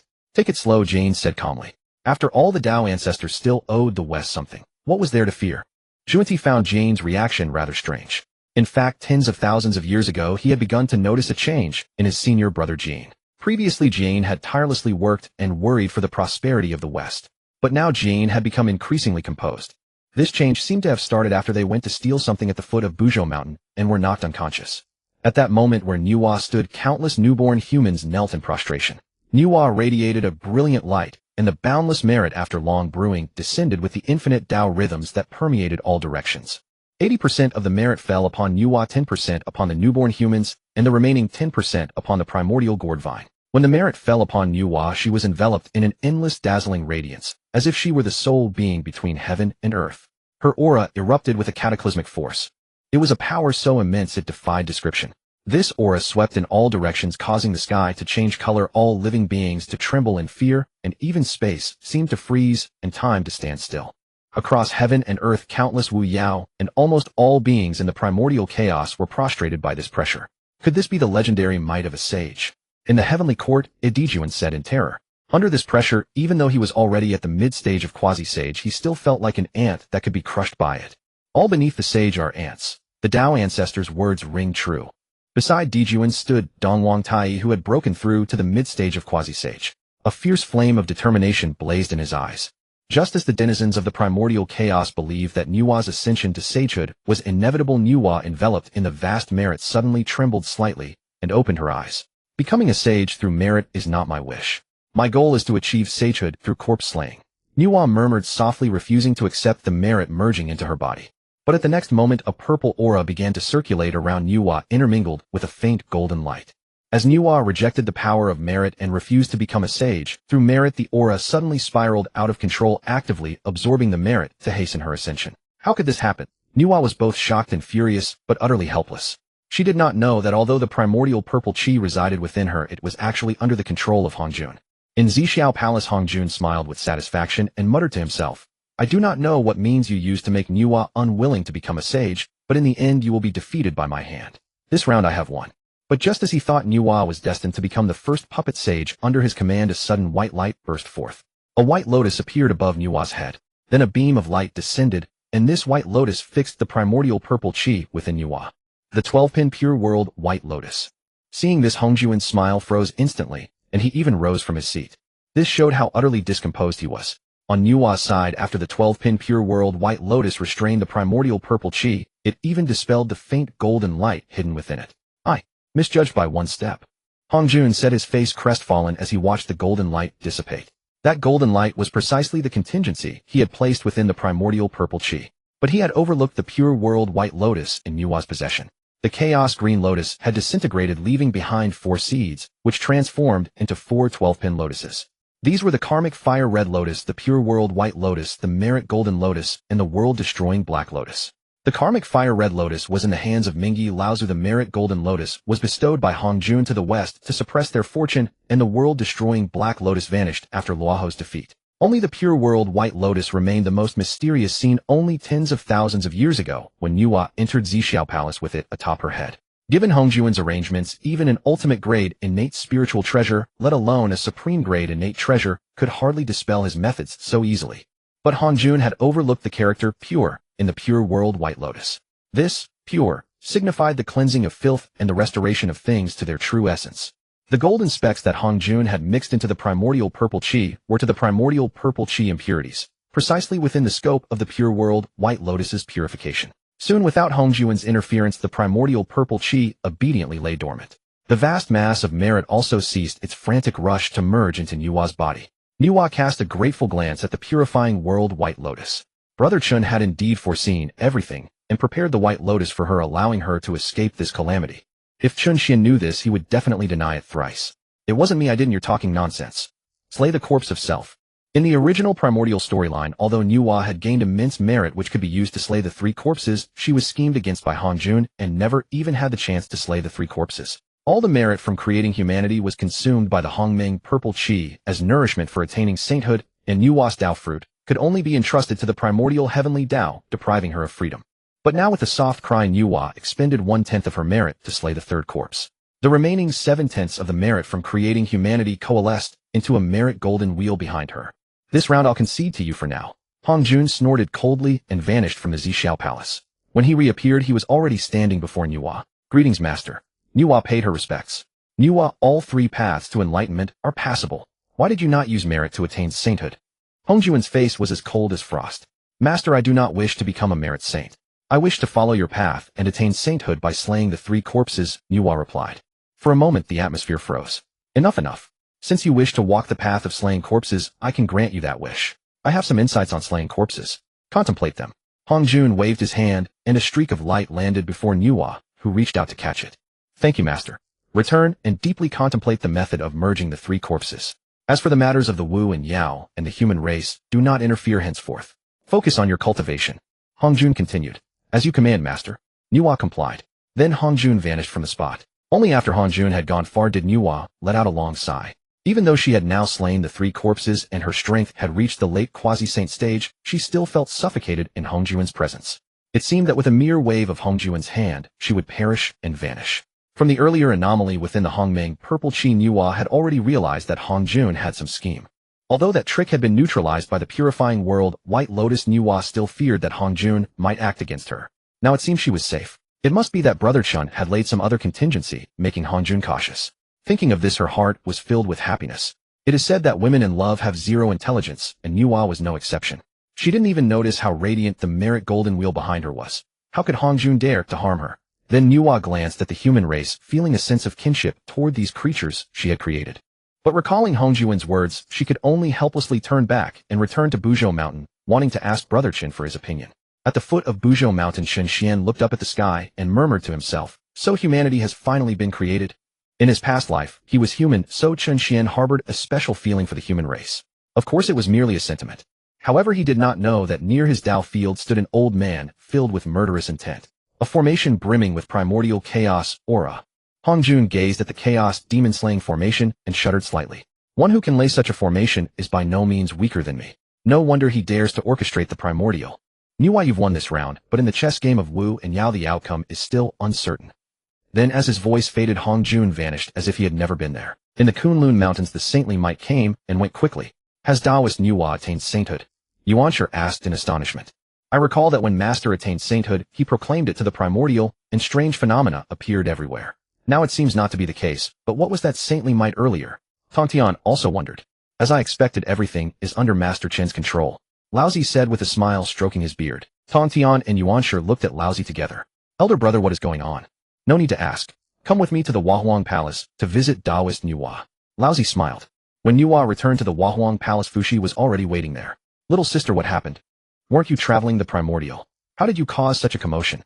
Fuxi asked anxiously. Before Nüwa could speak, Emperor Jun and Tai, along with other high-ranking Yao, arrived at the Honghuang Palace. Queen Nüwa, you haven't attained sainthood. Emperor Jun looked at her in astonishment. There are 3 paths to enlightenment. I chose to slay the 3 corpses to become a saint, unwilling to walk the path of merit. Nüwa replied. Emperor Jun felt both relieved and regretful. If Nüwa had become a saint, wouldn't the Yao race have suppressed the Wu race? Yet he also feared that if Nüwa became a saint, her influence among the Yao would surpass his own.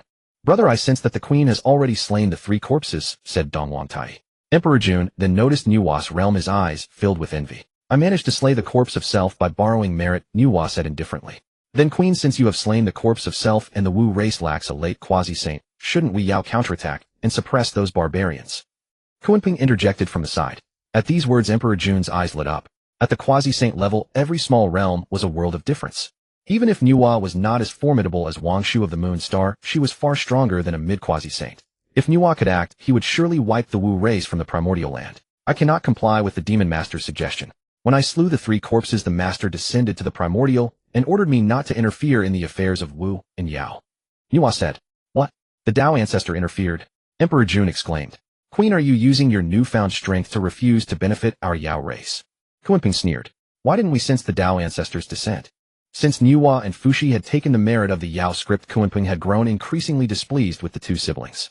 Now seeing Nüwa reach the late quasi-saint stage, he was even more jealous. Emperor Jun and Tai's expressions toward Nüwa shifted. Kunping, what do you mean? The Dao ancestor has merged with the Heavenly Dao. How could you detect him? Do you think my sister would lie at? Fuxi glared, startling Kunping.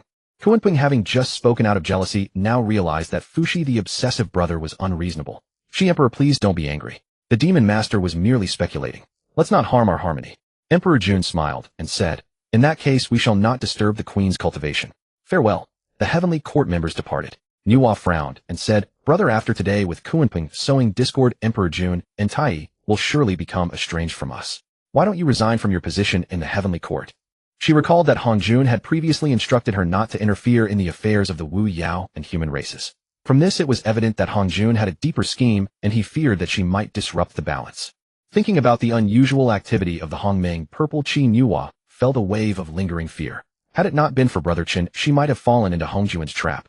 Nüwa also feared that her elder brother might fall prey to Hongjuan's schemes. However, after hearing Nüwa's words, Fuxi shook his head and said, Little sister, since I have enjoyed the fortune of the heavenly court, I should also contribute my share. Otherwise, how would others perceive me, Fuxi? Seeing this, Nüwa could say no more. It seemed she must cultivate even more diligently, striving to attain sainthood as soon as possible, so as to protect her brother's safety. At that moment, the 3 pure ones arrived, just in time. Laozi took the lead, walking up to Nüwa, and said with a smile, Daoist friend Nüwa, I never expected that you would be one step ahead of me in the end. Daoist brother Laozi, you flatter me. It was merely a stroke of luck, Nüwa said modestly. Daoist friend Nüwa, I observed that you clearly had an opportunity to attain the Dao. Why did you not do so? Yuanshi voiced his inner doubt. Nüwa once again explained her reason for wanting to sever the 3 corpses to attain the Dao. Daoist friend Nüwa, you truly possess great perseverance. If it were me, I certainly could not resist the temptation of becoming a sage. Tongtian sighed in admiration. All 3 of you, my fellow Taoists, possess great fortune and immense opportunities. I believe that becoming sages is an inevitable outcome for you, Nüwa said with a smile. Becoming a sage, how difficult it is. Yuanshi sighed, then glanced at his 2 brothers beside him. If he could be the first to become a sage, would he be able to firmly suppress them? Then Nüwa said, Daoist brother Laozi, could we step aside for a talk? Laozi readily agreed. Good. He just happened to have some questions for Nüwa. Although Tongtian, Yuanshi, and Fuxi were puzzled, they did not ask further. In a quiet room, Nüwa set up a formation and took out the purifying white lotus to obscure the heavenly secrets, then slowly uttered 4 words. The purple Qi is poisonous. But these 4 short words stirred up a storm in Laozi's heart. Daoist friend Nüwa, this matter. Laozi was astonished and uncertain. How could I be mistaken when I experienced it myself? Nüwa sneered. If it weren't for Brother Chen giving me the purifying white lotus, I would have fallen into Hongjuan's trap. Master Chen is truly prescient. Laozi sighed. Regardless, Daoist brother Laozi, you should be well prepared. You can also take this opportunity to ask Brother Chen how to resolve it. Nüwa said, I understand. Laozi nodded solemnly, then asked doubtfully, Daoist friend Nüwa, you said that Master Chen gave you the purifying white lotus and foresaw that you would encounter this tribulation. Could it be that he has already guessed our identities? Nüwa was stunned. That's right. With Brother Chen's immense abilities, could he have already guessed their identities? At the thought, Nüwa, a quasi-sage with 3 corpses, felt a bit flustered. Daoist friend Nüwa, since Master Chen is unwilling to expose us, he must have his reasons. We should not act on our own. Laozi continued. A man like Master Chen acts with the grace of an antelope hanging its horns, leaving no trace. Every step he takes is surely profound. Nüwa nodded upon hearing this, and decided to continue interacting with Brother Chen as Xiao Wa. On the other side, when Dijuan and the others were returning, Kunping said angrily, Your Majesty Dijuan, I see that Nüwa does not care about our Yao tribe. She protected the dragon tribe back then, and now she is unwilling to contribute to our Yao tribe. She is unworthy of the position of Yao Emperor. Master of the Yao, please be cautious with your words, Dijuan said. However, he did not refute Kunping's words. Among the 4 Yao emperors, Nüwa lived in seclusion. Fuxi devoted himself to maintaining the Yao court, and Tai focused on cultivation. Only Dijuan was a true emperor. An emperor's heart is most prone to suspicion.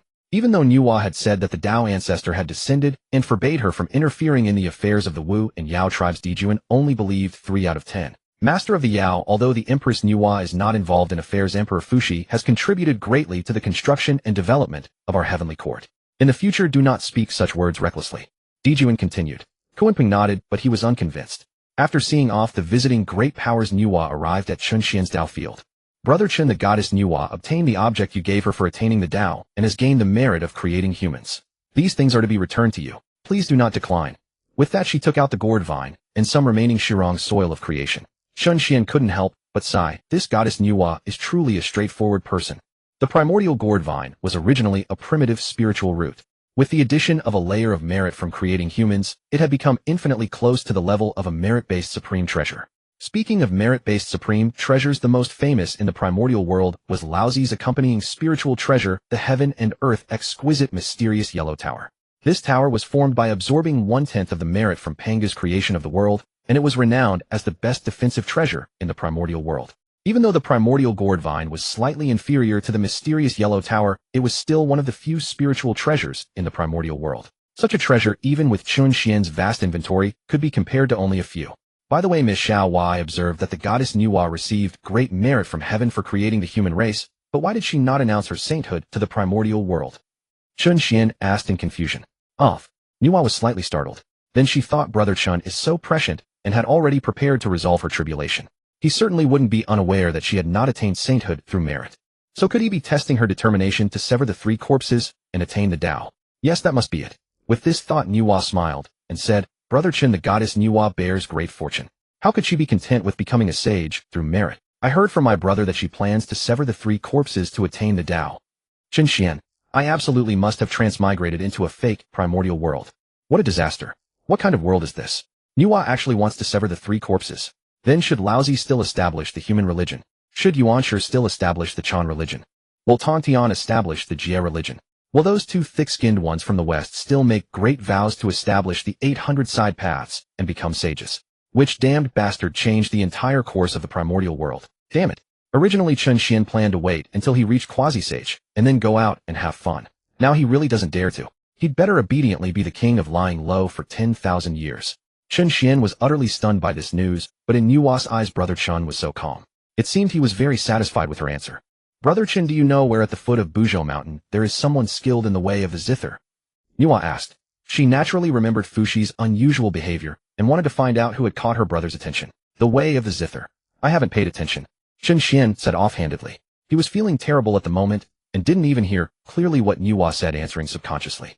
Before Nüwa could continue speaking, a sound came from outside. Daoist friend, White Dragon, would you allow me to come in for a talk?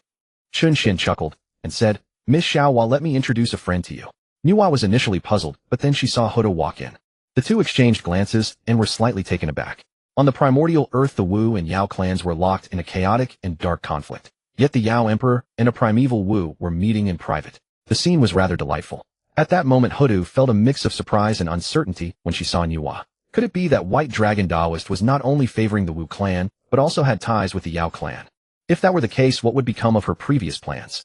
With this thought, Hodo felt lost. Nüwa too hadn't expected to encounter a primeval Wu at Brother Chen's place, and a hint of wariness crept into her eyes as she looked at Hodo. This is Miss Xiao Tu, and this is Miss Xiao Wa. Chunxian introduced them. He thought that both girls were the type with a strong thirst for knowledge and should have much in common. Brother Chun, if I'm not mistaken, this Miss Xiao Tu should be a member of the Wu clan, Nüwa said with a light laugh. Is Miss Xiao Wa looking down on our Wu clan? Hodo shot back immediately. For a moment, tension filled the air.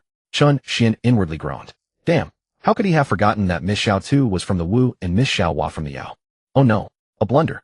In my view, making friends shouldn't be hindered by racial prejudice. Even if Miss Xiao Wa and Miss Xiao Tu belong to the Wu and Yao clans respectively, you can still become good friends. Chunxian quickly began to speak nonsense with a straight face.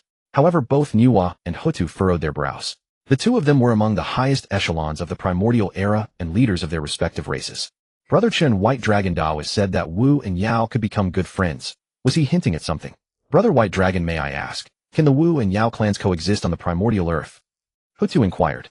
Nüwa also turned her gaze to Chen Xian. Ahem. Chen Xian cleared his throat. Before asking whether Wu and Yao can coexist, consider this: why couldn't the Dragon Phoenix and Qilin clans coexist during the Dragon Han Catastrophe? I know something about that. It said that the three clans fought fiercely over territory, spiritual treasures, and fortune, ultimately falling into Raha's scheme, Nüwa said.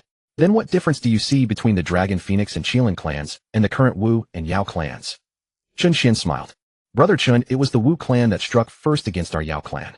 If the Wu hadn't acted, how could the Yao have retaliated? Nüwa shot a provocative glance at Hutu. The Dragon Phoenix and Qilin fought over territory, treasures, and fortune, but the Wu and Yao didn't seem to be the same. After all, the Wu clan had no need for such things. That's because, Hutu started to retort, but then remembered. Wasn't it White Dragon Daoist who had instigated her elder brothers to beat up Dijuan and Tai? While she hesitated, Chen Xian shook his head and smiled. Miss Xiao Wa, you're wrong. On the primordial earth, countless beings live in conflict every day, with the Wu and Yao being the two largest races. Even if the Wu clan doesn't provoke, a mountain cannot hold two tigers. When two tigers fight, one is sure to be hurt. The Yao devour the Wu devour the Yao. The conflict is bound to erupt one day. Nüwa fell silent. Hutu, however, suddenly realized. It seemed that when White Dragon Daoist had instigated her siblings to beat up Dijuan and the others, he had his own intentions. As expected of White Dragon Daoist, he thinks 3 steps ahead, no 10 steps. Miss Xiao Wa, you once asked me when the next tribulation in the Primordial Era would arise. Now I'll tell you, the next tribulation is called the Wu Yao Tribulation. As Chen Xian's words fell, both Nüwa and Hutu were startled. The Wu Yao Tribulation, they said in unison. During the Dragon Han Catastrophe, the Dragon Phoenix and Qilin clans were devastated, with some dead and some wounded, utterly declining. Then the Wu Yao Tribulation would mean that the Wu and Yao clans. Exactly. The Heavenly Dao has its flaws, taking from the abundant to supplement the deficient. Both the Wu and the Yao only take from the primordial earth without giving back. How can the Heavenly Dao tolerate that? Chen Xian narrowed his eyes. In truth, there were some words he hadn't spoken. Whether it was the Dragon Phoenix and Qilin or the Wu and Yao, they were, to put it bluntly, like livestock reared by the Heavenly Dao, slaughtered when fattened to replenish its own foundation. The Dragon Phoenix and Qilin clans perished at their peak, and now the same fate awaited the Wu and Yao. But the Heavenly Dao was a simpleton. After each tribulation, Hongjun reaped the benefits. The Dao worked hard for nothing, gained not a single advantage, and ended up half dead itself. Brother White Dragon, you seem to be mistaken about one thing. It's not only the Wu and Yao clans that take from the Heavenly Dao. Why does the Dao punish only them? Hutu voiced her confusion. Then count for yourself now that the Wu Yao Tribulation has just begun. How many beings die on the primordial earth each day? How many more are caught in the crossfire? When the Wu Yao Tribulation fully erupts, think about it yourself. Chen Xian looked at Hutu. She shuddered, recalling the desolation of the primordial earth at the end of the Dragon Han Catastrophe. It wasn't just the Dragon Phoenix and Qilin that died. The other races and beings also couldn't escape the calamity. Brother Chen, will both the Wu and Yao end up like the 3 primordial clans after the Wu Yao Tribulation? Nüwa asked anxiously. Although she kept aloof from worldly affairs, she couldn't bear to see all beings on the primordial earth destroyed in one fell swoop. Moreover, Fuxi had already fallen into the karma of the heavenly court. She couldn't just do nothing. Chen Xian remained silent. But Nüwa already had her answer from his silence. Then, Brother White Dragon, is there a way to avert the great tribulation? Huda asked. None. Chen Xian shook his head. If the Wu and Yao do not fall, how can the human race take center stage? If the human race does not take the stage, how can the Heavenly Dao and Hongjun scheme against the human Dao? And on the entire primordial earth, who could escape the joint machinations of these two? Hutu and Nüwa felt somewhat dejected. Although the tribulation is unavoidable, if the killing on the primordial earth is reduced, the tribulation can be delayed, Chen Xian consoled. The two women's eyes brightened slightly. They said in unison, "Thank you, Brother Chen, Brother White Dragon." Chen Xian shook his head at the sight. These two girls weren't the Yao Emperor or the primeval Wu. Why did they worry so much about everything? I have another question for Brother White Dragon. I noticed that after Nüwa created the human race, the heavens even bestowed saintly merit. This human race is weak in strength. Is there something remarkable about them? Nüwa asked. Hutu was also curious. After Nüwa created humans, the Wu clan had also discovered traces of these beings, but they were all extremely weak, with the strongest only at the celestial immortal level. You underestimate the human race. These beings possess an innate Dao body. How could they be the same as other creatures? Though they are weak now, in time, they will surely become a force that shakes the primordial era, Chen Xian said. Are humans really that powerful? Hutu was slightly startled. Nüwa was also somewhat astonished, realizing she had created a rather extraordinary being. No wonder the merit was so immense. Then Nüwa asked, since humanity has such a profound origin, yet is so fragile, now does it need protection? Chen Xian shook his head and said, no, humanity must strive to be self-reliant. Now that humanity has just been created, it has become the focus of the great powers in the primordial world.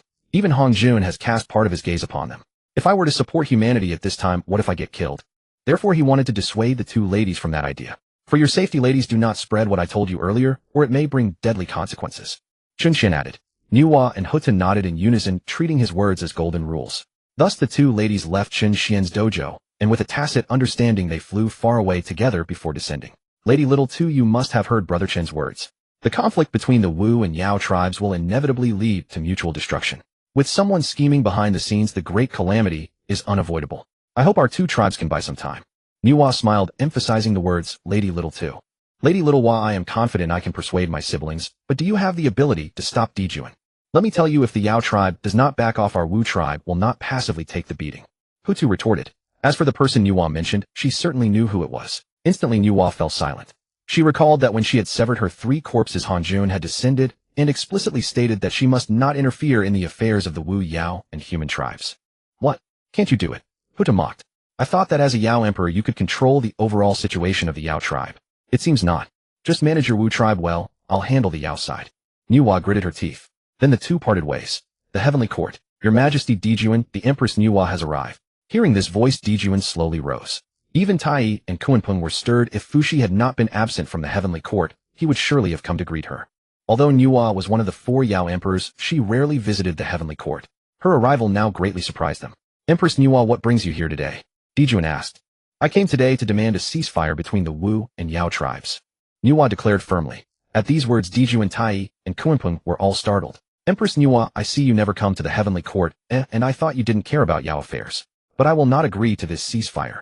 Dijuan gave a cold smile. Why? The entire primordial world is littered with corpses and plagued by suffering due to the Wu-Yao war. What benefit is there for the Yao tribe in continuing to fight? Nüwa questioned. You speak lightly of a ceasefire, but you must know that this war has been raging for tens of thousands of years. The Wu and Yao are now irreconcilable. Oh, it's not something you can stop just because you want to. Dijuan clasped his hands behind his back. As for the devastation you mentioned, there is no need to worry. Once I destroy the Wu tribe, I, Dijuan, will lead the Yao race to repair the primordial world. As he spoke, a glint flashed in Dijuan's eyes. Ever since he had cultivated the way of the emperor, bolstered by the heavenly court's fortune, he felt his strength advancing by leaps and bounds. But he felt it was not enough. He had a delusion that if he could dominate the entire primordial world, even without the chance to attain the Dao, the Hongmeng purple chi, he would dare to climb toward the realm of sainthood. I think you are just selfish. Nüwa said coldly. Dijuan, as if his thoughts had been exposed, let out a light snort. Nüwa, what do you mean? How dare you speak to His Majesty Dijuan like that? If it weren't for His Majesty's favor, could you have ascended to the position of Yao Emperor? Kuanpeng the Yao master shouted sternly. Empress Nüwa, your words have gone too far. Tai was also displeased. Regardless, the Wu and Yao must cease hostilities. Nüwa's attitude was exceptionally resolute. Above her head hovered the pure world White Lotus, and the map of mountains and rivers drifted around her. I see that the Empress has been provoked today and is speaking nonsense. Seize her. We'll explain to Emperor Fushi later. Dijuan waved his sleeve. Kuanpeng, already eager, brandished his spiritual treasure and aimed it at Nüwa. Empress, forgive me. Dongwang Tai activated the chaos bell, its sound reverberating throughout the heavenly court. Even Dijuan brought out the river map and Luo script. Attack! At this command, 3 great powers at the mid-quasi-saint stage struck simultaneously. Nüwa gave a light cry, the pure world White Lotus protecting her body, while the map of mountains and rivers swept forward. Soon precious lights flashed wildly, and laws flew everywhere. The 4 quasi-saint experts fought fiercely. Today I will show you the might of a 3 corpses quasi-saint. As Nüwa's words fell, the creation law around her rippled, and Dijuan and his 2 companions were sent flying. When they regained their footing, they exchanged glances, their eyes filled with shock. Although they had somewhat guessed that Nüwa was stronger than the 3 of them, they never expected to be defeated so thoroughly. The 3 corpses quasi-saint was indeed formidable. Nüwa, don't forget this is the heavenly court. I will now use its fortune to suppress you. Dijuan grunted, and a beam of light descended. The heavenly court was the seat of the Yao tribe's faith, concentrating the entire race's fortune. With the blessing of fortune, one's strength could approach, or even reach the late quasi-saint stage. As expected, Dijuan's power surged instantly. Tai and Kuanpeng followed suit, their strength also skyrocketing. Now it was equivalent to 3 late quasi-saints suppressing a single late quasi-saint like Nüwa. Nüwa, you should just surrender? When Emperor Fushi emerges from seclusion, he will take you back to Phoenix Perch Mountain. Dijuan smiled confidently. Your Majesty, why waste words with her? I think she just needs to be disciplined. Kuanpeng said darkly. Among them, he bore the greatest grudge against Nüwa since he had been beaten by her before. This time, with Fushi absent, it was the perfect opportunity to vent his anger. So Kunping struck first, but then a voice came to his ears. This is indeed the Yao Heavenly Court, but don't forget I am also a Yao Emperor. Nüwa laughed. Fortune descended, and a red light flew out from her sleeve. Ouched! Kunping let out a miserable cry, flying backward with a bleeding head. What Nüwa had unleashed was the red wedding ball. Although this treasure governed the world's marriages, and was not a weapon of attack in the original primordial world, it had a record of smashing a sage's head. Now although Nüwa was not yet a sage, Kunping was not a sage either. Nüwa Dijuan was immediately enraged, but he dared not act upon seeing the red wedding ball in Yua's hand. As the embodiment of the heavenly court's dignity, if he were also beaten bloody, wouldn't he lose all face? Dijuan, regarding the ceasefire between Wu and Yao that I proposed earlier, do you accept or not? Nüwa asked. Dijuan fell silent. He knew he was no match for Nüwa in battle, yet he could not accept a truce between the Wu and Yao tribes. This was a matter tied to his own path to sagehood.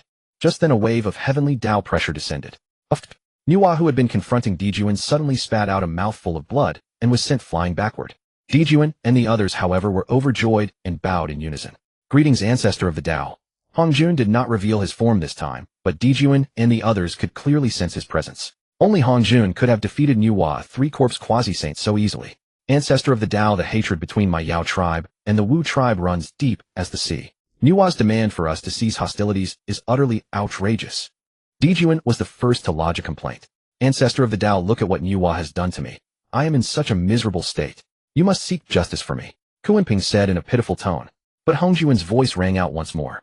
From this day forth the Wu and Yao tribes shall cease hostilities for 100,000 years. No great conflict shall be waged on the primordial land. Dijuan and the others were utterly stunned. They had thought Hongjuan's arrival was to support them, yet he too demanded a truce between the Wu and Yao. What was going on? Moreover, Hongjuan's voice spread across the entire primordial land. The mighty beings who heard this voice were also greatly perplexed. Was the ancestor of the Dao intervening because the war between the Wu and Yao had disrupted the order of the primordial land? Little sister, what is the meaning of this? Dijiang asked in confusion. But Hutu was equally bewildered. Had she not negotiated the truce between the Wu and Yao alongside Nüwa? What was Hongjun trying to do now? According to his schemes, shouldn't the Wu and Yao be locked in endless conflict? Nüwa, you disobeyed my decree and meddled in the affairs of the Wu and Yao. As punishment, you shall face the wall at Fengshen Mountain for 100,000 years. Do you admit your guilt? Hongjun declared. Nüwa admits her guilt. Nüwa replied. As her words fell, the oppressive aura dissipated like smoke. Farewell, ancestor of the Dao. Inside the Zixiao Palace, Hongjun stroked his beard and smiled smugly. So you thought you could use Nüwa and Hutu to disrupt my plans? I will not let you have your way. He believed that Nüwa and Hutu's attempt to postpone the great calamity was orchestrated by the figure at the foot of Buzhou Mountain, and thus he descended to declare a truce. This move was meant to seize the initiative and disrupt that person's plan. You want a truce? Then I shall grant it to lure the snake out of its hole. Subsequently, he sensed the golden wheel of merit behind him with a pang of distress. It had become so thin as to be nearly non-existent. Did he think that striking Nüwa and warning her came without cost? That single strike had consumed almost all the merit he had accumulated over the years. Yet it was all worth it, at least for now. It deprived that person of a major ally. Meanwhile, someone at the foot of Buzhou Mountain was utterly bewildered. Not only did Nüwa fail to achieve sagehood, but why has the great calamity between the Wu and Yao been suspended for 100,000 years? Forget it, I'll continue my daily sign-ins and strive to reach the Deluo realm as soon as possible. After Nüwa returned to Fengshen Mountain, Dijuan, with a grim expression, summoned the Yao tribe for a council in the heavenly court. Brother, what exactly does the ancestor of the Dao mean by this? Why suddenly demand a truce between the Wu and Yao? Tai asked. I dare not speculate too much on the ancestor of the Dao's intent, but there must be profound meaning behind it, Dijuan said in a low voice. At this moment, Kunping spoke up. Your Majesties, I believe the ancestor of the Dao is acting in the best interest of our Yao tribe. How so, Master of the Yao? Dijuan asked in confusion. Your Majesty, Dijuan, consider this: our Yao tribe has been at a disadvantage in the conflict with the Wu tribe. The ancestor of the Dao's decree may be intended to allow us to recuperate and strengthen. Kunping continued. Your Majesties, do you recall when Lady Wangshu of the Taiyin Star wished to annihilate us, and the ancestor of the Dao saved us? That reveals a crucial point. What point? Dijuan asked again. It shows that the ancestor of the Dao favors our Yao tribe, for why else would he appear to protect us? Kunping said with a smile. Moreover, Your Majesty, have you not noticed? When the ancestor of the Dao preached, our Yao tribe could listen, but the Wu tribe could not. Even the positions of sagehood were granted to our Yao tribe, not a single one to the Wu. Yet it is a pity that one of those sage positions was given to Nüwa. Upon hearing Kunping's words, both Dijuan and Tai's gloomy expressions vanished, replaced by joy. The matter of sagehood must hold deeper meaning for the ancestor of the Dao. Now it seems that our Yao tribe is the favored one of heaven and the bearer of destiny. The Wu tribe born flawed relies solely on the protection of the great god Pangu to contend with us. Dijuan's confidence surged. Such was the confidence that came from having a patron. Time passed, and tens of thousands of years went by on the primordial land. At the foot of Buzhou Mountain, Chen Xian rubbed his hands together. Damn it. 100,000 years. Did he know how long he had waited for this day? Even little Kong Xian the bird had already reached the Tai realm, while he himself remained stuck at that threshold. No matter how he tried to break through, he could not cross that barrier. He had suspected that the Heavenly Dao's binding on the Dragon clan was the culprit, but could it really be that powerful? He had consumed countless heavenly treasures and used numerous items to cleanse karmic filth. Even the strongest bind should have faded by now. Yet inexplicably the obstacle persisted. Could it be that this system was playing tricks on him?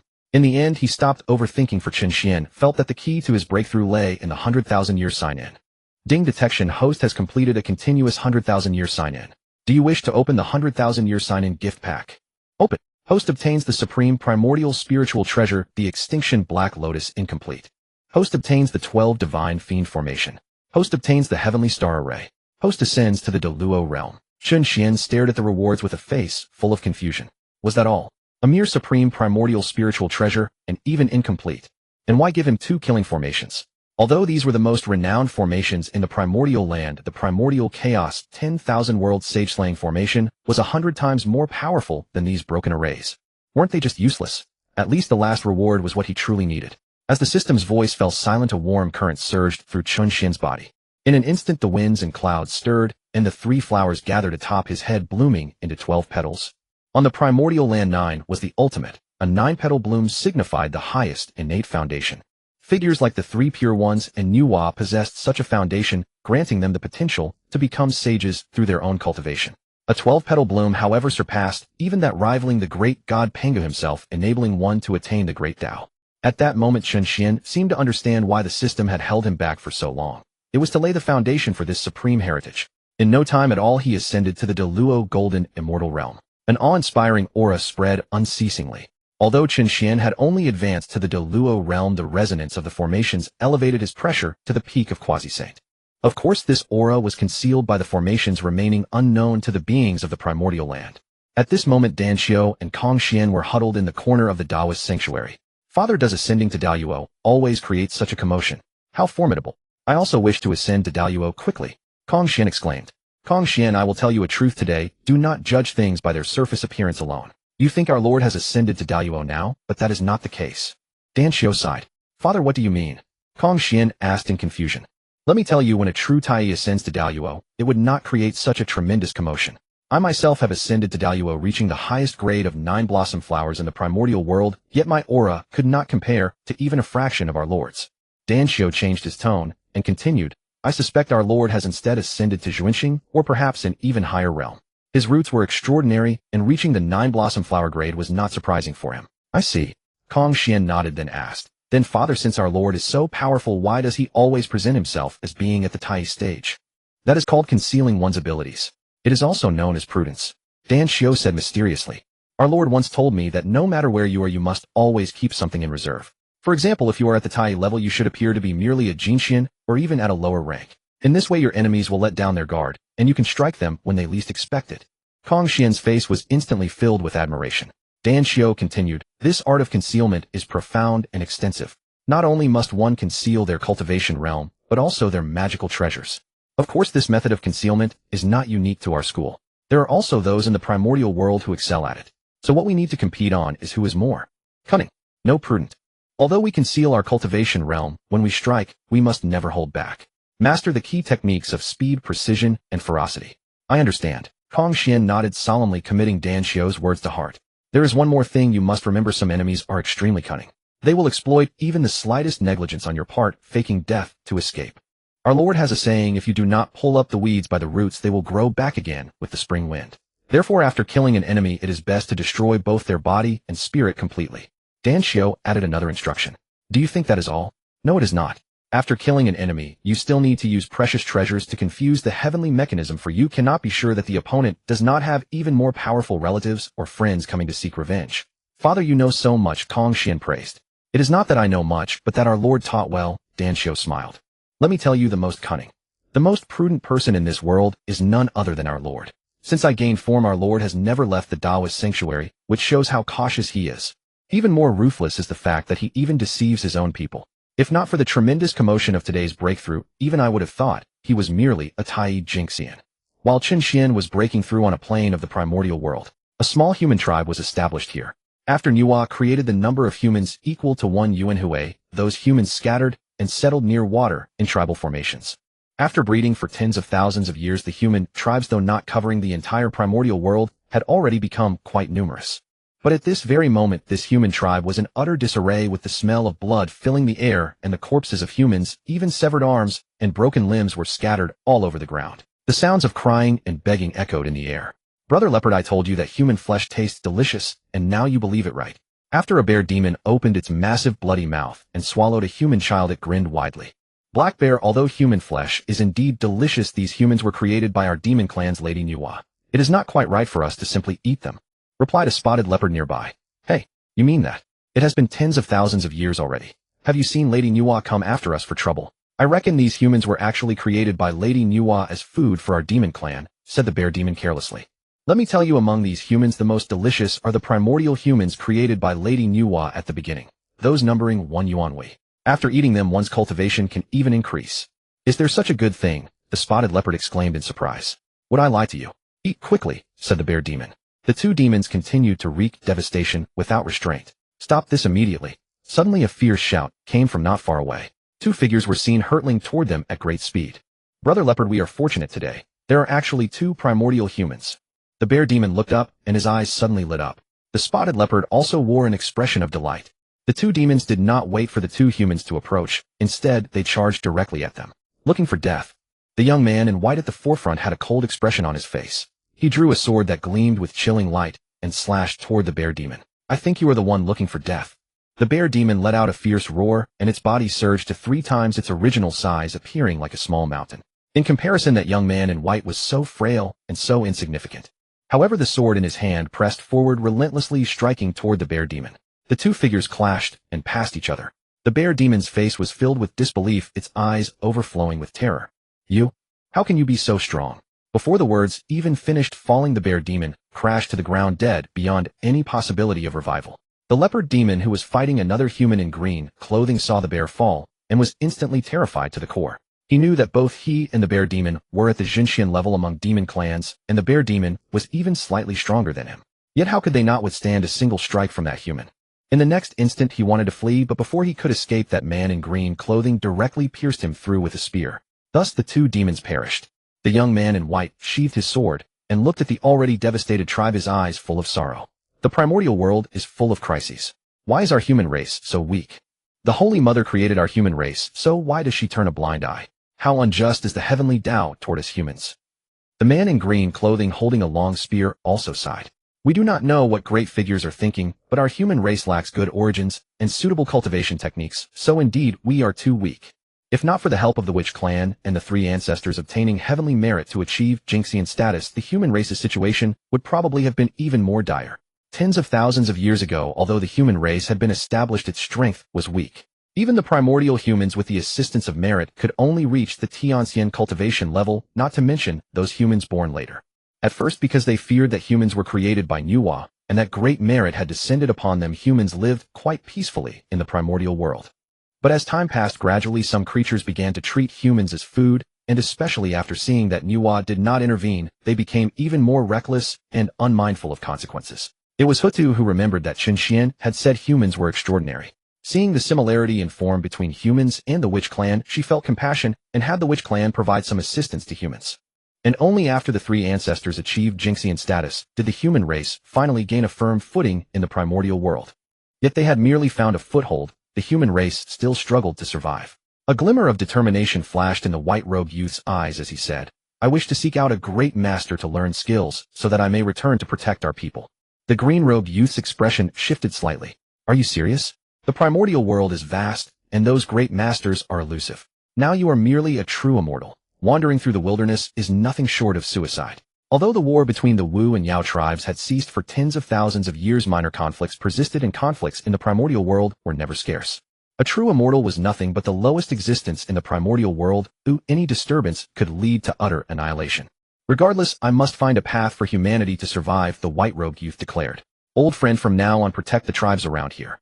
The green-robed youth side nodded and accepted the task.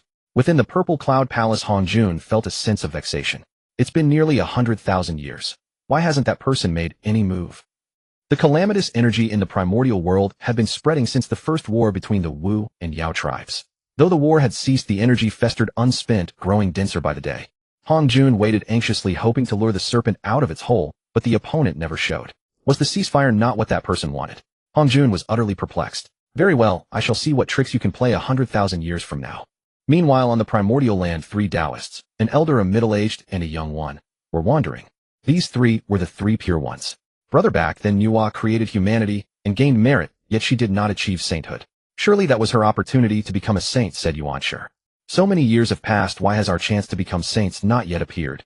Yuanshi asked.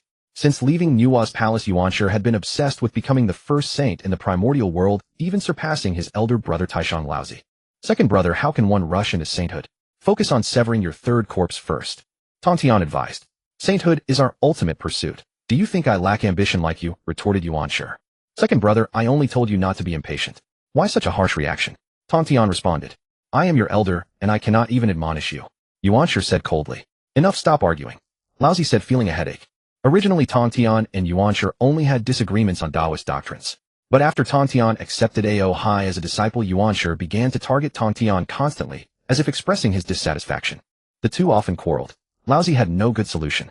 Brother, the teacher spoke of 3 paths to enlightenment: by force, by severing the 3 corpses, and by merit. He said they are not superior or inferior. Since Nüwa could easily attain sainthood through merit, why did she choose to sever the 3 corpses?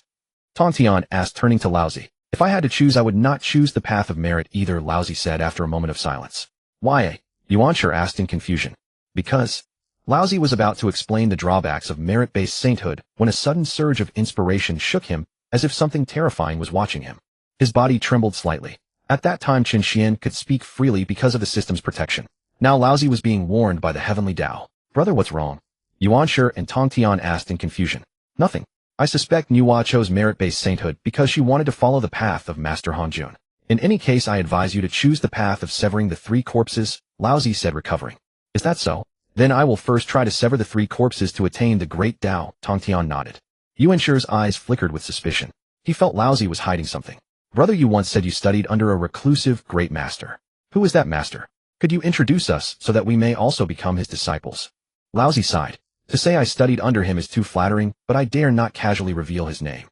Yuanshi fell silent, but his doubts deepened along with jealousy and resentment. He clearly noticed that since Laozi met that master, his strength had advanced by leaps and bounds. Even though he chose the most difficult path, by force, he was now only 1 step away from severing the 3 corpses. The progress had left Yuanshi far behind. Yuanshi felt that Laozi was deliberately hiding the master's existence to prevent him from surpassing.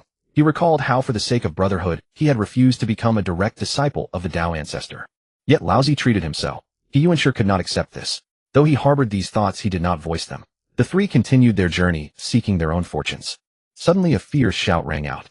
Scoundrel, don't run. Leave the treasure behind. Following the shout, a golden streak of light hurtled toward the 3 pure ones. Yuanshi's expression shifted slightly, and he let out a humph. With a casual wave, the streak of light fell to the ground, revealing a cute golden treasure-hunting rat. Good. So you have accomplices. Today I'll send you all to meet your doom. A Taoist in gray robes appeared immediately, unleashing his magical treasure against the 3 pure ones. Ignorant fool. Before the gray-robed Taoist attack could land a sword or a shot from Tongtian's sleeve, and in the next moment the Taoist perished, body and soul. This Taoist had intended to seize the treasure from the golden rat. Encountering the 3 pure ones, he feared they would compete for the treasure, so he struck first, only to find himself facing a formidable opponent.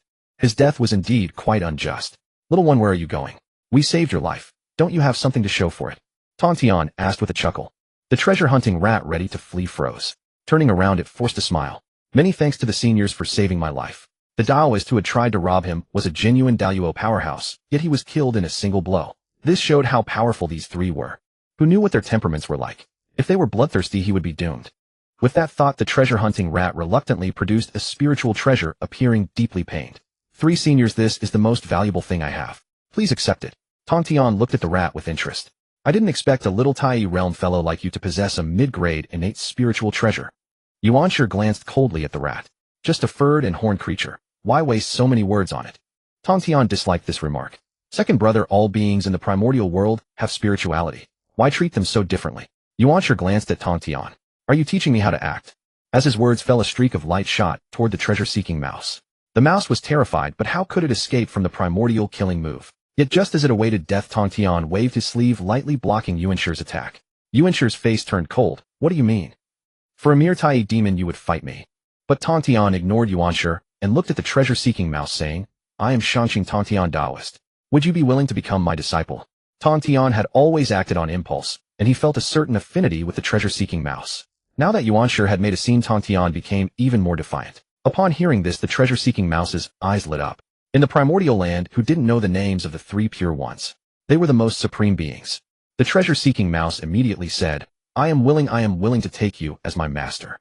Tongtian smiled and bestowed a spiritual treasure upon the treasure-seeking mouse, then said, From now on your Dao name shall be Duobao, as my second disciple in name. When the time is right, you may be promoted to a personal disciple. Tongtian, what do you mean? Letting Ao Hai go is one thing, but today you even want to take a mouse demon as a disciple. I think you are determined to ruin the fortune of our three pure ones. Yuanshi was trembling with anger. Second brother, do I need to report to you whom I take as a disciple? I can't stop you from taking anyone as your disciple, but you cannot interfere with whom I take as mine. Tongtian retorted. Laozi became even more troubled. What a mess. While the three pure ones were quarreling in the most filthy place of the primordial land, the boundless blood sea, a Taoist in a blood-red robe sat cross-legged on a 12th-grade red lotus with two murderous swords floating beside him. The Taoist gazed into the blood sea and said coldly, Considering that we were both born from the blood sea, I will spare your life. But this blood sea is my dojo. Get out of here now. As his words fell, a blood-colored, escaping light flew out from the surging blood sea. It reluctantly circled the blood sea twice before fleeing at top speed. Within that escaping light was unmistakably a mosquito. On Mount Sumeru in the west, Jane said, Junior brother, now that most places in our west have been built, go and ferry more destined people to expand our western paradise. Zhuanti responded, agreed. With that he turned into a fleeing light and departed. At that moment, at the border between east and west, a pine tree demon was absorbing the essence of the sun and moon. Suddenly, a bald-headed man with a kind face appeared before him. Fellow Taoist, you are destined for the west. Before the tree demon could react, it was captured by the bald man. In the 5 Villages temple, a Deluo-level being was kneeling before Xinyuanzi weeping. Senior Xinyuanzi, those two from the west are truly domineering. They tried to forcibly take us to the west. If I hadn't escaped quickly, I would have been caught. Please, Senior Xinyuanzi, seek justice for us. Are those two from Mount Sumeru really so excessive? Xinyuanzi opened his eyes and asked. He had heard that Zhuanti and Jane were shameless, but he hadn't expected them to stoop to harming the younger generation. Indeed, now in our region, everyone is in danger. Many have already fled to the vicinity of the 5 Villages temple, hoping that you, Senior, will step forward and uphold justice for us. That Deluo said. Just then a young boy from the 5 Villages temple ran in hurriedly. Master, that bald man, who came to our temple last time, is outside capturing many people. He says they are destined for the west, and wants to take them to enjoy happiness there. How dare he? Xinyuanzi roared, rising and storming out of the temple. Help! Help! Don't take me. No. I don't want to go to the west. I don't want to go. Senior Xinyuanzi, save me. Outside the 5 Villages temple, chaos reigned. Creatures of all kinds were scrambling and fleeing for their lives. In the air, the bald Zhuanti swung his wide sleeves, trying to capture these creatures. But just then a flash of green light streaked by, and Zhuanti's sleeve was severed. The fleeing creatures all looked toward the 5 Villages temple. Senior Xinyuanzi. It's Senior Xinyuanzi. He's come to save us. They all shouted excitedly. But Zhuanti's expression turned very unpleasant. Fellow Taoist Xinyuanzi, what is the meaning of this? I am ferrying these creatures to the west. What business is it of yours? Zhuanti, since they are unwilling to go to your west, why do you force them? Is this the way of your west? Xinyuanzi said coldly. Xinyuanzi, you are not them. How do you know they don't want to go to the west? Zhuanti laughed. Although our western spiritual veins were destroyed after years of effort by my senior brother, and me, much has been restored. The west may not match the east, but it is vast and rich in opportunities. Indeed, you and your senior brother are exceptionally shameless to utter such words. Then let me ask them whether they are willing to go to the west. Xinyuanzi said with a cold laugh. Unwilling. Senior Xinyuanzi, we are unwilling. Yes, we absolutely do not want to go. Those creatures shouted in unison. All of you shut up. Once I take you to the west, you won't say that. Zhuanti coldly barked and tried to continue capturing them. But Xinyuanzi directly blocked Zhuanti. Xinyuanzi, are you going to fight me over these ants? Zhuanti said angrily. The one who wants to fight is not me, but you. Capturing people at my 5 Villages temple. You're asking for death. With that, Xinyuanzi summoned the Earth Book and pressed it down on Zhuanti. In that case, let's see who is stronger. Zhuanti brought out the Seven Treasures tree and met Xinyuanzi. Speaking of which, these two had somewhat similar origins. Xinyuanzi was the transformation of a ginseng fruit tree, while Zhuanti was the transformation of a Bodhi tree. Both were among the 10 primordial spiritual roots. The battle between two mid-stage quasi-saint powerhouses sent shockwaves that even ordinary Deluo could not withstand. Under the guidance of the young boy, all those creatures ran into the 5 villages temple for refuge. They all watched the two locked in combat, hoping that Xinyuanzi would prevail. Xinyuanzi, I heard that after Red Cloud's death, your Dao heart shattered, and your progress has been slow. I wonder if it's true. Zhuanti laughed. He deliberately brought up Red Cloud to provoke Xinyuanzi. Whether it's true or not, you can find out by trying. Back then my brother Red Cloud was killed because he trusted the wrong people. Today I will seek justice for him. Xinyuanzi shouted coldly. The ginseng fruit tree in the 5 villages temple suddenly soared into the clouds, reaching the sky. The earth book in his hand shone with divine light. Be suppressed. The next moment Zhuanti failed to dodge and half of his body was pressed into the ground. His face was filled with shock. This is impossible. How can you be so strong? What Zhuanti had previously said was true. Xinyuanzi's Dao heart had shattered due to Red Cloud's fall, causing his cultivation progress to slow. This was precisely why Zhuanti dared to act so recklessly near the 5 villages temple. Yet he never anticipated that Xinyuanzi, whose power should have stagnated, would suppress him with a single move. This terrified Zhuanti. Zhuanti, do you submit? Xinyuanzi asked, holding the earth book. I do not submit. You have the earth book and I do not. If you have the courage, fight me without using it. Zhuanti shouted. Very well. I shall not use the earth book so that you may be utterly convinced. With a wave of his hand, Xinyuanzi removed the seals binding Zhuanti. Zhuanti soared into the sky, seizing the moment to once again summon the 7 treasures wonderful tree. He swept it fiercely towards Xinyuanzi, a smug smile on his face. Xinyuanzi, you fell for it. He intended to severely injure Xinyuanzi while the latter was off guard. But before his laughter could linger, Xinyuanzi spun the earth book above his head. An endless surge of terrestrial energy burst forth, binding Zhuanti tightly and yanking him downward. This time only Zhuanti's bald head remained exposed, utterly humiliated, shaming the dignity of a primordial great power. The creatures of the 5 villages temple burst into laughter. Zhuanti immediately erupted with curses. Xinyuanzi, you shameless wretch. You ambushed me. Even the bald are bullied. Xinyuanzi chuckled. You were the one who ambushed first. You are outmatched and still make excuses. Zhuanti, flushed with fury and shame, retorted. I was caught off guard. I didn't dodge. If you dare, let's go again. Before Xinyuanzi could respond, a beam of golden light shot over. Seeing the newcomer, Zhuanti urgently cried out, Elder brother, save me. The golden light solidified into the form of Jane, who had rushed over in haste. What do you two brothers intend to outnumber me? Xinyuanzi faced them without a trace of fear. Fellow Taoist Xinyuanzi, this matter must be a misunderstanding. Jane's face bore a look of suffering. Forcibly abducting people near my 5 villages temple. Is that a misunderstanding? Xinyuanzi said coldly. Junior brother, what is the meaning of this? Jane turned to Zhuanti and demanded.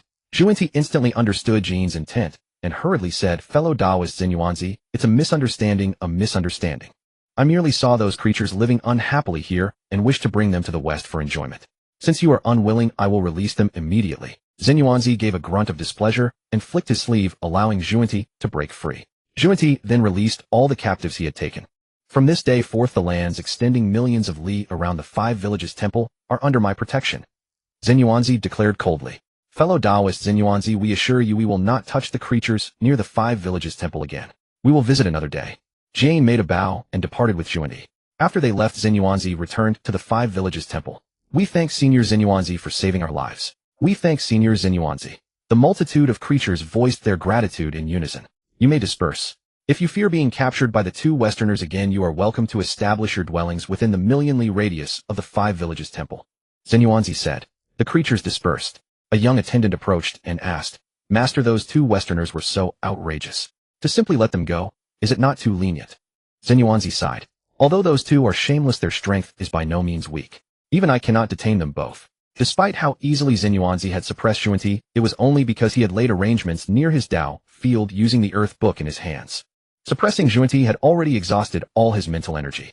Jane's strength was not inferior to Zhuanti's. If it came to a real fight, Xinyuanzi would likely be at a disadvantage. Then Xinyuanzi paused slightly. With this matter concluded, I plan to travel across the primordial wilderness. The 5 villages temple will be left in your care for now. Originally, after Red Cloud's fall, Xinyuanzi, burdened with guilt, had secluded himself in the 5 villages temple for intensive cultivation, seldom leaving. But since Laozi had said that Red Cloud still lived, hope was rekindled in Xinyuanzi's heart, and it was thus that his strength had advanced. He intended to wander the primordial wilderness and search for traces of Red Cloud himself. On the journey back to the west, Zhuanti, puzzled, asked, Elder brother, I spent great effort and found nearly 1,000 destined souls. To release them all is such a waste. Is Xinyuanzi so formidable that we two brothers together cannot defeat him? Xinyuanzi's 5 villages temple lies at the border between east and west. If we fall out with him, the harm will outweigh the benefit, Jane said. In a few tens of thousands of years, the war between the Wu and Yao tribes will resume. This time, do not be lazy. Go to the east, disrupt the battlefield of the Wu and Yao, and secure more benefits for our west. Yes, elder brother. And so the fervent proselytizer Zhuanti set off once more. Meanwhile, Laozi was heading to the foot of Mount Buzhou. Recently, Yuanshi and Tongtian had been quarreling more fiercely, and Laozi at his wits' end wanted to seek Chen Xian's advice on how to resolve the issue. But just then a ragged and disheveled young man spotted Laozi and hurried over. Excuse me, elder, is there a reclusive great power nearby? I wish to pay my respects. Laozi scrutinized the young man. He was merely a true immortal, a being as common as grains of sand in the primordial wilderness. Aside from a tenacious spark in his eyes that was hard to ignore, there was nothing remarkable about him. But how did he know of a reclusive power nearby? Could it be that Teacher Chun had guided him, intending for Laozi to bring him in?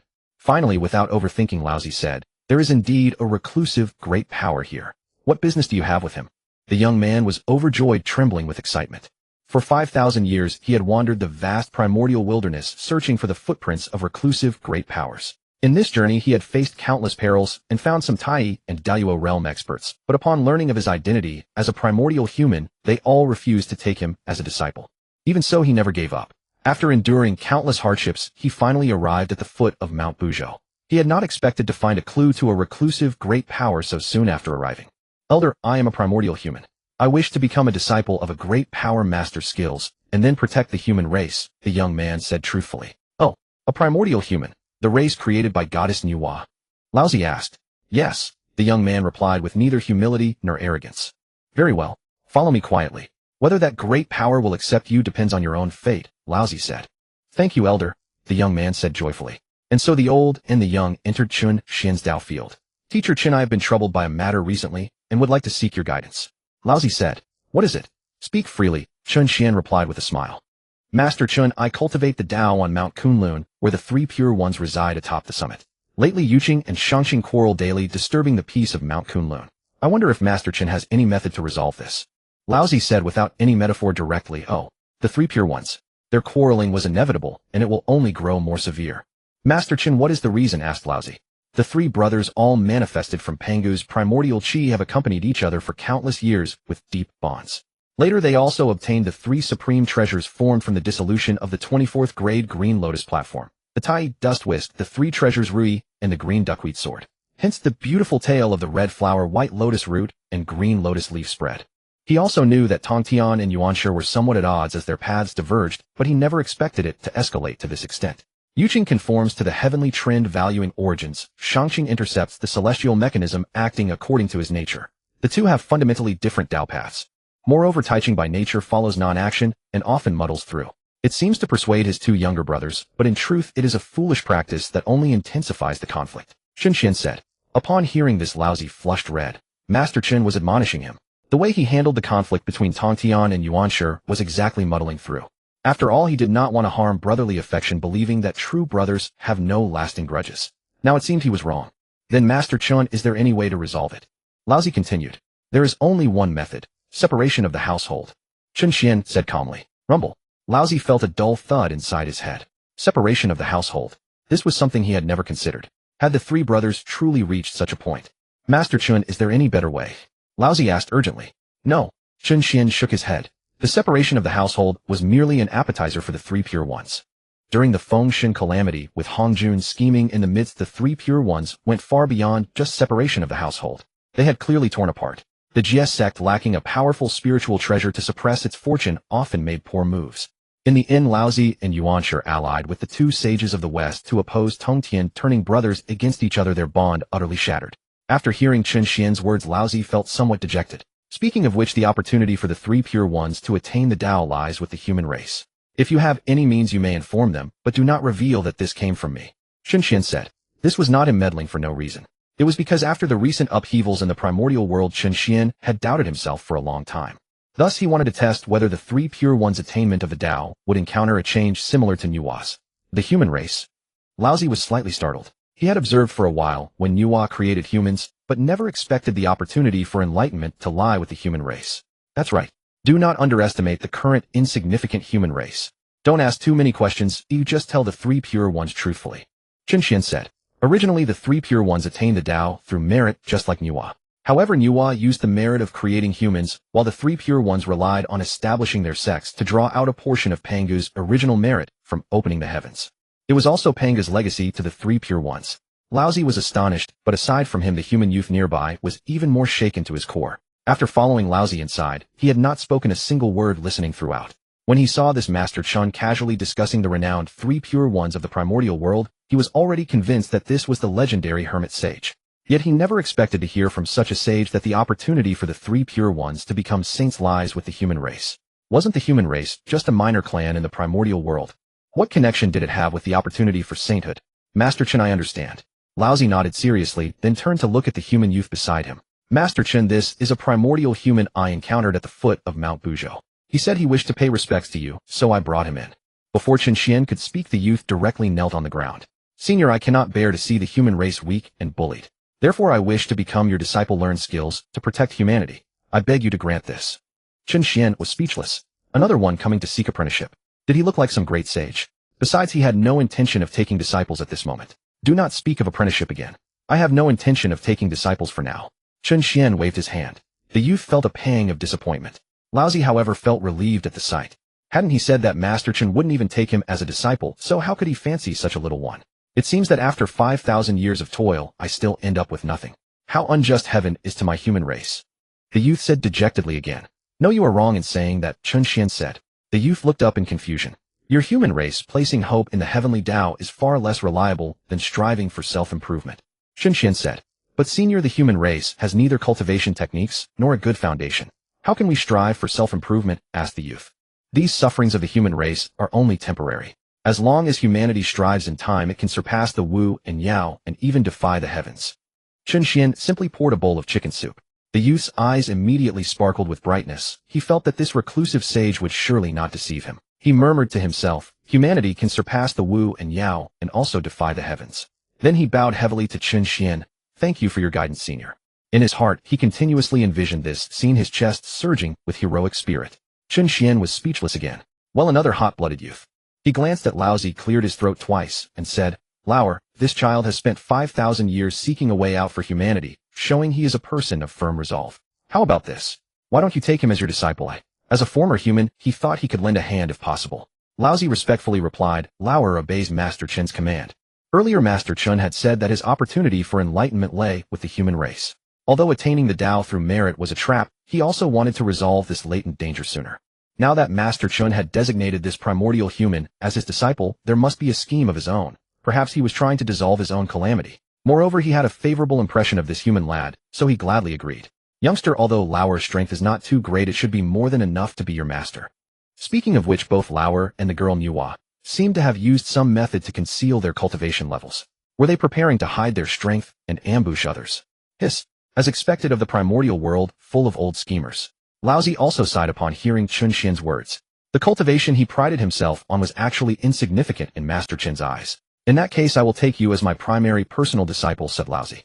Greetings, master. The youth, upon learning that his wish had come true, was overwhelmed with emotions and bowed heavily. Since I am the one who made the connection, I must still give a meeting gift. This little trinket is for you. Qian took out something and said. Originally Laozi had expected Qian to bestow a spiritual treasure or some other item, but Qian instead produced a book. Nonetheless, Laozi did not dwell on it. Anything proffered by Master Chun was no ordinary object. Aren't you going to thank Master Chun, said Laozi. Thank you, senior, the young man replied, taking the book and bowing. Do not underestimate this book, Qian said.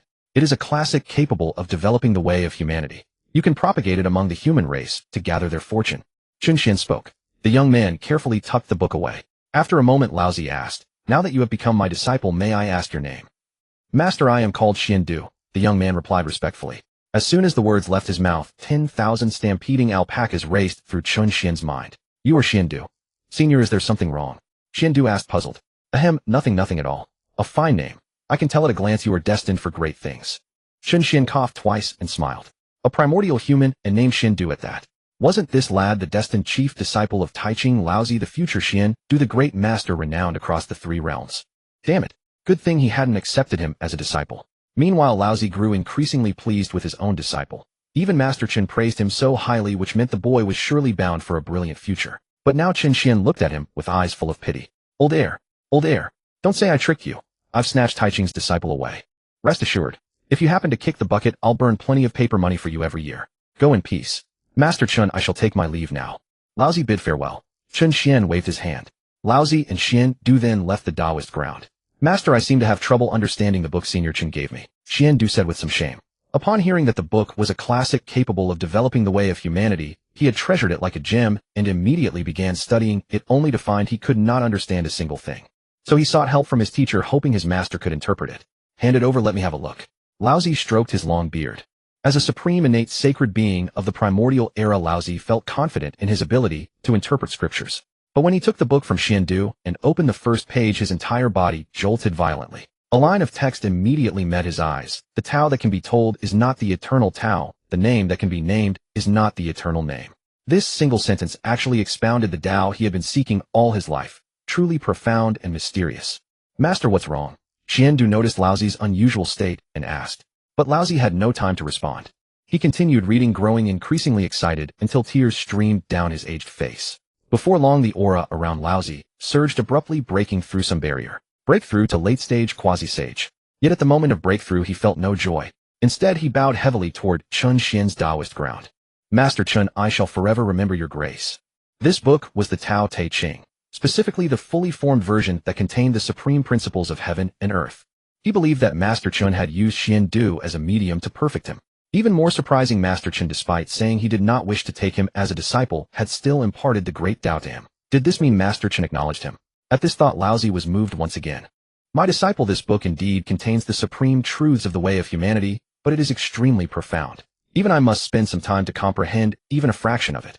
Would you allow me to keep this book for the time being? Once I have grasped some insights, I will pass them on to you. Laozi asked. As you wish, Master. Xian Du replied. Good. Since you have become my disciple, I must not be stingy. Laozi waved his hand. This is the Ledi Flaming Banner, a supreme grade, innate spiritual treasure. I bestow it to you for protection. Initially, when Xian Du heard that Laozi would bestow a treasure, he felt a flicker of joy. He had finally latched onto a powerful patron.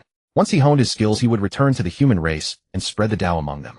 But upon hearing the words supreme grade, innate spiritual treasure, Xian Du's heart was thrown into a storm of shock. A supreme grade, innate spiritual treasure. Though he was merely a true immortal, he knew how rare innate spiritual treasures were. To put it this way, in the primordial world, even an ordinary Taiyo golden immortal might not necessarily possess a single innate spiritual treasure. Yet his master casually gave a supreme grade one as a disciple gift. Xian Du was completely dumbfounded. What kind of master had he taken? What's wrong? Laozi asked with a smile. Disciple. I'm just a bit surprised. Xian Du stammered. You need not be surprised. Since you have become my disciple, you should know my title. I am Tai Ching Laozi. Laozi said. Xian Du stood frozen in place. Tai Ching Laozi. The master he had just taken was actually such a great being.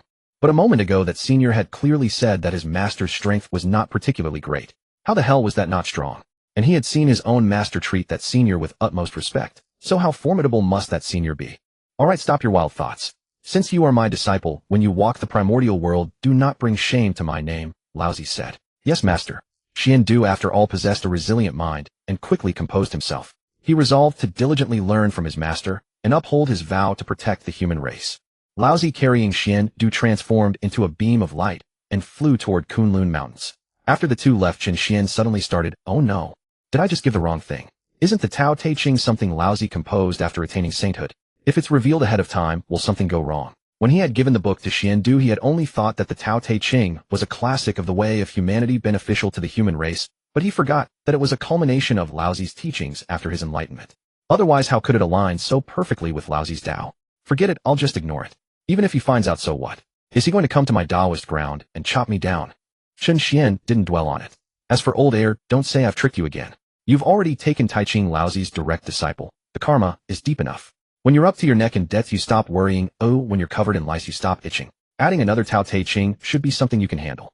Just then Dan Xiao came running over with Kong Xian. Master, now Kong Xian has also reached the Tai realm. Perhaps you could impart some skills to him. Teach him something. What's something? Aren't you the one teaching him? Chen Xian asked. Since Kong Xian hatched, Dan Xiao had been the one instructing him. Chen Xian had hardly been involved. Master Kong Xian seems to have considerable talent in the art of breaking formations. So I would like to ask you to teach him this path, Danxiu said. All right, from now on Kong Xian will study the Tao of formations with me. Chun Xian agreed casually. Beside him Kong Xian beamed with joy and five-colored light shimmered on his tail feathers. Mount Kunlun, big brother, you've broken through to the late quasi-sage stage. Tongtian exclaimed in surprise upon seeing Laozi. I was fortunate to receive guidance from that senior which allowed me to reach the late quasi-sage stage. However, I am still far from the sage position. Yet Laozi's self-deprecating words only seemed like boasting in Yuanshi's eyes. He says so much, but isn't he just unwilling to bring us to meet that reclusive expert? In truth, Laozi also wished to introduce Yuanshi and Tongtian to Qin Xian, but Nüwa was somewhat reluctant, and he feared that Master Qin might grow annoyed, so he let the matter rest. Nevertheless, Laozi treated Yuanshi and Tongtian well. Whenever he made a breakthrough or gained insight, he would wholeheartedly explain it to his two younger brothers, helping them comprehend the Tao. Unfortunately, Yuanshi only saw Laozi's secrecy, not his kindness.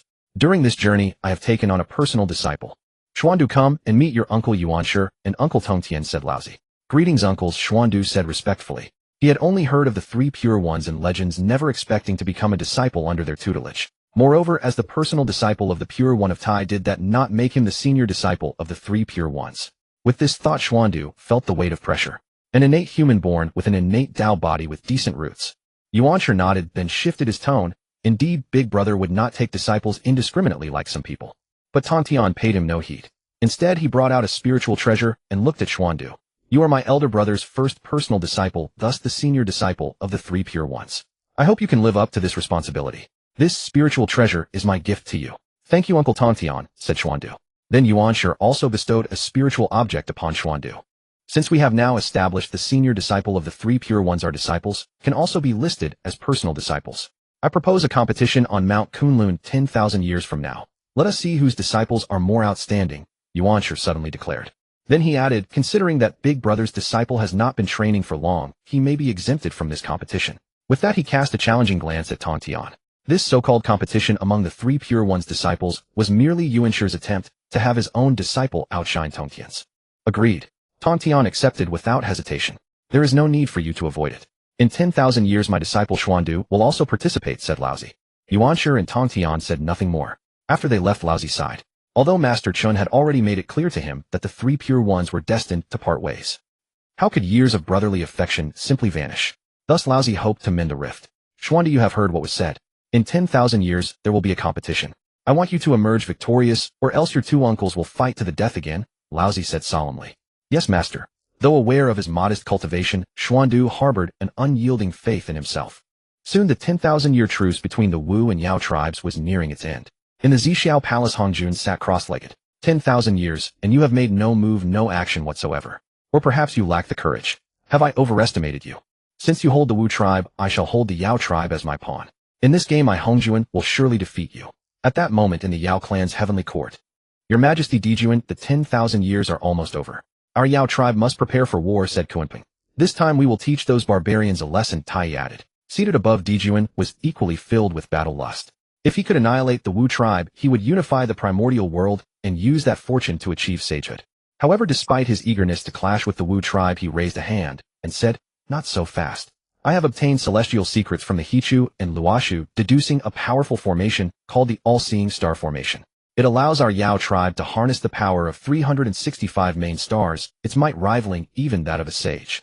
Your Majesty Dijuan, this is truly a blessing for our heavenly court. It seems heaven wills that the Yao tribe shall destroy the Wu tribe, Kunping exclaimed in great joy. The Yao leaders were more convinced than ever that Hongjun favored them, that the Yao tribe was the chosen overlord of the primordial world. Kong Xian, what are you doing? At the foot of Mount Buzhou in Chun Xian's residence, Hutu asked, while looking at Kong Xian. Lately she often visited Chun Xian's residence, and had grown close to Danxiu, and Kong Xian occasionally chatting with them. Auntie Little Earth, I'm arranging a formation, said Kong Xian. A formation? Hutu asked curiously. Yes. The master taught me the way of formations, and I've been studying them. Look at this formation. It's called the 12 Divine Demonic Formation. As he spoke, Kong Xian produced a formation diagram. A single glance left Hutu utterly astonished. Because upon seeing the diagram, a powerful tremor surged through Hutu's heart, as if it were tailor-made for their Wu tribe. The master said this formation is related to your Wu tribe.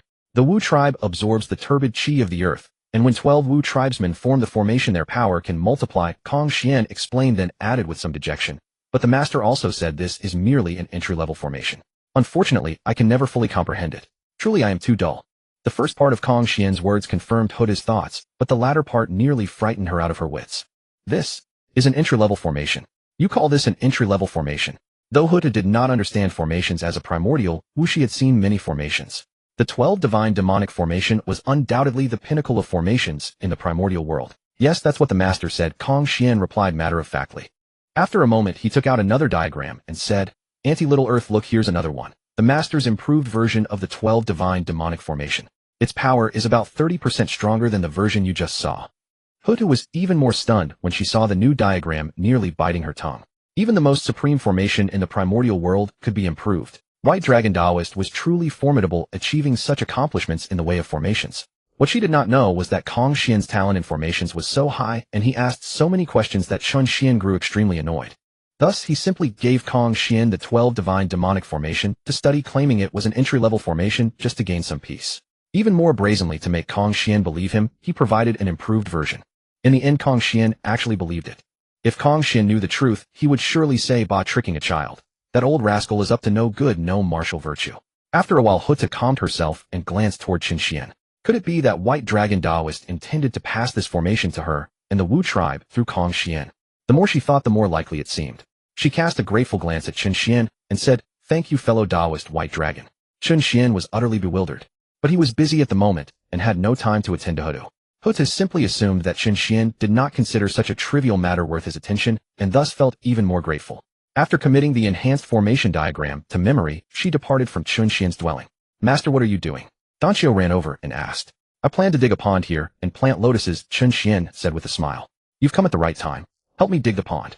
Since he had nothing else to do, Qin Xian thought to decorate his dwelling properly.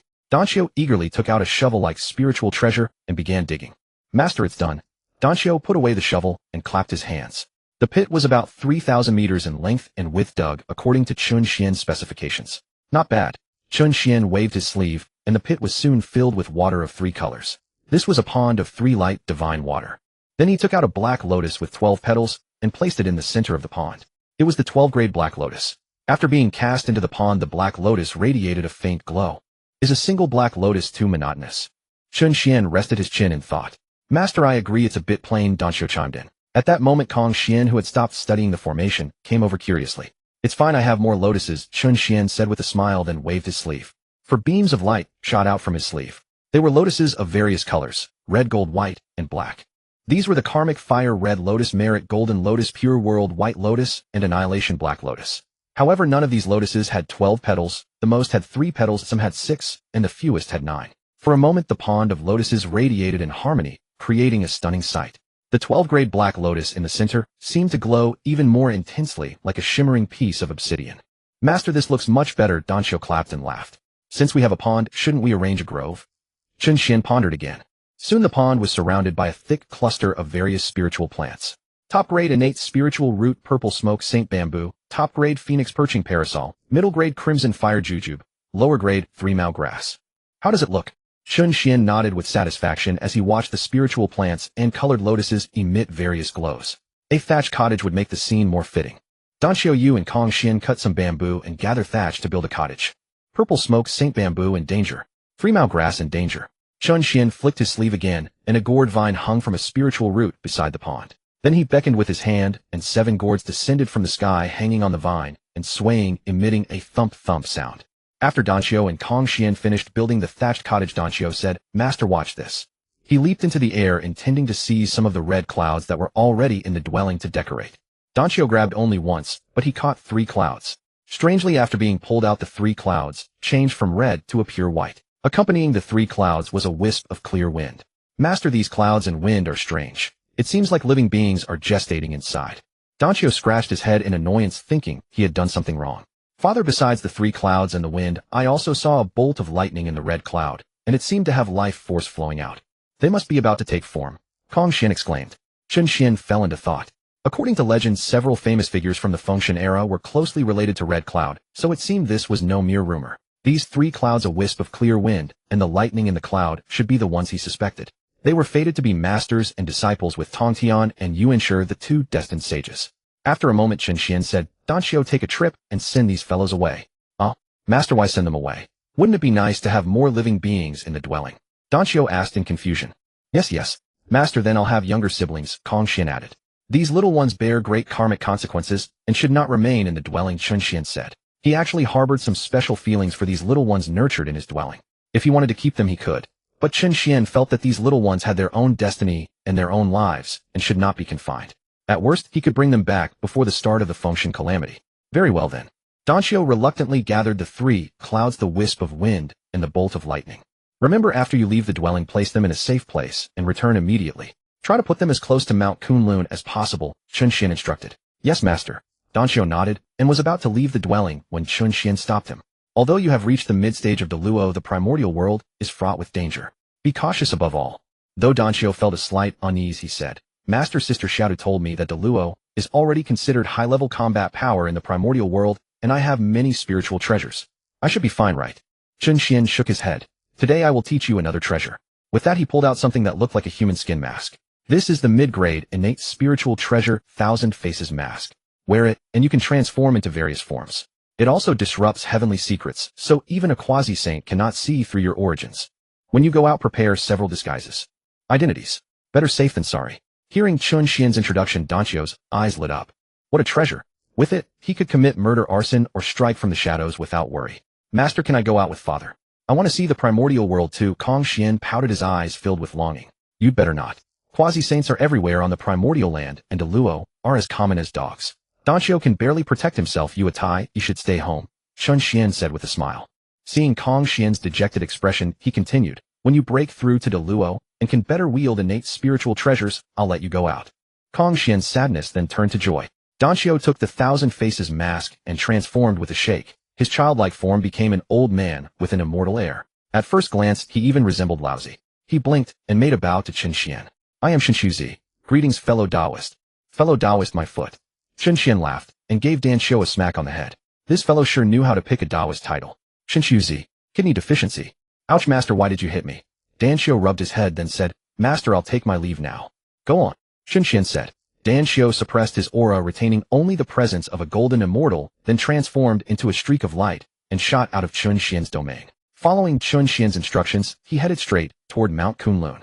This is only a day or two's journey from here, should be enough. Danqiu stopped. He then took out the 3 clouds, the wisp of gentle breeze and the bolt of lightning. These little ones seemed to sense that Danqiu was about to leave them, and they clung to him with reluctance. The master said the primordial land is your true home. We will meet again one day. Danqiu pushed them away and turned to leave, but after a moment's thought he sighed. Very well, I won't rest easy until you take form. Let me give you a hand.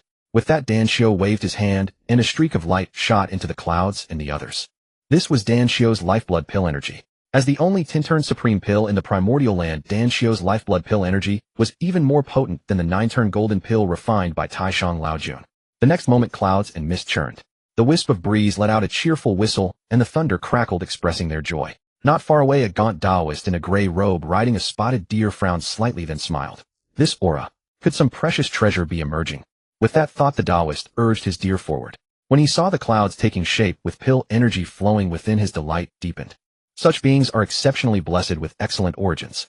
If I take them as disciples or attendants, I can gather their fortune to enhance my own, which will greatly benefit my future cultivation. Seeing the Taoist approach, Danqiu frowned at first. But when he heard the Taoist speak of gathering fortune for himself, Danqiu immediately took a dislike to him. Though the primordial land had not yet distinguished between orthodox and heretical methods, the art of stealing another's fortune was clearly a crooked path.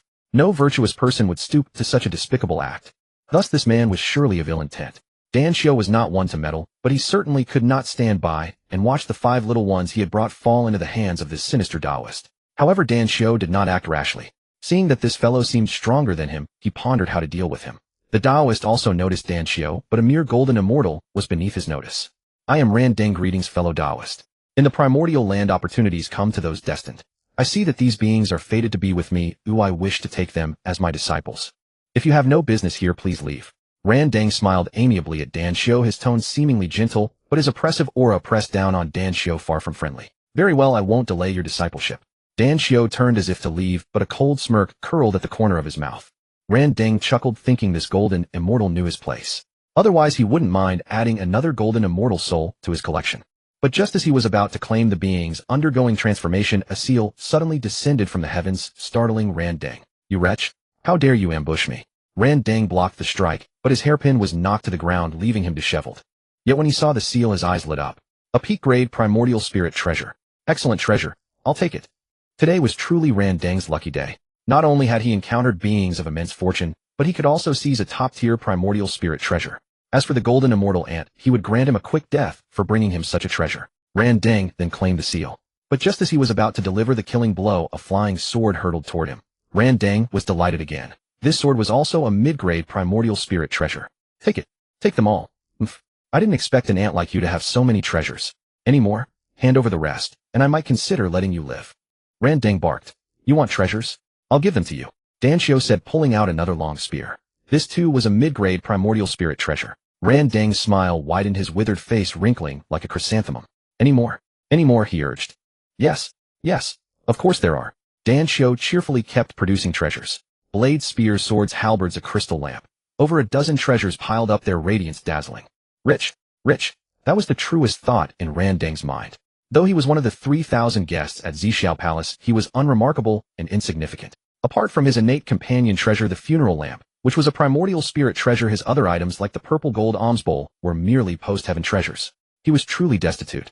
Now seeing so many treasures, he nearly lost his mind and rushed forward to gather them. Old bastard, you want to steal my treasures? I'll give you all you want.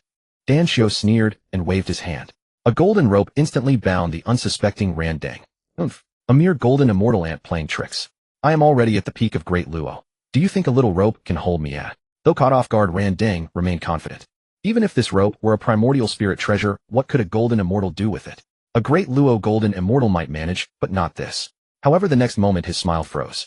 What's going on? Why is this rope so strong? Why can't I break free? Gradually panic set in as Randang realized his mana was completely sealed. Seeing Danxiu approach, his panic grew. What are you doing? What do you want? Don't come near me. I'm coming, so what? Danxiu kicked Randang to the ground and ground his foot into the Daoist's face. Weren't you so eager to snatch my treasures? Danxiu then searched Randang thoroughly, retrieving his seal and sword, and also found an oil lamp and various odds and ends on the Daoist. My funeral lamp. Give it back. Give me back my funeral lamp. Randang screamed hysterically, but Danxiu ignored him, lifting the seal and pressing down. Cut the weeds and dig up the roots, lest they sprout again. Danxiu put all his strength into this blow, intending to kill Randang. Randang let out a miserable scream. The seal struck several more times, leaving only a shattered coffin board on the ground. Damn. No wonder he was so ugly. He was a coffin board that attained the Dao, Danxiu muttered. Although he smashed Randang's coffin planks into pieces, given Danxiu's temperament, how could he simply let it go? He directly set a fire, intending to burn those planks to ashes. As the scorching primordial divine fire was about to fall on the coffin planks, the planks on the ground suddenly reassembled in an instant, and an extremely angry voice sounded. You are bullying me too much. You stole my spiritual treasure and smashed me to pieces, and now you even want to burn me alive. Your heart is too vicious. Danxiu was slightly stunned. Damn, this old bastard actually faked his death to escape. The master was right. Indeed, there are many villains in the primordial chaos. Fortunately, he had always adhered to the principle of caution. He didn't know that Randang was a coffin that had attained the Dao and was best at playing dead. Old mongrel, let me give you another ride. That seal once again enlarged and fell from above, intending to completely finish off Randang. You forced me to do this. Randang roared. Danxiu quickly took out his spiritual treasure to protect himself, thinking that Randang was trying to make a desperate last stand. But suddenly a plume of black smoke rose and rushed toward the 5 little transformed creatures. Not good, Danxiu exclaimed and hurried to protect them.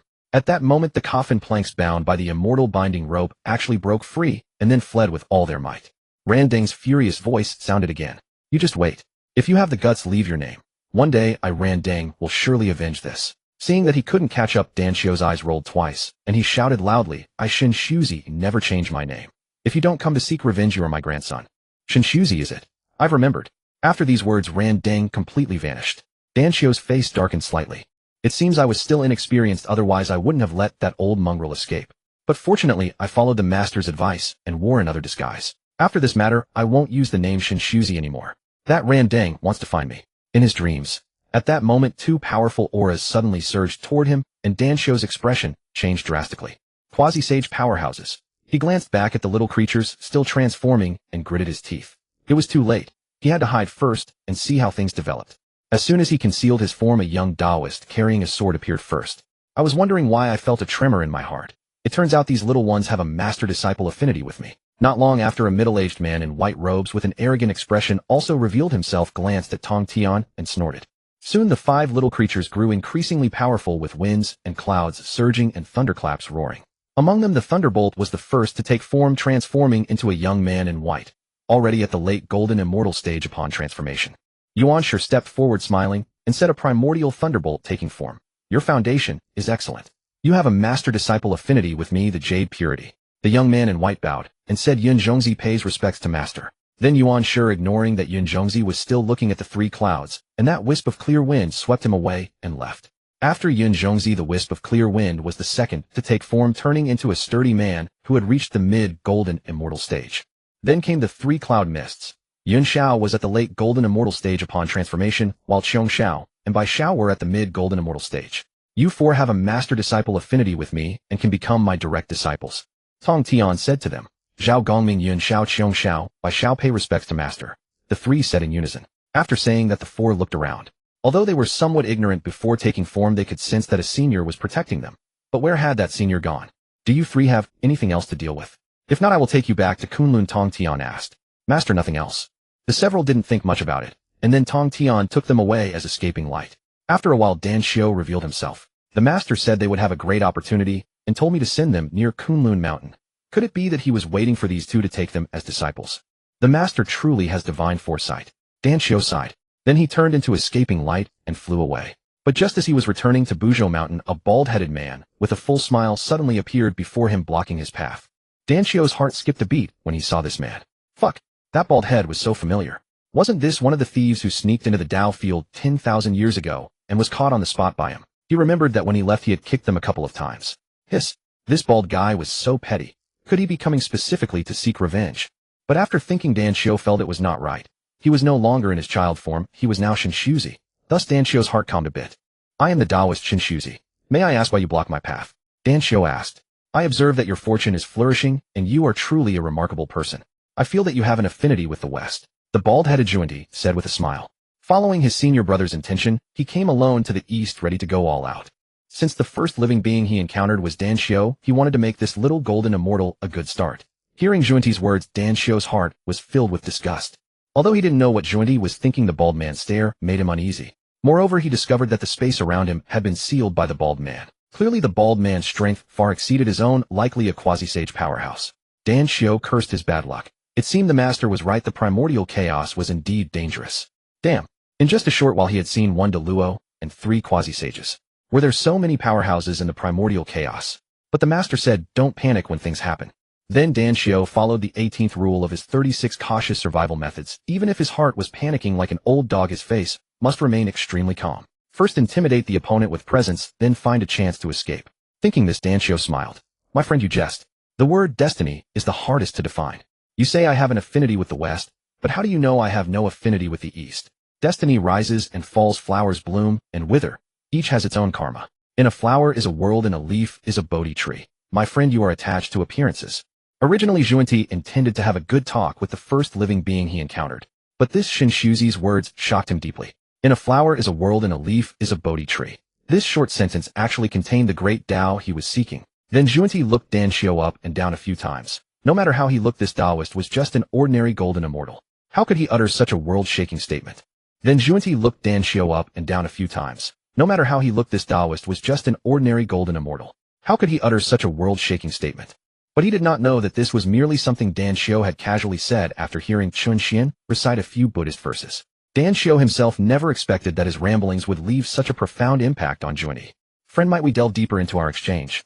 At this moment, Juanti called out to him as a fellow Taoist with genuine sincerity. Yet within his heart, Dan Xiu silently lamented his plight. Delve deeper indeed. Dan Xiu thought bitterly. Friend, my master sent me out on an errand and is now expecting my return. If I fail to come back, he will likely come looking for me. My master is one of the foremost powers of this age. Dan Xiu forced a smile. With no other option left, he had to invoke his powerful backer. Oh, Juanti raised an eyebrow curiously. I wonder who this master of yours might be. My master is the renowned Taiching Laozi, Dan Xiu declared, boldly leveraging a prestigious connection.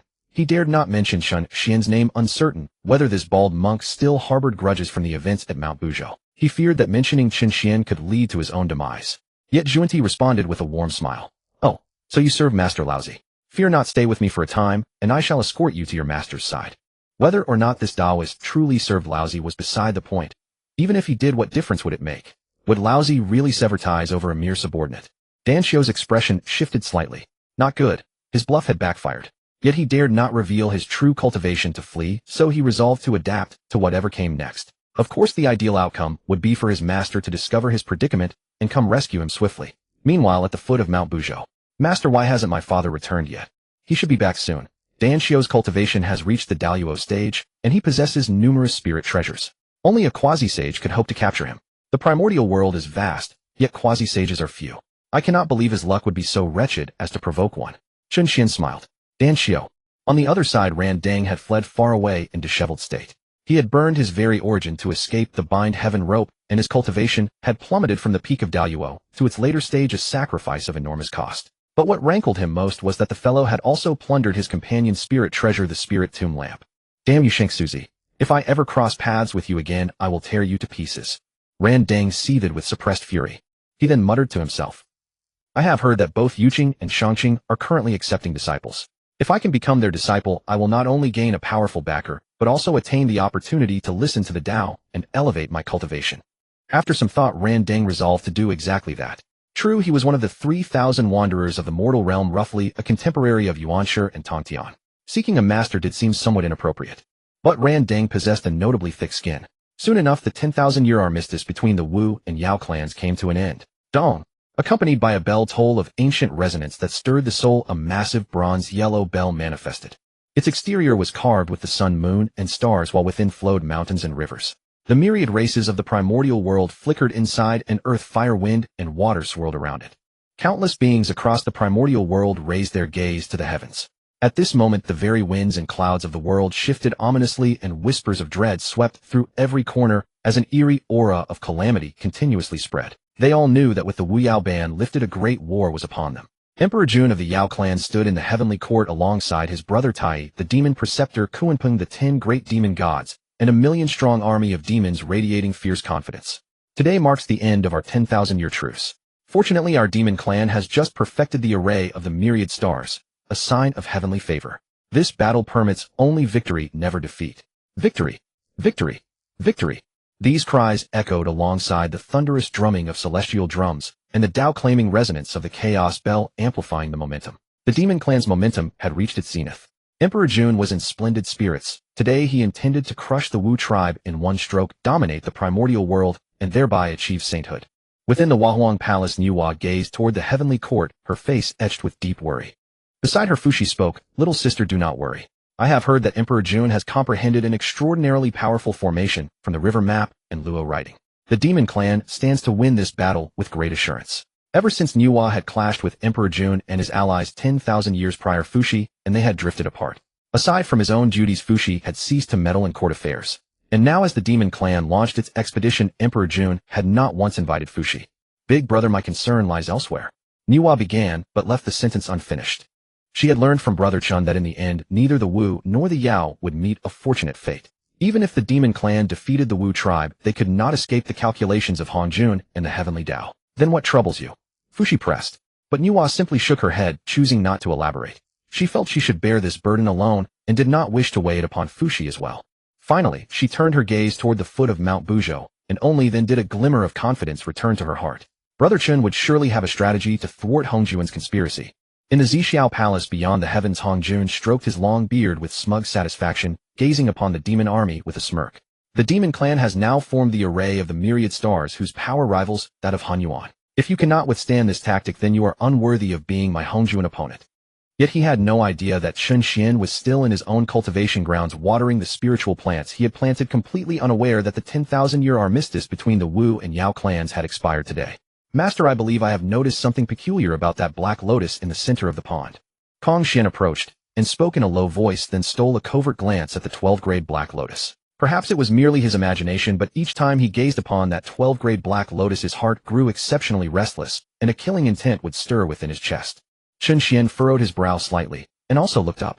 Indeed, something seems amiss. Then he gestured, and the black lotus from the center of the pond settled into his palm. Dark energy continued to coil around the lotus in dense layers, yet it had grown far more profound. Perhaps its living conditions have improved recently, allowing it to heal gradually. It is merely an ultimate grade innate spirit treasure. No need to concern ourselves with it. Chun Xian then cast it back into the center of the pool. Tongtian scratched his head and returned to his seclusion. He sought to cultivate rapidly to the Daluo stage so he could venture out and play alongside his father. On the eve of the Wuyao War across the Primordial lands, two figures stood atop a hill. Venerable Shengsuzi, you once told me that to develop the western region forcibly abducting people, as I have done, is the most foolish approach. I would greatly value your wiser counsel. Zhuanti looked at Dan Xiu with hopeful expectation. Though initially drawn to him by the profoundness of those words, each flower contains a world, each leaf embodies enlightenment. Over time, this Shengsuzi Taoist had proven himself to be a fountain of wisdom, each phrase brimming with deep truths. This led Zhuanti to believe that although Shengsuzi's cultivation was modest, he was undoubtedly an extraordinary being. Perhaps the destiny of the western region's rise depended upon him. At that moment, Dan Xiu looked as though he had seen a ghost. What was wrong with this bald man? He refused to give Dan Xiu even a sliver of an opportunity to flee, yet kept prying with question after question. But in order to win Zhuanti's trust and increase his chances of escape, Dan Xiu pondered for a moment before speaking. Fellow Taoist, if you wish for talents to journey to the western region and help it flourish, you must ensure they go with sincere hearts. Only then will they dedicate themselves wholeheartedly to the construction of the West. There is a saying, forced melons are never sweet. If those beings are taken to the West against their will, do you think they will have any drive? They would achieve only half the results with twice the effort. Instantly Zhuanti fell silent. He felt those words carried great truth. In the past, Zhuanti had indeed brought people back to the western region, but they had resisted to the death impervious to both soft and hard tactics, which gave him quite a headache. But fellow Taoist Shengsuzi, our western region is barren and far from the prosperity of the East. How can we make them come willingly? Zhuanti asked with some distress. Aya, you fool, Dan Xiu said, exasperated. Though scolded, Zhuanti still wore an eager, humble expression. Please, fellow Taoist Shengsuzi, guide me. Although your western region is barren and lacks profound heritage, do you not know to cultivate spiritual civilization? Dan Xiu said. Hearing this, Zhuanti grew even more bewildered. Spiritual civilization. What exactly was spiritual civilization? Let me give you an analogy. Look at the eastern region. Whether Wu Yao or other beings, there are distinct social hierarchies, and many classes suffer oppression. If you western region were to champion equality for all beings, would that not be attractive? This is what spiritual civilization means, also known as soft power. Then they would strive for ideals, building the western region into a pure land and creating a virtuous cycle. These words were something he had overheard during idle chats with his own master. Dan Xiu was merely using what he had learned. Upon hearing this, Zhuanti's eyes suddenly lit up. Excellent. What splendid thinking on spiritual civilization. No one who had cultivated to the level of quasi-saint could be a fool.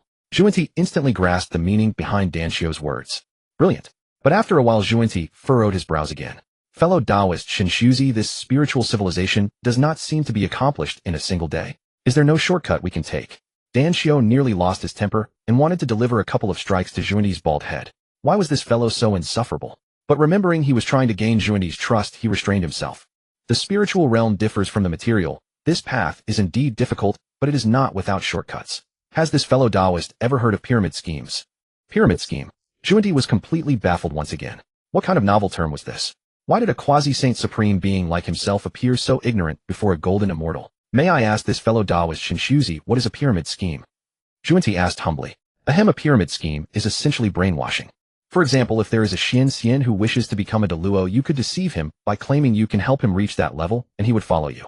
Otherwise, without promising any benefits and seeking to gain something from nothing, no one would be willing to comply. Dan Xiu said. Zhuanti was somewhat puzzled and scratched his head. Helping someone reach Daluo is not too difficult. Our western region can achieve that as well. Now that the western region had ample resources, what it lacked was people. Cultivating a few Daluo figures was still within their capabilities. Dan Xiu could hardly contain himself and tapped Zhuanti's bald head. Rotten wood cannot be carved. I was merely using that as an analogy. This time I won't use a Xian as an example. Instead, tell me, if you wanted to deceive a Daluo or even a quasi-saint expert, how would you do it? Zhuanti, after being struck, remained submissive and somewhat troubled. Fellow Taoist Shengsuzi, in the primordial world, the most coveted pursuit is the enhancement of one's power. But whether a Daluo becomes a quasi-saint or a quasi-saint becomes a saint, it is extraordinarily difficult. Our western region may lack the ability to attract Daluo or quasi-saint experts to join us voluntarily. Damn it. Dan Xiu felt he was about to be driven mad by this bald man. This blockhead wasn't even as clever as Kong Xian. I said deceive. I meant deceive. You can make promises first to lure them over and worry about whether they leave later. After all, at that point, whether they stay or go is no longer up to them. But this deception requires extremely high skill. Dan Xiu said wistfully. When it came to deception, who could compare to his own master? That young Miss Xiao Wa, young Miss Xiaodu, and even old Air, weren't they all completely outwitted by their master? But even when they were deceived, they were willing participants. As his master once said, they would count the money for the person who sold them. He wondered when he might reach such a high level of mastery. Zhuanti only half understood but etched the word deceive deeply into his heart. These words had given him tremendous inspiration. At this moment, he truly regarded this fellow Taoist Shen Shuzi as something akin to a divine being. He felt that the hope for reviving the Western region might truly rest upon this fellow Taoist. Do you have any other questions? Dan Xiu asked, feigning an air of profound mystery. Yes, I do. Fellow Taoist Shen Shuzi, if our Western region goes to deceive beings from the Eastern region, even if those beings willingly follow us, won't the powerful experts of the East object? Zhuanti said once again with distress. The number of beings represented the fortune and destiny of a region. The beings the Western region needed were far more than just one or two. He had previously snatched a Jinxian secretly, and setting aside the great experts among the three pure ones who ignored worldly affairs, the Wu and Yao tribes were even fiercer. They would certainly not allow him to recruit Eastern beings into the Western region on such a scale. You mean the Wu and Yao? Stir up trouble. Make them fight each other more intensely, and they won't have time to interfere with you, Dan Xiu said. The Wu and Yao are on the verge of war now. That should be intense enough. Zhuanti began to feel restless. Figure that out yourself. Dan Xiu waved his hand impatiently. Just then a bell toll resonated from afar, shaking the entire primordial world. What a perfect opportunity. Dan Xiu's heart leaped with joy. Seizing the chaos caused by the chaos bell rocking the primordial world, and while Zhuanti was lost in thought and distracted, he quickly concealed his presence. In that instant, Zhuanti came back to his senses and was startled. He discovered that fellow Taoist Shen Shuzi had vanished, as though he had disappeared into thin air. Fellow Taoist Shen Shuzi. Zhuanti called out anxiously and searched nearby, but could find no trace of him. He did not know that Dan Xiu was actually right before his eyes, merely using a magical treasure to mask his aura. Dan Xiu himself was also anxious. He dared not flee openly. Running would cause spatial disturbances that might allow Zhuanti to track his whereabouts. More importantly, he had no confidence in outrunning a quasi-saint supreme being. At this moment, Zhuanti's face was filled with urgency. He had regarded this Shen Shuzi as the hope for reviving the Western region, so he was desperate to find him. Fellow Taoist Shen Shuzi, I mean no harm. As long as you are willing to join our Western region, I am prepared to make you the third sovereign of the West, and I will spare no effort to assist you in ascending to sainthood. Zhuanti declared. Dan Xiu remained unmoved. Inside, he thought, this bald man looks dull-witted, yet I didn't expect him to learn and apply so quickly. Already trying to deceive me. Not a chance. However, Dan Xiu was unaware that Zhuanti was genuinely sincere in his desire to invite him to the Western paradise. After calling out for a while, and seeing no one appear, Zhuanti sighed with a dejected expression. Fellow Taoist Shen Shuzi, since you are unwilling to show yourself, I shall not force the matter. With these words, Zhuanti vanished in a flash. Dan Xiu was about to reveal himself, but thought better of it, and held back. As expected, after only a brief moment, Zhuanti reappeared. Dan Xiu cursed inwardly, that old fox. He dared to try to trick me. Zhuanti searched again, but failed to find Dan Xiu, then said, Fellow Taoist Shen Shuzi, I take my leave. Dan Xiu breathed a sigh of relief, while pondering once more. He wouldn't be trying to trick me again, would he? This time his guess was correct. Zhuanti had indeed returned. After coming and going over a dozen times like this, Zhuanti finally confirmed that Shen Shuzi had truly departed. Alas, what a talented individual. Our Western paradise lacks the fortune to retain him. Zhuanti shook his head, and then said, Thank you, fellow Taoist Shen Shuzi, for your guidance. Should you ever change your mind, I shall welcome you with open arms in the West. With that, Zhuanti transformed into a streak of light, and departed, heading back to the West to discuss the development of their lands with his senior brother. Dan Xiu let out another sigh of relief. Has that bald fellow finally left? To be cautious, he remained in place for an entire month. When he saw no sign of Zhuanti returning, he finally rose and headed back to Buzhou Mountain. At that moment, the Wu and Yao tribes had begun their confrontation. Trillions of Wu stood upon the earth, while countless Yao hovered in the sky. The air was thick with an ever-spreading sense of slaughter. Dijuan will give you a chance today. If you lead the Wu tribe to surrender to the Yao, then I will spare your race. Dijuan declared in a clear voice. At this moment, he was brimming with confidence. With the Zhou Tian Xingdo formation, he was certain he could annihilate the entire Wu tribe. Dijuan, it's been 100,000 years. I don't know if your strength has grown, but your arrogance certainly has. If your Yao tribe surrenders today, I would spare your race instead. Dijiang retorted. After Dijiang spoke, the Zhu Wu burst into laughter. Feathered bird, it seems you haven't woken up yet. Dreaming nonsense. Let's beat them awake. Warriors of Wu, slay these Yao, and we feast tonight. Kill. With the battle cries of the Zhu Wu, trillions of Wu warriors roared in unison, their voices shaking the heavens. Since that is the case, do not say, I did not give the Wu a chance. Dijuan sneered, waving his sleeve. Deploy the formation. The moment his words fell, countless command flags descended from the sky, grasped by the great Yao at the Deluo realm. Chant. With a single shout, the entire primordial world shifted, and the 365 primary stars cast down dazzling light.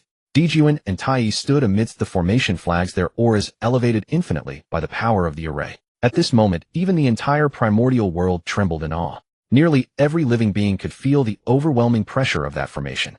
Above Mount Kunlun, the three pure ones stared in shock. What kind of formation is this? Why is its power so immense? Yuanshi exclaimed. This formation is undoubtedly the ultimate in the primordial world.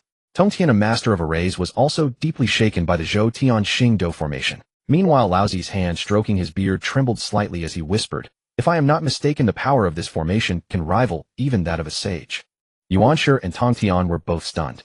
Rival a sage. In a remote corner of the primordial world, Xinyuanzi, who was traveling, looked up at the sky and sighed. With such a formation, the Wu tribe is in grave danger. Shifting the focus back to the battlefield, the Zhou Tianxing Do formation revolved the array, brimming with endless starlight. The power of the 365 primary stars was overwhelming. Dijiang, prepare to die. After this battle, I will enslave every last Wu.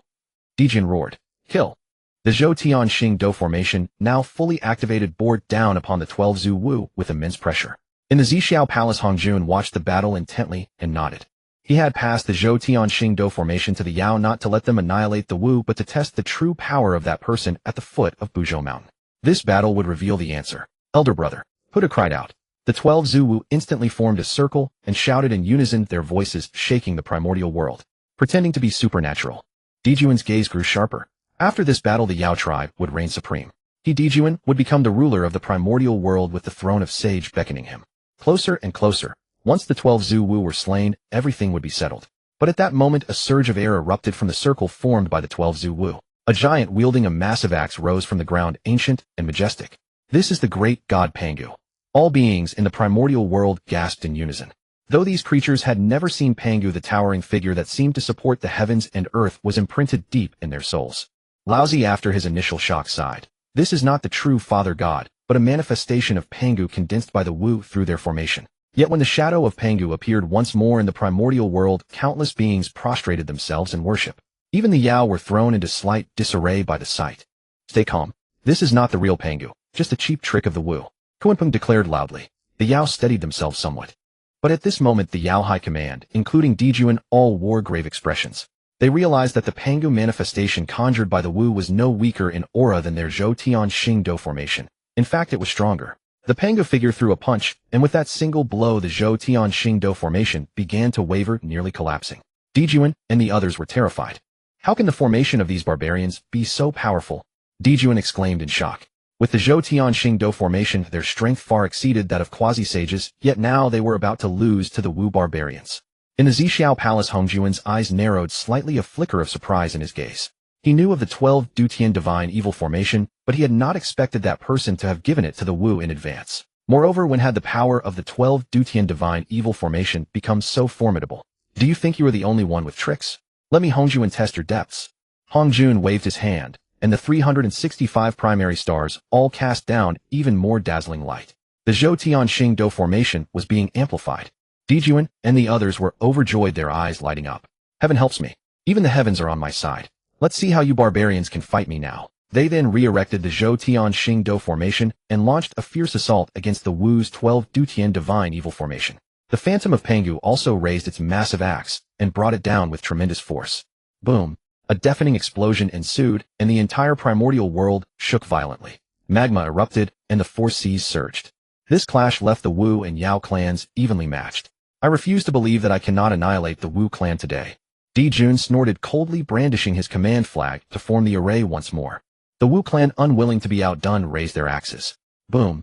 The primordial world trembled once more, mountains shook, and the earth quaked. Even Buzhou Mountain was not spared from the impact. What's happening? An earthquake? Chun Xian said, bewildered.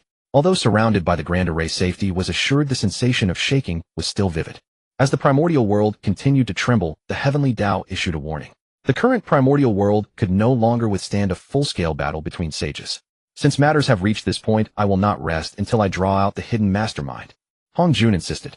The golden wheel of merit behind him grew even dimmer due to his interference in the battle between the Wu and Yao clans, which had shaken the primordial world. Only then did the Heavenly Dao calm down.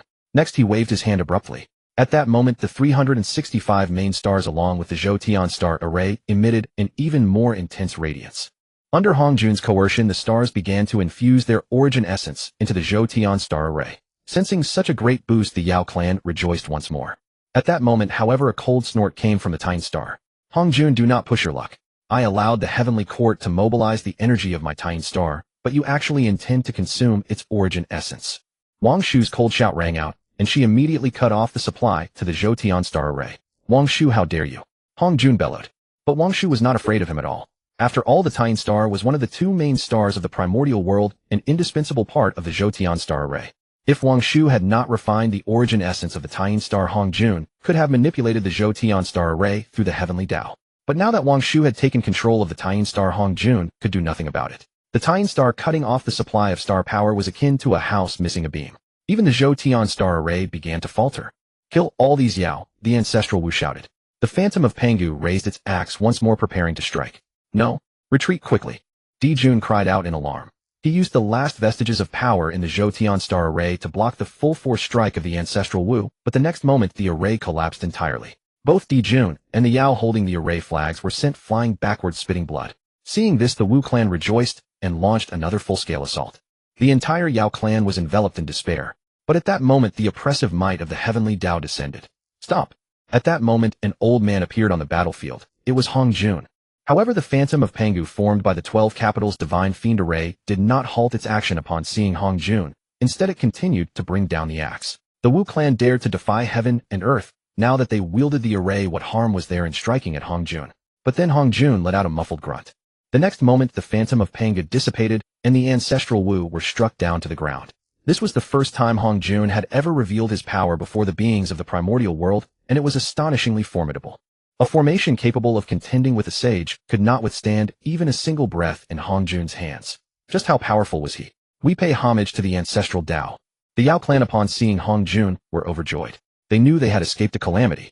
Hongjun, the ancestral Wu of the Wu clan, ground their teeth in anger. Hongjun had played favorites more than once, always thwarting their plans. This battle ends here. The Wu and Yao shall cease hostilities. Hongjun declared coldly. With that he vanished from the spot. Reluctant as the Wu clan was, they dared not disobey. The Yao clan, having been defeated, had no desire to linger. Within the heavenly court. Your Majesty Dijun, although our Yao clan has been defeated today, it is now certain that the ancestral Dao favors our Yao clan. As long as the ancestral Dao is with us, our Yao clan will not decline. Kuan-Peng said. Hearing this, Dijun's expression eased somewhat, but he then asked in confusion. Master of the Yao, if the ancestral Dao truly favors us, why does he not eliminate the Wu clan and make us the masters of the primordial world? Kuan-Peng pondered and said, perhaps the ancestral Dao has some concerns. Maybe he wants to use the Wu clan to temper our Yao clan, and thus he preserved them. But once the time is ripe, the primordial world will surely fall under our control. Dijun nodded, thinking it must be so. But he did not know that the reason Hongjun favored the Yao clan was simply because the Yao clan was too weak to defeat the Wu clan. Moreover, the Yao and Wu had not yet reached their peak. The fruit was not ripe and could not be plucked. Hongjun himself still had many schemes yet to be fulfilled. Otherwise, why would he help the Yao clan? At that moment, Dijun looked toward the Tian star, his expression darkening. Master of the Yao, can we bring the Tian star under the heavenly court's control? If not for Wang Shu, the mistress of the Tian star, withdrawing its power at that time, the Zhoutian star array would not have collapsed so quickly. If they could not take control of the Tian star, such incidents would recur. But they all knew that Wang Shu, the mistress of the Tian star, was immensely powerful. Even the current Dijun could not overcome her. Kuan-Peng said with some difficulty, Your Majesty, the Tian star is truly a special case. I believe the ancestral Dao will help our Yao clan resolve the threat of the Tian star. And his guess was accurate. At that moment, Hongjun was on the Tian star. You broke your word, Hongjun said with a dark expression. If not for Wang Shu's sudden intervention, he would surely have forced out the person at the foot of Buzhou Mountain. But now all his efforts had come to naught. Could that person be so formidable as to have foreseen even Wang Shu's involvement? Or was Wang Shu originally a pawn arranged by him? Otherwise, why would he remain securely at the foot of Buzhou Mountain without emerging? At this thought, Hongjun's heart sank again. Variables, these damned variables. I did say I would not interfere in the affairs of the primordial world, but you also promised that you, Hongjun, would not touch my Tian star. If that is the case, then why do you repeatedly attempt to extract its origin essence? Wang Shu said without fear. Hongjun was momentarily silent.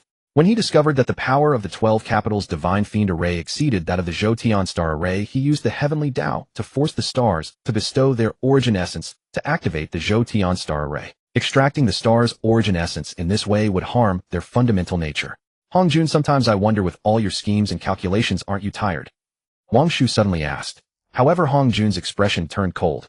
You who have already severed the path of sagehood, how could you ever comprehend my ambition?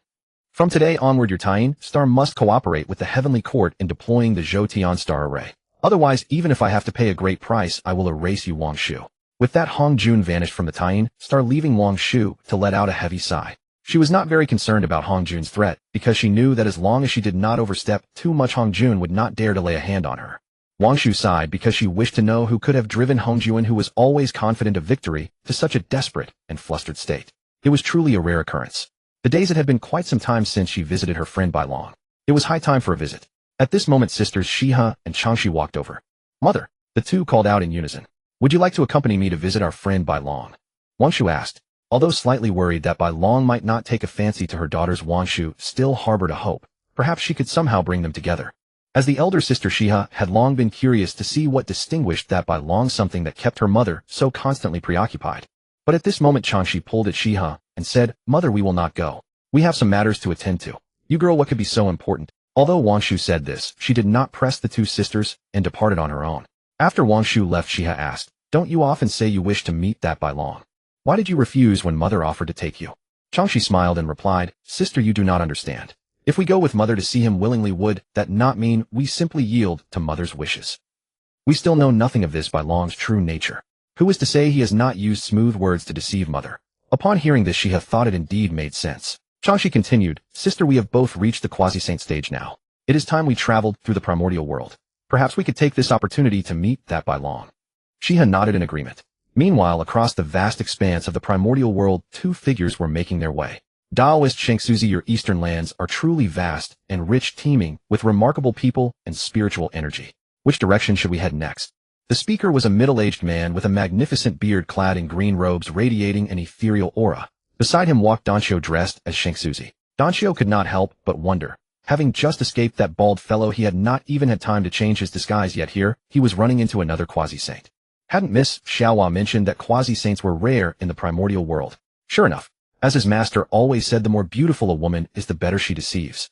Fortunately, this quasi-saint was far more decent than that bald man, merely lost and asking for directions. Upon learning he was also heading toward Mount Buzhou, Danqiu decided to accompany him. With the recent war between the witch and demon clans, the primordial world was fraught with danger. Having a quasi-saint to protect them would surely be safer. But then again, it was genuinely astonishing that a quasi-saint could lose their way. Daoist Zenyuanzi, continue east, and you will reach Mount Buzhou, Danqiu said. East? Is this east? Zenyuanzi pointed in a direction. My friend, that is wrong. That is south. Danqiu exclaimed, exasperated. Zenyuanzi suddenly realized, so that is south. No wonder I have been wandering further away and could not find Mount Buzhou. After deciding to travel through the primordial world, Zenyuanzi had mapped out his itinerary. First visiting Mount Buzhou, the spine of the primordial world, then calling on his old friends, the three pure ones. But as an introverted recluse, Zenyuanzi completely lacked his bearings.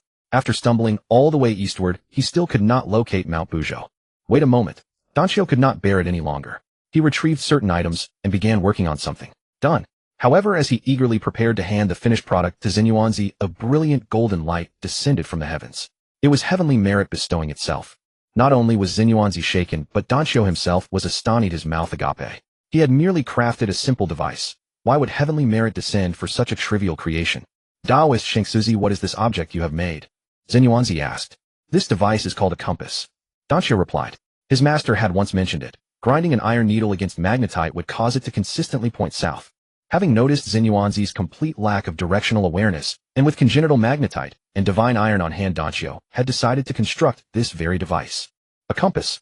To invoke such heavenly merit, this object must be extraordinary. Zenyuanzi marveled. As the name suggests, the needle atop this instrument always points south. Danqiu waved his hand, and then handed the compass to Zenyuanzi. This is for me, Zenyuanzi asked in disbelief. Of course, I have no use for it, and I crafted it specifically for you. You need not fear getting lost henceforth, Danqiu replied casually. I am most grateful, Daoist Shengsuzi. Zenyuanzi was profoundly moved. As one of the most reclusive figures in the primordial world, Zenyuanzi had few companions. With Hongyan nowhere to be found, his only close friendships lay with the three pure ones. He had witnessed the considerable heavenly merit bestowed when the compass was created. It ranked among the finest postnatal merit treasures. Though of modest value to a quasi-saint like himself, Shengsuzi was merely a golden immortal. This treasure was likely the finest possession he owned. What is more, this treasure had been crafted specially for him. Beyond his esteemed brother Hongyu, no one had ever treated him with such kindness. Considering this, Zenyuanzi grew even more touched. If he knew Danxiu possessed over a dozen innate spiritual treasures, his sentiment would likely differ. Taoist Shengsuzi, since you have gifted me the compass, I must return the favor. I have some spirit fruits. I offer them to you. Zenyuanzi produced 5 ginseng fruits. No need, no need. Danxiu responded with mild disinterest. At Chunxian's cultivation ground, where so many innate spiritual plants grew, he had grown weary of consuming spirit fruits. He had no desire for spirit fruits anymore, only wishing to return quickly to the foot of Mount Buzhou. Danxiu's reaction left Zenyuanzi somewhat embarrassed. It appeared this Taoist Shengsuzi truly possessed noble character. His ginseng fruits were among the treasures of the primordial world. Even quasi-saints sought to acquire a few. Yet Shengsuzi showed no greed whatsoever, revealing that Zenyuanzi had vastly underestimated him. This man could become a bosom friend. After these days had passed, Zhuani also returned to the western region. Junior brother, why have you returned from the eastern lands so soon? Did you not gather enough destined souls? Jane asked. Senior brother, I have not brought back a single soul. Zhuanti said with a broad smile. This puzzled Jane. If he had not gathered any souls, why was his junior brother so elated? Senior brother, I encountered a remarkable figure in the eastern lands. Zhuanti then recounted everything he had heard from Danxiu to Jane. As Jane listened, his eyes sparkled with sudden illumination. One flower, one world, one leaf, one Bodhi. Spiritual civilization, building equality for all sentient beings. A method of multi-level distribution. Magnificent. Truly magnificent. Jane hurriedly asked, where is that Taoist brother Shengsuyi? Zhuanti sighed with regret. That Taoist seems to harbor some prejudice against our western realm and is unwilling to come here with me. This is truly a loss for our western realm. Jane felt somewhat helpless and then said, from this day forward, Taoist brother Shengsuzi shall be the third master of our western realm. All beings in the West must pay their respects, and we must ensure that he sees the sincerity of our Western realm. Junior brother, leave the spiritual cultivation of the Western realm to me. You should follow what Taoist brother Shengsuzi has said and go to the Eastern realm to spread the teachings. Excellent.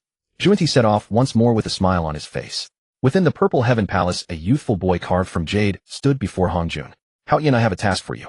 If you can accomplish this task well, I will grant you a great opportunity in the future. Hongjun instructed him once more. Yes, master.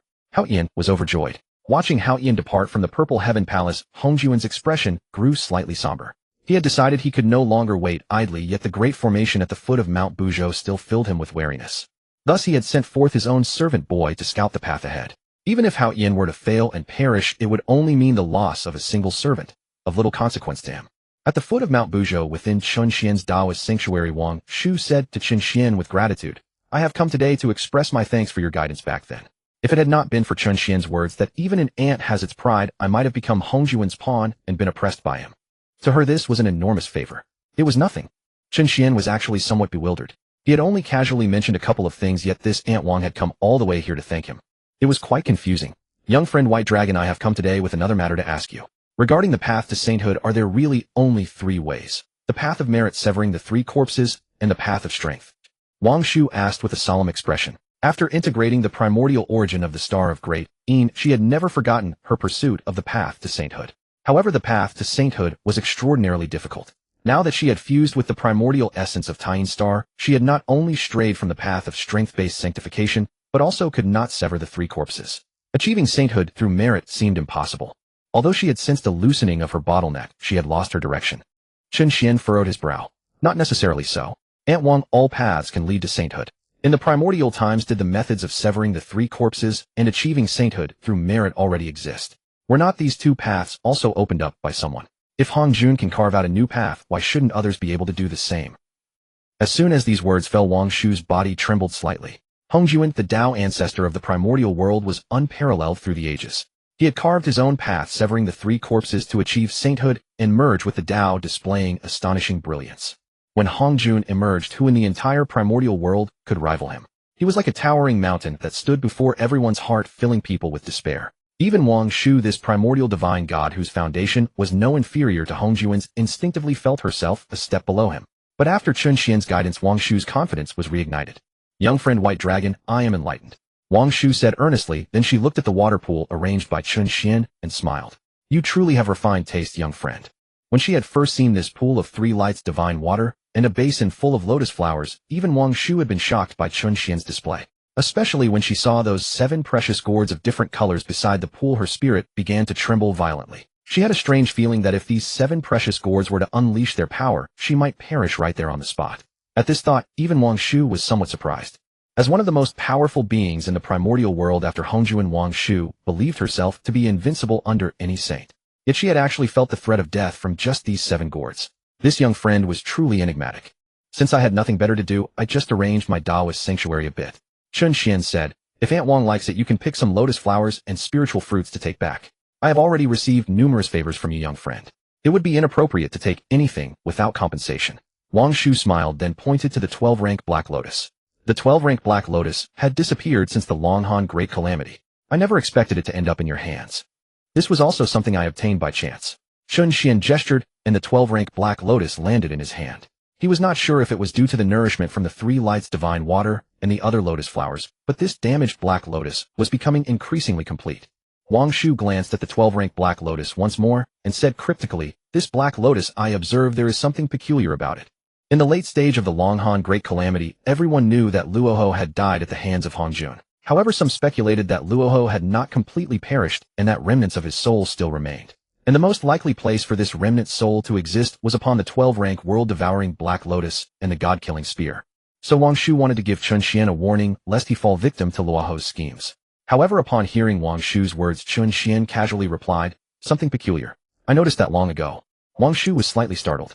So this young friend White Dragon had long noticed the signs on the 12-rank world-devouring Black Lotus. No wonder he was so composed. She had been the one to overreact. But she did not know that the peculiar thing Chun Xian referred to was simply the world-devouring Black Lotus repairing itself. As for any remnant soul, or Luoho, he had not seen anything of the sort. Moreover, even if Luoho were hiding within the world-devouring Black Lotus, so what? He could teach him a lesson in no time. Afterwards, Chun Xian sent the 12-rank Black Lotus back into the pool once more.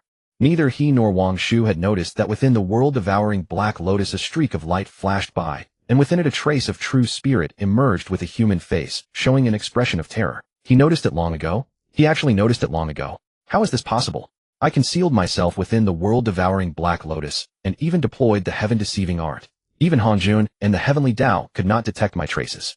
How could this mere greater Luo be able to discern it? This trace of true spirit was a fragment of the demonic ancestor Luoho, who had escaped from Hongjuan's grasp. Back then he had suffered grave injuries and hidden himself within the world-devouring Black Lotus, falling into a deep slumber for a time. When he awoke, he discovered that the world-devouring Black Lotus was positioned within the 3 lights divine water, surrounded by various lotus flowers. But fearing to disturb Hongjun and the Heavenly Dao, Luoho had not dared to make any moves. After a while, Luoho composed himself. Although this person has some connection with Wang Shu, he is merely an ant who has just entered the greater Luo realm. How could he possibly detect that I am hiding within the world-devouring Black Lotus? He must be trying to deceive me, but I will not fall for it. Within the Taoist sanctuary, Wang Shu sighed again. Now the Wu and Yao clans are vying for supremacy over the primordial world, and the world is in turmoil. Who knows how many living beings have suffered calamities? After integrating with the primordial origin of the star of great Yin, Wang Shu had been able to barely protect herself. Though she did not view the primordial world from the perspective of a player, she was at least an observer, so her understanding of matters was clearer. And Wang Shu did not know that the 12-rank Black Lotus she saw was not the same as the one in her memory. The original 12-rank Black Lotus had been destroyed during the battle between Luoho and Hongjuan, and what existed now was merely a remnant reconstruction. Now as for the devastation, the war between the Wu and Yao clans was wreaking upon the primordial world. Wang Shu doubted Hongjun was unaware of it. Yet despite this, Hongjun continued to fan the flames from within, scheming some new treachery. Calamities rising and falling is the norm in the primordial world. Let him be, Chun Xian said. Wang Shu looked at Chun Xian with a profound gaze. Previously she had believed the young white dragon was the one driving Hongjun to such desperation. After all, the young white dragon was so enigmatic. Yet now that Chun Xian had spoken of going with the flow, Wang Shu felt she might have misjudged matters. The one opposing Hongjun must be someone else entirely. Who could it be? Meanwhile, Zenyuanzi and Danqiu had finally reached the foot of Mount Buzhou. Zenyuanzi sighed deeply. The further east we journey, the more chaotic the primordial world becomes. The great war between the Wu and Yao clans. What business does it have with the rest of all living beings? Danqiu remarked casually, my master once said, when prosperous benefit the world, when impoverished cultivate only oneself. If one can barely survive, why bother with so much else? But those casual words stirred something complex in Zenyuanzi's heart. Enrich the world when favored, preserve oneself when cast aside. As one of the rare quasi-saints in the primordial world, did he count among the prosperous? He glanced at Danqiu beside him with unmistakable admiration. Fellow Taoist Shang Suzi possessed such profound enlightenment. When might he himself reach that level? Xinyuanzi, we've arrived at Mount Buzhou, so I must take my leave. Farewell, Danxiu said, his voice tinged with emotion. By the heavens, he had endured countless hardships and nearly lost his life. A pang of reluctance stirred in Xinyuanzi's heart, but he understood parting was inevitable. Farewell, Shengsuzi. Should you ever find your way to Wuzhuang Temple again, I shall welcome you with open arms. Xinyuanzi spoke with solemnity. Then Danxiu transformed into a streak of escape light and departed. Xinyuanzi took out his compass and prepared to fully appreciate the scenery of Mount Buzhou. Just as Danxiu was preparing to return to his own Taoist estate, he noticed a sneaky figure prowling around the entrance. Where did this old ghost come from, pretending to be a mere child? Obviously not a good person. This was Hao Qian, sent by Hongjuan's order to the foot of Mount Buzhou. Dressed in white robes with jade ornaments carved to match his delicate features, he wore a pendant at his waist, looking ethereally refined and remarkably handsome. Of course, Danxiu would never admit jealousy toward this fellow's appearance. After all, the young master Danxiu himself made a living on his looks. I'll go see what this rascal is up to. Danxiu immediately concealed himself using a spiritual treasure. Meanwhile, Hao Qian was muttering to himself. What could master intend by sending me to probe this estate's master? Having been reduced to establishing my Taoist grounds at such a barren place as the foot of Mount Buzhou, what kind of formidable figure could possibly reside here? I'll seize this estate's master and bring them back. If I succeed in serving my master's purposes, the merits would be immense, and perhaps even the opportunity to achieve sainthood might fall to me.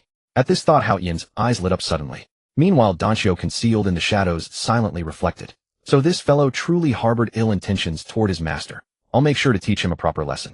His eyes darted back and forth, and an idea struck him. He emerged and stepped forward. Who goes there? Hao Qian asked, cautiously turning to face him. Upon realizing the newcomer was merely a golden immortal, he felt relieved. This poor Taoist is Shengsuzi. May I ask what brings you here, esteemed friend?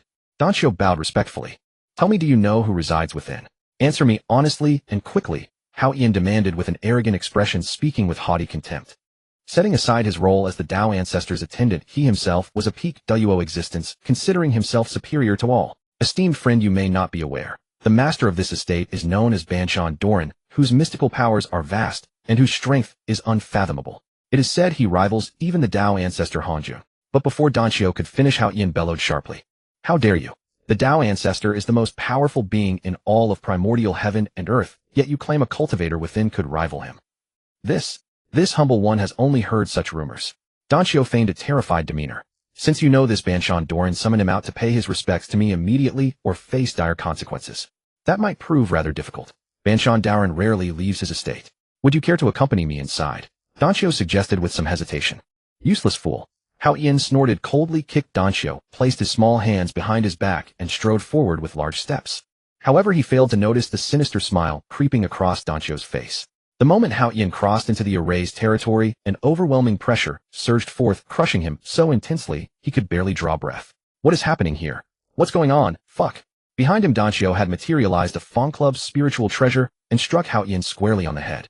Bang! Even though Hao Qian had reached the pinnacle of the great Luo stage, the blow left him reeling with dizziness. You mere golden immortal insect, how dare you strike me? Hao Qian slowly recovered and roared in fury. I'll hit you if I wanna. Let's see if you still act tough. And dare you kick me again? Danxiu raised his Fong Club and dealt several more blows to Hao Qian's rear. Take that for showing off? Take that. Hao Qian's buttocks were swollen from the beating, his hair disheveled. Nothing like the ethereal immortal he had appeared to be moments before. To make matters worse, he was reduced to tears. You're bullying me. I'm telling master. I'll have master beat you to death. Wah. Consider that Hao Qian was originally a piece of primordial jade stone blessed by Hongjuan to become an attendant. Even the quasi-saint powerhouses throughout the primordial world showed him deference. Yet today he had been savagely beaten by a mere golden immortal, and struck on the buttocks no less. An overwhelming sense of humiliation flooded through Hao Qian's heart. Beat me to death. Very well, I await your attempt. Go ahead and kill me if you dare. As he spoke, Danxiu once again raised the Fong Club high above his head. Alt. Hao Qian emitted a scream reminiscent of a slaughtered pig. Danxiu stowed away the Fong Club and withdrew a massive axe, instead its blade gleaming coldly in the light. With a smirk he asked, tell me, should I kill you or not? Don't. I was wrong, I apologize. Please don't kill me. Master, save me. Hao Qian's cries grew louder. For the first time, genuine fear took hold. He was truly terrified. Enough, stop playing around. Suddenly a sound emanated from within the estate. Before Danxiu could even register what was happening, he was seized and dragged inside. As Chun Xian's Dao attendant, Danxiu held certain authority over the Grand Formations operation. When he had channeled its oppressive force earlier, Chun Xian certainly wouldn't have been unaware. Having narrowly escaped disaster, Hao Qian froze for a moment, then snapped back to reality, like waking from a dream. Clutching his wounded posterior, he fled the foot of Mount Buzhou at top speed. Master, I have finally returned alive. Upon entering the venue, Danxiu excitedly lunged toward Qin Xian. What's the matter? Qin Xian wore a puzzled expression. Given Danxiu's nature, Qin Xian could never believe the boy would suffer any grievance. Just moments ago, he had seen the youngster bullying some children at the entrance. Master, you have no idea. For that task of yours, I encountered 4 quasi-sages. 4 in total. Sister Xiao Wa had deceived me, saying there were not many quasi-sages in the primordial world. I nearly missed seeing you again. Danxiu wailed loudly. All right, stop crying, Qin Xian consoled him. But inwardly he thought this kid could really spin a yarn. Though he often emphasized that quasi-sages were everywhere across the primordial world, in reality, there were only a dozen or so. The primordial world was so vast that encountering even one was considered a rare blessing. 4. Who was he trying to fool? Didn't the lad know when to stop? But considering Danxiu was still young, Qin Xian spoke a few words of comfort. Meanwhile, on the other side, Huda sprinted all the way back to Zixiao Palace, his burned posterior stinging fiercely. How did you return so quickly? Hongjuan's face bore a cold expression. He had assumed Hudu had gone through the motions without truly following his orders. But seeing Hutu's wretched state, he felt it was not so. Master, I was beaten, nearly died out there. Huda wailed. What happened? Hongjuan asked. Hutu recounted everything that had transpired, including the details of his beating, then watched Hongjuan with trembling fear. You're telling me that Shen Shuzi claimed that? What was it? The mountain-moving Taoist was on par with my strength. Hongjuan's expression grew deeply ominous. Mountain-moving, residing beneath Mount Buzhou. Did he intend to move the very pillar of heaven itself? Such arrogance was staggering. Moreover, since Pangu opened the heavens, Hongjuan had dwelt in the primordial world for countless ages, yet he had never once heard of the mountain-moving Taoist. Not only had Hongjuan never heard of him, but even the Heavenly Dao was unaware of this mountain-moving Taoist's origins. Yet Hongjuan felt certain this figure would never have appeared out of nowhere. Hongjuan pondered. Among those of his generation, there were only a handful remaining. Yang Mei had been forced into distant exile. Yin and Yang, along with Qin Kuan, had perished under his calculations. Luo Ho had been destroyed, and Wan Shu had merged with the lunar star. So who could it be? Yes, master, and that Shen Shuzi. Utterly intolerable, daring to strike me like this. Before Hongjuan could dwell further, Hutu cried out again. Useless fool. Outsmarted by a mere golden immortal, and you still have the nerve to complain. Get lost, and enter seclusion. Do not come out until you reach the quasi-sage realm. Hongjuan barked in irritation. Hutu fled in terror, his resentment towards Shen Shuzi deepening. Someday he would tear that damn Shen Shuzi apart piece by piece. At that very moment atop Kunlun Mountain, Ronding, his face twisted with venomous hatred, held a long needle and stabbed furiously at a straw effigy. Affixed to the straw figure was a paper note bearing the 3 characters, Shen Shuzi. I stab you to death.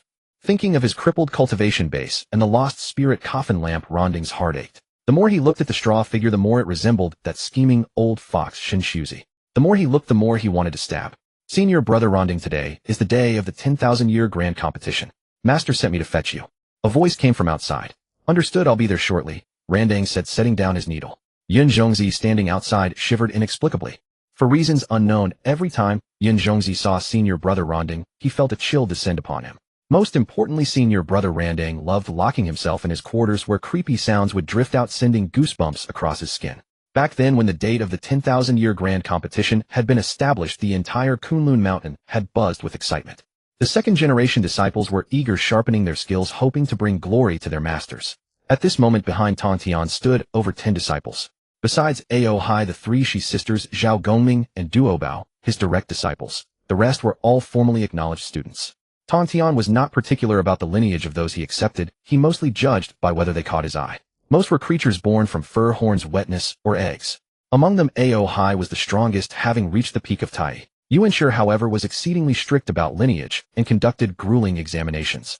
Though 10,000 years had passed, he had accepted only 2 disciples.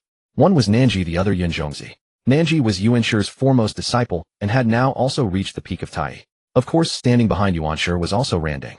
Originally, Randang had indeed sought to become Yuanshur's disciple, but Yuanshur had refused. Though the 10,000-year grand competition loomed, accepting a Deluo Jinxian like Randang as a direct disciple would certainly have given Yuanshur the upper hand. But Yuanshur was not like Zhuanti and Jining, he had his own pride. He was not so shameless as to employ any means necessary to win.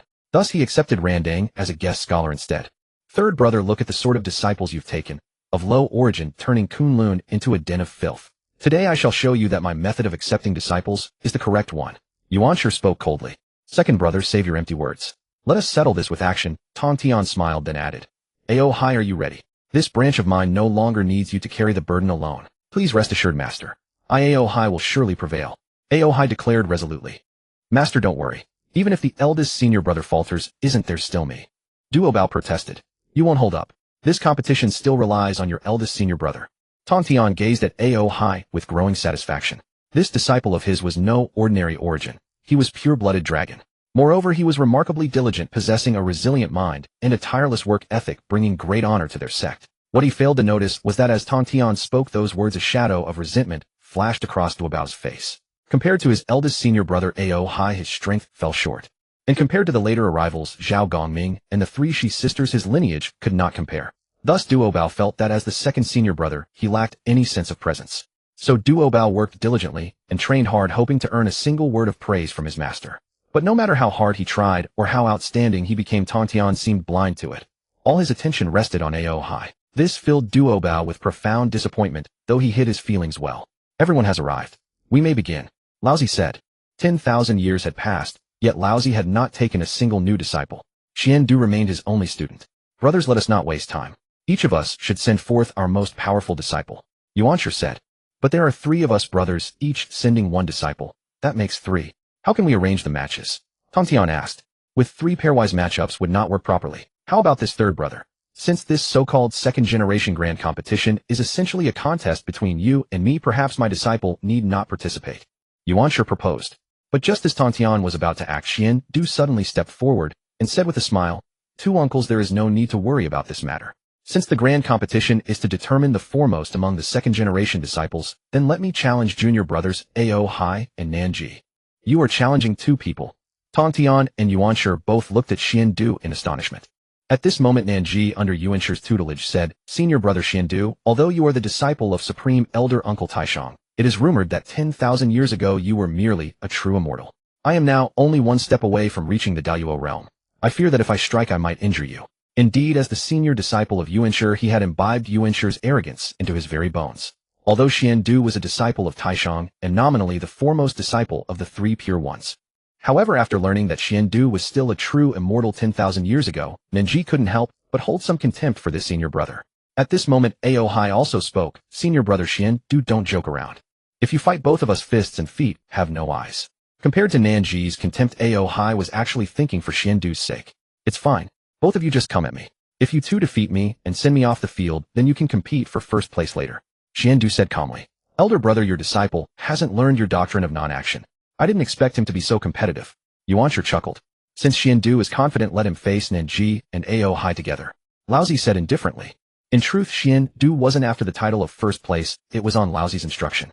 And Laozi had faith in this disciple. Since elder brother insists, then Aohai, make your move. Be careful not to harm your senior brother. Tongtian nodded at Aohai.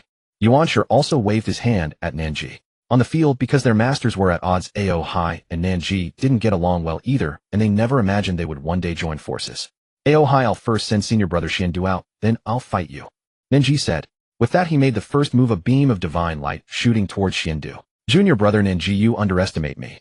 Xiandu smiled lightly, waving his sleeve, and the divine light directly dissipated.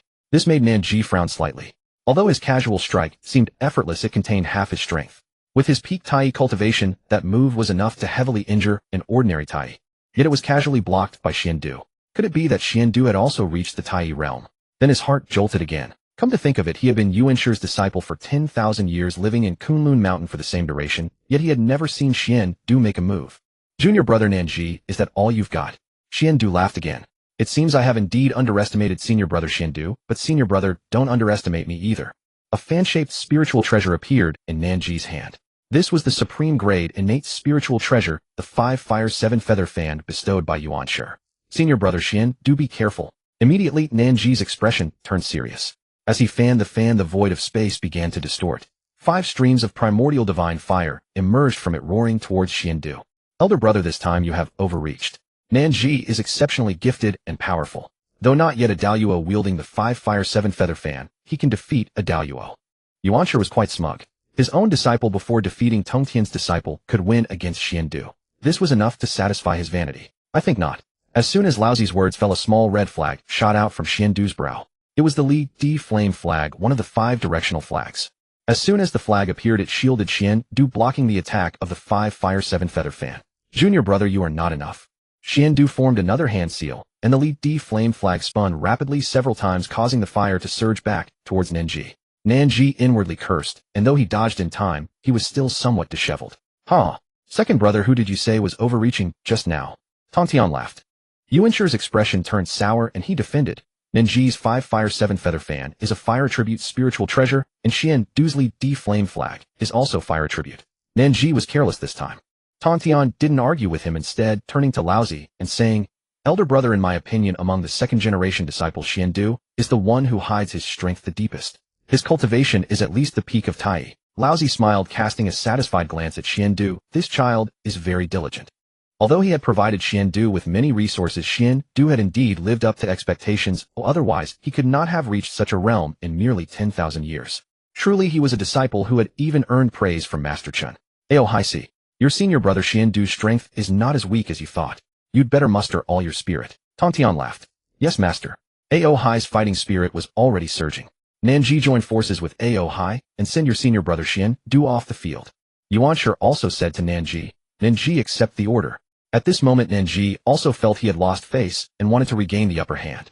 Thus Nanji and Ao Hai stood on the same side, one holding the 5 Fire 7 Feather Fan, the other holding the heart-piercing lock. Meanwhile Xiandu summoned the lead D flame flag. The 3 pure ones were the top combatants in the primordial world, and the direct disciples they taught were no ordinary beings. These 3, even without using spiritual treasures, could contend with a Daoyuo. Their strength was formidable. In an instant the aura on the field soared to its peak. Senior brothers are so powerful. Yun Xiao couldn't help but exclaim in admiration. Beside her, Duo Bao also wore an expression of envy, resolving to strive hard to catch up with their pace and earn his master's recognition. Beside Yuanshi, aside from Yun Zhongzi's envious look, Ronding's face turned purple with jealousy. Supreme grade innate spiritual treasures. He didn't even own one, yet these 3 ants at the Tai realm each had one. Even Yun Zhongzi, who had only just reached the Tai realm, was granted a high-grade innate spiritual treasure by Yuanshi. Why did he not have a single one? At this moment resentment toward Yuanshi began to grow in his heart. At this moment the gaze of the 3 pure ones was also fixed on the field. Although Nanji and Ao Hai had no tacit understanding, their explosive power was immense, and with their spiritual treasures, they seemed capable of suppressing the cosmos. Yet Xiandu stood unmoved against their attacks. Holding the lead D flame flag, he even had the spare strength to launch counterattacks. At this point Yuanshi and Tongtian's hearts tightened involuntarily. Why was Xiandu so strong? Laozi on the other hand smiled and stroked his long beard. This disciple had not disappointed him. Ao Hai and Nanji remained silent, realizing Xiandu's tenacity. They exchanged a glance and intensified the operation of their spiritual treasures. The 5 Fire 7 Feather Fan specialized in offense. Its 5 kinds of primordial divine flames could burn both body and soul. The heart-piercing lock specialized in binding. It could restrain the 3 flowers atop the head and the 3 souls and 7 spirits. Yuanshi Tongtian breathed a slight sigh of relief upon seeing his disciple exerting full force. Under such an onslaught, even if Xiandu were formidable, he would be hard-pressed to withstand it. After all, both Ao Hai and Nanji were exceptionally brilliant individuals. Indeed, Xiandu seemed to be struggling. Senior brother Xiandu, if you can't hold on, just say so. Nanji raised an eyebrow, a hint of smugness in his tone. How could I possibly fail to hold on when I still need to escort both junior brothers off the field? Xiandu replied with a slight smirk. Then forgive me, senior brother Xiandu. Ao Hai shouted softly. The supreme innate spiritual treasure, the heart-piercing lock, shimmered with myriad colors, transforming into a cage, intent on trapping Xiandu. Nanji understood the cue and fiercely swung the 5 Fire 7 Feather Fan in his hand. They were confident that with this strike, they could severely wound Xiandu. Outside the arena, aside from the 3 pure ones who remained composed, the other second-generation disciples were all on edge, their hearts tightening with anxiety. Everyone believed that Xiandu could not hold out any longer. Yet just as the attack was about to land, Xiandu suddenly closed his eyes. This baffled everyone. Was he simply surrendering? But in the next instant, ethereal celestial music resonated, and above Xiandu's head swirled the lead flower representing the golden immortal realm, along with the silver flower of the Tai golden immortal realm. More importantly, a golden flower was also condensing above his crown. This is... Yuanshi was slightly startled. Indeed, breaking through to the Luo in 10,000 years. Worthy of being my disciple from Taiching. Laozi chuckled heartily. In the primordial wilderness, countless realms and myriad beings existed. Only by reaching the Deluo realm could one be considered a pillar of power and a true master of the martial arts. At this moment, Xiandu was precisely breaking through to the Deluo realm. As far as I know, senior brother Xiandu was merely a true immortal 10,000 years ago. In just 10 millennia, he has soared straight to Deluo. Zhao Gongming exclaimed in shock. The others were no less astonished.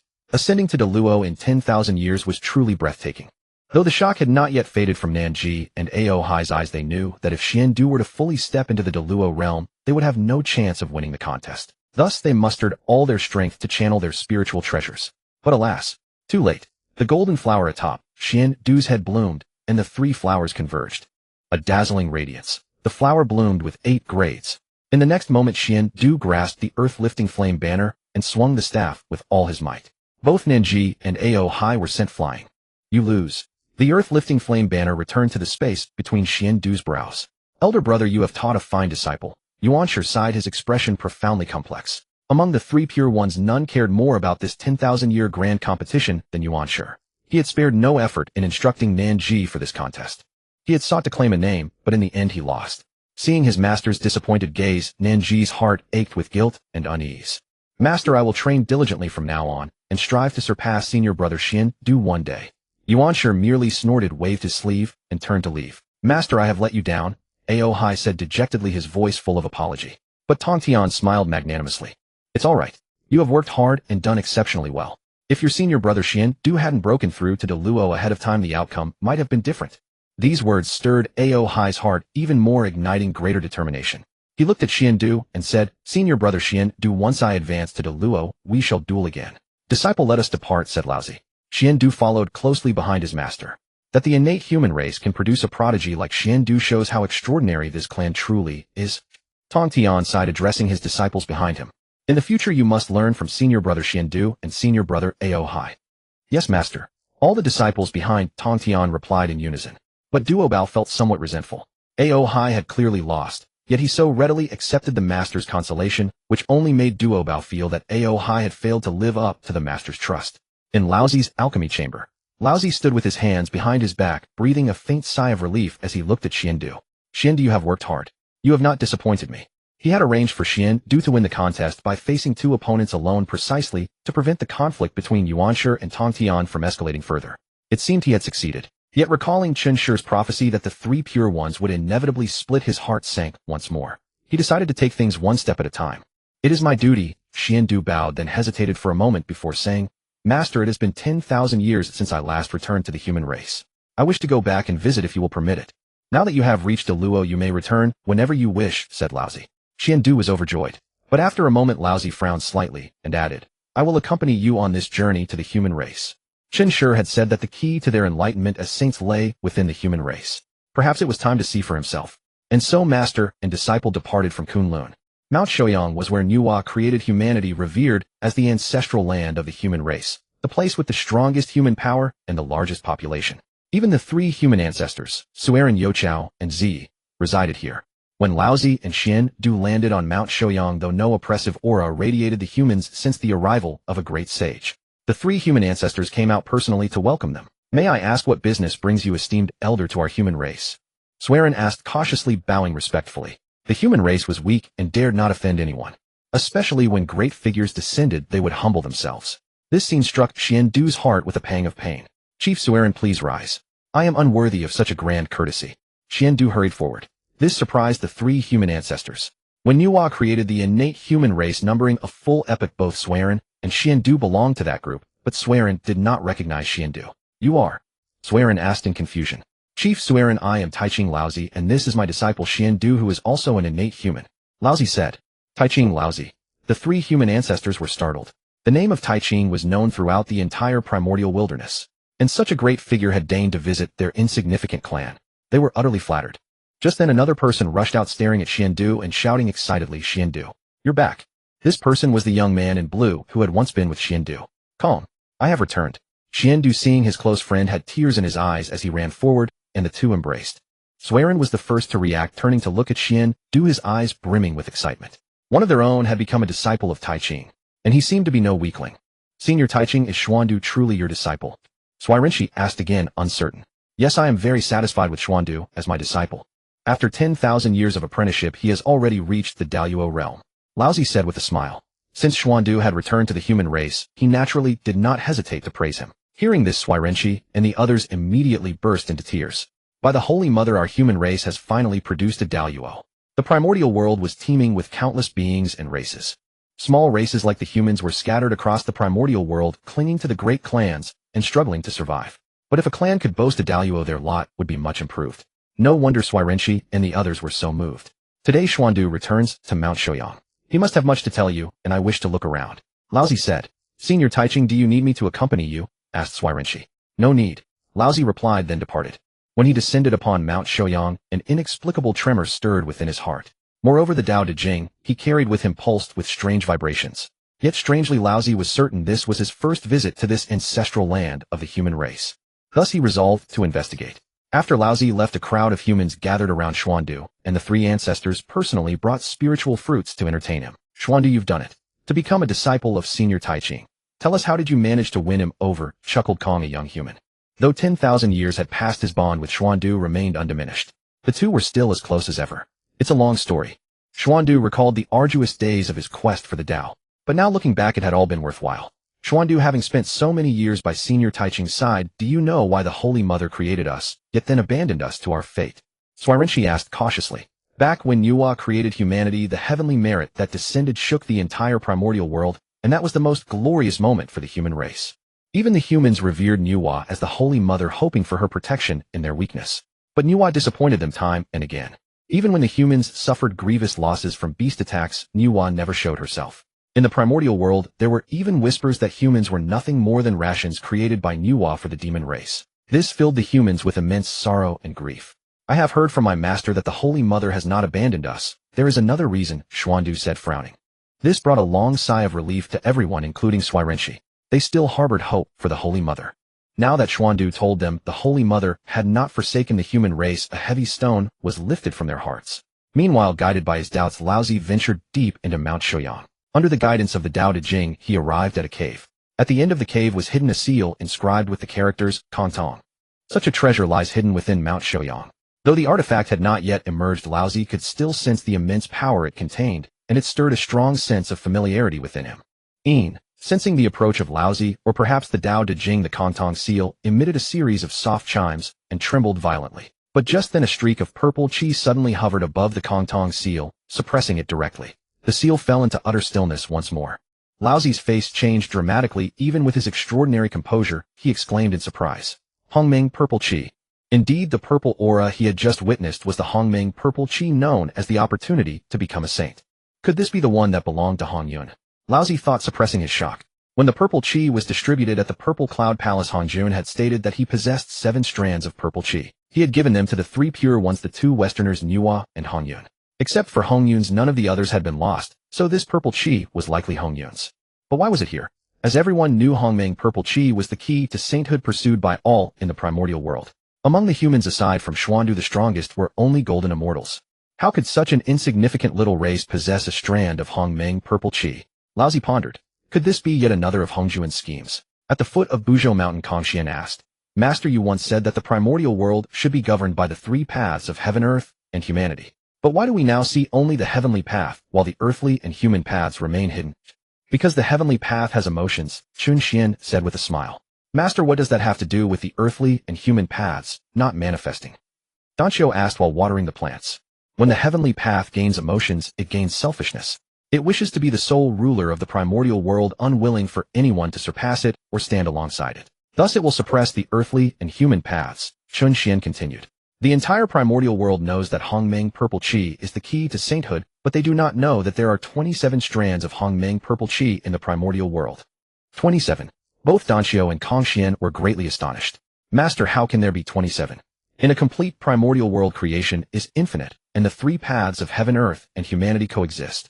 Each path will give birth to 1 Hongmeng mother chi, and each mother chi splits into 9, making a total of 27, Chun Xian explained. 27 strands of Hongmeng purple chi. That means 27 seats of sainthood. Will the primordial world have that many saints? Tongtian asked with longing. But Chun Xian shook his head. Under the suppression of the heavenly path, the earthly and human paths had been crippled. How could their mother chi exist? The heavenly path of the primordial world had manifested first, giving birth to 9 strands of Hongmeng purple chi. Now it was known that the 3 pure ones, the 2 Westerners and Nüwa, each held 1 strand, and Hongjun needed 1 for his own enlightenment.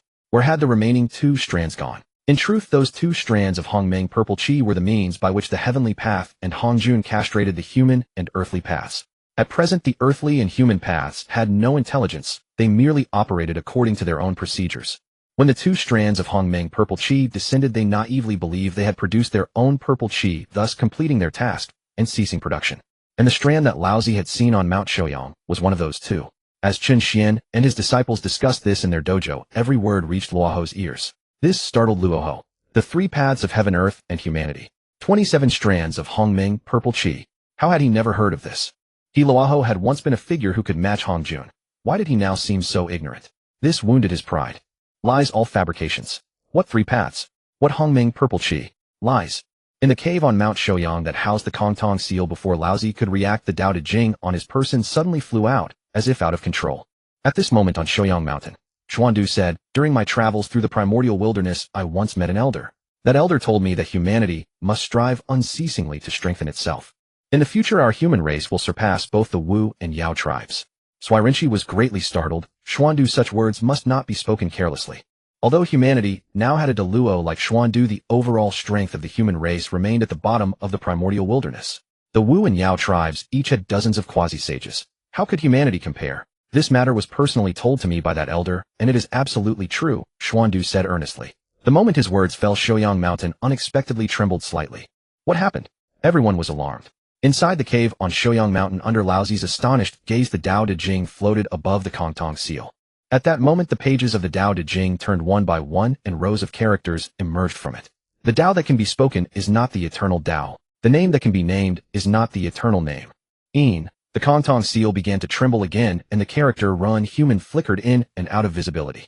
The Dao De Jing was a later compilation of the essence of human Dao texts, while the Kongtong seal was a supreme treasure of human Dao.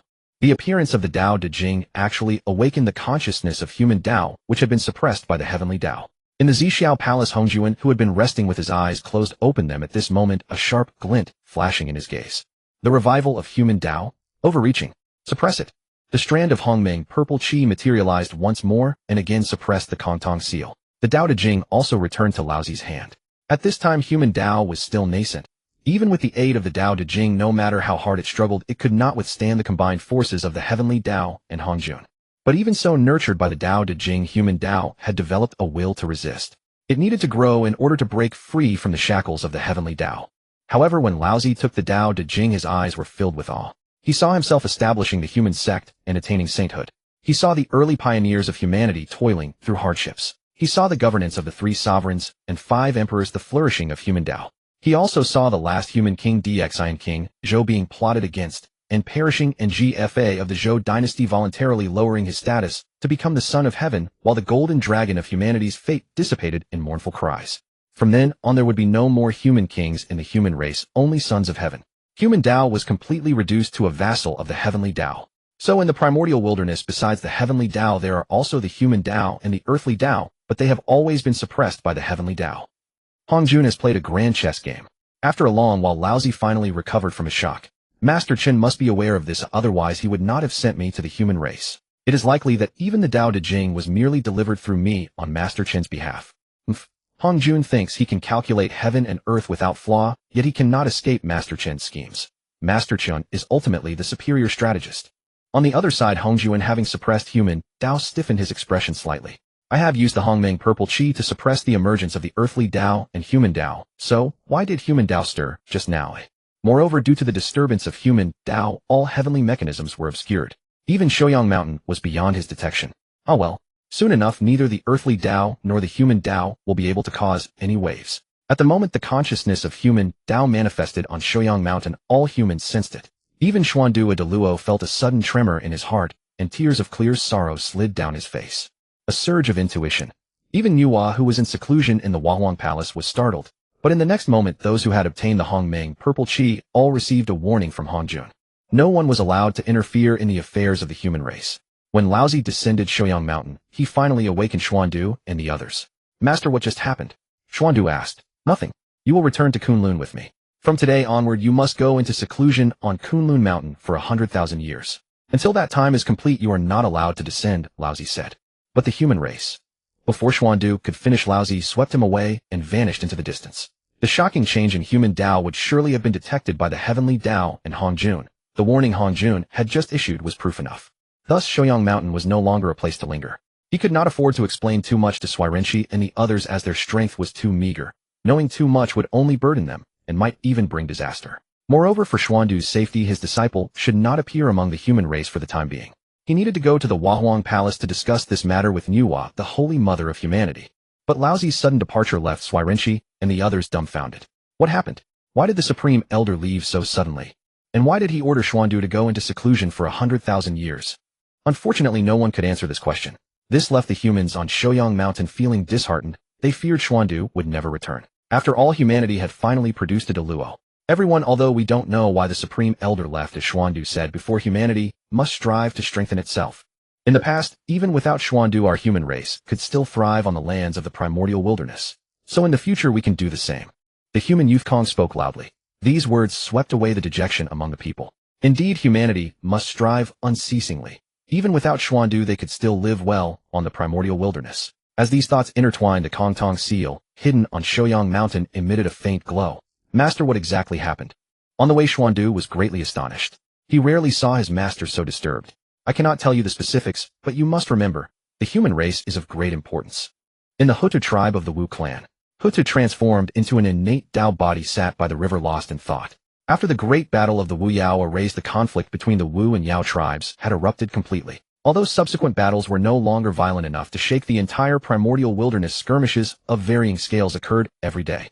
The whole primordial wilderness was in turmoil, with cries of grief everywhere. This great calamity had entangled countless races of the primordial wilderness, and who knew how many beings had perished in the Wu Yao catastrophe? Little sister, what are you thinking about? Since the last great battle, Dijiang had noticed something amiss with his little sister. Brother, do you think if the Wu and Yao had not gone to war, the primordial wilderness would be much more peaceful? Huda asked. Dijiang was silent for a moment, then said, the Wu tribe has no way to retreat. In truth, Hutu also knew that the war between the Wu and Yao was unavoidable, but when she thought of the beings who had fallen in the great battles, she still felt compassion. At the same time, she worried about the future of the Wu tribe. Brother, I want to go out for a walk, Huta said as she stood up. Go ahead. We'll handle the affairs of the Wu tribe. Dijiang smiled. He knew that his little sister had been racking her brains for a way out for the Wu tribe. She carried too much on her shoulders. As brothers, they should share some of the burden for their little sister. When Hutu was about to take a stroll, Hongjun stroked his long beard, and a smile spread across his face. It was time to begin suppressing the earthly Dao, lest any delay lead to unforeseen complications. The next step, then, was to have Hutu sacrifice her physical form to become the wheel of reincarnation, thereby castrating the earthly Dao. As for why Hutu was chosen among the 12 ancestral wizards. First, she was the last to be born, and her constitution was more unique than that of the other ancestral wizards. Secondly, Hutu was the wisest of the ancestral wizards. Without her, the ancestral wizards would be like a body without a brain, acting even more recklessly and without restraint, which would allow the great calamity's power to expand further, enabling him, Hongjuan, to reap greater benefits from it all. Furthermore, with Hutu gone, the power of the 12 heavenly capital divine malevolence formation would also be diminished. It truly was a case of killing multiple birds with one stone. Meanwhile, Hutu had left her tribe and began wandering across the primordial continent, and before she knew it, she had arrived at Mount Buzhou. Along the way, she witnessed the shattered primordial land and the countless beings who had lost their homes and their loved ones. Yet what she saw most were the lingering souls, those who had perished miserably in the great war between the witch and demon races, yet had nowhere to return. They wandered aimlessly across the primordial land, wailing endlessly in their desolation. The primordial continent has life and death, but these lingering souls have no refuge after death. The primordial land should not be like this. In that moment, swayed by Hongjuan's calculations, Hutu's heart was suddenly illuminated, and golden light began radiating from her body. Today I, Hutu, have compassion for the fractured primordial land. But just as she was about to announce to the world her intention to transform herself into the wheel of reincarnation, a voice suddenly rang out. Hey, fellow Taoist Hutu, I wanted to ask, which direction is Kunlun Mountain in? Hutu suddenly became dazed, and the golden light emanating from her body immediately faded away. Hongjuan, who was in the purple mist palace preparing to witness Hutu's transformation into the wheel of reincarnation, was completely stunned. Bloody hell. The ritual was proceeding smoothly. Why had it suddenly stopped? But when Hongjuan's gaze fell upon the one who had interrupted Hutu's transformation, his pupils contracted sharply, and he gritted his teeth. Xinyuanzi. How could Xinyuanzi be here? Meanwhile, Hutu suddenly snapped back to reality, recalling what she had been about to do, and was drenched in cold sweat from the fright. She had actually been about to sacrifice herself to become the wheel of reincarnation. Even if she pitted all living beings in the primordial land and desperately wanted to give those wandering souls some kind of refuge, she still couldn't possibly abandon her witch clan. So why had she felt such an overwhelming impulse just now? Fellow Taoist Hutu, Xinyuanzi called out again. Only then did Hutu realize someone had appeared beside her. Fellow Taoist Xinyuanzi, was that you calling me just now? The two of them had both attended the Tao lectures in the Purple Mist Palace. Though their friendship wasn't particularly deep, they recognized each other. Yes, I was just about to ask fellow Taoist Hutu which way leads to Kunlun Mountain. I noticed you seemed to be occupied with something just now. Did I disturb you? Xinyuanzi asked apologetically. After touring Mount Buzhou, he had been thinking of continuing onward to Kunlun. Although he carried a compass, he didn't know the exact direction of Kunlun Mountain, so he had decided to find someone to ask. But at that moment a sudden stirring arose in his heart, drawing him toward Hutu. Unknowingly, he had awakened her, and thus prevented her from completing her transformation into the wheel of reincarnation. Fellow Taoist Xinyuanzi not only didn't disturb me, but actually did me a great favor. Remembering this, Hutu still felt a tremor of lingering fear. If she had completed the transformation, the consequences would have been unimaginable. She owed Xinyuanzi an enormous debt of gratitude. By this time, Hongjuan's rage had nowhere to vent. Xinyuanzi, why must it be Xinyuanzi? I had clearly shattered his Tao heart and confined him to guard the five-fruit temple. How could he appear at Mount Buzhou and at that exact moment interrupt Hutu's transformation? If it had been anyone else, Hutu would have been forced through the transformation regardless. But this person happened to be Xinyuanzi. The reason Hongjun sought to destroy Xinyuanzi's Tao heart was because his destiny was destined to be a saint of the earthly Tao. Had the Heavenly Dao not suppressed him, Xinyuanzi would eventually receive a wisp of primordial purple chi from the earthly Tao and achieve sainthood. It was precisely because of this identity that Hongjun restricted his growth. And it was also for this same reason that Xinyuanzi instinctively awakened Hutu. This was the earthly Tao's resistance. However, upon hearing Hutu's words, Xinyuanzi found himself somewhat bewildered. He was the one who had asked for directions. Why was Hutu thanking him? Fellow Taoist Hutu, is there something you need assistance with? Xinyuanzi asked once more. Fellow Taoist Xinyuanzi, I observed the primordial land filled with wandering souls, their wails echoing everywhere. It was from this that I was moved, Hutu explained truthfully. She couldn't explain why, but she could feel a sense of warmth emanating from Xinyuanzi, an indescribable familiarity. The lingering souls in the primordial land. Indeed, I have seen quite a few since coming to the eastern continent, and my heart cannot bear it. I wonder if you found a solution, fellow Taoist Hutu. I would be willing to contribute whatever little I can. Xinyuanzi frowned slightly. His nature was tranquil and detached, somewhat similar to the three pure ones upon Kunlun Mountain, and he disliked becoming entangled in worldly affairs. Yet ever since hearing fellow Taoist Shengsuzi's words, when prosperous one should benefit all under heaven, he had etched them deeply into his heart. He, Xinyuanzi, ought to do something for the primordial land. Hutu shook her head. It wasn't that she was being selfish and unwilling to transform herself into the wheel of reincarnation, but rather that this matter was too suspicious. But after a moment, Hutu said, Fellow Taoist Xinyuanzi, I know someone who surely has a solution. Please wait for me here. Before Xinyuanzi could react, Hutu had already vanished without a trace. The person Hutu referred to was none other than Xian, and she could also inquire about the peculiarities surrounding her own transformation into the wheel of reincarnation. Fellow Taoist White Dragon, I have a matter I wish to inquire about. The primordial land is now filled with lingering souls. Is there a way to resolve this? Upon hearing Hutu's question, Xian was slightly taken aback. Was such a matter really something a mere witch priestess should concern herself with? Little lady too, why do you ask about this? I merely wish to ask. If fellow Taoist White Dragon does not know, then it matters not, Hutu said somewhat dejectedly. Speaking of dealing with lingering souls, I happen to know a method, Xian said. Hutu's eyes instantly brightened. This method involves someone sacrificing their physical form to become the wheel of reincarnation, accepting those lingering souls, and giving them a place of return. As he spoke, Xian cast a significant glance at Hutu. This young lady too was of the witch race as well, wasn't she? Thus he did not directly state that the witch Hutu was the one who would transform into the wheel of reincarnation. In response, Hutu's entire body shuddered violently. Especially upon seeing Xian's meaningful gaze, she once again fell into a daze. White Dragon Taoist indeed knew about her intention to sacrifice herself to become the wheel of reincarnation. Fellow Taoist White Dragon, what are the implications of transforming oneself into the wheel of reincarnation? Hutu asked tentatively. Sacrificing oneself to become the wheel of reincarnation may appear to bring great merit to the primordial land, but this is merely the calculation of the Heavenly Dao and Hongjun, two short-sighted individuals who have harmed the earthly Dao, Xian said with a sigh. Upon hearing this, Hutu was once again startled. Was White Dragon Taoist indirectly revealing the truth to her? Earlier she had felt that some dark hand was manipulating her transformation, but she never expected it to truly be Hongjun. What exactly did White Dragon Taoist mean by corrupting the earth vein? Although Hutu was puzzled, she had not forgotten the purpose of her visit. Taoist White Dragon, apart from transforming one's body into the wheel of reincarnation, is there any other viable method to receive those fragmented souls? I do have a technique, but it requires two people to accomplish it, Xian said. Which two? Hutu asked eagerly. The first is the ancestor witch Hutu, and the second is Zhen Yuanzi of Wuzhuang Temple. Chen Xian paused slightly. If these two are together, they can establish a provisional reincarnation cycle beside the endless sea of blood. In the primordial world, the wheel of reincarnation was the mainstay of the earth vein. A complete reincarnation cycle should be operated by all 12 ancestor witches together. The compromised version was formed by Ho-Tu alone using her ancestor witch physique. As for the simplest version, it relied on the characteristic of the endless sea of blood to attract fragmented souls from the primordial world, then let Ho-Tu connect with the earth vein, and finally use the earth book in Zhen Yuanzi's possession as the foundation to establish it. Therefore, it required the cooperation of both Ho-Tu and Zhen Yuanzi, and only at a specific location.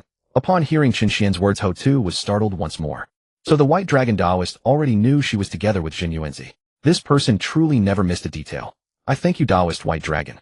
Ho-Tu offered a sincere bow. Chen Xian had long been immune to such inexplicable gestures of respect from others. He felt that even if he told the young Miss Ho-Tu about this, it would be of no use. Even if he could persuade the ancestor witch Ho-Tu, what then? That Zhen Yuanzi was an eternal recluse who rarely left his sanctuary. But Chen Xian merely waved his hand. Go.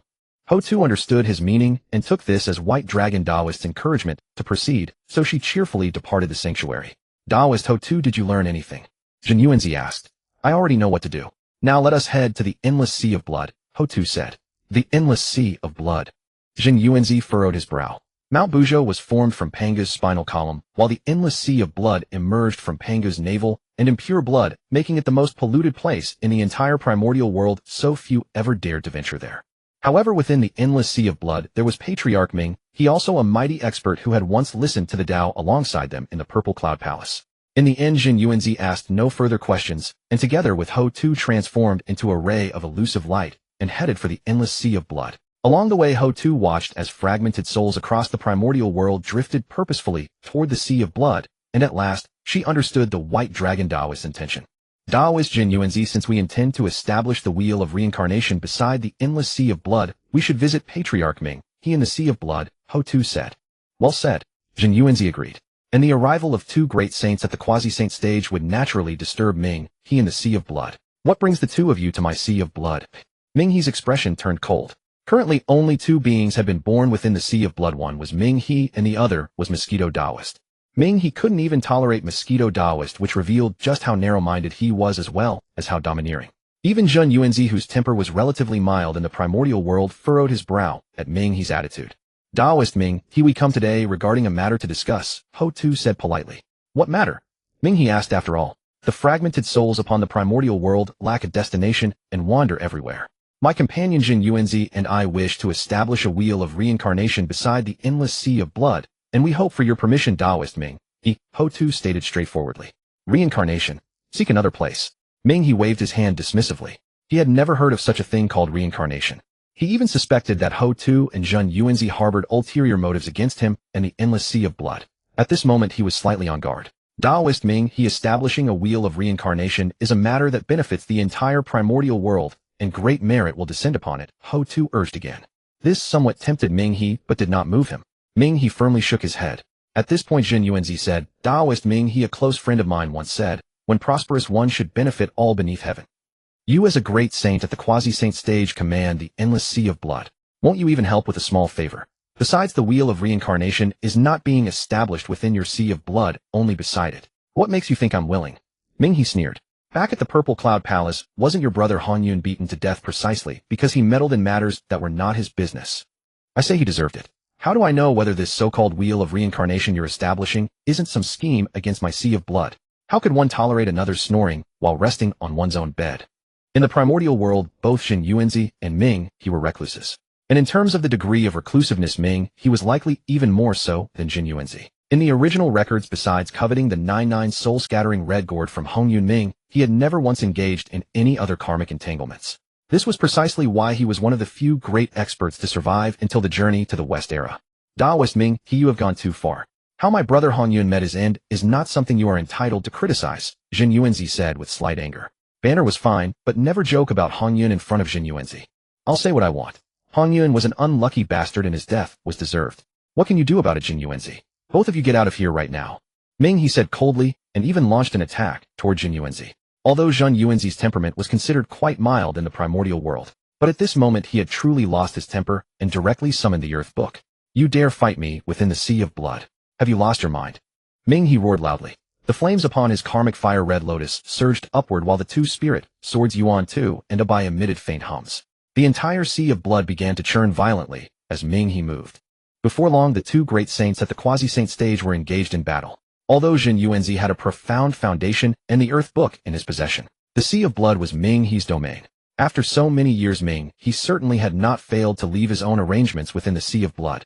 Therefore, Ming he definitively held the advantage of terrain. Jin Yuanzi fighting me within the Sea of Blood is truly the height of stupidity. Ming he laughed wildly. Seeing Jin Yuanzi at a disadvantage, Ho Tu hurriedly stepped forward. Taoist Ming he apologies. Facing Ho Tu's attack, Ming he sneered and accepted it. Both Jin Yuanzi and Ho Tu were at the mid-stage of quasi-saint cultivation, and Ming he was also at the mid-stage of quasi-saint cultivation. Even with the aid of the Sea of Blood facing two great experts at the same realm, he began to struggle slightly in his defense. Taoist Ho Tu. Jin Yuanzi held the Earth Book above his head, suppressing the endless Sea of Blood to prevent it from aiding Ming he while simultaneously pinning Ming he's body in place. Ho Tu immediately understood and transformed into her ancestor, which true form condensing the laws of the earth, to launch a fierce attack upon Ming he. Boom. This strike landed directly on Ming he, causing both Ho Tu and Jin Yuanzi to feel a moment of joy. But the next moment, they discovered that Ming he had vanished from within the Sea of Blood. Even the karmic fire red lotus and the two spirit swords Yuan Tu and Abai had disappeared together, which was extremely eerie. Of course, Jin Yuanzi and Ho Tu were both seasoned and knowledgeable figures. They knew no single strike could eliminate Mingyi, who was at the mid-stage of quasi-saint cultivation. True to form, a figure emerged from the blood sea, none other than Mingyi, who had just disappeared. Your techniques aren't that impressive, are they? As long as the blood sea does not dry up, I shall never perish. You wish to use your numbers against me. Behold my 3,000 blood spirit clones. With Mingyi's fierce cry, the blood sea churned violently, and countless figures rose from its depths. Without exception, every figure was Mingyi. When it came to playing it safe, Jin Yuanzi might have been his match, but in the matter of fearing death, Mingyi left him far behind. His fear of death drove him to bind his origin to the blood sea itself. Thus, as long as the blood sea endured, he would never perish. Driven by the same terror, Mingyi fused the resentments and demonic obstacles within the blood sea to forge 3,000 immortal and indestructible blood spirit clones. As long as even one clone survived, Mingyi would never truly die. Across the entire primordial world, Mingyi might not have been the strongest, but he certainly possessed the most survival techniques of any being. Jin Yuanzi activated the Earth Book and erased one of the Mingyi clones, but almost instantly a blood wave surged from the sea and another blood spirit clone appeared. Ho Tu also pressed down with the law of Earth, destroying another batch of the blood spirit clones. Yet they quickly reformed, restoring themselves to exactly 3,000. Even if you kill me while I stand here, what difference does it make? You'd best be on your way. A maniacal laugh echoed across the vast blood sea from Mingyi. And indeed, he had the means to back his words. Ho Tu now regretted having sought out Mingyi in the first place. With him involved, how could the cycle of reincarnation ever be established? Just as Ho Tu and Jin Yuanzi hesitated, 11 streaks of light suddenly descended. Little sister, what happened? I sensed you were engaged in combat moments ago. Dijiang spoke. Fearing their youngest sister was in danger, the other 11 ancestral witches had arrived together. Seeing her brothers and sisters so concerned for her, Ho Tu felt a warmth spread through her heart. She was all the more grateful she hadn't merged with the cycle of reincarnation, for how could she face her elder brothers and the countless clansmen of the witch race otherwise? Meanwhile, Mingyi trembled slightly upon witnessing all 12 ancestral witches appear before him. These were 12 quasi-saints, with Dijiang having already reached the late stage of quasi-saint cultivation. Yet he soon reasoned that he stood within the blood sea, immortal and indestructible. Even with all 12 gathered, what could they possibly do to him? Moreover, if he could fight the 12 ancestral witches to a standstill, he would establish an immortal reputation across the primordial world. Who would dare oppose him, Mingyi, grand ancestor, after such a feat? Mingyi's fear of death differed fundamentally from Chun Xian's cautious approach. The path of caution was pure, untainted by any karma. But Mingyi's terror resembled nothing so much as the arrogance of a petty man who had gained power.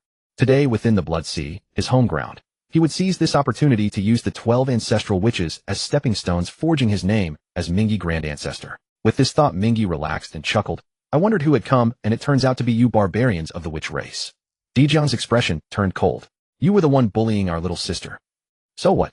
Come fight me if you dare. As Mingyi finished speaking, his 3,000 blood spirit clones surged forth openly, provoking the ancestral witches. Dijiang and the others narrowed their eyes, seeking death. The ancestral witches all transformed into their true forms, rising above the surging blood sea. Each punch obliterated a blood spirit clone. Yet Mingyi proved remarkably capable. For every clone the ancestral witches destroyed, another emerged from the blood sea. Though the blood spirit clones could not harm the ancestral witches or pose a serious threat, neither could they eliminate Grand Ancestor Mingi. By this measure could it not be said that Mingi had fought over a dozen quasi-saints to a standstill. Thus Mingi grew even more arrogant. What are the 12 ancestral witches? What are the supreme powers of the primordial world? None of this compares to me. I Mingi shall engage you in a great battle today. Mingi deliberately proclaimed loudly. Within the heavenly court. Your Majesty, the 12 ancestral witches have gathered at the Blood Sea and are engaged in battle with Grand Ancestor Mingi. Yet, even combined, they cannot overcome that Mingi Grand Ancestor. Hearing this, Dijun, seated upon the throne, opened his eyes wide in shock and exclaimed, Grand Ancestor Mingi is truly this formidable. Without the power of the Zhou Tian stellar formation, even Dijun dared not directly confront the 12 ancestral witches. Dijiang alone could match him in combat, let alone all 12 combined. Yet this Mingi had never stood out at Zishao Palace when hearing the Dao. How could he possess such strength? I have heard the saying, as long as the Blood Sea does not dry up, Mingi shall not perish. Mingi must be relying on the Blood Sea to resist the 12 ancestral witches, Kunping stated. Dijun felt somewhat relieved, yet suspicion stirred within him. Advisor, given how formidable Grand Ancestor Mingi is, might we assist him in resisting the witch race and recruit him? But before his words had barely faded, a towering giant appeared across the primordial world, raising a colossal axe to strike down upon the endless Blood Sea. The 12 ancestral witches had activated the 12 ancestral gods of heaven and earth formation, summoning the Phantom of Pangu. From within the Blood Sea came Mingi's harrowing screams. You 12 ancestral witches press your advantage far too ruthlessly. 12 against 1 is disgraceful enough. Must you also summon grand formations? Have the courage to face me one-on-one. For at the moment Pangu's phantom raised his axe to strike, the so-called endless Blood Sea began to evaporate. Waves of crimson mist rose upward, and within moments a full quarter of the Blood Sea had vanished. This sight sent chills racing across Mingi's scalp. Though he boasted that as long as the Blood Sea endured, he would never perish, what would happen if the Blood Sea actually dried up? Gongong's destruction of Mount Buzhou had only reached the peak of quasi-saint cultivation. The 12 heavenly formations' power now rivaled that of a true saint. How could such force fail to breach a mere sea? The phantom's axe in Pangu's hand had yet to descend. If it fell, would he not perish and have his Dao extinguished? Thus it is said, one should not be too arrogant. I was wrong. I permit you to establish the cycle of reincarnation within the Blood Sea. I truly was wrong. I beg you to forgive me this once. As the axe drew ever nearer, Mingi pleaded desperately. Yet that axe ultimately failed to descend. I shall spare you this time. Do not think that having some ability entitles you to provoke my witch race. Should I encounter you in the future, I shall strike you down every time, Dijiang said coldly. It was not that the ancestral witches were particularly merciful, but rather because the Blood Sea held a truly unique position within the primordial world. Huda feared that if she destroyed the Blood Sea, those lingering souls would no longer flow toward it. Though the ancestral witches had dispersed the formation, Mingi dared not display even a shred of arrogance. Within the heavenly court, Dijun grunted in frustration. He had arrived one step too late. Mingi's courage had already been shattered by the witch race. There was no point in assisting him further. This is fellow Taoist Xinyuanzi. Huda introduced with a smile. Feeling 11 pairs of eyes suddenly converge upon him, Xinyuanzi immediately felt immense pressure. Anyone gazed upon by 11 quasi-saints would be nervous. This humble one, Xinyuanzi, pays respects to all distinguished elders, Xinyuanzi greeted. The ancestral witches also nodded in acknowledgement towards Xinyuanzi.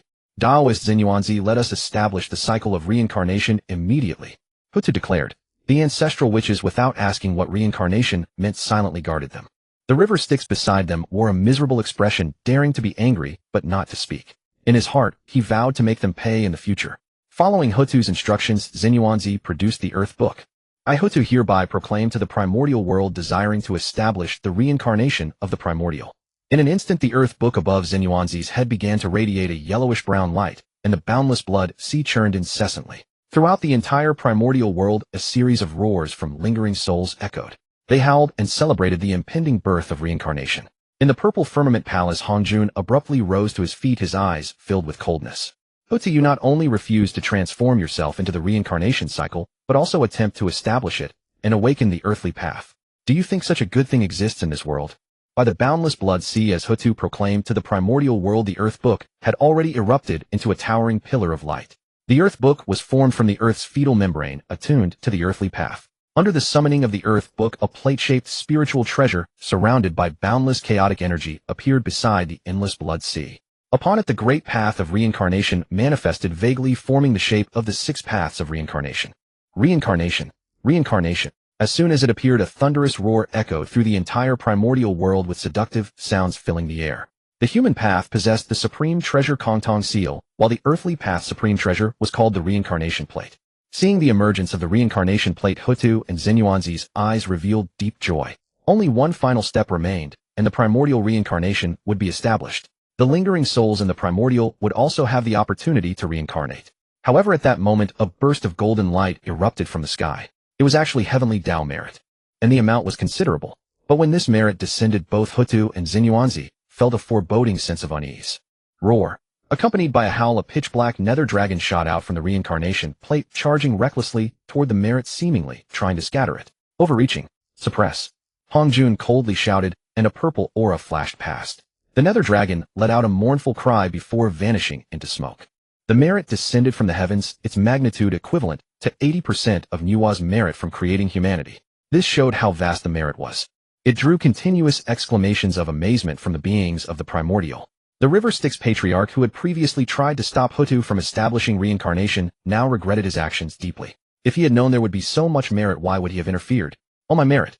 3/10 of the merit fell upon Hutu, 3/10 upon Xinyuanzi, 1/10 upon the other 11 ancestral witches, and the remaining 3/10 upon the reincarnation plate. Primordial reincarnation establish. Another thunderous roar erupted as the reincarnation plate began to spin at high speed. The lingering souls in the primordial, as if finding a destination, all rushed toward the reincarnation plate. In the purple firmament palace, Hongjun sneered coldly. Normally, establishing reincarnation would cause merit to descend from the primordial earth. However, the Heavenly Dao paid out of its own pocket to bestow Heavenly Dao merit, aiming to put the earthly path under its obligation and keep it subservient. Otherwise, you think that Heavenly Dao merit is so easy to obtain. With the sealing of the primordial purple chi, the earthly path could not turn the tide. Everything was still within control. Heaven, earth, and man were like three employees in the same company, originally equal in status. But because the heavenly path joined first and became a seasoned veteran, it turned around and began to suppress and exploit the earthly and human paths through various means. Even if the earthly and human paths realized something was wrong, they lacked the confidence to stand up to the heavenly path. Hutu and Xinyuanzi exchanged glances. They felt something was amiss, but could not articulate it. Still, establishing the primordial reincarnation was a cause for celebration. Taoist Hutu, although the reincarnation is established, it is not yet stable. I will remain here for a while to maintain it, said Xinyuanzi. Compared to the reincarnation established by Huta's ancestral, which true form combined with the earthly laws, this simplified version had considerable flaws. After all, Hutu was transformed from Panga's essence blood. Her ancestral, which physical body, piercing through the netherworld, the boundless blood sea, and the underworld of Goeishu, would have resulted in a more stable and complete reincarnation. This included the netherworld prefecture that guided lingering souls, the 18 levels of hell that suppressed vengeful spirits and purified souls. The current simplified reincarnation had only one function: to guide lingering souls, forcibly format them, strip all memories and karma, leaving only the purest true spirit. Then the true spirit would be reincarnated back into the primordial world. Moreover, this reincarnation was unstable, requiring either Xinyuanzi or Hutu to remain on long-term duty. Taoist Xinyuanzi. Before Hutu could finish, Xinyuanzi said, the affairs of the Wu tribe cannot do without Taoist Hutu. Although he, Xinyuanzi, could not openly aid the Wu tribe, allowing Hutu to extricate herself should be no problem. He also hoped to use the Wu tribe to avenge his sworn brother Hongyun. Hutu felt a surge of gratitude and nodded. At the foot of Buzhou Mountain, Danqiu asked, Master, what just happened? Chun Xian smiled and said, it should be the emergence of the earthly path with the ancestral, which Hutu transforming into reincarnation. Although he sensed the establishment of reincarnation, he did not know if Hutu had followed his advice and established a simplified version. He assumed Hutu had transformed into reincarnation herself. For this, Chen Xian felt somewhat gratified. After crossing into the primordial world, at least one thing was finally on the right track. It wasn't easy. However, Luo, who was residing in the 12th grade extinction Black Lotus, fell into self-doubt. The earthly path emerges and reincarnation manifests. Could everything this ant of the great Luo realm said be true? How could an ant at the great Luo realm know so much? Just then Kong Xian secretly asked Danqiu, Father, so much time has passed, and I find the master increasingly unfathomable. Do you know what realm he has reached? Danqiu smiled enigmatically and stated confidently, although the master hides his cultivation based on my judgment, he may have secretly ascended to the saint realm. Otherwise, why would he reveal only great Luo cultivation? He thinks he's hiding it well, but he never expected me to discover it. While Kong Xian was amazed that their master had become a saint, he also looked at Danqiu with admiration. Luo, who overhearing these words was utterly bewildered. What? Ascended to the saint realm? This ant of the great Luo realm is actually a reclusive saint.